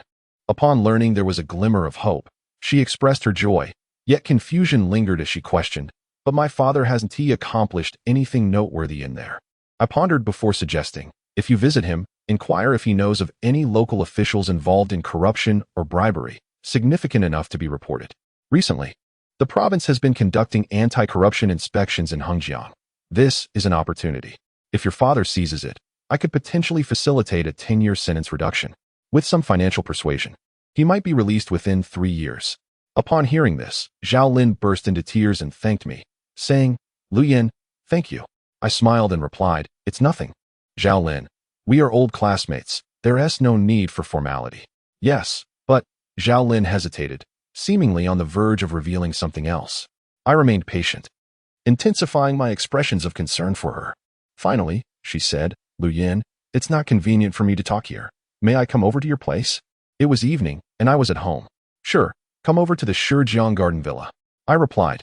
As I paced around my room, smoking, I felt a surge of anticipation for what Xiaolin would share. When she arrived, she smiled, and I invited her to sit, pouring her a glass of water. After settling down, she clasped the cup in her hands, gazing out the window. It's all right. This place is secure, equipped with surveillance cameras. No one can follow you. I reassured her. She nodded, exhaling deeply, her tension palpable. I sat beside her, looking into her eyes. Do not worry. Your father's situation will be manageable, as long as we can establish a credible basis. Lu Yin, Xiaolin interjected, turning to me. I'm not here to discuss that. I have something else to tell you. Her brow furrowed, revealing her inner turmoil, as though she felt guilty for what she was about to disclose. I nodded, go ahead. It's all right. Slowly, she retrieved an object from her bag. It was a USB drive. As she held it, I felt an ominous premonition. I secretly found this on my father's computer. It was well hidden, she declared. What is it? I asked coldly. Lu Yin, she said, her voice laden with anguish. I don't know how to explain this, nor am I sure if I should, but I sense you are a good person, and I do not want you to be deceived. I stood there, breathless, trembling as I lit a cigarette. It's fine. Just give it to me, I urged. Please. Lu Yin, don't look at it. Truly, you shouldn't. Zhao Lin pleaded, her distress evident. I smiled gently. It's all right. Just hand it over. I took the USB drive from her trembling hands. I took the USB drive in my hand and turned it over when Zhao Lin looked at me and asked, Are you all right? Perhaps it isn't as I imagined. I simply despise his father, that old rogue. He has attempted to bully me several times.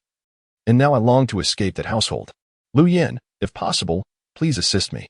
He refuses to divorce me and continues to strike me, seeking to drag me down.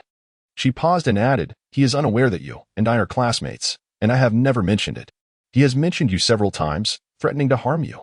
Be cautious. He is capable of anything. I nodded and replied, Thank you, Zhao Lin. I will be careful, and you should too. If you wish to divorce, file a complaint with the court. Do not fear him. If anything happens, reach out to me. Understood, Zhao Lin nodded, feeling a great sense of comfort. My mind was consumed with thoughts of the USB drive. After Zhao Lin finished speaking, she prepared to leave. I politely invited her to stay for dinner, but she declined. Once she departed, I immediately took the USB drive to my laptop. Just as I was about to plug it in, I suddenly froze in my seat. I lit another cigarette, sitting there in contemplation, torn between the urge to look and the weight of my curiosity about her. As I inserted the USB drive, a folder labeled Top Secret appeared on the desktop. I hesitated for a long time, as if fearing a calamity. Torn between the desire to look and the dread of what I might find, I gently closed my eyes and then slowly opened them. My heart ached as I felt a suffocating weight on my chest, anxiety coursing through me, making it hard to sit still. My heart was weeping, my gaze slowly filling with hatred. The images that were painfully hard to accept flashed before me. The cigarette in my hand trembled, dropping ashes like tears. I sat there, my eyes fixated on the screen where 5 photographs lay. I couldn't bear to scroll down. Perhaps words could no longer convey the reality of what I was seeing. Although it was just her, alone and unclothed on the bed, some lying on their stomachs, others with expressions that made me want to end my life, she was entirely exposed, posed in ways that chilled my heart. I could not discern whether she was being coerced. What did it mean? God, how could such photographs exist on his computer? I dared not dwell on it further. With one hand pressing against my forehead, I glanced up again, engulfed in a tempest of rage and coldness. In a fit of despair, I swatted the laptop off the table, then tilted my head back, yearning for calmness, but I found it impossible. All the reassurances and the nonchalance that a man should possess felt utterly absent. Those sentiments struck me harder than any weapon, rendering me immobile. Breath came difficultly. Why did she have to endure this? Why? I had questioned it before, but I always believed that Li Jia was a woman beyond my comprehension. So why was she in such a predicament? In that moment, I hated her. I wished she were right beside me so I could demand answers. Why had it come to this? If it were with someone else, a stranger, it would not matter. But why was it her? I had always tried to help, protect, and love her with all my might. Was this how she treated love? As if it were a mere game? In a sudden impulse, I seized my phone, my body trembling as I frantically dialed her number. I had not intended to reach out, but in that moment, I felt compelled to. The call did not connect, and the silence deepened my suspicions. Did she casually mingle with men? Did she have many? I recalled how we had met and chuckled foolishly. Damn it! My fist slammed down onto the table. I wanted to kill. I could not contain myself. In a frenzy, I leaned against the wall and stumbled to the cupboard, pulling out a bottle of liquor. I drank heavily, the alcohol dulling my mind, leaving only tears and laughter in its wake. In my drunken stupor, I dialed Beibei's number. Upon answering, she cheerfully exclaimed, "Brother, is that you? It's been ages since you last contacted me." With the phone in hand, I lay on the bed, chuckling as I gasped, "Beibei, your sister is a damn scoundrel." Beibei was taken aback, urgently asking, "Brother, why are you drunk?" I laughed and retorted, "I drink because I want to. I'm a scoundrel too, a bastard." Suddenly, Beibei's tone turned serious as she exclaimed, "Brother, I won't allow you to speak like that. What good is she? Why are you torturing yourself over her?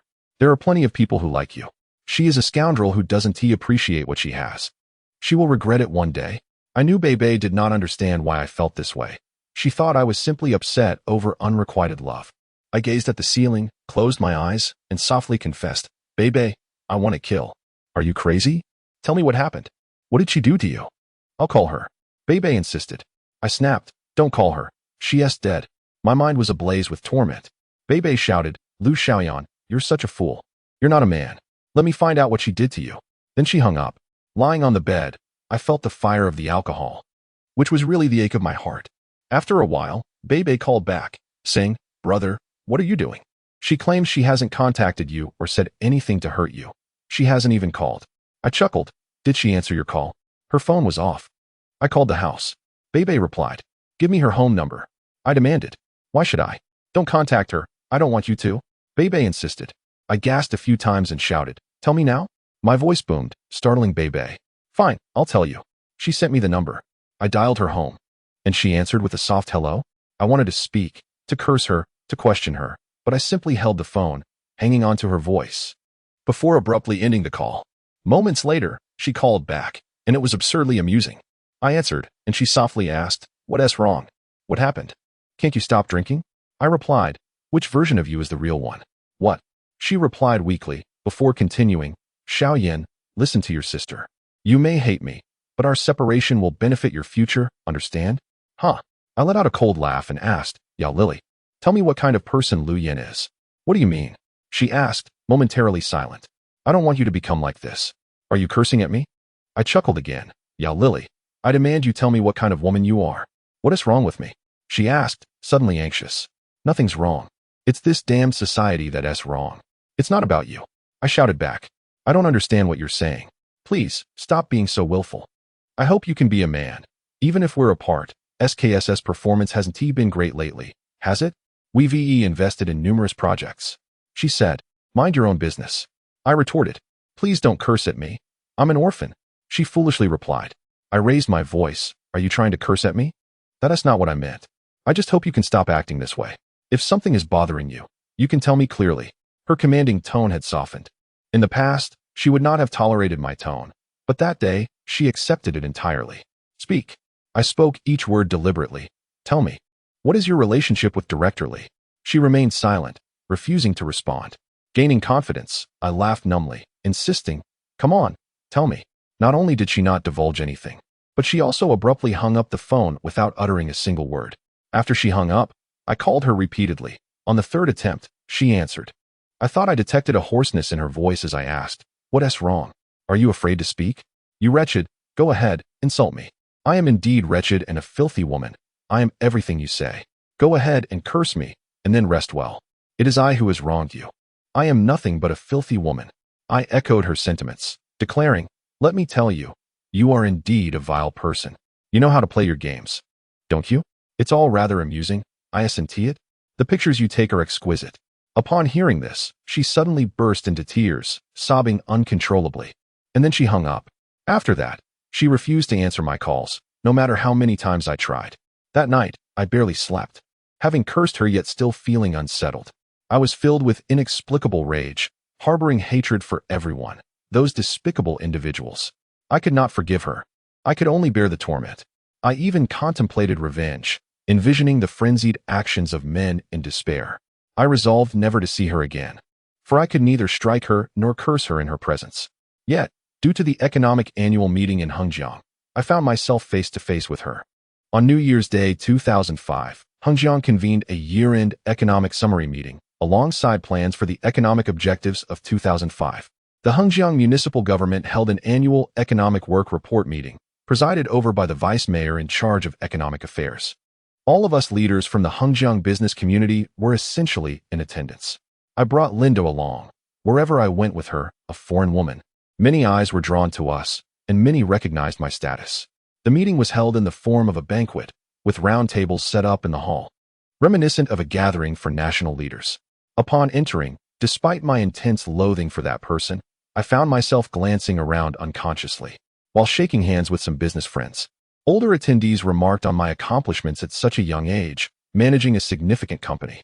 By year's end, I had personally earned 50 million from SKS. And considering the initial 50 million I had upon entering the company, my personal account had reached 100 million. I had never considered the shares in the company to belong to me. If I left SKS and wronged Mr. Peter by breaching our contract, I would lose those shares, valued at over 1 billion. After taking my seat, Linda sat beside me and quietly asked, "Why are we sitting at a round table, General Manager?" I chuckled lightly, explaining, "Chinese people prefer a more harmonious setting." She still didn't quite grasp the concept, and after I elaborated for a while, She remarked. Oh, Americans favor fairness.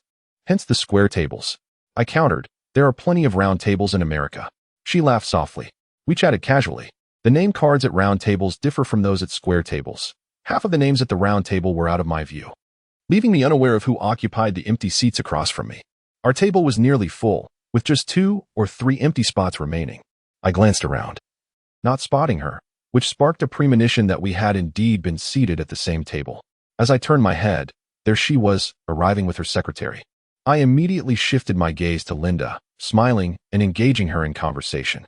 Linda, oblivious to the tension, smiled back and greeted her in her newly acquired Chinese hello.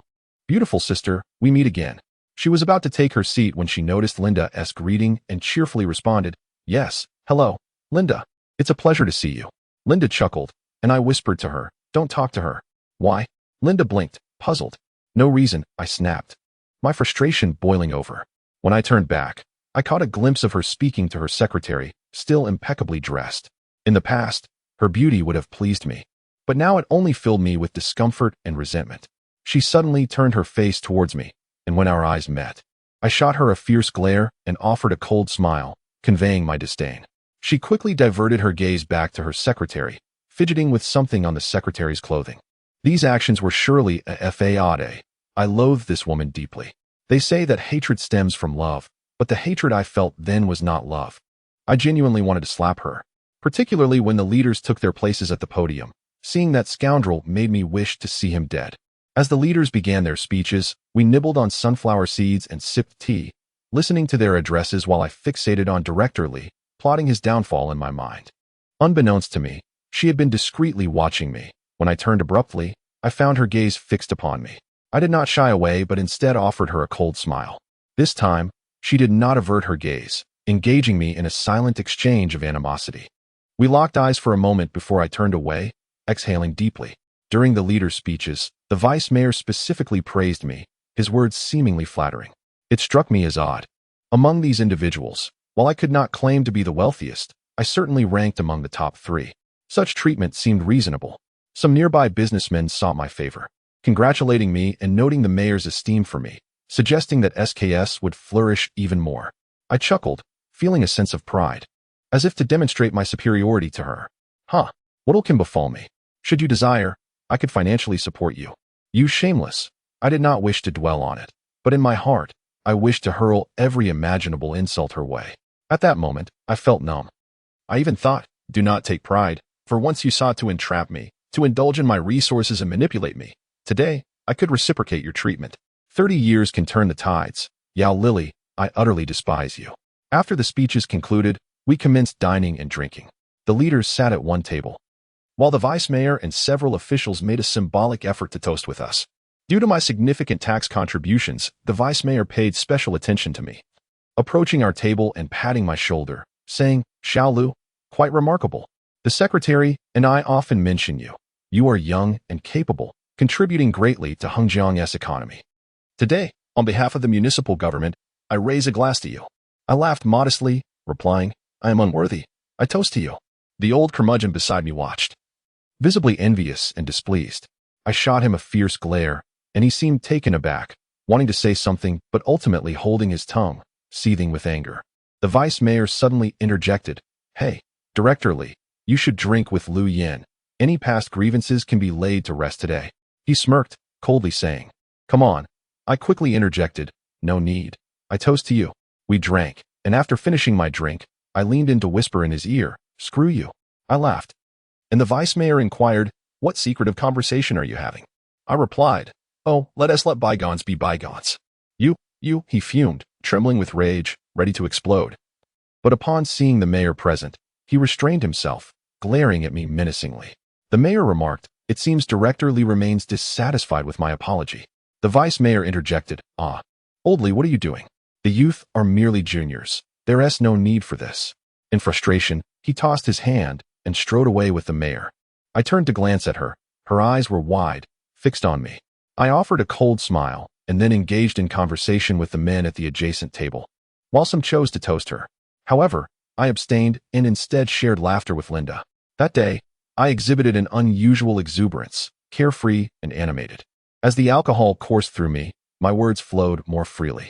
Someone at the table inquired about SKS's business model and how we found an investment environment in Hangzhou. I chuckled and replied, "Let me tell you, in business, the most crucial factor is strength, one's own capabilities. SKS thrives on diligent exploration in our field. Our employees treat SKS as their own. We apply an American model in a tailored manner here in Hangzhou. Regarding the broader environment, we merely use it as a guide." I glanced at her and added, "We do not rely on the environment like certain companies or leaders who ingratiate themselves with superiors, engage in flattery, offer bribes, or even compromise their dignity. Such actions cannot foster genuine success and are truly shameful." The others applauded, raising their glasses to me. But I noticed one person who appeared uncomfortable. Her face flushed. She bit her lip and lowered her gaze to the table. I chuckled again and continued, "Ah, my friends. One more vital point. In today's society, there are many temptations. As men in business, we must not squander too much time on women. Women can often lead one astray."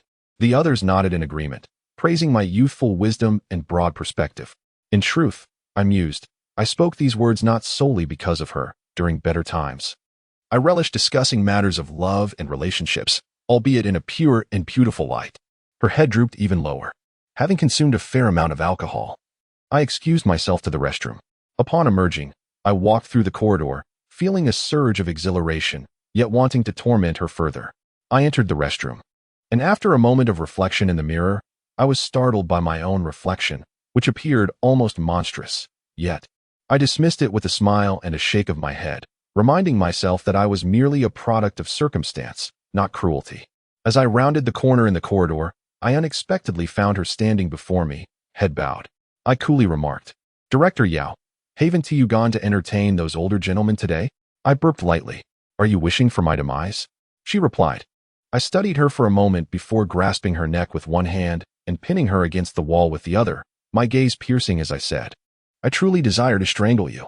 She recoiled in terror, curling inward, and then closed her eyes, tears streaming down her face. Her bag slipping from her grip and falling to the floor. Cry, what good does that do? Hypocritical wretch. I slurred, heavily intoxicated. Her sobs were heart-wrenching as she pleaded, "Please, let me go, someone might see us." I chuckled coldly, releasing her and numbly retorting, "Indeed, you fear being seen by those who follow you. Worried it may ruin your schemes, right? Ha." I exhaled sharply. "You possess beauty and grace, yet beneath that facade lies a wretchedness I cannot overlook." She lowered her head, then lifted it to meet my gaze, her expression pitiable as she asked, "If I were to die, would that bring you joy?" I regarded her coldly, lingering on her gaze before turning to leave. Not far along, I glanced back to see her crouched on the ground, retrieving her bag, her legs folded beneath her, a hand covering her mouth as if in anguish. Witnessing her in such a state stirred an unexpected sympathy within me, a pang of conscience. I admonished myself to remain unyielding, to withhold compassion. Yet, when I turned back, I saw her rise slowly, bag in hand. Casting a glance in my direction before turning away, my hands rested in my pockets, feigning gallantry, yet I had treated her so harshly.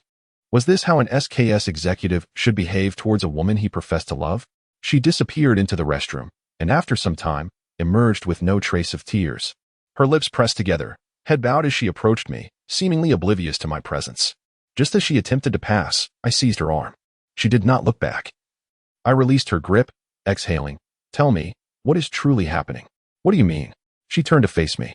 "Explain those photographs," I demanded. "Please, do not ask. Just let me be." She shook her head. Her words intensified my fury. "What if I refuse to let you go?"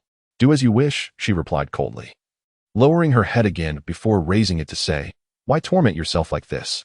If I could die, I would have done so already. Why prolong this? You should no longer love her. If you do, it will only bring pain. I no longer love you." I laughed mockingly. "I ceased to love you long ago." "Do not be foolish. That is for the best. There is no love in this world," she retorted. "You have no right to speak of love." I shot back. "Do you deserve to utter such words? You flaunt your body so shamelessly. Do you feel worthy?" I continued, "No matter your reasons for your actions, I assure you that I shall never forgive. You know nothing of love." "Indeed, I know nothing.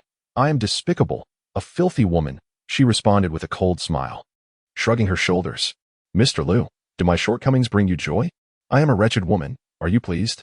If ever you recall this wretched creature, this vile woman, I hope you do not harbor too much disdain for her child. She is a good girl, and I hope you will care for her. Her mother is a filthy woman, but I wish for you to look after her daughter. What do you mean by that? I scoffed, rest assured. I will care for Bebe. She is nothing like you. She is innocent. I once loved an older woman. How foolish I was. Older women are not to be trifled with. I prefer younger girls. If you possess any gratitude, do not turn her into your woman. Do not. My relationship with you is irrelevant. I nearly divulged more. She suddenly turned to me and asked, what is it? What is your relationship with her? I shook my head. Nothing at all. Have you been involved with her? You cannot act this way. This cruelty is uncalled for. You may seek vengeance on me, but do not direct your wrath at her. You cannot offer her happiness. Perhaps not. I responded emphatically.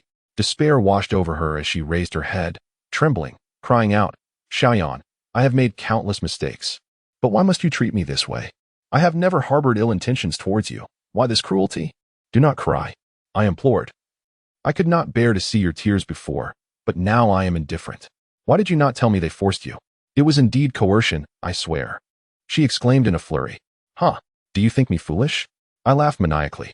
She fell silent, her head bowed, slowly retreating. I watched her depart, her steps heavy, and a wave of sorrow enveloped me. Deep down, I felt a profound pain. I loathed her, yet loved her all the same, did I not? Her departure left me feeling like a helpless child. I rushed after her, calling out, Tell me, were you truly coerced? Please, tell me. She seemed to have lost her mind, walking and laughing while shaking her head, declaring, No, Yao Lily is just a wretched woman, indeed. I stood there, taken aback, as she walked away without offering any explanation. Clenching my fists, I later regretted how I had treated her. What had I gained from it? Had I diffused my anger? No, the sorrow lingered. That day, she left, and her departure instilled a sense of fear within me. I never anticipated she would resort to such foolishness. With more than 10 days remaining until the Lunar New Year, I had not contacted her at all during this time. Bebe called me, saying she planned to return for the holiday. I replied with a smile, Just come to my place, Bebe. I'll take you out for some fun. Okay, brother, she responded, though she seemed to have something on her mind. I encouraged her, if there's something you wish to share, just say it. If you're facing trouble, feel free to tell me. Bebe sighed. It's been many days since it happened. I initially didn't want to tell you, but since Lily is fine now, I'll share it with you. What happened? I asked, filled with concern. Bebe revealed, Actually, I'm not in Shanghai. I've been in Hangzhou these days. 10 days ago, Lily attempted to take her own life by cutting her wrist. Fortunately, the nanny discovered her in time, and she is okay now. As Bebe spoke, she began to cry, asking, Brother, what on earth happened between you two? She begged me not to tell you. I replied, Bebe, please don't cry. It's nothing. Is she really all right now? Yes, she is fine. Bebe assured me. I forced myself to remain calm, but once Bebe hung up, I collapsed onto the sofa, gripped by fear over her actions. If she had succeeded in her attempt, it would have been my fault. I sat there smoking, my mind racing with questions about what had transpired and what lay beneath the surface. I even contemplated visiting her, yet I remained seated, uncertain if I still harbored resentment or if I simply felt ashamed. Ultimately, that afternoon, I drove to the hospital. I parked outside and saw her emerge at noon, supported by Bebe and her secretary. Just the three of them. She appeared somewhat haggard. As I stepped out of the car, they all noticed me. I gazed at her in confusion. Perhaps my anger had transformed into tranquility. Her dazed eyes reflected a serene acceptance, as if she had encountered death itself. She looked calm, gazing back at me with a face devoid of color. Everything felt surreal, as if separated from the earthly realm.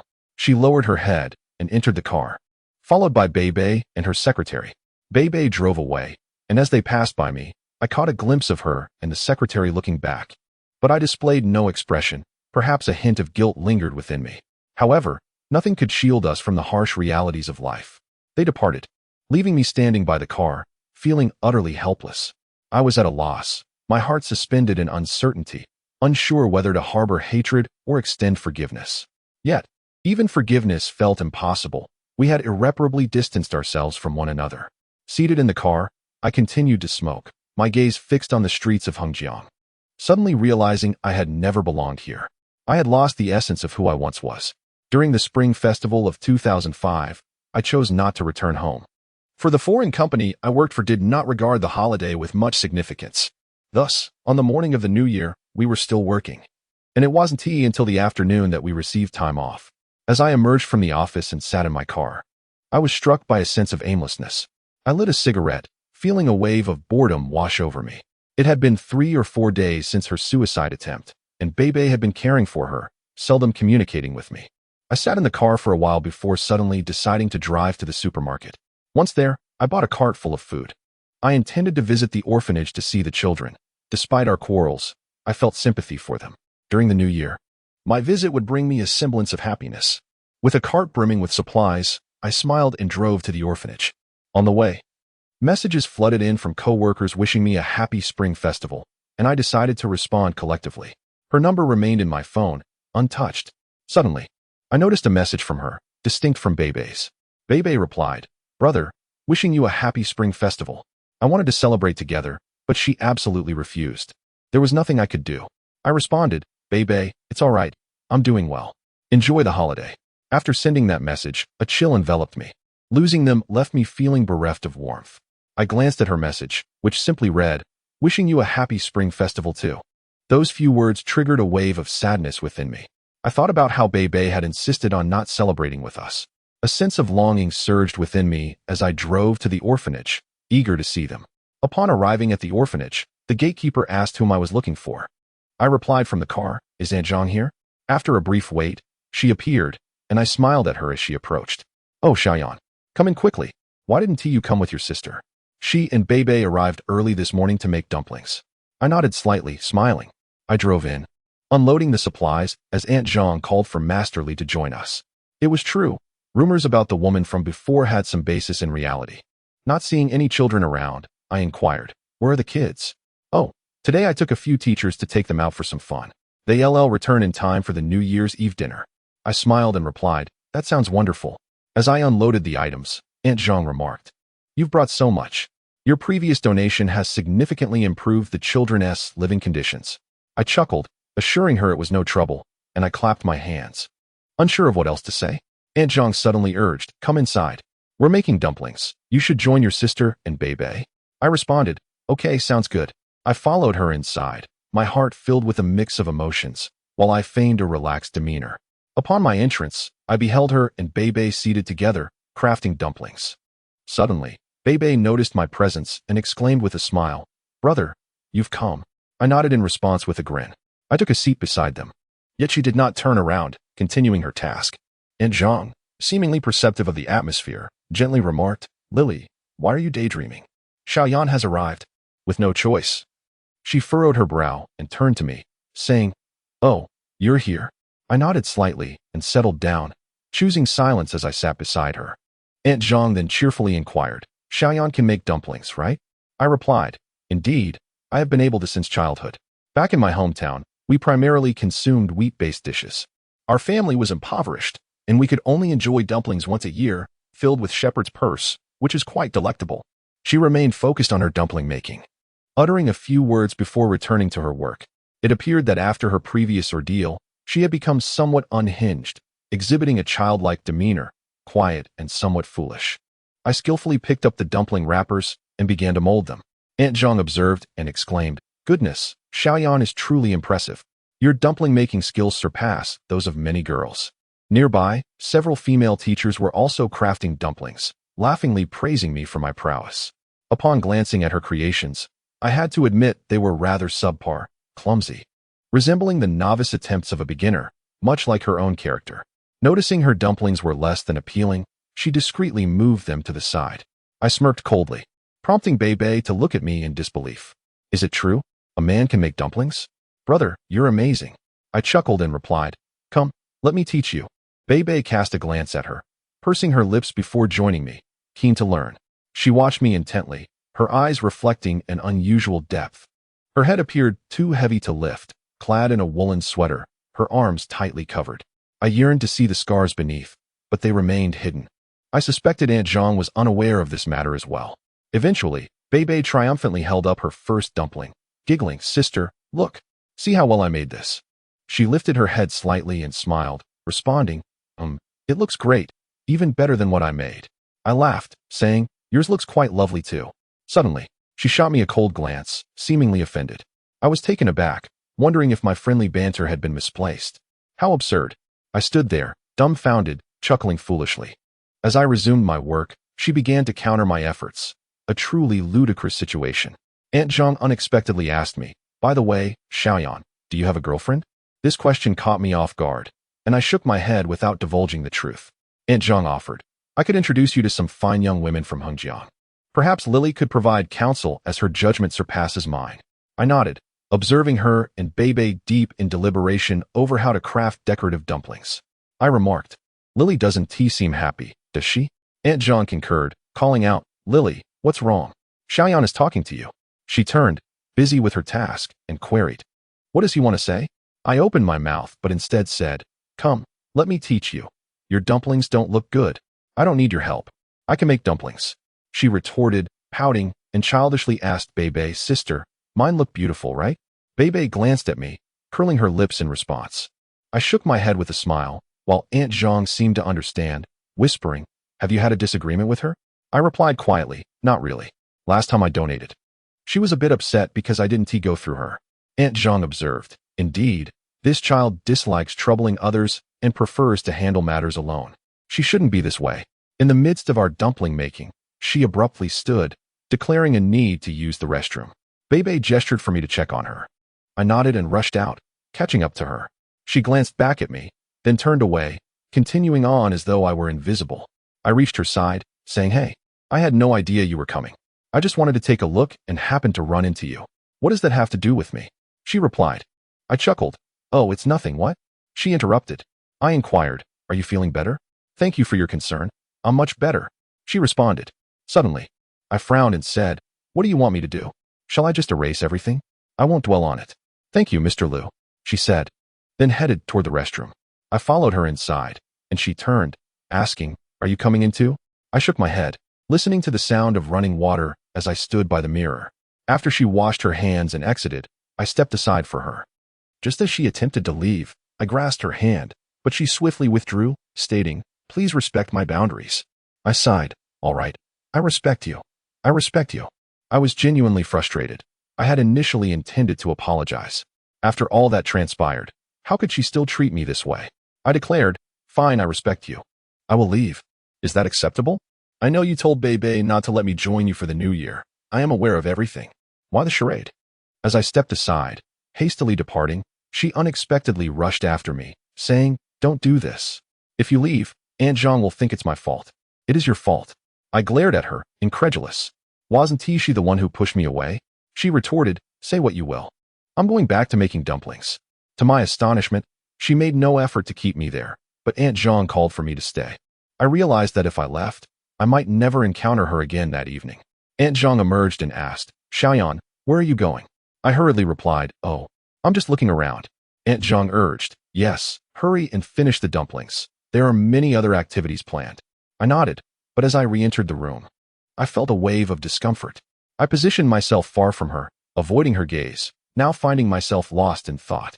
I absent-mindedly pinched the dumpling wrappers, nearly dozing off, pondering how I had become the one in the wrong.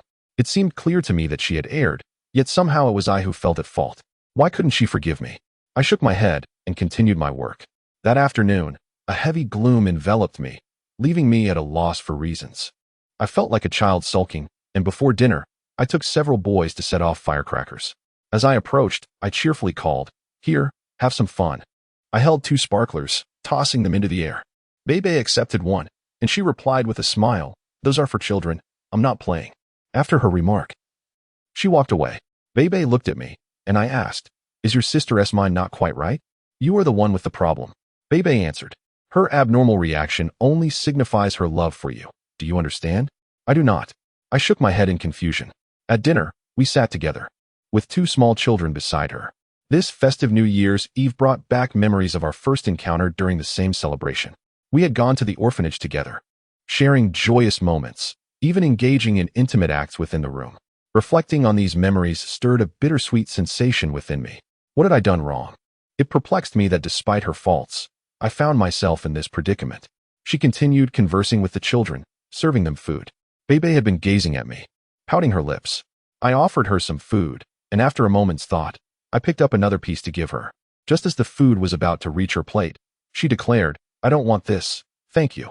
I placed my chopsticks on the table, deciding not to eat anymore. Aunt Jean glanced at me, then at her daughter Lily, remaining silent, fully aware that a conflict had arisen between us. After a brief pause, I stood up and said, "I'm sorry. I have something to attend to. You all enjoy your meal." My heart felt heavy. I thought she shouldn't treat me this way. Why was she being so willful? Did she expect me to remain indifferent to the photos I had seen?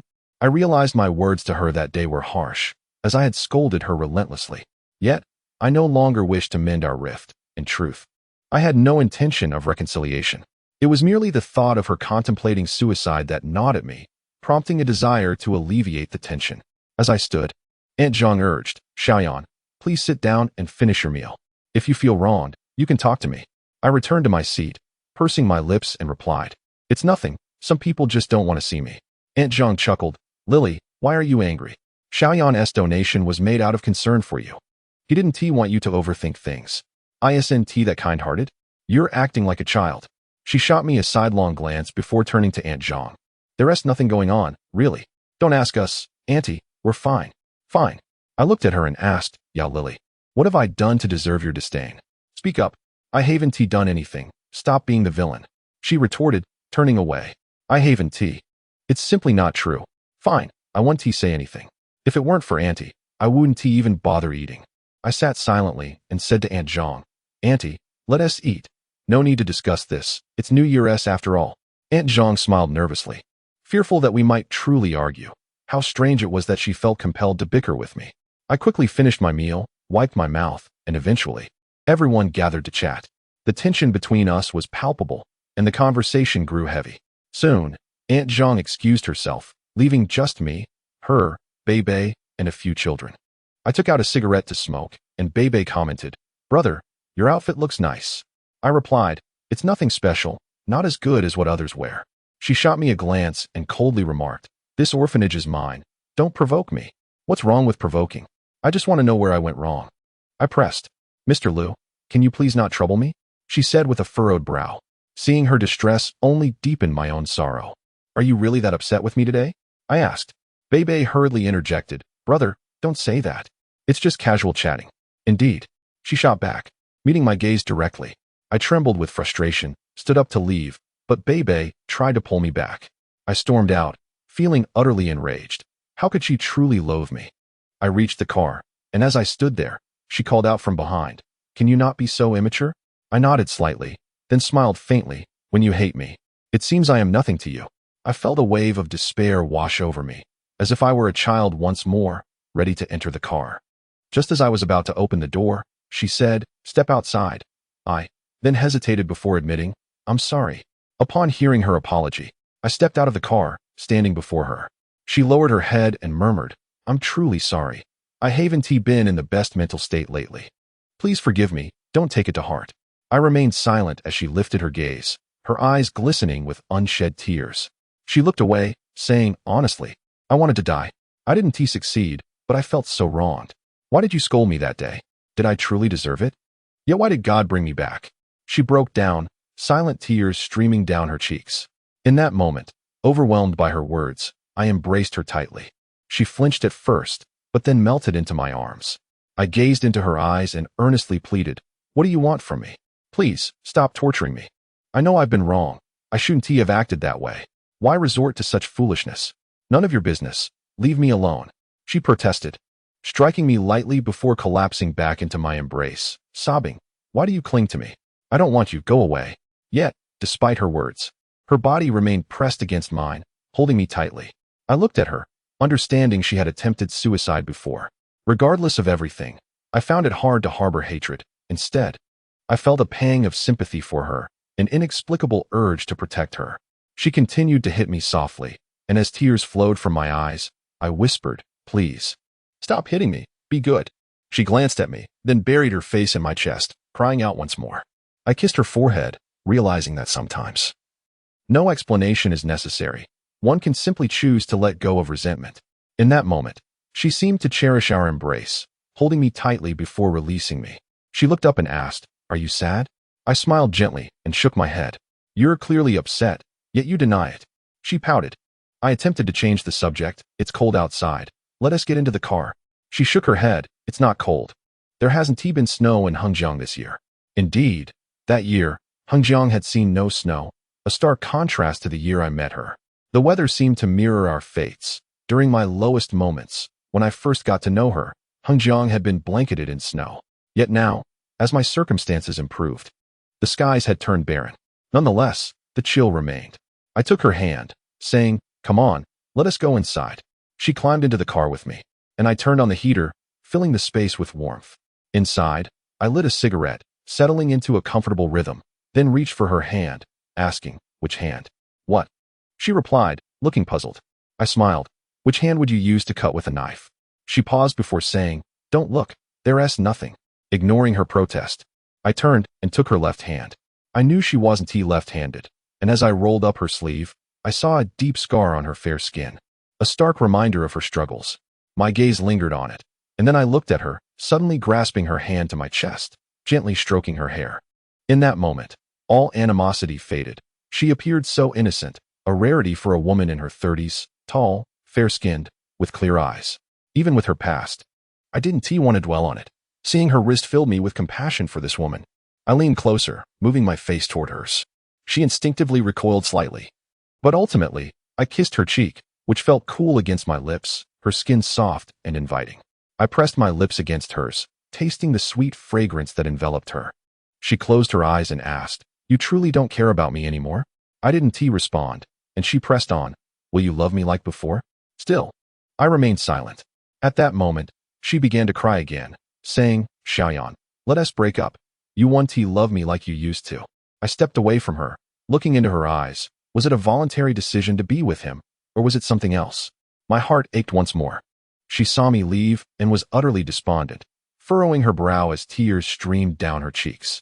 She pressed her lips together and asked, "Do you believe what I say? Do you truly love me?" I softly replied, "Lily," calling her by that name for the first time, "perhaps I am not a good man. But who can remain indifferent when faced with such matters? I do not wish to harbor anger any longer. I have tormented myself these days, and it has been agonizing. I only want to ask you, was it voluntary or no?" She shook her head, looking at me with a peculiar gaze. "I don't want to explain anymore. Just go. All right. Let us break up." At that moment, I found it difficult to comprehend a woman's innermost thoughts. Her reluctance to explain stemmed not from an inability to articulate, but from the realization that it was futile to explain to a man who would incessantly question her if he truly loved her. I was completely oblivious to such psychological nuances. That day, I yearned for her. It had been a long time since we were together, and I had not been with any other woman. I smiled, embraced her, and said, "My dear, let us not discuss this any further. I want to ask." Upon hearing my words, she furrowed her brow again and said, "Xiaoyan, don't do this. We should still break up. You'll suffer more in the future. I can't tell you everything about my life. But," she smiled faintly, "no matter what I become, what kind of woman I am, I have only loved you once in this lifetime, eternally." I lowered my head and nodded, saying, "I will not ask anything further. I miss you." Suddenly, I felt her fingers running through my hair. It was such a soothing sensation. With her touch, I interpreted her silence as consent. In truth, her reluctance to explain was misinterpreted by me as voluntary acceptance, leaving me in profound anguish. However, my longing for her compelled me to act in ways I later regretted. I lifted my head and held her in my arms again. She could not refuse me. I kissed her passionately, and she appeared frightened yet doubtful. She asked, "Xiaoyan, do you only want to be with me?" "Don't say that," I replied hurriedly, my hands exploring her body. I was caught in a tumult of pain and pleasure. Abandoning all rational thought, I felt a twinge of empathy for her while simultaneously dwelling on her past mistakes, causing both of us deep distress. This feeling was one of wanting to possess the woman I cherished, yet fearing that she might be with another. I pulled her closer and said, "I want to keep you enclosed, as if in a cage, saying that you are willing." With a blank expression, she despondently replied, "Fine, I understand you, Xiaoyan. Will this make you feel better?" I suddenly interjected, "Don't say you're willing for my sake. Say you truly wish to." "I truly wish to. I love you." I told her, "Stop crying, just listen." She nodded and wiped her eyes with a tissue, and I held her close, where she uttered not a word. To my surprise, she weakly asked, "Do you still want me?"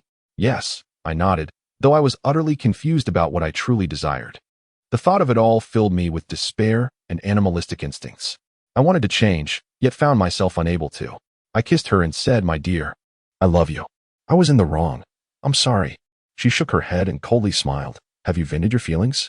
"Don't say that." "I'm not venting," I replied insincerely. Did she think I was a fool? She was no child. Could such outbursts erase your hatred? "If you wish, you may come to me frequently like this. My life belongs to you." I was about to speak when she abruptly turned away, beginning to dress. I attempted to say something, but she smiled and remarked, "You don't love me." "I know you don't. You don't love me. And I thought you would forgive me, but you haven't. Please don't say that. Why were you with me then?" I questioned. She finished dressing and said, "I don't know." She smirked, opened the car door, and as I stepped out to stop her, I pleaded, "Don't act like this. It was my fault. I've forgiven you. You've been with him, and I have forgiven you.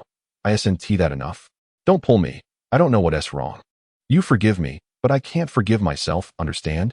"I really don't understand," I exclaimed. "What do you want me to do? You say you can do anything for your career. A man can completely assist you.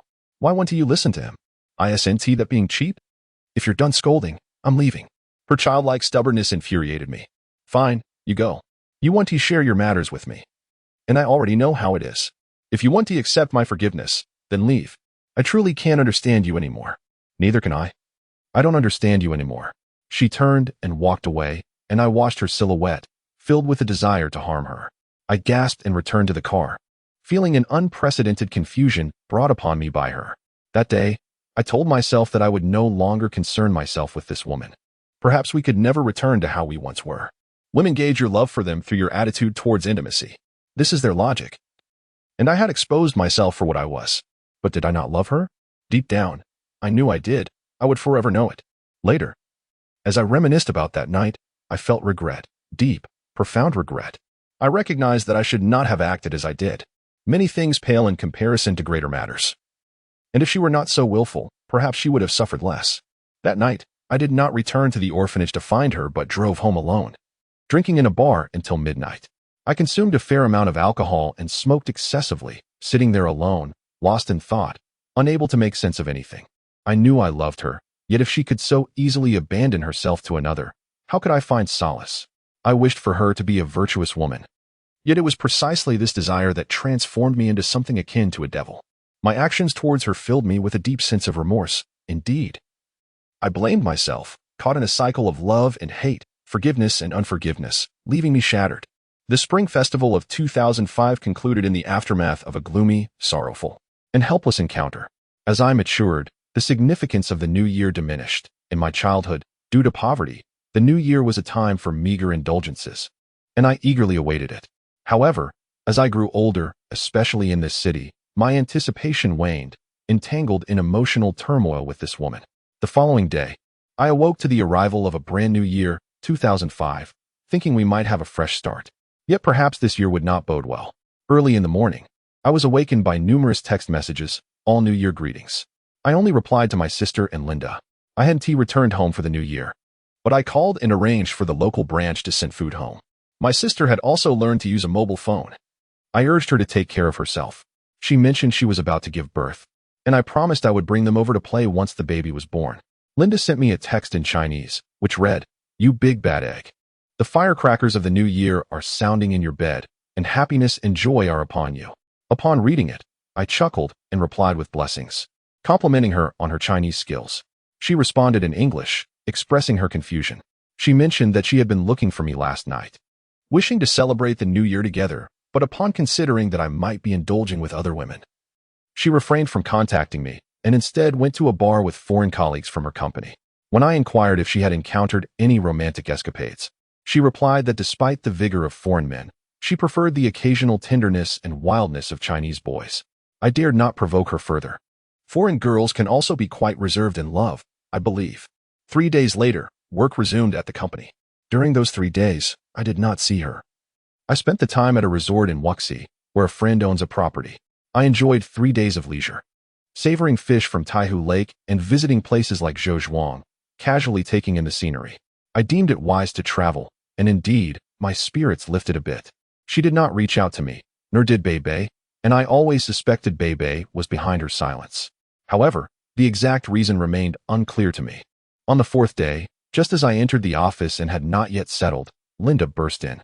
I looked up and asked what happened. She opened her mouth and finally uttered grave news. Something has happened at Shangshi. I quickly sat upright, inquiring further, what happened? Dead. Who died? I stood up hastily, fearing for her safety. Linda stuttered for a moment before revealing that construction workers at the Shangshi site had been killed, 7 or 8 of them. Upon hearing this, I immediately said, "Come with me." I drove Linda and some colleagues to the site, and by the time we arrived, the workers had already been removed, while others were rushed for medical attention. Journalist vehicles surrounded the area, creating an impenetrable barrier. As I squeezed through the crowd, I spotted her crying, bombarded by questions from the press. It was my first time witnessing a company leader weep over such a tragedy. Her lips were pressed together, her face pale, as if she had never encountered anything so severe, resembling a frightened child, weeping while speaking, with reporters snapping photos incessantly. I glanced around and rushed over, shouting at the journalists, "Stop filming." Standing before them, I declared, "This is our collaborative project. If there are any questions, direct them to me." One reporter immediately asked, "Is it true that there are severe issues regarding the quality of the construction? Is your company, SKS, unaware of this?" I shook my head and replied, "I sincerely apologize. Such a grave incident reflects our negligence. We cannot conduct interviews at this moment. Please leave." Despite further questioning, I smiled and said, "Do you believe I can prevent your report from being published?" A reporter responded, "We haven't received any notice. We must pursue this matter. We are reporters from a certain website, and we won't be restrained by anyone." I lowered my head and pleaded, "I beg you. The truth of the situation is still unclear. Please refrain from interviewing for now. We will provide a statement to the media and the public, all right?"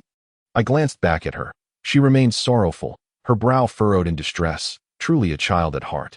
After finally dispersing the reporters, I turned to her, asking, "What happened? Don't cry." I, she uttered, then fell silent again, tears streaming down her face. "I don't know. They said the construction was fine. It's my fault. I deserve this. I am sorry for those who lost their lives." How utterly absurd. This was not the time for her to take on the blame, as it could lead to dire consequences for her. I softly urged her, "Please, do not cry. You should maintain your composure. Otherwise, they will not let go of you, and troubles will multiply." She wiped her tears, her secretary supporting her. Her sorrow stemmed purely from empathy for the victims, which I understood. I inquired again, "What about that scoundrel?" "He ran away," Linda replied, and upon hearing this, she cried again. "He cut corners, used substandard materials, and absconded with $8 million in project funds. Damn him." I found myself more enraged with the woman before me, shouting, "Did I not tell you to get rid of him? Why did you not listen? I warned you that you would face dire consequences." "Curse me, let me die? Let me go?" she exclaimed, contemplating throwing herself against a wall. I recognized why she did not expel that scoundrel. Damn it all. I grasped her firmly, shouting, "You want to die? Just not here." She stood frozen, unsure of how to react to my scolding. I exhaled deeply, consumed by hatred, not because I could not resolve the matter, but because she willingly plunged herself into despair. Shaking my head, I instructed Linda, "Fetch our quality supervisor." Suddenly, Linda shook her head, saying, "He is also missing." I smirked coldly. This is humanity, those who take advantage of their position. I ultimately told Linda, "Inform the higher-ups." She nodded, and I understood the implications. The engineering quality issues could not remain concealed. This would inevitably lead to severe repercussions for Shangshi, which would struggle to cover compensation costs, let alone the payments owed to the families of the deceased. I truly did not wish to speak of her, turning back to observe her. She appeared as desolate as an orphan, a genuine orphan in this world. A powerful woman, yet so innocently childlike. How could she manage a company? It was all self-inflicted. Just as I prepared to leave, I heard a commotion behind me. Turning around, I witnessed her collide with a pillar. In that instant, disregarding the presence of others, I rushed forward and caught her in my arms, the concern instinctive, akin to that for a beloved family member or a cherished life threatened. She lay there with her eyes closed, blood streaming from her forehead. I held her tightly and shouted, "Lily, wake up, wake up." I hurriedly carried her to the car, where a driver had pulled up. I placed her inside, and despite her immobility, I gently shook her, pressing my hand against her head to staunch the flow of blood. Yet, it kept pouring forth. Someone joined me, and I called to the driver, "Drive faster. Go to the nearest decent hospital, Jiangda Affiliated Hospital. Call ahead." The person beside me quickly dialed a contact to arrange everything. I turned back to look at her, frantic with worry, unable to contain my fear and dread. I shouted at her face repeatedly, "Darling, please wake up. Wake up." The two individuals in the car with us, both from our company, did not seem surprised by my distress. They reassured me, "Don't worry, Lou. She's still breathing." I lifted my gaze again, urging, "Drive faster, please." Tears streamed down my face as I observed her chest rising and falling. She was indeed breathing. I gently placed my thumb near her nose, feeling for her breath. Suddenly, blood began to flow profusely from her head. The person beside me removed his shirt and wrapped it around her head, applying pressure. I noticed her struggling to move. As if the pain was overwhelming her, the sight tore at my heart. You foolish girl," I said through clenched teeth, my heart aching for her. In that moment, as she faced the precipice of life and death, I realized how deeply I loved and cared for her. I held her hand tightly, rubbing it incessantly. She suddenly opened her mouth with great effort, and I could see she had something to say. As though caught in a dream, I hurriedly asked, "Darling, what is it?" "Xiaoyan," she murmured, her brow furrowed in pain. "I want to go back home with you." Yes, all right, my love. Don't speak. I'll take you home." My heart felt as if it were being cleaved apart by her words. I caressed her face, whispering, "Be good, don't talk. We'll be there soon. I truly love you," a feeling I've never known before. Is this what love is, Xiaoyan? I realized it too late. She managed a slight smile before her brow furrowed again. "Don't say anything, my dear, I understand. Xiaoyan knows." I pressed my lips together and asked the driver, "Why the hell haven't we arrived yet?" The driver, startled, replied, "Red light. Run the damn light and keep going." I shouted. She clutched my clothing, seemingly in excruciating pain, biting her lip as if she might vomit. She leaned against me, asking, "Have you forgiven me? Was I ever a good woman? I had no choice back then. That photo wasn't with anyone else. I never followed the people you thought I did." It was at home. He drugged me for the pictures, and later he took them to show his cohorts, threatening me for money. "I never told you because I was terrified you would find out, Xiaoyan. I'm afraid. I'll die." Suddenly, she trembled and fell silent. I shook her gently, calling out, "Be good. I understand. Xiaoyan knows." At last, the car reached the hospital. The brief journey felt like an eternity. I carried her out of the vehicle, rushing toward the entrance, where a number of doctors awaited us. They had the stretcher ready, and I placed her onto it as the nurses and doctors wheeled her away into the operating room. I followed them, standing there dazed, covered in blood, too fearful to look. Outside, I anxiously awaited news, trembling as I fumbled for a cigarette. The driver handed me one, lighting it for me as I drew shaky breaths. I regretted uttering that fateful phrase that could have led to her demise. I, the scoundrel, glanced inside just as a crowd gathered around, including Linda, who rushed to me, asking in urgency what had happened. For a moment, I was speechless, realizing that everyone in our company, as well as those from Shengshi, had come to know of our relationship. I had unwittingly exposed such a personal bond, yet in that moment, it mattered little. All I wished for was her safety. The agony of waiting was maddening, particularly in such a dire situation, waiting for a loved one whose life hung in the balance. But amidst this turmoil, two reporters barged in, seeking to interview us, to take photographs. I saw a few people attempting to explain the situation to them. Without a second thought, I approached them, snatching the camera and hurling it to the ground. "Take your damn pictures elsewhere, you bastards." Many were taken aback, and just as one opened his mouth to speak, I turned and snapped, "Shut up." I told Linda, "Pay them off and send them away." When I turned back, the employees from our company looked utterly stunned. My heart was racing with anxiety for her well-being, and I couldn't shake the image of that old man who had brought her to this state. Damn him. If only I could see him, I would make him pay. Before long, a doctor emerged, removing his mask and relaxing his expression. "Mr. Liu, she's out of danger. Her life is no longer at risk."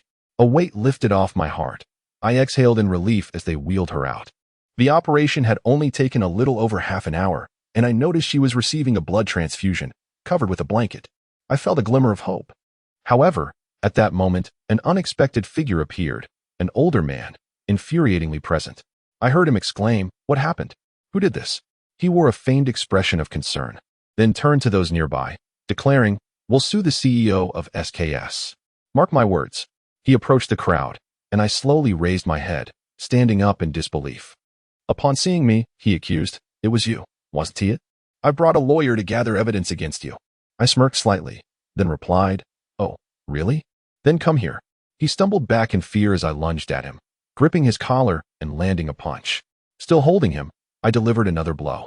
Others rushed to separate us, but I managed to pin him against the wall, fiercely pointing a finger at him, saying each word with deliberate intensity. Listen closely. This isn't over between us. He foolishly retorted, just give me money, and I'll drop everything. You'll regret that, you bastard. I raised my fist again, but several men pulled me away. I stepped back, pointing at him, get out of my sight. If I don't kill you, someone else will. And you tell that lead character that I won't let him off either. He gasped, fine, let us see what happens. This wretched woman may not be worth much now, but she is still my legal wife. If you don't pay, this isn't over. Hearing this, I kicked him once more. He truly had lost his mind. Is this the behavior of a gambler? He left with a few others, and once they were gone, I surveyed the room, everyone gaping at me. Back to the company. I commanded, and they nodded, departing. With everyone gone, only Linda, the secretary, and I remained. The secretary stood guard beside Linda, and as Linda and I entered the room, I found it to be a luxurious space, exuding a homely warmth. She lay quietly, asleep, her head bandaged. I gently settled beside her, and Linda, being thoughtful, adjusted the blanket, noting the cold weather as the glass fogged up. The secretary glanced at me, offering a timid smile. Mr. Liu, thank you. Without you, we would have been lost. Oh, I nodded thoughtfully. By the way, how is your company faring? Alas, the company is utterly ruined, now a hollow shell. The head of the finance department is in cahoots with them, absconding with the funds. The employees are causing a ruckus. They may come here too. I shook my head, reassuringly saying, do not worry. I am here. The secretary then remarked, by the way, Mr. Liu, you have generously donated a substantial sum to the Li Jiao orphanage, haven't you? I heard Aunt Zhang mention it. I inquired, are you also a product of the orphanage? She nodded. Indeed, I too am an orphan. It was Sister Li who brought us children out of there. I attended university in Beijing and had the opportunity to study abroad, but my love for Sister Li compelled me to repay her kindness by becoming her secretary. As she spoke of Sister Li, the young girl unexpectedly shed tears, retrieving a tissue to wipe her eyes. Sister Li is like both our sister and mother. She has been extraordinarily kind to us. Without her, none of us would exist. Mr. Liu, she has been wronged, and you must assist her. She often confides in me. Confides about what? I interrupted. She has spoken of you. She has always regarded me as her sister, sharing her feelings and expressing her deep affection for you. She cherishes a man who loves her, and each time she spoke of it, her joy was palpable. The troubles at the company have forced her into a corner. Those individuals are relentless in their threats. She has cried while recounting this to me. She revealed. I nodded, assuring her, do not weep, dear child. Everything will be all right. I will do my utmost to assist you all. The young girl nodded, her lips pursed, as if she could foresee a glimmer of hope. Sister Li was nestled in deep slumber due to the anesthetics, her head stitched with 5 or 6 stitches, and it would take an hour for her to awaken gradually. I took out my phone, contemplating a call to Bebe, who was filming in Shanghai at that moment. However, after a moment's reflection, I decided against it, intending to wait until Sister Li was well before informing her. As thoughts of Bebe crossed my mind, I was suddenly overwhelmed by the multitude of challenges that lay ahead. The enigma of her and Sister Li's origins would undoubtedly lead to greater troubles. I recalled my past with Bebe, which only added to my confusion. Yet that day, as Sister Li remained unconscious, trouble indeed arrived at the doorstep. Such is the nature of society. Regardless of how benevolent one may be, when calamity strikes, there will always be those eager to dismantle your efforts. A knock echoed at the door, and upon opening it, I assumed the individuals gathered outside were there to visit Sister Li. To my astonishment, they, under the leadership of one vocal individual, declared, we demand an explanation. We have worked here for over a decade, yet have not received our wages this past year. You cannot simply declare bankruptcy and expect us to accept it. We demand accountability. I glanced at the leading man, sensing a hint of delinquency about him, and I began to grasp the situation. The number of people present was scant. These individuals had come with the intent to cause a disturbance. Without waiting for their words to finish, I stepped outside, shutting the door firmly. You want your wages, correct? I inquired. Indeed, not just our wages, but also our future pensions, insurance, and retirement funds must be dispersed. We cannot allow her to declare bankruptcy at her whim. We are not concerned with her plight. But what about the livelihoods of our families? I let out a cold laugh, addressing the crowd before me. You truly lack conscience. The closure and bankruptcy of the company is not a decision made by any individual. It is a consequence of market dynamics. Everything must adhere to the law. Your general manager is still unaware, yet you come here to create chaos. Do you possess any moral integrity? Who are you?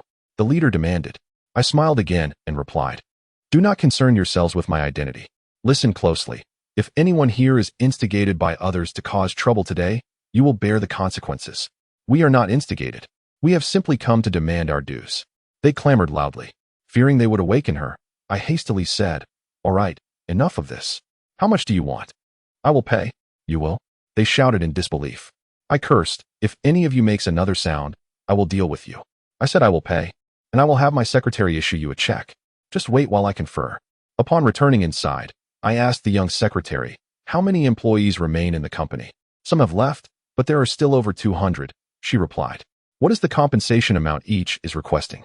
I inquired. Initially, they demanded 100,000 each. A few leaders requested 300,000. Altogether, it amounts to over 30 million, she said, furrowing her brow. Listen, let us disregard their demands. Ordinary workers will receive 50,000 each, and the leaders will get 100,000. That is final. In truth, I could give them nothing, but considering Sisterly's future, I authorized a check for 10 million and instructed Linda to handle the matter alongside the secretary. They went to take care of it that afternoon, leaving me alone in the hospital room. I recalled that Sisterly had attempted suicide on the 5th day of the Lunar New Year, and the following day was Valentine's Day. Just 2 days prior, I had asked Linda to order flowers for Susan from America, as foreigners attach significance to such gestures, and Chinese girls also cherish this holiday. Hence, on that day, while waiting for Sisterly to awaken, I ordered 99 roses to be delivered early. Had it not been for the turmoil we faced, I would not have sent flowers after our Cold War. I believe these events were destined to unfold as such. That day, when she opened her eyes and saw me, then the flowers beside her, she gazed at me intently. I smiled with excitement, saying, you are awake. Yes. She nodded. Happy Valentine's Day. I gestured towards the flowers. She glanced at them, and suddenly tears streamed down her face uncontrollably. I gently wiped her eyes, saying, do not cry. Are you feeling any better? She nodded and closed her eyes, seemingly wishing to hide from me. I smiled softly. It's all right. Let me see you, dear. No, don't look at me. She raised a hand to cover her face. I gazed at her. She appeared endearing, having transformed into this state after her attempt on her life. With a bandage wrapped around her head, she still radiated beauty, making me want to laugh. Little one, would you like some water? I noticed her lips were parched. Yes, she nodded, pursing her lips, her habitual response. I poured her some water and brought it to her lips, gently lifting her. She did not raise her head, but, driven by thirst, drank eagerly, making slurping sounds. I watched with tenderness, saying, slow down. No one is competing with you. She abruptly halted and asked, what is on my head? I smiled slightly. There is nothing there. Upon feeling the bandage, she frowned and lay back down, looking somewhat despondent. After a moment, she asked, do I look particularly hideous? I sighed. Silly girl, you brought this upon yourself. You scared me half to death. Do you realize that? I spoke earnestly. Is it true? If I were to die, would you shed tears for me? She asked unexpectedly. I chuckled softly. Your secretary knows just how much I would cry. I felt a touch of embarrassment as she reached out to caress my face, her hand gently stroking my cheek. I placed my hand over hers, feeling her warmth against my face, which was intoxicating. Silly girl. I do not want you to treat me this way, do you understand? You will ruin yourself. She continued to touch my face. I gazed into her eyes. She was gazing back at me, lying on the hospital bed in a state of serene contentment that filled me with happiness. I genuinely adored seeing her resting, covered with blankets, her face radiating the bliss of being cherished. This feeling had often lingered in my mind, to the point where I even wished for her to catch a slight cold, so I could care for her and bask in that comfort. I shook my head. You will be fine. The flowers I sent you were purchased with my own money, unrelated to the company. As for what others say, let them speak. Living one's life with integrity is challenging. She suddenly said, Xiaoyan, do not trouble yourself on my account. If the company goes bankrupt, so be it. I will repay any compensation. Do not put yourself in a difficult position. I know this is an awkward situation for you. And it is not a trivial sum. I took her hand, saying, do not speak like that. I will find a way. You must promise me one thing. I stated earnestly. What is it? She asked. Promise me you will divorce him. Handle the paperwork in the next few days. If he does not comply, file for divorce.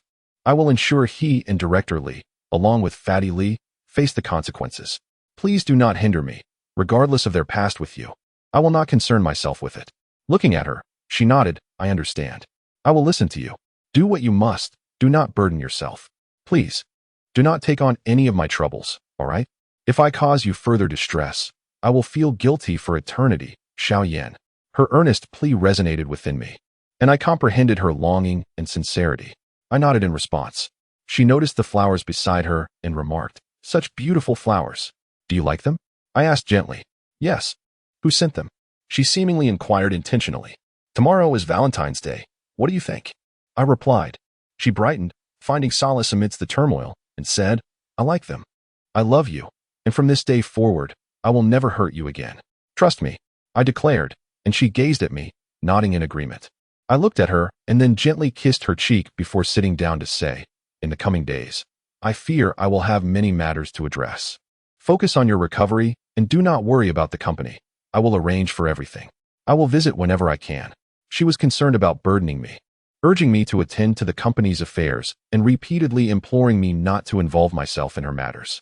But could I truly ignore her plight? No, I could not. That afternoon, her secretary and Aunt Zhang arrived, having been informed by the secretary. They brought several sisters and children from the orphanage, instantly filling the room with life and warmth. These individuals together create a warm and affectionate atmosphere. They truly seem like a family. She toils outside to support the entire household, mingling with the riffraff and the dregs of society, merely for the sake of survival. Upon their arrival, many children began to weep, clustering around her. With a gentle smile, she reassured them, "Don't cry, dear ones. I am all right. No tears, please. Be good." Witnessing the scene deeply moved me, further solidifying my resolve to assist her. Aunt Zhang dabbed at her eyes with a handkerchief, while Sisterly comforted her, "Don't cry. I'm fine. It's just a scratch." Aunt Zhang, a mixture of anger and concern, replied, "Oh, you child, why must you be so disobedient? Just stay safe and stop worrying about such things." When I heard from Xiao Lu about what happened, I nearly fainted. If something were to happen to you, how could Annie bear it? Sisterly, filled with sorrow, repeatedly apologized to Aunt Zhang. I approached and gently patted Annie's shoulder, saying, "Andy, it's all right. I am here." She wiped her eyes and remarked, "Xiao Yan, you should scold your sister. This temperament of hers is unacceptable. She is always getting into trouble. If I could, I would certainly give her a good whack." I understood that this was a manifestation of a senior's affection for a junior, and I was touched. I called my secretary outside and inquired, "How are things at the company?" Secretary Xiao Lu responded, "Sister Linda has transferred the funds, but President Zhang," she frowned and continued, "She mentioned it was your own money. I fear that if Sisterly learns of this, she might hold me accountable. For now, I have kept the funds at the company, reassuring the staff that they will be dispersed soon. I dare not touch that money until Sisterly makes a decision." I shook my head and said, "Do not mention it to her. Release a portion to keep them from causing a scene at the hospital. Since it is indeed my own money, there is no issue." Xiaolu nodded in agreement. I glanced back into the room.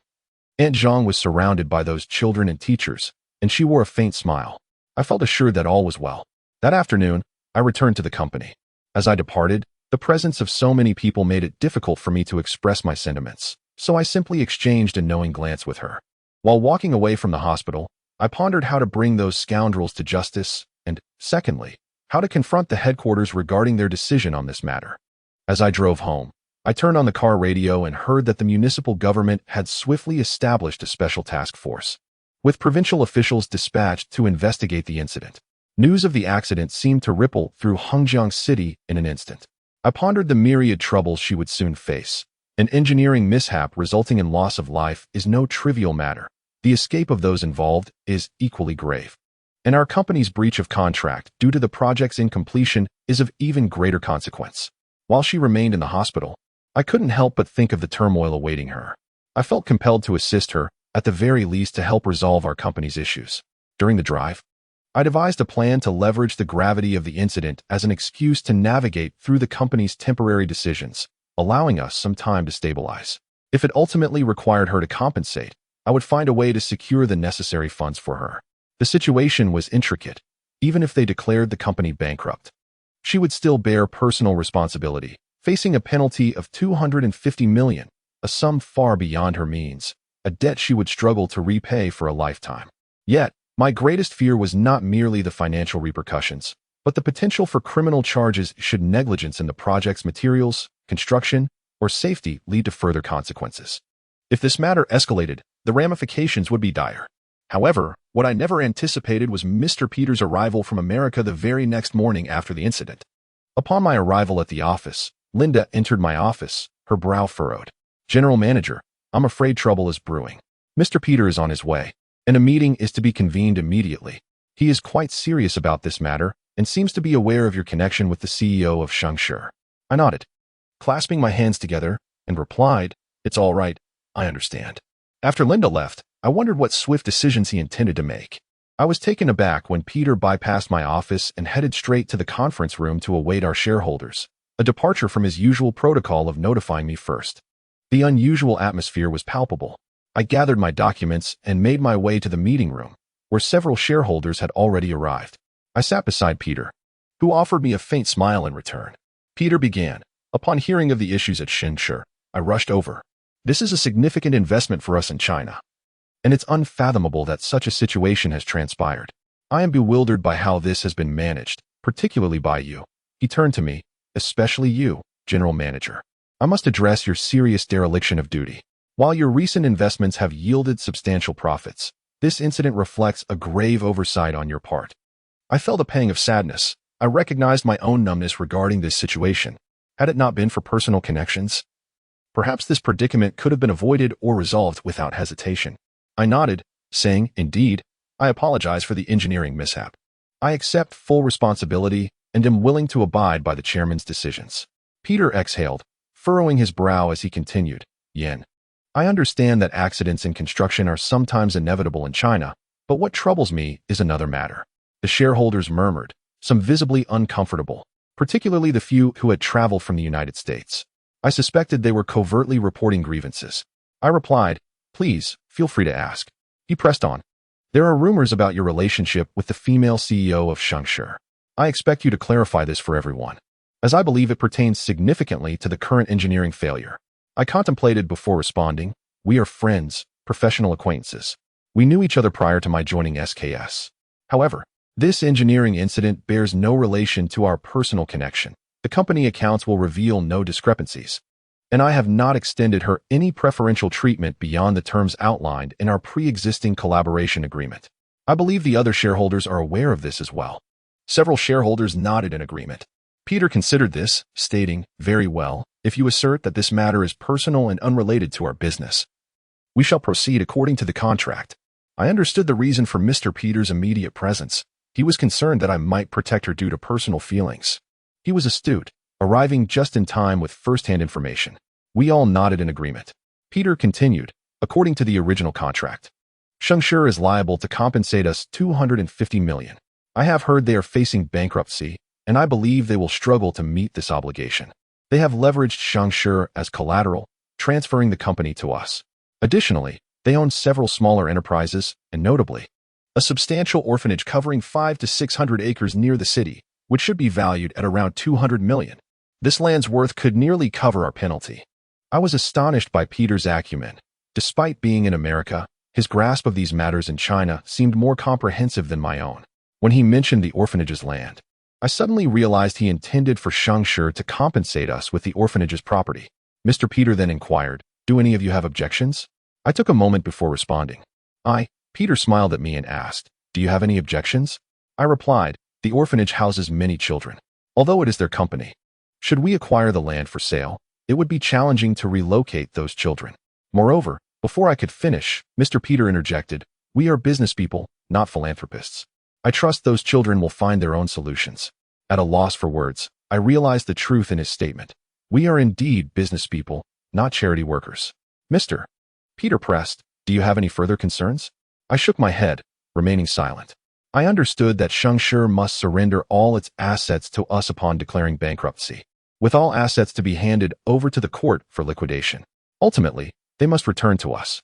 It felt like fate. She had sacrificed herself for the orphanage, resulting in this crisis, only for it to circle back to the orphanage. As the meeting adjourned, Peter transformed from the stern figure he had been moments earlier. He smiled and patted my shoulder, saying, "Yin, When I spoke of you in the meeting, it was for the benefit of our company. Do not dwell on it. Although the engineering issue arose, our company has suffered no losses, which is what matters. As for your friend, we cannot jeopardize the interests of all shareholders for personal ties." I nodded and smiled faintly. Peter remained in town until the situation was resolved. That afternoon, I joined him for lunch, during which he advised, "Yin, I urge you not to let a woman jeopardize your career. Your current age is pivotal for your ambitions. Many things may come easily, but once lost, regaining them is arduous." Peter seemed to be cautioning me, and I understood the underlying message, nodding with a smile. He added, "Regarding your relationship with Susan, while you previously indicated it was inconsequential, her mother and I hope for a genuine connection between you two. This would allow me to fully entrust the company to you." I responded, "I will consider it." I use this as an excuse to distance myself from him. What does it truly mean to be together? It signifies an inseparable bond. And upon reflecting on this, I realize I may not be able to achieve it. After Peter returned to the hotel, I went to the hospital. Upon my arrival, I saw her secretary and 2 young attendants caring for her. She was intently examining a document presented by her secretary. As I entered, she glanced at me, and I offered a faint smile, uncertain of how to approach her. "What's wrong?" she inquired. "Nothing," I replied. "Do not conceal anything from me. There is definitely something amiss. Speak freely. Considering the circumstances, do not let your personal feelings cloud your judgment." I began. "The higher-ups are contemplating the land for the orphanage," and then I hesitated. She seemed to grasp the situation even better than I did. She nodded slightly and said, "I understand. Rest assured, I will find the funds. I will not sell the orphanage." Her obstinacy made me uneasy. I asked, "Where do you intend to raise such a substantial amount of money?" I regretted uttering this question, for the land was worth at least 200 million, representing her entire fortune, while I could only muster around 100 million in cash at that moment. She lowered her gaze and insisted, "I will find the money. Do not question me. I will not sell the orphanage's land, not even at the cost of my life." Suddenly, she looked up at me and asked, "Can you wait for a while? A few fugitives are under investigation by the authorities. It is said they embezzled funds to gamble in Macau and lost everything." I nodded and replied, "Yes, I will do my utmost." I felt helpless, unsure of what to say. In truth, I wished for her to cease enduring such suffering. The orphanage could be sold, and I could contribute a portion of the funds for future arrangements. However, she refused to consider selling it. This predicament troubled me greatly. Ultimately, it seems that some fates are predestined, akin to a domino effect or the butterfly effect. I often contemplate Sister Lee's fate. Had she not been abandoned, had she not ended up in that orphanage, her life would have taken a different trajectory. Moreover, had it not been for the union of a particular couple, her existence would not have come to be. Everything must have an origin. In accordance with the contract, our company granted her a 10-day deadline, adhering strictly to the stipulated terms. Only Peter has the authority to make alterations. Sister Lee is reluctant to relinquish the orphanage, placing me in a precarious position. It is not that I am unwilling to part with money. Rather, even if I were to give her all that I possess, it would still fall short. On February 16, 2005, merely 3 days after the incident, the investigation team officially commenced a comprehensive inquiry into the significant engineering accident at Hangjiang 2. Those days were fraught with busyness. We were all required to cooperate with the investigation. Endless reports and exhaustive audits of the company ensued, leaving SKS in a state of disarray. The situation for Shengshi Company was even more dire. Every employee felt the weight of the unfolding crisis, and her hospital room was inundated with visitors. I pondered that her initial suicide attempt seemed to have delayed the inevitable. Had she not been hospitalized following that attempt, the consequences would have been far more severe. As the death toll tragically rose to 15, the matter became public knowledge, with news outlets across the internet, television, and radio covering the unfolding events. The veil of concealment was no longer tenable, and soon the entire nation was riveted by the developments. A special directive from the central government established an investigative task force to address the issue. The engineering blueprints were designed by our company, implicating all involved designers, who were subsequently sequestered as the investigation traced back to the design phase. Ultimately, the designs were deemed sound, and the blame was redirected towards construction issues at Shengshi, where the responsible parties had fled. Consequently, the highest-ranking officials, accountable for signing documents related to materials, supervision, and safety, were all under Sister Lee's signature. For 2 or 3 days, I remained anxious, fearing the worst. As speculation intensified, Linda entered my office and said, "We're in trouble. She could face imprisonment." My cigarette trembled in my hand. At that moment, I was perusing related information online, and furrowing my brow, I asked, "Who told you this?" Peter relayed the information to me through an official from the Ministry of Commerce. The leaders at the City Construction Bureau had been penalized, and a sentencing decision was underway. Yao Lily could not escape the consequences. I nodded, rose to gather my belongings, and headed to the hospital. After Sister Lee's adamant refusal to sell the orphanage, I did not linger, returning home shortly thereafter. On my way to the hospital, I sensed something amiss. Unfamiliar individuals stood at the entrance, and it was evident they were not ordinary citizens, as they moved about with purpose. Approaching the side, one person asked, "Sir, may I see your identification?" I replied, "I am the CEO of SKS." Upon hearing this, they whisked me aside, stating, "You cannot enter." "Is this a joke? How can you, as the CEO of SKS, visit her?" Just as I was about to respond, one individual made a phone call, relaying my situation to a superior. I smiled and said, "I am here as a friend. Your identity does not permit you to visit her, as it dictates your role." I regarded them and inquired, "Who are you?" One person produced identification, Major Engineering Accident Investigation Team, Criminal Investigation Division. I nodded in acknowledgement. One of them said, "Mr. Liu, the accident is currently under investigation, and we hope you, as a foreign businessman, will cooperate fully. Until the matter is clarified, you are prohibited from any contact with all implicated parties." I nodded again, understanding that in their presence, discretion was paramount. Just as I was about to depart, one of them called out, "You cannot leave just yet. We need to conduct some inquiries with you since you are here today." I continued to nod. Soon, several individuals approached from another direction within the hospital, greeting me. "Hello. Mr. Liu, please cooperate with us in investigating some matters." I smiled and responded, "Hasn't our company's situation been clarified already?" An older gentleman replied, "There is still one matter we wish to examine. If you had not come here today, perhaps," he glanced at the fruit I carried, purchased along the way.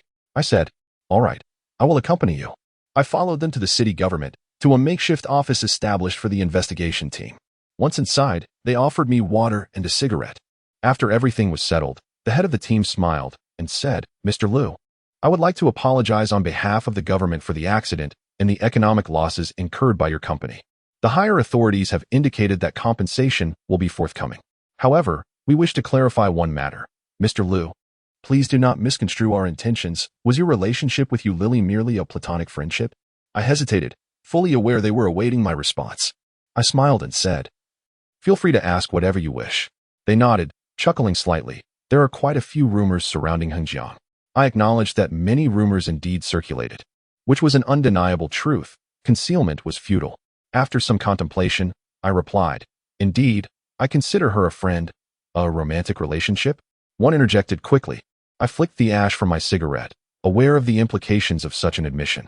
In the future, discussions surrounding this incident would spawn numerous versions, such as, the leaders of Shengshi and SKS are romantically involved, or one is the mistress of the other, leading to the accident, and so forth.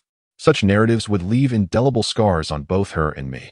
Yet, remaining silent would only invite more scrutiny, as they were already aware. One misstep leads to another. I had been too ostentatious, and the rumors had spread far and wide. I considered the immense psychological burden this must have placed on Sister Lee. Seeing my reluctance to speak, they prompted, "Mr. Liu, is there an issue?" I lifted my gaze and stated, "Let me put it this way. I have known her for quite some time, since I was a mere impoverished student still in school. This is a fact. And we did not only become acquainted post-collaboration." "Oh," one of them responded, shaking off some ash. "I see. If you are willing, please elaborate." I asked, "Does this pertain to the accident investigation?" They immediately replied, "No, we have investigated your company, SKS, and found no issues. Everything is legal. However, it is quite coincidental, and we do not dismiss the possibility that your friendship is genuine. Yet, at this critical juncture, very well," I conceded. "I met her at the end of 2000. During my final year of university, my family was impoverished, and I lacked the funds for schooling. At that time, as you may know, she was deeply involved in charitable endeavors, caring for public welfare, and she generously supported me, which is how we became acquainted. I refrained from detailing the exact nature of our meeting, but it sufficed for the moment." They nodded, acknowledging, "Indeed, Ms. Yao is commendable in her philanthropic efforts." But how did you eventually become the CEO of SKS? Their curiosity was piqued. I exhaled deeply. Perhaps it is fate. After graduating, I worked at SKS's construction site, where I identified a significant engineering flaw, thus averting a potential disaster. This caught the attention of the chairman, who later sponsored my studies abroad. Subsequently, I was entrusted with overseeing the East China region, coincidentally, as SKS had already decided to collaborate with Shengshi. Such a remarkable stroke of luck, yet it is all true. They listened intently, nodding in understanding, before the lead investigator smiled and said, "Mr. Liu, I believe your account. Though it may seem peculiar, I trust your words entirely." As he spoke, he rose and extended his hand with a smile, saying, "Mr. Liu, I truly appreciate your help. I apologize for the inconvenience. We are merely following orders from above." Then, with a grin, he added, "By the way, your chairman is friends with my superior. When you return, please say a few good words on my behalf, haha." I smiled and replied, "Sure, no problem." I then inquired, "If it's convenient, I hope you can share something with me. Is it about Ms. Yao?" I nodded. He withdrew his smile, nodded, and said, "It's complicated. Directives have come from higher-ups. And you know how things work within our system. She must have offended someone, right?" "Offended someone?" I frowned. "She is genuinely a good person, having done so much for the orphanage and contributing to society. How could she possibly have upset anyone?" I asked, bewildered. "Ah, you're a businessman. You should understand these intrigues better than I do," he replied lightly. He failed to grasp that I knew her true intentions, her heartfelt dedication to the children. Yet no one seemed to care, and she had ended up offending someone?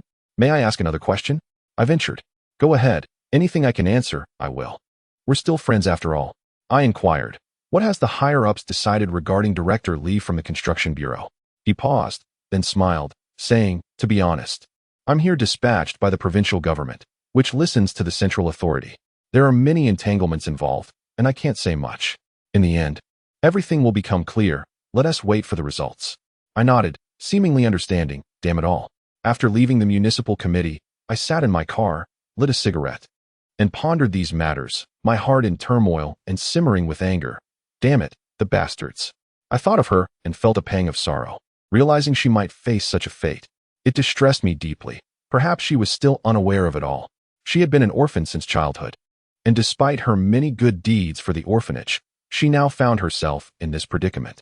I tilted my head back, then turned to gaze out of the window at the streets, the azure sky, as clouds of grief swirled within me. My nose tinged with bitterness, I whispered, "Darling, no matter what the future holds, do not shed tears. I will not abandon you." I flicked away the cigarette butt and started the car. Bebe had rushed back from Shanghai after seeing the news on television. Upon her arrival, she headed straight to the hospital. Those people allowed her in, perhaps due to some celebrity effect. Later, I learned that once there, they initially denied her entry, but someone eventually recognized her. She pleaded and acted endearingly, compelling them to relent and let her see Sisterly. Given her status, it was easier for her to gain access, while it would be much more challenging for me. At that moment, I didn't realize what I lacked. Perhaps if I had something to offer, it would suffice, but I was oblivious then. After Bebe met with Sisterly, she called me and we arranged to meet at a CAF near the hospital. When she arrived, she sat down with a furrowed brow and said, "Brother, you must save sister." I nodded and asked, "What did she tell you?" "She said she wants to sell the orphanage," Bebe exclaimed. I began to understand. She must have been contemplating this for a while, arriving at such a difficult decision. Of course, I thought, selling the orphanage could lead to finding a new place, spending less money, perhaps buying a plot of land in the suburbs. I nodded and said, "If it must be sold, then so be it." "Sold just like that?" Bebe suddenly sat up straight. "You don't understand." She cried for so long when she said it. "That place is her life, do you know?" I smiled gently and replied, "Bebe, don't be so agitated. If she sells it, I will help her buy another piece of land. I'll invest, and we can build another orphanage. But can't you persuade your company to lower their demands? You are the head of SKS." Bebe replied, somewhat disheartened. I lowered my gaze. Yes, she had a point. Could I not ask the company to take a cut? If it were solely my company, I could easily do so, but it wasn't he. Peter was determined to oversee this matter, as it involved both my relationship with another woman and his daughter. I lifted my head, feeling a sense of helplessness, and said, "Bebe, the company is not entirely mine. I cannot unilaterally decide." I smiled slightly and added, "In ordinary circumstances, I can make decisions, but in such a significant incident, I cannot act alone. Moreover, because of the rumors about me and your sister, Susan S. father is also aware and vehemently opposes this. He specifically came here. If I were to help her, I raised my head and said, I could take my money out and leave SKS. Seeing my demeanor, Bebe suddenly shook her head and said, No, brother, it's my fault. I initially misunderstood. Sisterly feels the same way. She doesn't want to burden you. So she decided to sell the orphanage to repay your company's debts. I asked Bebe, is she unaware of other matters? What other matters? Bebe inquired, frowning. She suddenly added, Oh, sister asked me to tell you to live your life well and not worry about her. But despite her saying that, how can we not care? I sensed something in her words. Had she grasped the severity of the situation? Her decision to sell the orphanage, and those words seemed like a final farewell. I listened, feeling a sudden heaviness in my heart. I believed Bebe remained oblivious to the gravity of the situation, and Sisterly would never let her know. For Bebe was her child. How could she let her own child worry? Bebe, I said after a moment, no matter what happens in the future, do not be agitated. You are 21 this year. You are not a child anymore. I think it's necessary for me to speak with you. Bebe frowned and said, Brother, is something serious about to happen? Don't scare me. I lit a cigarette, took a puff, and looked out the window at the hospital across the street. Bebe, this situation is quite serious. Those from above will investigate. Your sister, I paused. Bebe suddenly asked, Brother, what's wrong? Are you crying? I didn't want to cry. But that day, I couldn't help it. When the topic arose, my eyes unexpectedly blinked. I said, It's possible that your sister could end up in prison. No, that can't be. Brother, you're lying. Bebe exclaimed, her face filled with panic. The country wouldn't do such a thing to her. She is a good person who cares deeply for us children. It can't be. It just can't. I shook off the ash from my cigarette and replied, I only learned about this yesterday. Since then, I have been contemplating how to address this matter. Soon, the internal decisions will be made, and before the formal court verdict. We still have a bit of maneuvering to do. If we fail, it could lead to serious consequences. I gazed vacantly out the window. Brother, you must save sister. You absolutely must. Bebe clutched my arm, crying pitifully. My heart ached as I watched her. I held her hand and said, Don't cry, dear. There is a glimmer of hope. I will do everything in my power to prevent sister from going to prison. Trust me. Bebe nodded and then asked, Do you need money? I have funds. I have $3 million from my acting career that I've saved. I can offer it. I gazed at the obedient and understanding child before me, my heart swelling with gratitude. Sisterly had not cared for her in vain. She was indeed a good girl.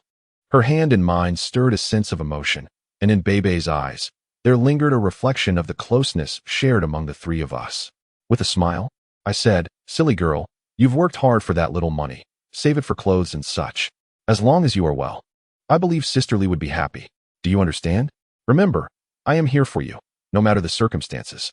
And please, do not act foolishly. Bebe looked at me and nodded, then suddenly declared, Brother, I love you. If Sisterly ever lets you down, will you marry me? I chuckled and nodded. I regarded her as a child, merely a child. A man cannot remain a child forever. He must eventually mature. Such is the essence of manhood. When the time comes to be serious and to sacrifice for a woman, one must embody the true essence of a man. That afternoon, we sat together, contemplating how to shield Sisterly from harm. Eventually, I penned a note for Bebe to deliver to her. As I took out the paper and began to write, I glanced up at Bebe, who, with utmost sincerity, assured me, Brother, I want to peek. Write whatever you wish. I know you love Sisterly, and I won't be jealous. Her words struck a chord in my heart, filling me with sorrow. I wrote, Lily, it's Xiaoyan. I love you. This is the first time I address you in this manner, and the first time I've ever written such sentiments on paper. It must feel special to you. Perhaps all of this was predestined.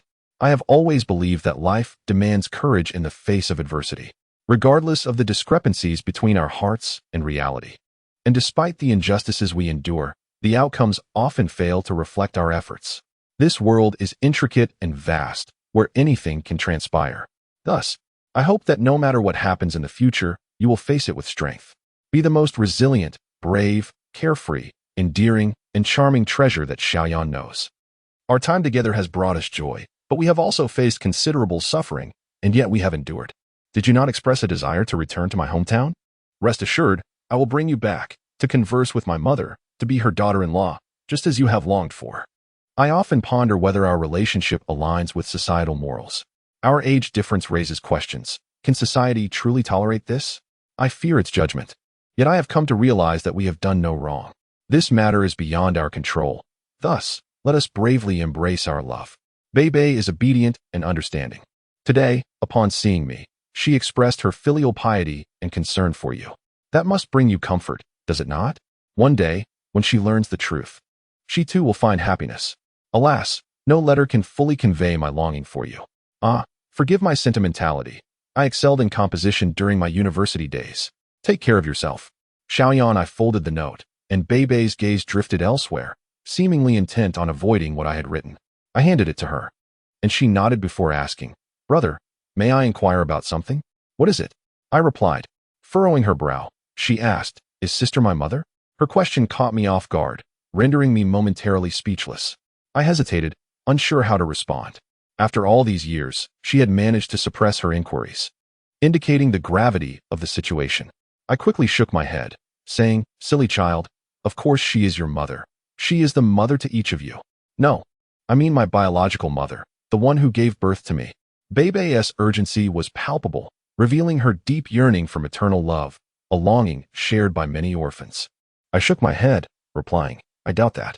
The age difference is too significant. You are merely in your teens, after all." Bebe lowered her head, contemplating my words, and eventually nodded, albeit with a hint of disappointment. It seemed she had heard something that sparked hope, only to have it dashed by my response. After parting ways with Bebe that day, I returned to the office and sought out Peter, determined to enlist his help. I would do whatever it took to ensure Sister Lee's safety, not for any particular reason, but simply for the bonds of affection and loyalty that exist between us. In a world where people mistakenly believe that cunning and emotional detachment can secure survival, wealth, and value, I would rather risk everything for the sake of those bonds. That afternoon, upon arriving at the hotel, Peter was absent. I returned to the office, sat in silence, and smoked until evening. It was around 8 o'clock when I received a call from a friend at the city prosecutor's office. The final verdict had been reached. Several key leaders of the municipal committee had faced internal disciplinary action, including Director Lee and some officials from the construction bureau, with Sister Lee implicated as well. All the documents bore her signature. She could not escape the repercussions. I urgently inquired, if convicted, how many years will she face? 10 years, I suppose, he replied. Her arrest has been delayed due to her illness, but Director Lee was detained a few days ago. I was taken aback. I hung up the phone, collapsing into a chair, stunned. I sat there for a prolonged moment, struggling to breathe, my heart racing with panic. She was going to prison. This woman, kind-hearted and burdened by countless hardships, was to face incarceration. I knew I had to plead with Peter. I must find him, no matter the cost. I went to the hotel where Peter worked. Before entering, I had prepared my words. So, when he opened the door, I stated firmly, "I hope you can assist me." I furrowed my brow. Peter responded with a cold smile. "I knew you would come asking for my help. Speak." I pursed my lips and said, "Perhaps in your eyes, I am not someone worthy of your respect. However, as a man, I cannot bear to see her imprisoned. Just as I would help Susan in her time of need, I wish to do the same for her." Peter scrutinized me intently. I exhaled and continued. "She has helped me before. Without her, my father may have perished. I cannot forget that kindness." Peter smirked slightly, saying, "Xiaoyan, speak honestly with me. I detest dishonesty." His demeanor shifted dramatically. I took a seat, bowed my head, clasped my hands, and after a moment of reflection, I confessed, "We have a history. She treated me well long before I met you. I came to know her because I needed money after my father's incident. She lent me 50,000, which at that time was my entire world. Money reveals its true worth only when it touches life and death. I cannot bear to see her suffer. I implore you to help." Peter raised an eyebrow, asking, "How do you want me to assist you?" I replied, "Please reach out to your contacts in the Ministry of Foreign Affairs. If you know someone in the central government, that would be even better. I have heard you are well connected in that realm." Peter shook his head slightly, spreading his hands. "It seems difficult. This is no ordinary case." I looked at him, considering my next words. "If you can help me, I will give everything in return, my future, my all. She is getting older. If she serves 10 years, her life will be effectively over. She is a good person who has done countless good deeds. Does my daughter not deserve compassion?" Peter smiled and said, "Yen, I must confess, I misjudged you.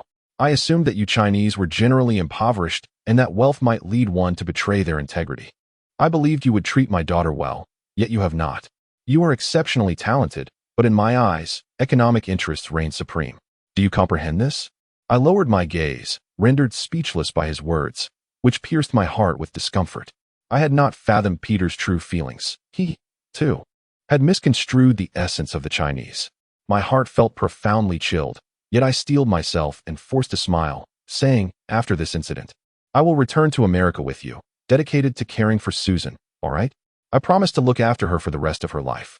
Peter pondered for a moment and replied, Actually, I wish for your safety. It is just that Susan is rather headstrong at present. She feels wronged by you and is unwilling to accept it. I struggle to grasp her sentiments. Perhaps she expects some form of sacrifice from you. He glanced at his notebook, avoiding eye contact with me, and continued, Let us make a deal, if you are willing, once this matter concludes. Return to America and devote yourself to Susan. We can negotiate a better agreement this time. Should you breach it, you will owe a compensation of 200 million renminbi. Furthermore, he added with a smile, you shall receive not a penny from the company's current assets. The choice is yours. I have lost my faith in you. I am only doing this for Susan. You must understand that. I nodded and inquired, will it require money? Peter chuckled, of course.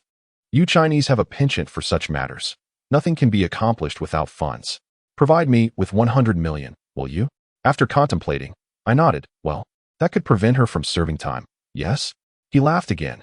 In truth, someone has set their sights on you. They have approached me with an offer. And if you can meet that figure, they will be inclined to assist.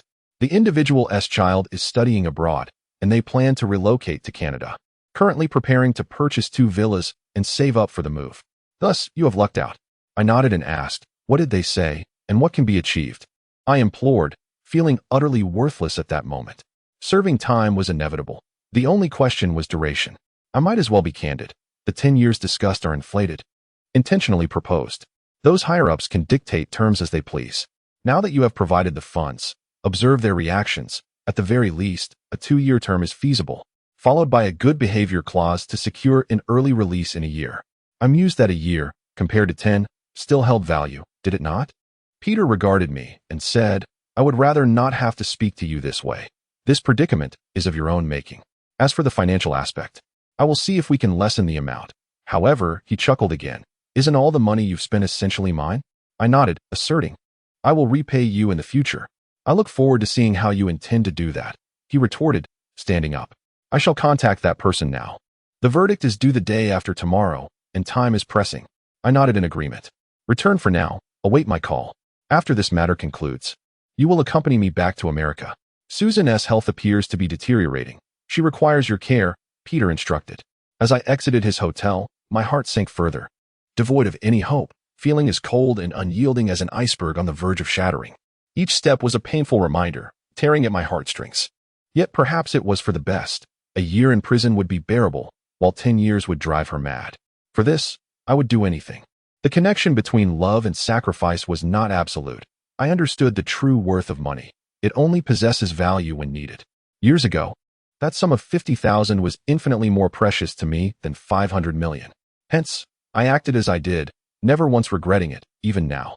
The night before the verdict, I leveraged my connection with a member of the investigation team and offered them money, securing a chance to meet Sister Lee.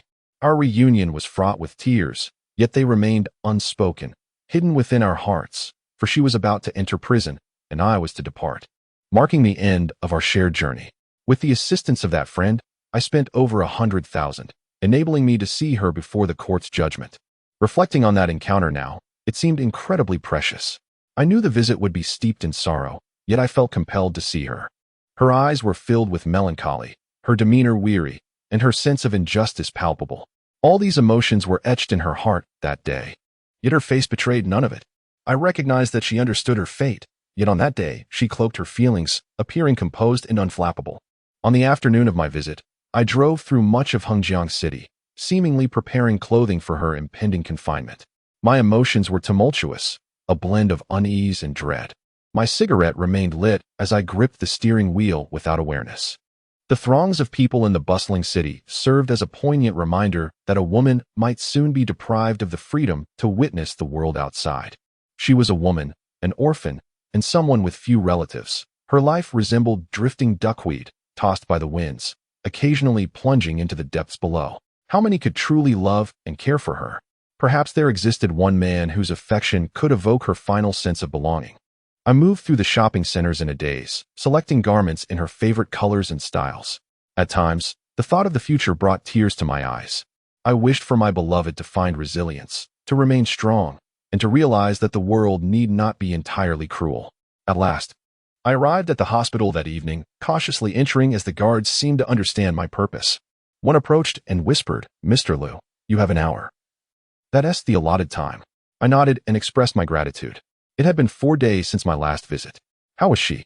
How was her injury? Did she miss me? As I stood at the door and knocked, I heard a voice call, "Bebe, open the door." Bebe had been granted permission to care for her as a family member in the hospital. When she opened the door and saw me, she was overwhelmed with excitement. Blinking her eyes and exclaiming, "Sister, brother has come to see you."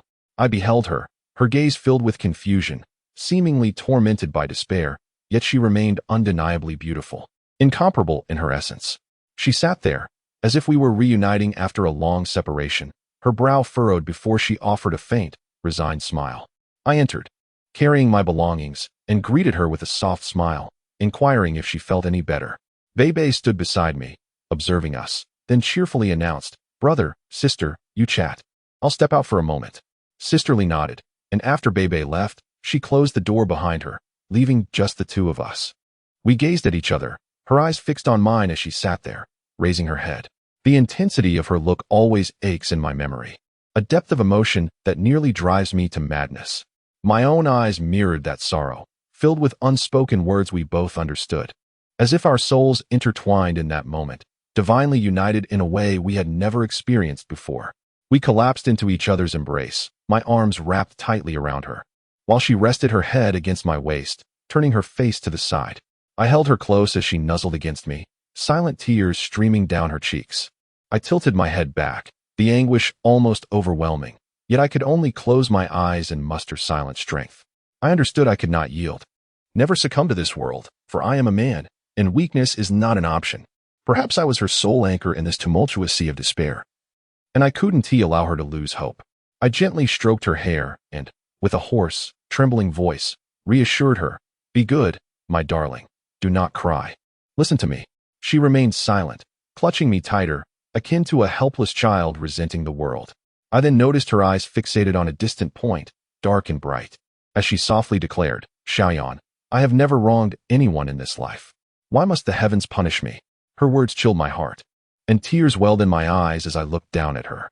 "Be good, my darling. Do not say such things. The heavens do not torment the good. Trust me, it will pass. Please, do not say that."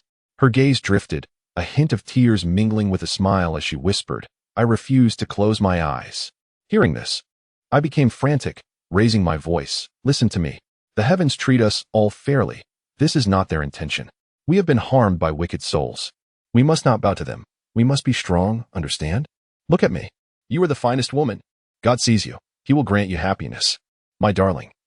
Look at me. Look at me." Upon hearing this, she lifted her head to meet my eyes, reaching out to touch my face.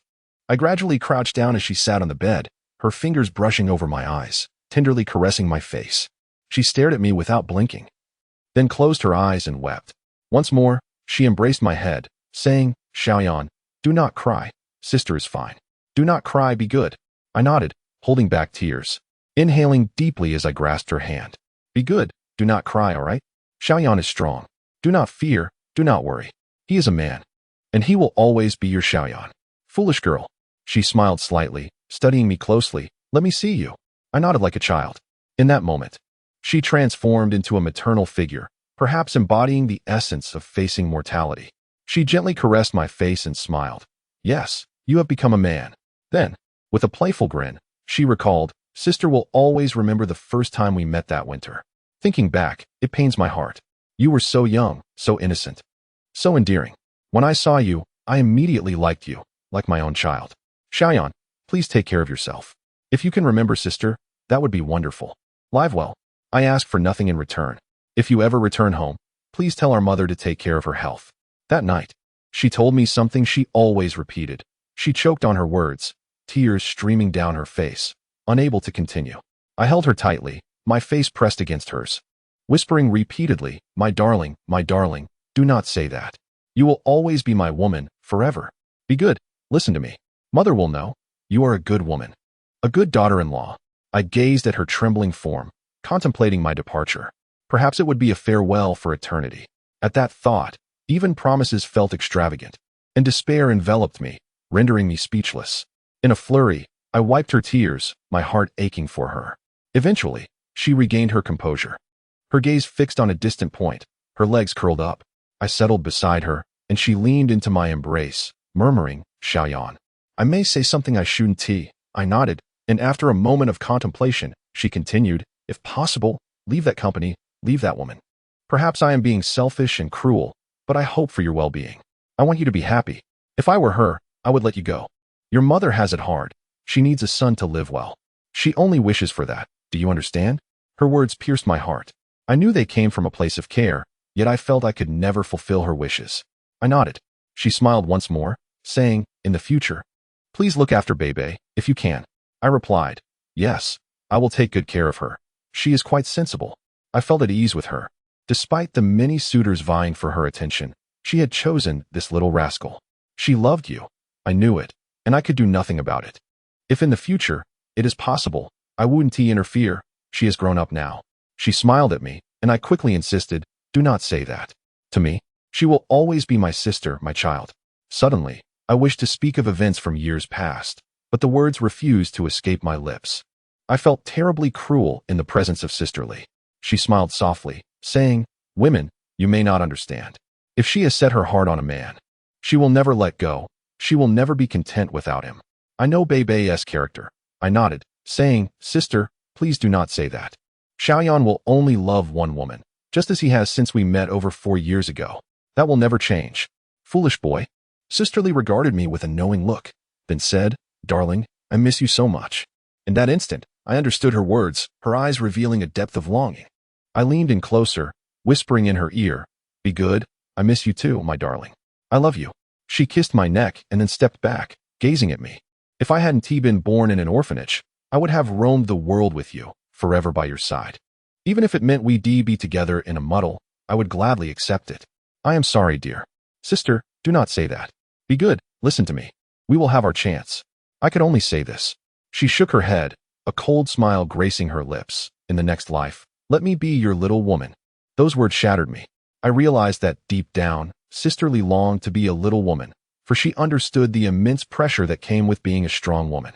She remarked, I actually envy Bebe. I was even more attractive than her back in the day. If only I had known you then. I nodded in response. Suddenly, Sister Lee wrapped her arm around my neck and gazed at me, saying, come, give your sister a proper kiss. I nodded, leaned in, and our lips met. She closed her eyes, and the kiss lingered, timeless and profound, lasting for what felt like over 10 minutes. We lost ourselves in that moment, enveloped in sweetness, happiness, and a tinge of melancholy. However, just as we were at our most blissful, there was a knock at the door. We pulled away from each other, and she smiled, looking at me and saying, look at your sister. I obediently nodded, and she added with a playful smile, smile for me. Yet, I found it impossible to smile. She continued, I adore the shy smile you used to give me, the one when I teased you. Give it to me once more. She wrinkled her nose. Still, I couldn't muster a smile. Tears were welling up. Won't you smile? Are you ignoring me? She asked. I forced a slight smile, and she looked pleased, saying, good boy. Tomorrow you. She paused to take a breath. Tomorrow you must not attend the sentencing, understand?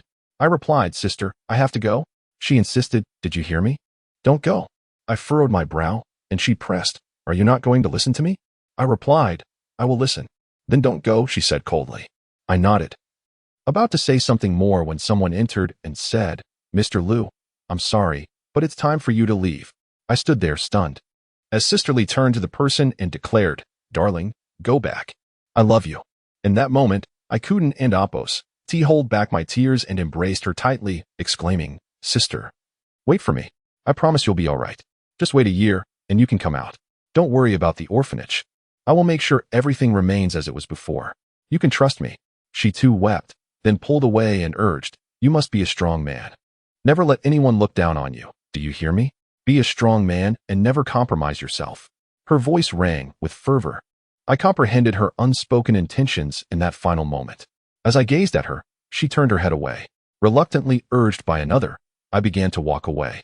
My eyes fixed on her, filled with an overwhelming desire to remain by her side, even if it meant descending into hell. Yet, her profile turned aside, forever etched in my memory. As the door closed, I felt as though my body could no longer bear the weight of the moment. I leaned against the wall. Struggling to contain my emotions, my fists clenched tightly.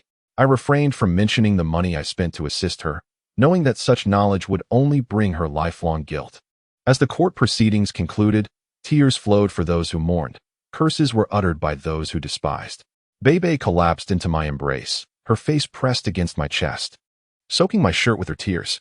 Others looked on, bewildered by the sight of a beautiful girl nestled in my arms, their expressions filled with disbelief.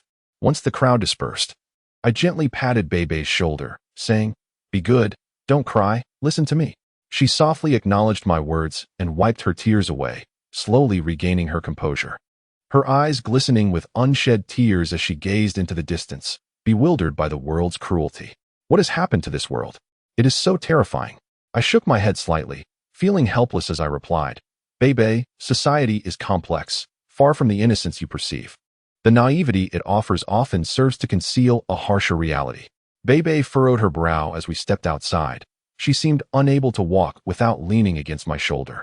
Once in the car, we sat in silence, unsure of what to do or where to go, like children who had lost their parents, staring blankly into space. I pulled out a cigarette and lit it. Bebe leaned against my shoulder and said, "Brother, please don't leave me. Without you, I wouldn't know how to survive. I have no family left in this world." Her words filled me with dread and unease. I understood her longing for my presence, yet I felt powerless to fulfill it. Her feelings for me were intricate, transcending mere friendship. In her heart, she had come to view me as an older brother or even a guardian. She depended on both me and Sister Lee, yet both were destined to depart from her life. I remained silent, and Bebe, with a frown, asked, "Are you also going to leave me? Sister entrusted you to take care of me." She murmured, "Bebe, many things do not unfold as we desire. Life is inherently lonely. Often, our wishes are beyond our control. Do you understand?" "I don't understand," she replied softly, shaking her head. "I don't understand anything. I just don't want you to leave me. I'll wait for you, and when Sister returns, you can marry her, and we can live together as a family. I promise I won't intrude on your lives." Her words left me dazed, and I gazed out the window, the cigarette in my mouth losing its flavor. A surge of resentment toward the world arose within me. Why must it keep lovers apart, shattering all hopes? I turned sharply to Bebe and exhaled, "Bebe, listen to me." She was attentive, biting her lip, her beautiful face marred by sorrow. I extinguished the cigarette in the car's ashtray, fixing my gaze on a distant point as I said, "After I leave, focus on your acting. When you go to Shanghai, don't think of anything else. Return to see Sister when you can. Don't worry about me. Prioritize your career. I hope you become a talented star, adored by many and celebrated across China, Asia, and the world. You are her hope, and also," I paused, adding, "my hope as well. Only if you succeed will our future hold promise." As I uttered these words, she fell silent, realizing that I was indeed preparing to depart. Her eyes filled with confusion and anxiety as she suddenly clutched me, saying, "No, you can't leave." "Are you joking?" "I am not," I assured her, gripping her shoulders. "I know it's cruel, but I don't want to deceive you. I must leave here soon. I have to return to America." "Why?" she asked, her voice laden with despair. It seemed she sensed something deeper. I withheld the truth, stating, "Due to work commitments. I need to return to America for a while." "But you just came back to China. Why must you leave now? Can't you apply to stay?" Bebe's gaze, filled with fear of losing happiness, implored me. I shook my head, and at that moment, tears streamed down her face. "You don't want me anymore. None of you want me," she exclaimed, wiping her tears with one hand, resembling a pitiful child. My heart ached at the sight. I dreaded a woman's tears. As they threw me into disarray, I hurriedly embraced her, saying, "Be good, don't cry. If you cry, I want to know what to do. You're grown now. Don't act like a child. Look, so many people adore you, and you can even grace entertainment magazines. If you continue like this, it would be embarrassing if someone captured it. No, I don't want to be a star. I don't care about fame or wealth. I only want us to be together. If you leave, we'll be apart forever. Foolish girl, that won't happen. I will return. Now smile for me. Let me see how beautiful you are," I said, suppressing a smile, looking down at her. You've smudged your makeup from crying. Remember, a beautiful girl shouldn't cry so recklessly. Bad person, you're a wicked man. She playfully punched my arm, saying, I dislike you. You can't leave. You can't. She cried out, brother, and flung herself back into my embrace, holding me tightly. In that moment, Bebe was utterly endearing. A girl whose plight would tug at the heartstrings of any man, evoking paternal instincts within me. Faced with such a girl, one cannot harbor ill intentions.